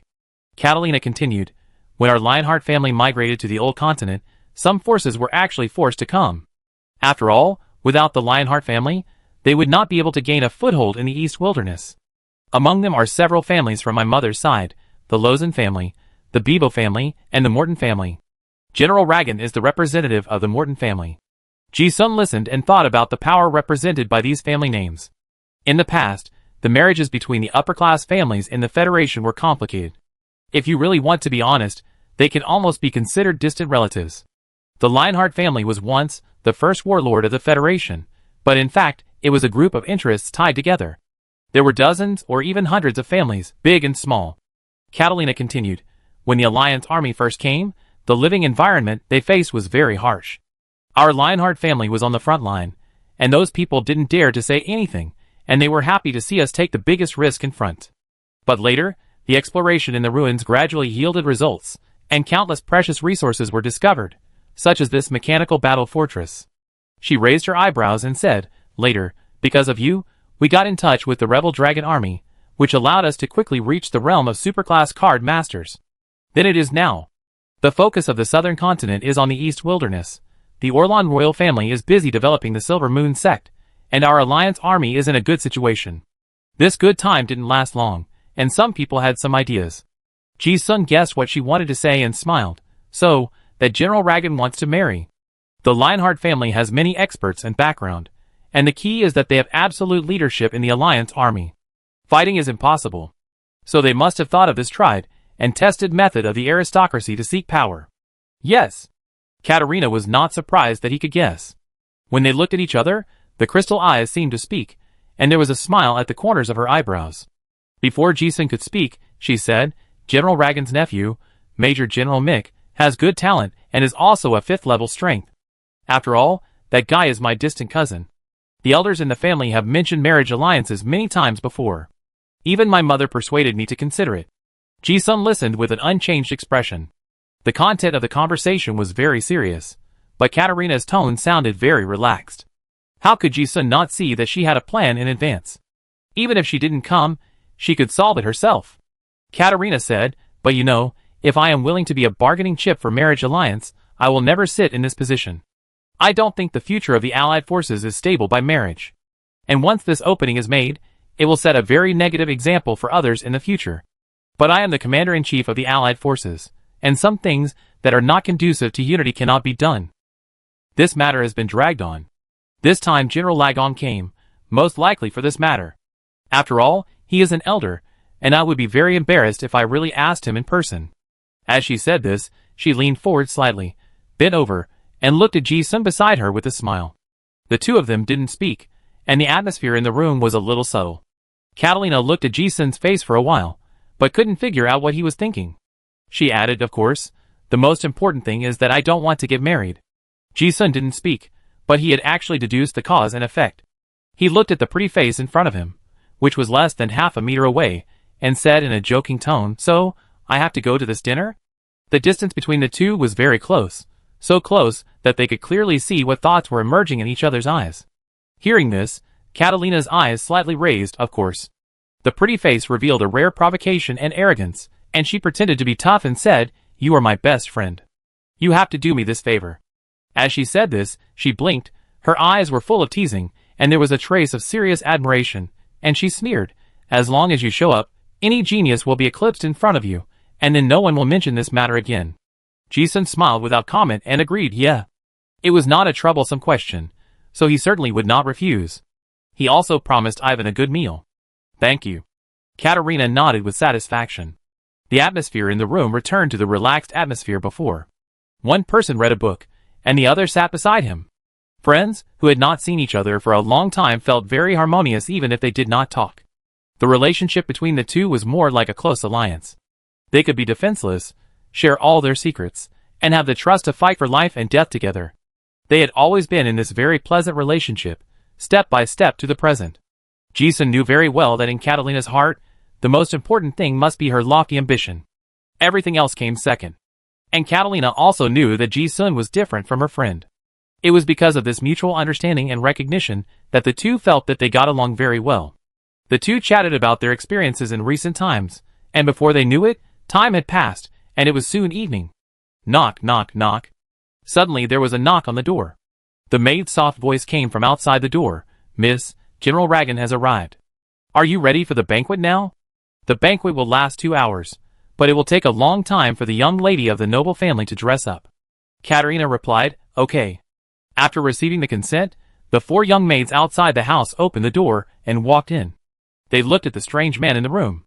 Although their expressions did not change much, they could not hide their surprise. After all, the young lady had never invited a man to her room. Katerina ordered, "Rita, help me prepare the white dress." Then she added, "Also, take out the suit under the dress and help Mr. Ji-sun change into it."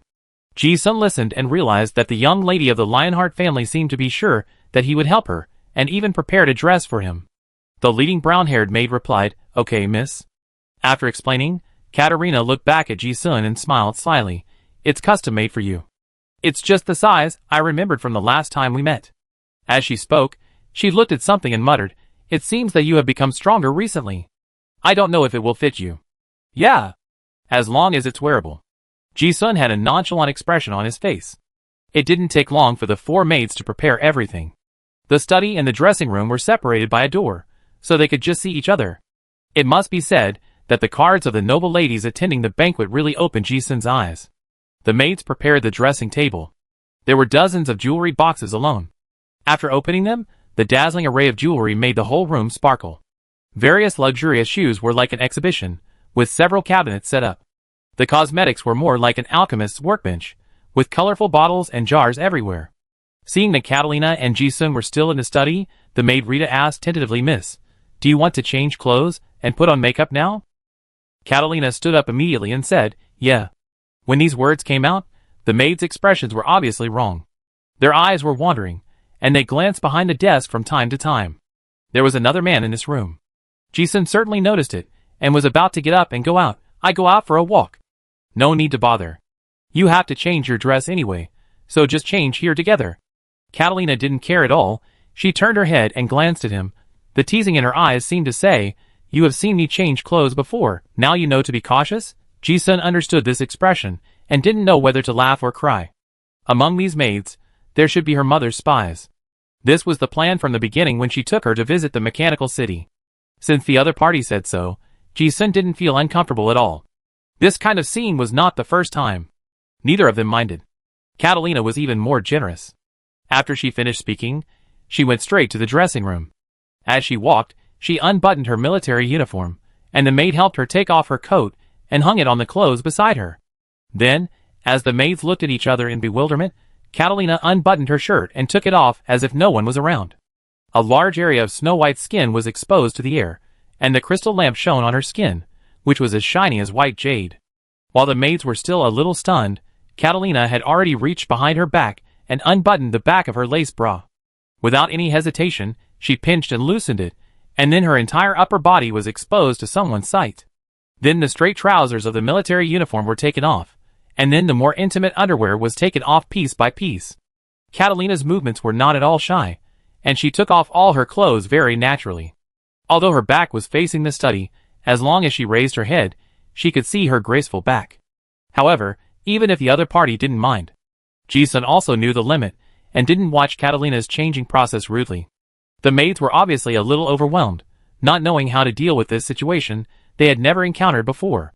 No one greeted him, so he waited patiently and continued to read the classics.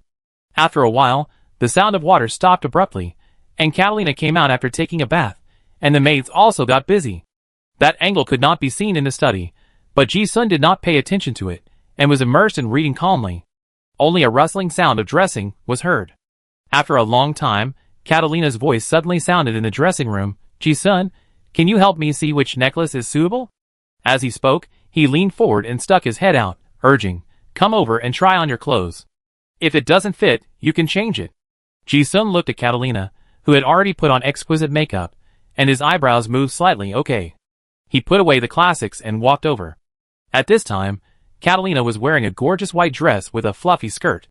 Under the light, the stars were dotted, gorgeous like a dreamy cloud woven from crystal silk.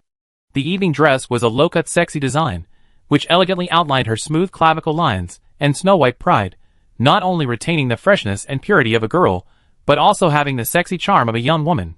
The two are perfectly integrated on her body, without any abruptness.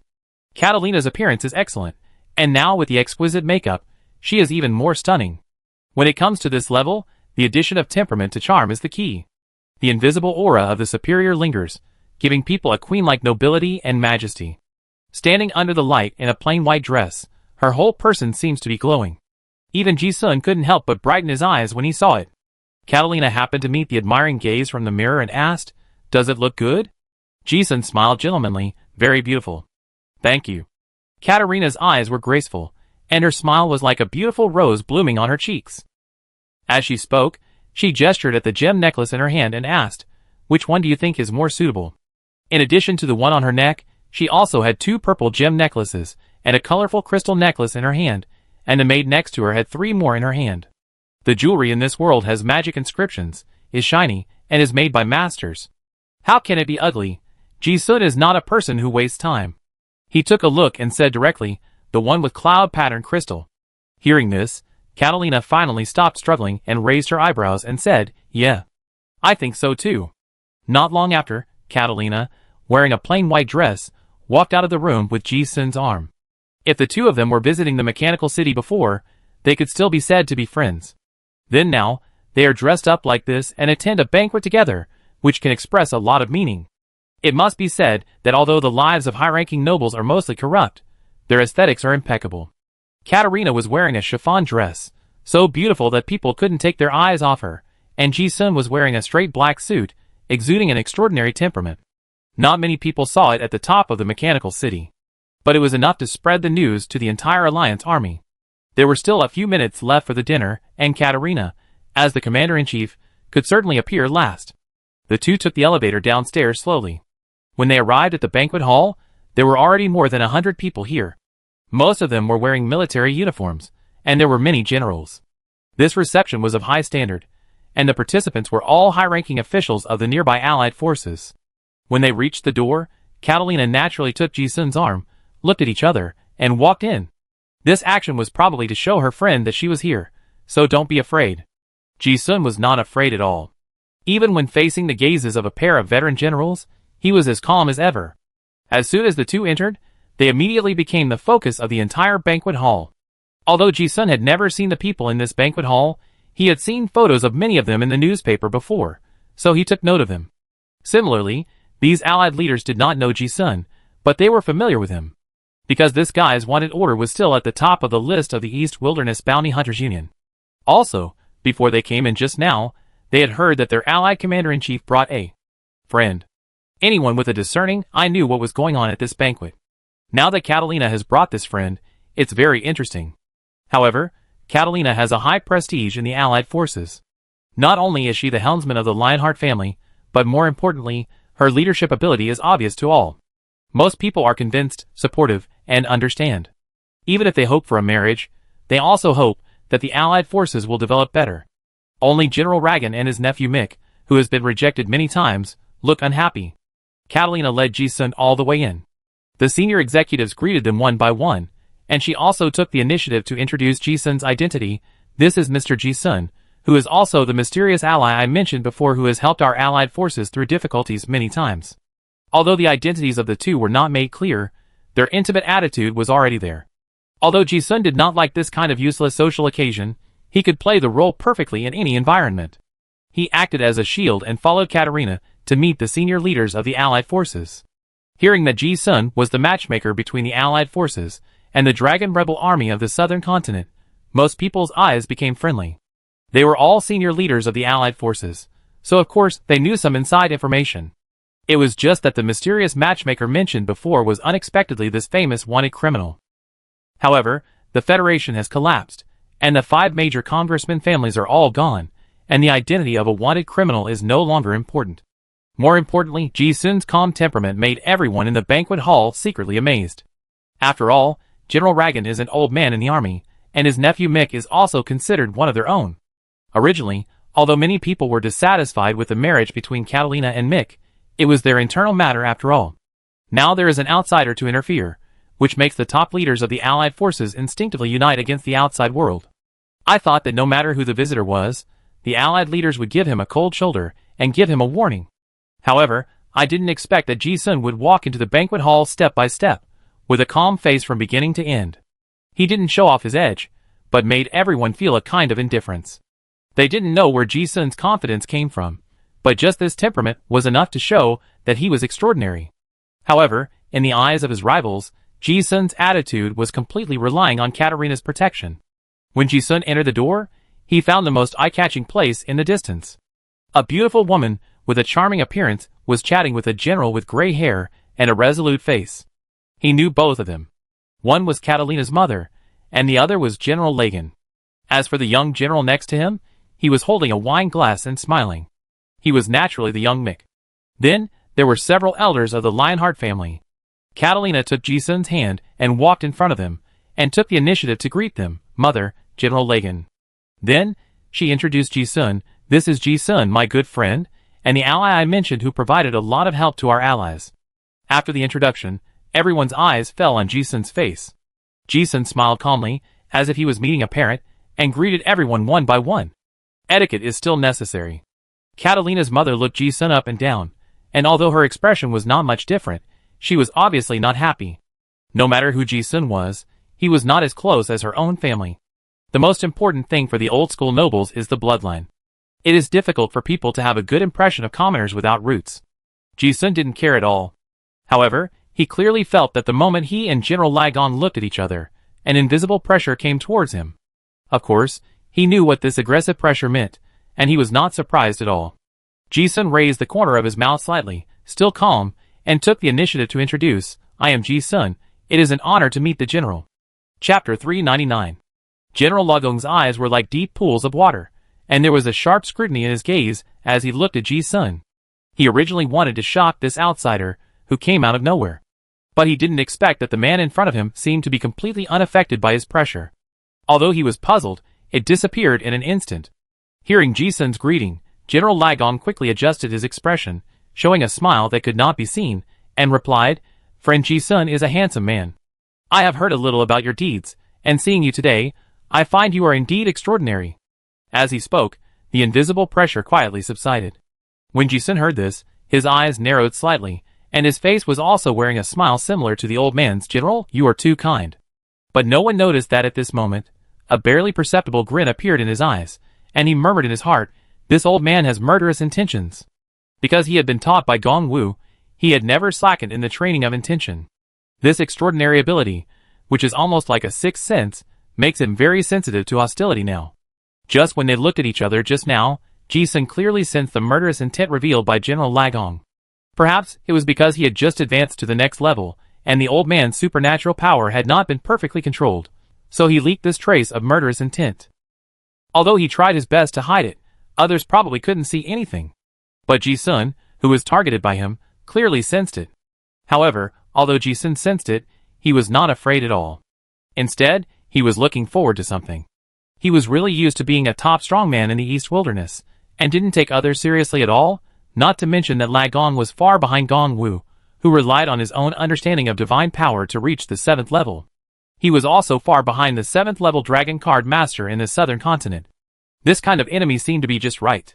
Ji-sun's mind suddenly spread out. The boring dinner finally had some fun. Katarina on the side didn't notice the secret confrontation, but she had long expected that this meeting would not be pleasant. She would not let Ji-sun bear the pressure alone, so she cleverly put her arm around Ji-sun and introduced the other elders of the Lionheart family. Ji-sun, this is the second grandfather, this is the third uncle. Ji-sun also perfectly played the role of a qualified male companion and greeted them one by one. They were all Catalina's elders, and he gave them enough face. As for the others, Ji-sun was too lazy to pay attention to them. But even if he ignored them, the other party would not turn a blind eye. Mick stood aside, looking at Catalina's face with a look of intimacy with her little daughter, which had never been revealed, with a stiff smile on his face. The resentment and jealousy in his heart almost overflowed, but he could only swallow it. Seeing that Ji-sun, his love rival, completely ignored him, he snorted and said with a fake smile, "Mr. Ji, I have heard of your name for a long time." There was a hint of sarcasm in his tone. Obviously, for a noble like him, it is already embarrassing to be compared with commoners. But Catalina chose this. Ji-sun heard the other party greet him, and had already guessed the other party's identity, but pretended to be ignorant, and smiled like a gentleman. "Oh, Your Excellency? In this world's aristocratic circle, courtship is a very common thing. You can't back down on this matter. The male gentlemen are like fighting cocks, and they will not hide their admiration and competitive purpose even in public. This is not impolite, but for the woman, it will be a great honor and face-enhancing thing to have someone fight for her. But for Ji-sun, this young Master Mick has never caught his eye from beginning to end." Katrina certainly knows what Ji-sun's indifferent smile means. Mick is a major general at a young age, and is considered a genius among the younger generation. But in front of Ji-sun, he is nothing. That smile was not sarcastic at all, but she didn't take it to heart at all. Catalina tilted her head slightly to Ji-sun's shoulder, and introduced with a smile, "Ji-sun, this is Cousin Mick." "Oh!" Ji-sun then looked surprised and took the initiative to say, "Oh, Major General Mick, hello." His tone was very calm, unlike the other party's sullen face, and struggling to smile. But to Mick, this smile was like a mockery of a winner. Looking at Katarina's intimate demeanor, he had failed before he even started.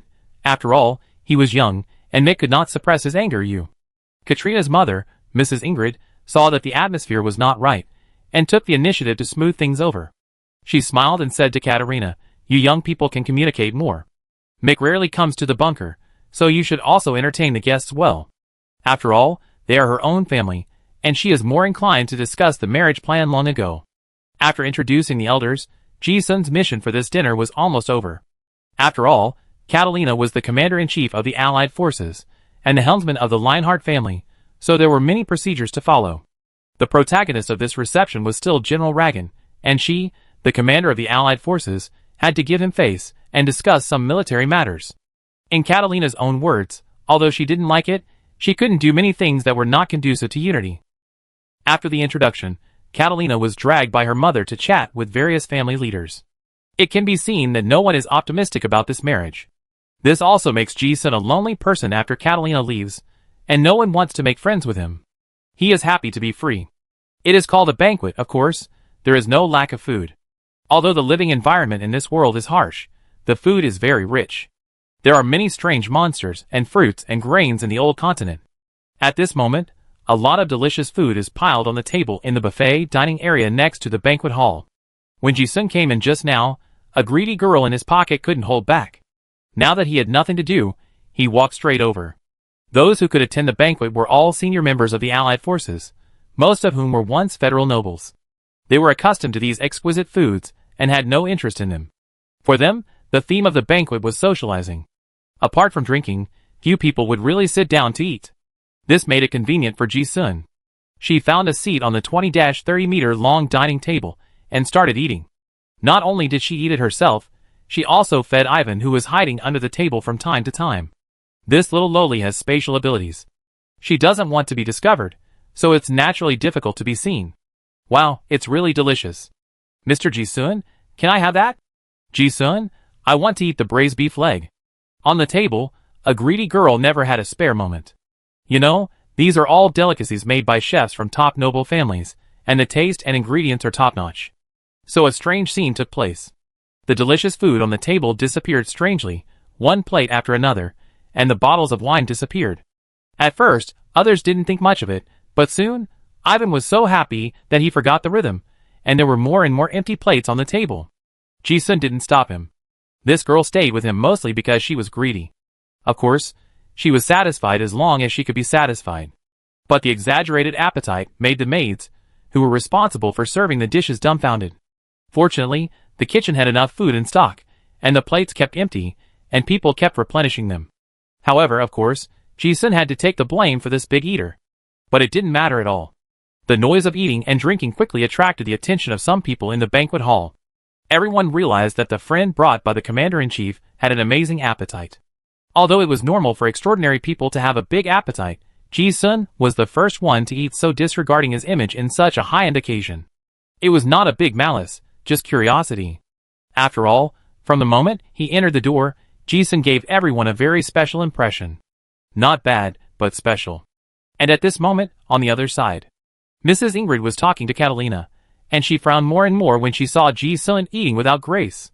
After all, the class concept of the upper class of the Federation towards the common people is engraved in their bones, and it is difficult to change easily.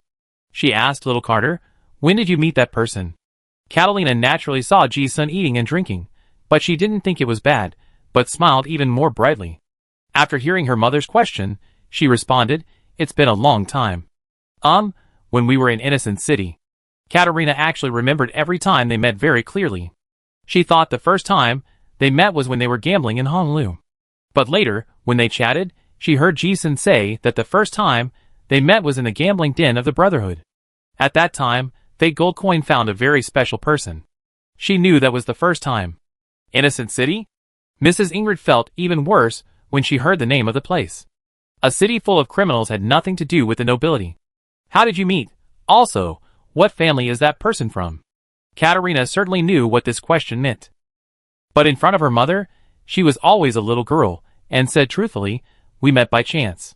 Ji-sun is a very special person. He has saved my life many times. Mother, do you remember my hero trial? I would have never survived that time. Because Ji-sun saved me, your precious daughter can now stand here and speak." Mrs. Ingrid listened to the frown, and did not show her face, and said earnestly, "Favor is favor, and some things must be separated.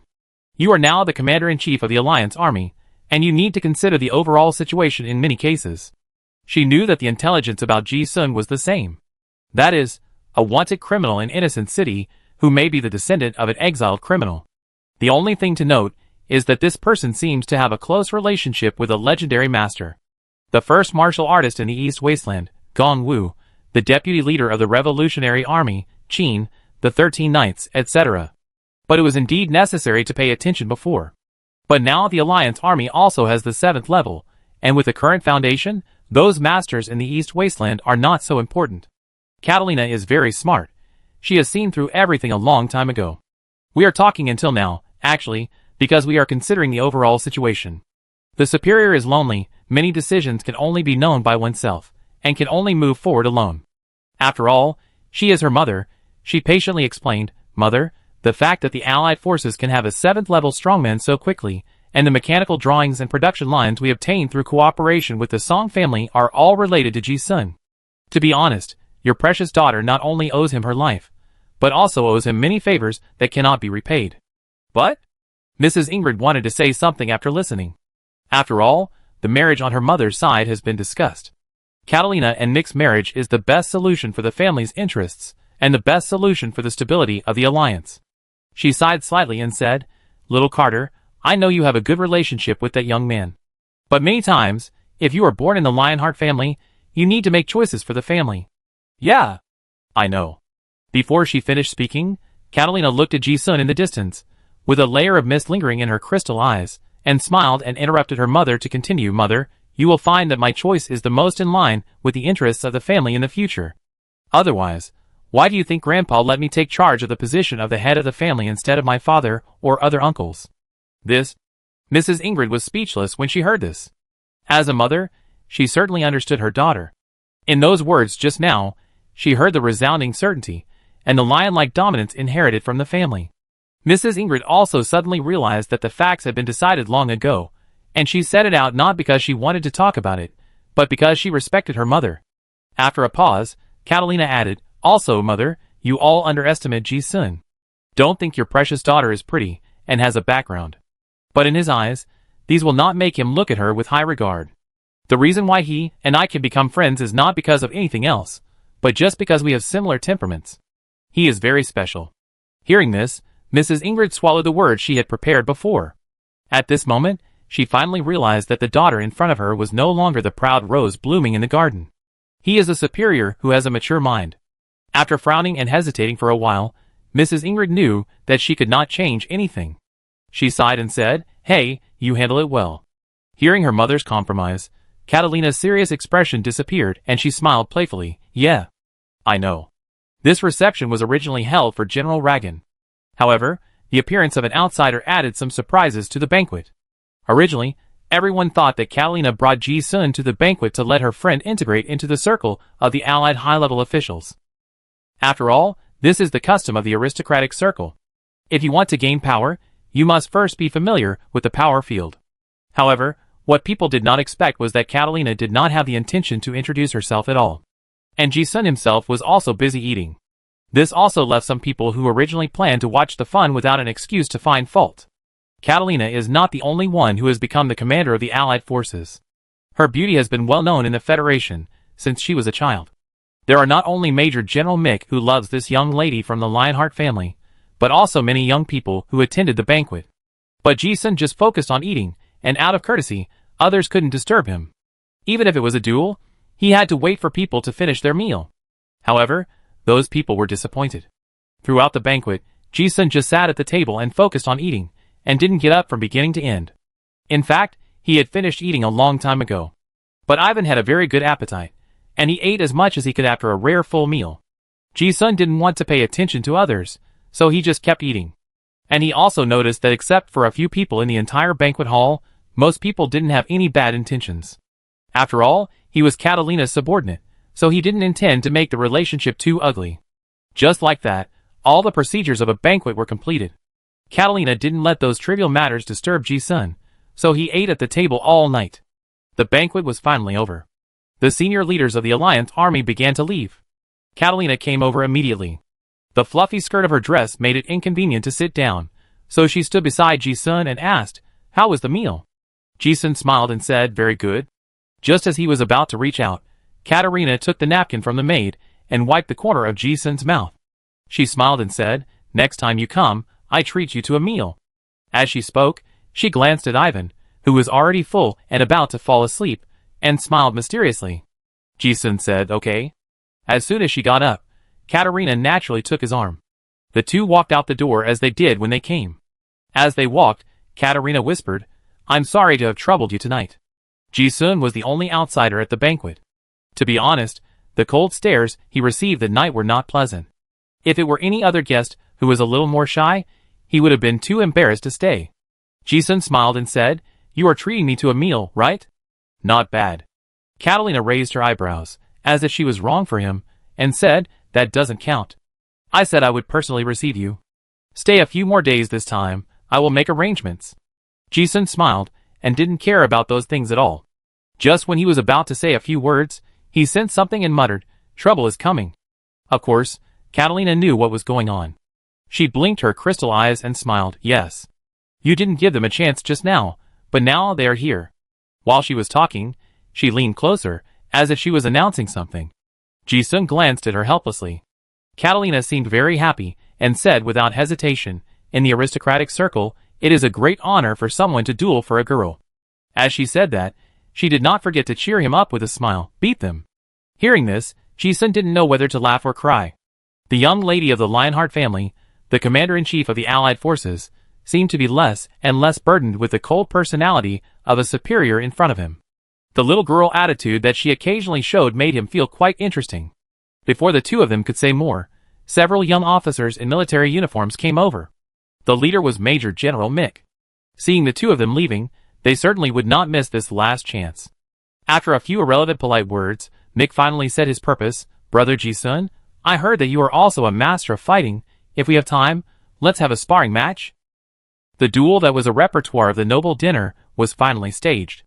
Although these young officers were arrogant, they were not stupid.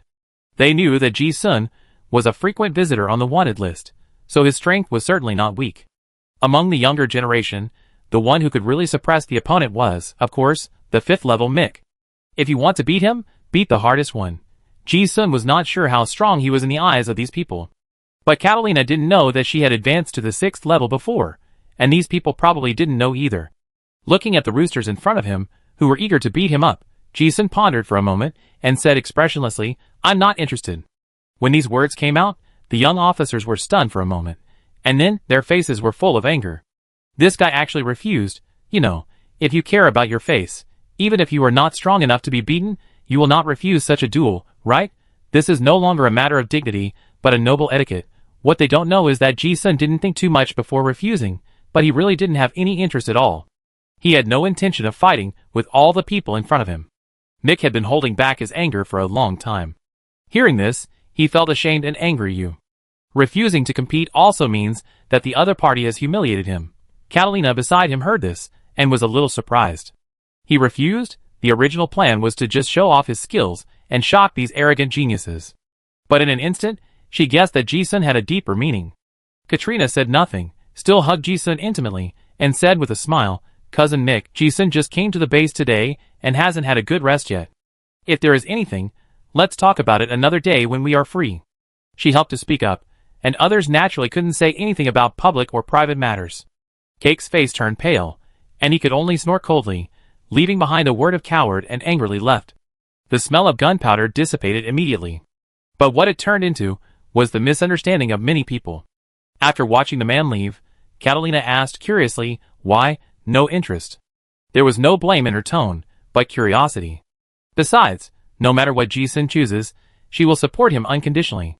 She thought Ji-sun felt that the other party was not strong enough, and was not interested. But she didn't expect to hear another answer. "A little bit," Ji-sun said truthfully.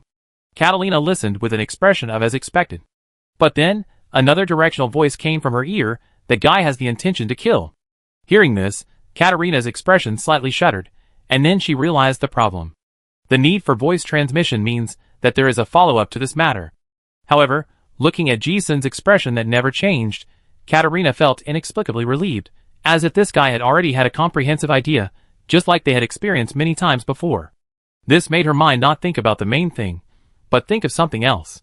For example, thinking about this directional voice transmission. Speaking skills is still taught to him by herself. After a moment of silence, Ji-sun asked, "Will you be embarrassed?" The tacit understanding between the two did not need to be explained clearly. Catalina certainly knew what he meant. This was going to kill someone. Thinking about it, she said calmly, "Well, it's a little troublesome. But I will handle it." Ji-sun smiled slightly. Many problems do not have only one solution. He can think of it, and as a qualified leader, the Allied commander can definitely think of it. Catalina guessed Ji-sun's thoughts, and was not surprised at all. Instead, she suggested, "Well, then add fuel to the fire?" Ji-sun tilted his head to take a look. Katarina's eyes flashed cunningly, and she didn't explain, just said, "Let's go drink." She didn't forget to add, "We agreed last time." Ji-sun didn't care, okay. Katarina and Ji-sun walked out of the banquet hall. The show officially ended. Many elders who were watching the excitement from a distance were also a little surprised. Those juniors didn't fight? Hee, it's really interesting. That young man's demeanor is not comparable to that of these guys. If you ask me, if a fight really breaks out, Mick may not get any benefit. Old Morton, are you so optimistic about that kid? I forgot to tell you that 50 years ago, I was beaten by that kid's teacher. That's it? You know, Mick is a genuine 5th level card master. According to the intelligence, that kid is at most 5th level. How can he get any benefit? Haha, I don't think highly of that kid either. It's little Carter. No, it's the Commander-in-Chief's vision. Do you really think that guy just found a random excuse to fool around with the marriage? That young man's demeanor is the most special I've ever seen. The demeanor of eating with your head down? Can you eat with your head down all night in that situation? No. That's it. Chapter 400. Katrina took Ji-sun's arm, and walked out of the banquet hall under everyone's attention. The two took the elevator, and planned to go back to the suite on the top floor. The elevator car was made of transparent tempered glass. As the height rose, the entire mechanical city was gradually visible. Now there were no outsiders, and Catalina's face restrained the friendly smile of a superior. A trace of thought appeared between her eyebrows, and after thinking about it, she said, "Ji-sun, you should rest well in the base these days. As for other things, I will take care of them." When Ji-sun heard this, he knew what she was talking about. He smiled calmly and asked, "Aren't you afraid that I misunderstood?" He did not doubt Katarina's skills. Just like when she, a noble lady, first arrived in Innocent City, she dared to go to Honglo's casino alone to negotiate. Although she was defeated by Qin Rushi, her demeanor and heroic spirit that was no less than any man really impressed Ji-sun. And now Katarina, who is the commander-in-chief of the Alliance army, has a completely different mind and methods than before. He is just a General Lagan, who has just entered the 7th rank. It is not necessarily impossible to deal with him. Hearing Ji-sun's words, Catalina glanced at him, A cunning flashed in her eyes, and a meaningful smile appeared on the corner of her mouth. After all, I brought you there. Since General Lagan has the intention to kill you, it means that he does not take me, the Commander-in-Chief, seriously. This makes sense. If a branch general dares to kill the Commander-in-Chief's close friend, it means that the other party does not think that his status is lower than that of the Commander-in-Chief from the bottom of his heart. But Ji-sun knew that she would not be so emotional and smiled. That's it? Katrina looked at the teasing eyes and knew that she could not hide it. She did not intend to hide it. She said it directly. In fact, even if you don't tell me, I have also obtained some information before. Not long ago, General Ragan has been restless since he was promoted. Not only has he frequently moved around the major bases of the Alliance Army, he has also contacted several close families, such as the Lozan family, the Bibo family, and the Morton family to discuss some things. This is top-secret information that no one knows except her, the Commander-in-Chief. She couldn't tell anyone else, but she was completely open about it to Ji-sun. When Ji-sun heard this, he guessed that Catalina probably had a source of information among the top executives of those companies. The means behind the superiors are never as glamorous as they seem. Catalina has always been a qualified leader. She has a side as beautiful and gentle as a rose, and a side that is iron-blooded, and will never show mercy when she takes action. Ji-sun had seen it all, so there was no surprise. Catalina had never concealed it in front of him. After a pause, she continued, "These guys are really the old tradition of being warlords in the Federation. They want to gain more power as soon as they have some strength. Haha, they really think they are still in the East Wilderness now. Of course, there are also some hidden dangers in my Lionheart family that have not been dealt with. When my grandfather asked me to take charge of the Lionheart family, some people in the family still refused to accept it. Like the marriage families behind my brothers in the family.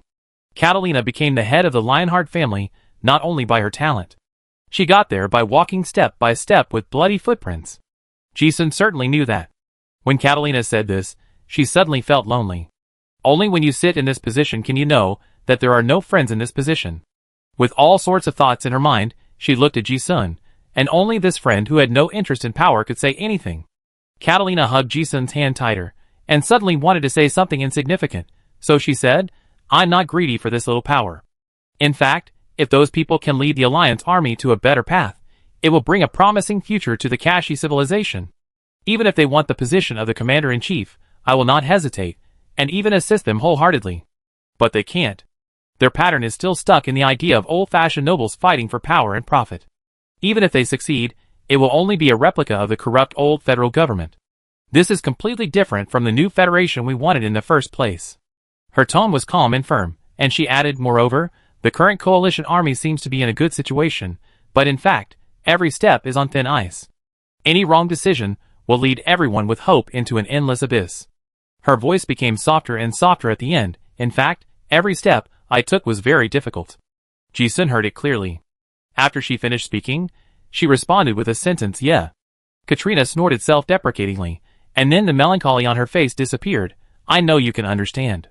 That's why I told you this." Ji-sun smiled faintly. He really wasn't interested in power or anything like that, just listen. However, he turned around and talked about business. "Well, I handle the matter of Lagon myself." "Ah?" Hearing this, Catalina also showed a surprised look. "You know, that's a genuine 7th level." Ji-sun's tone was very firm, and he simply responded with one word to express his attitude, "Well." This made Catalina's eyes freeze for a moment when she looked at him. But then, she thought of the previous chat, when Ji-sun did not elaborate on his experience in Extreme Thieves City. She thought Ji-sun really survived by relying on some special relic. Now it seems that it may not be a trick. Katarina suddenly felt a familiar feeling. Isn't this the guy she knows who likes to dance on the edge of a knife?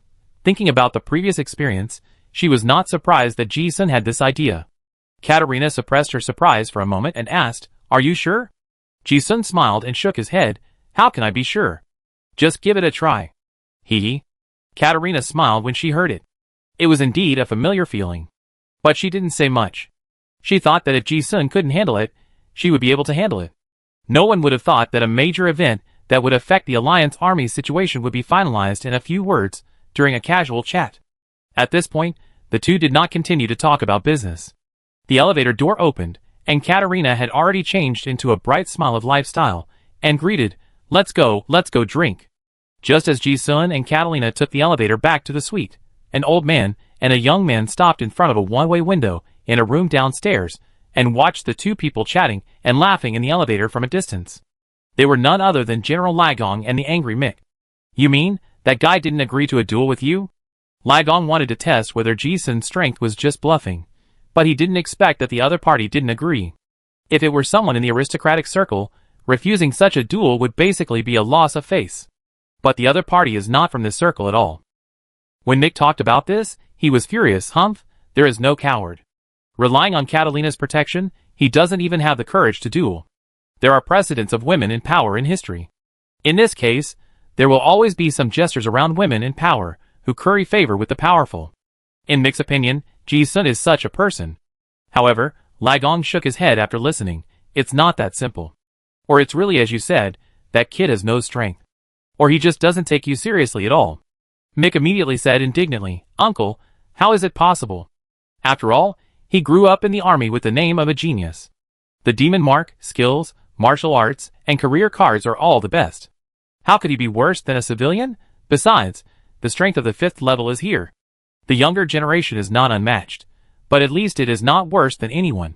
Lagong's sinister eyes showed a trace of thought, and he said slowly, "There is information that the boy is Gong Wu's disciple, and his strength and talent are definitely not bad. And he is still alive after being wanted for so long.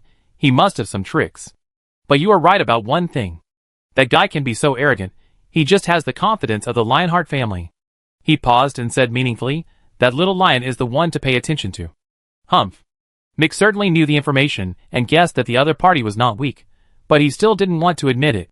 At this moment, looking at the two people who had left his sight in the elevator, the anger on Mick's face seemed to be burning. From the information he got from the maid before, he knew that the relationship between the two was not just a simple exploit, but a very close one. Thinking of this, Mick's eyes were instantly filled with murderous intent. After pursuing Catalina for so many years, he saw that the elders of the Lionheart family had already agreed to it, and it was almost certain that she would be his fiancée, but he watched her being taken away.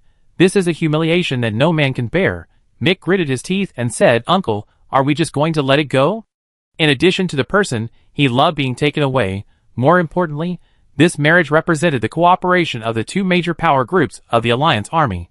He also couldn't understand why Catalina was so ignorant of the overall situation and actually agreed to a wanted criminal who had no power to rely on. General Ragan certainly couldn't let his plan fail, and said lightly, "Young man, relying on your own talent, you are arrogant. I have seen too many people like this." But their endings all disappeared suddenly at some point. Kak understood what his uncle meant and felt relieved. In the upper class, marriage is never about love, nor is it about one person having the final say. It is a combination of the interests of the two families. This marriage has been agreed by Catalina's mother, Lady Ingrid, and most of the elders of the Lionheart family, and there will be no changes. Even if Catalina still keeps that lover after marriage, the wedding will still be held as planned. However, thinking of Catalina's increasing prestige in the Alliance army, he also had a vague premonition that things might be out of control. After all, Lagan is a veteran who has lived for most of his life. He knows the treacherous situation better than Mick. No one can be left alive. He will not allow any accidents to happen in his plan. Thinking of this, Lagan said meaningfully, "Little Carter will eventually understand that marrying us is the best choice, and it is also for the future of the Alliance army." Mick also understood that his uncle had the intention to kill, and he had also had this idea for a long time. However, from their position, killing is easy, but they have to weigh the pros and cons. He hesitated, but what about the South Continent? It is said that the boy is the key person to contact the South Continent. What if it is true? Lagong said, he is just a middleman. Any relationship is actually an exchange of interests. The bigger the power, the more so.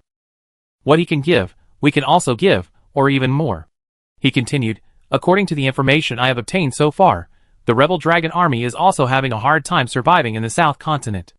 It is very likely that they want to migrate to the Old Continent. So our Alliance army is their only cooperative ally. What they need is an ally, not a middleman.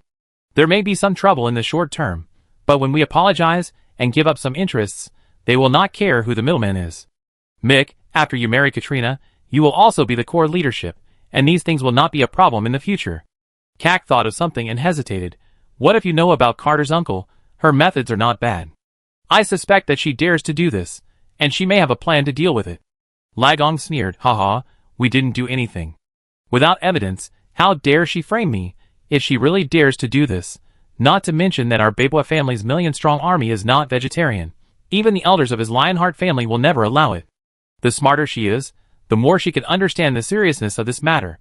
Besides, do you really think that the super-level realm of the 7th level is said casually? If you really don't know the current situation, don't blame our Bebois family for not talking about the friendship of the past.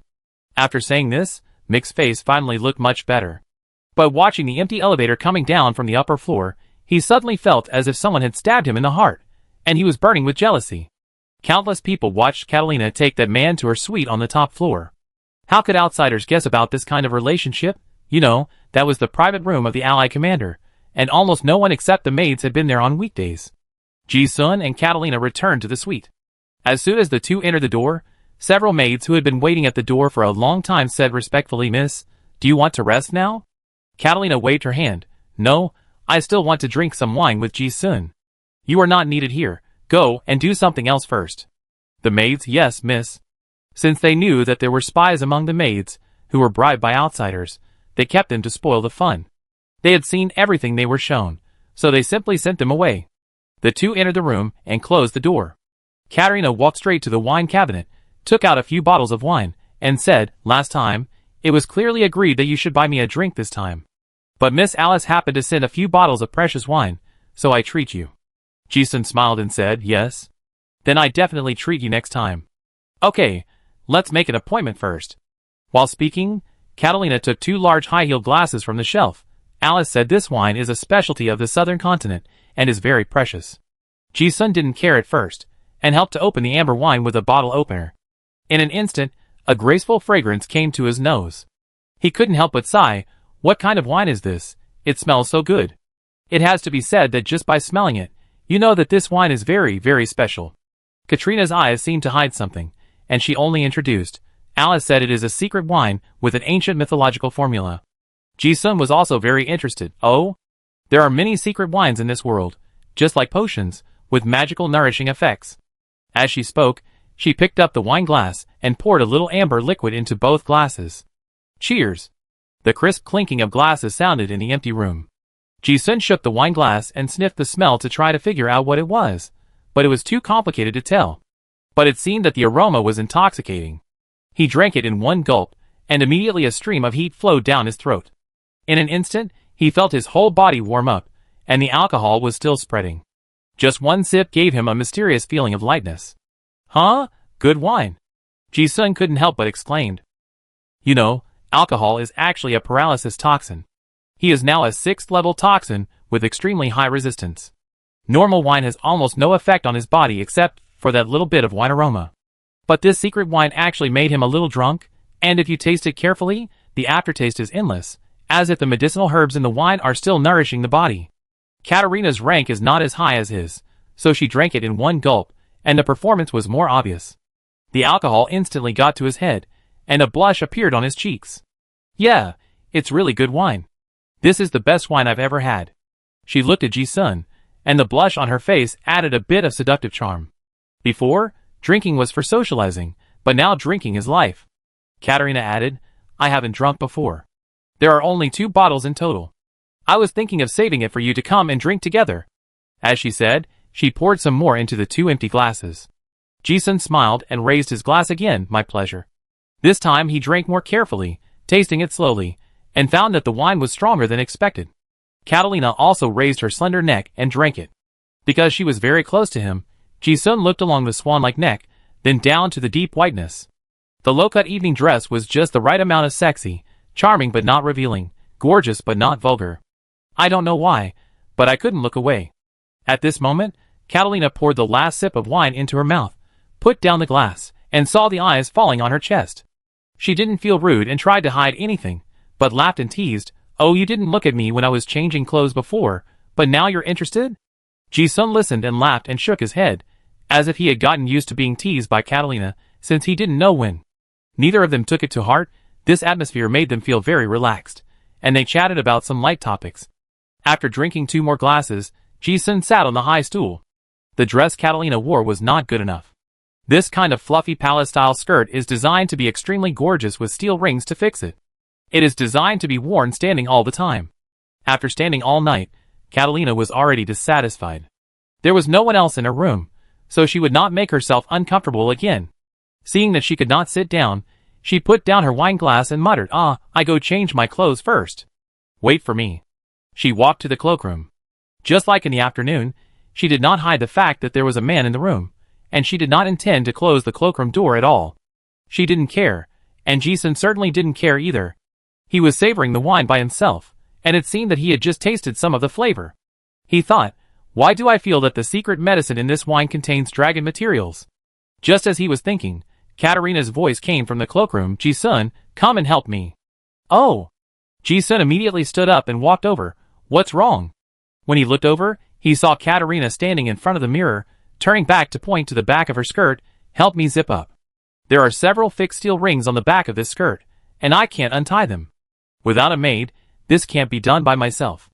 Ji-sun took a look, walked over naturally, and stopped at Catalina's back. Looking at the smooth and beautiful back, he also said, how do I do this? Although he has an amazing amount of knowledge, he really doesn't know much about women's clothing. Catalina saw his dilemma in the mirror and sneered, pulled down the zipper, and then untied the steel ring. And don't just watch, try it yourself. Ji-sun chuckled, hiding a hint of embarrassment. His fingers gently touched the smooth and delicate fabric, and carefully pulled it slowly along the track of the zipper. As the zipper slowly slid down, the restraints on Catalina's back were released little by little. She gently exhaled a heavy breath of relief, as if she had unloaded a day's fatigue. I finally feel comfortable. Is it done? Ji-sun asked, and his voice was particularly clear in the quiet room. Originally, it was almost done, but Catalina didn't want to do it herself, and said, no. And the steel ring buttons next to it, all need to be unbuttoned. Ji-sun listened to the instructions, and directly unbuttoned a few buttons. At this time, the whole skirt was scattered like building blocks. Without being fixed, the skirt completely slipped off her body and fell to the ground. Catalina's graceful figure was exposed to the air in large areas, and her lower body was still wearing simple, but elegant underwear and panties. The upper body was completely exposed to the air. Ji-sun saw the uncovered back, which was as shiny as jade. It was not known whether it was because of the wine, but there was an alluring blush in the warmth. Under the illumination of the crystal lamp, it was radiant. Because Catalina was facing away, the two did not look at each other. Ji-sun was also slightly surprised, not knowing that the clothes would be taken off once taken off. When he raised his eyes, he looked at Catalina's smiling face in the mirror. Then they looked at each other. There was no shyness on her beautiful face because of her exposed body. Instead, she said, thank you. Ji-sun also smiled like a gentleman. They both seemed to be used to this kind of situation. Catalina glanced at the closet and said casually, hand me that white shirt, thank you. Ji-sun turned around and took 2 steps to take off the loose white shirt. When he turned around, he saw Catalina taking off the leggings that matched her skirt, leaving her in only her tight underwear. Now, the graceful curves were almost uncovered and fully displayed. Under the light, the skin exuded a bright color like satin. Her figure was well proportioned. From the back, her hips were perky, her legs were long, and her waistline was extremely graceful. At the moment of glimpsing this spring scene, Ji-sun suddenly felt that he had a new understanding of Katarina's nickname White Jade Lion. The figure in front of him was really like a lion carved from white jade, so beautiful that people couldn't take their eyes off it. But it seemed that his eyes couldn't stay, and slid all the way down from the delicate skin. The mirror just showed the front, but this glance was caught by Catalina, who was bending over and looking up. Ji-sun did not avoid it, but took another look with appreciation. Catalina put the pants she took off beside her, stood up, tilted her head, and had a playful smile on her lips. The two looked at each other in the mirror for a moment. Catalina couldn't help but sneered and said, I've seen enough, please hand me the clothes. There was no trace of care in her tone, only the pride of a rose blooming and outshining all the others. Ji-sun did not feel the embarrassment of being caught in the act, and walked over, lowering his white shirt. Catalina took it, straightened her chest, and asked casually, how is it? Of course, she was asking about her figure. The distance was very close, and she could see it clearly. The other party was not stingy in showing off her beauty, and Ji-sun was also not stingy in praising, well, very good. Thank you for the compliment. Catalina was very satisfied to hear that. The atmosphere made both of them feel very happy and just right. While putting on her shirt, she did not forget to complain quietly, hey, I still remember clearly the hateful comments you made in Honglu at that time.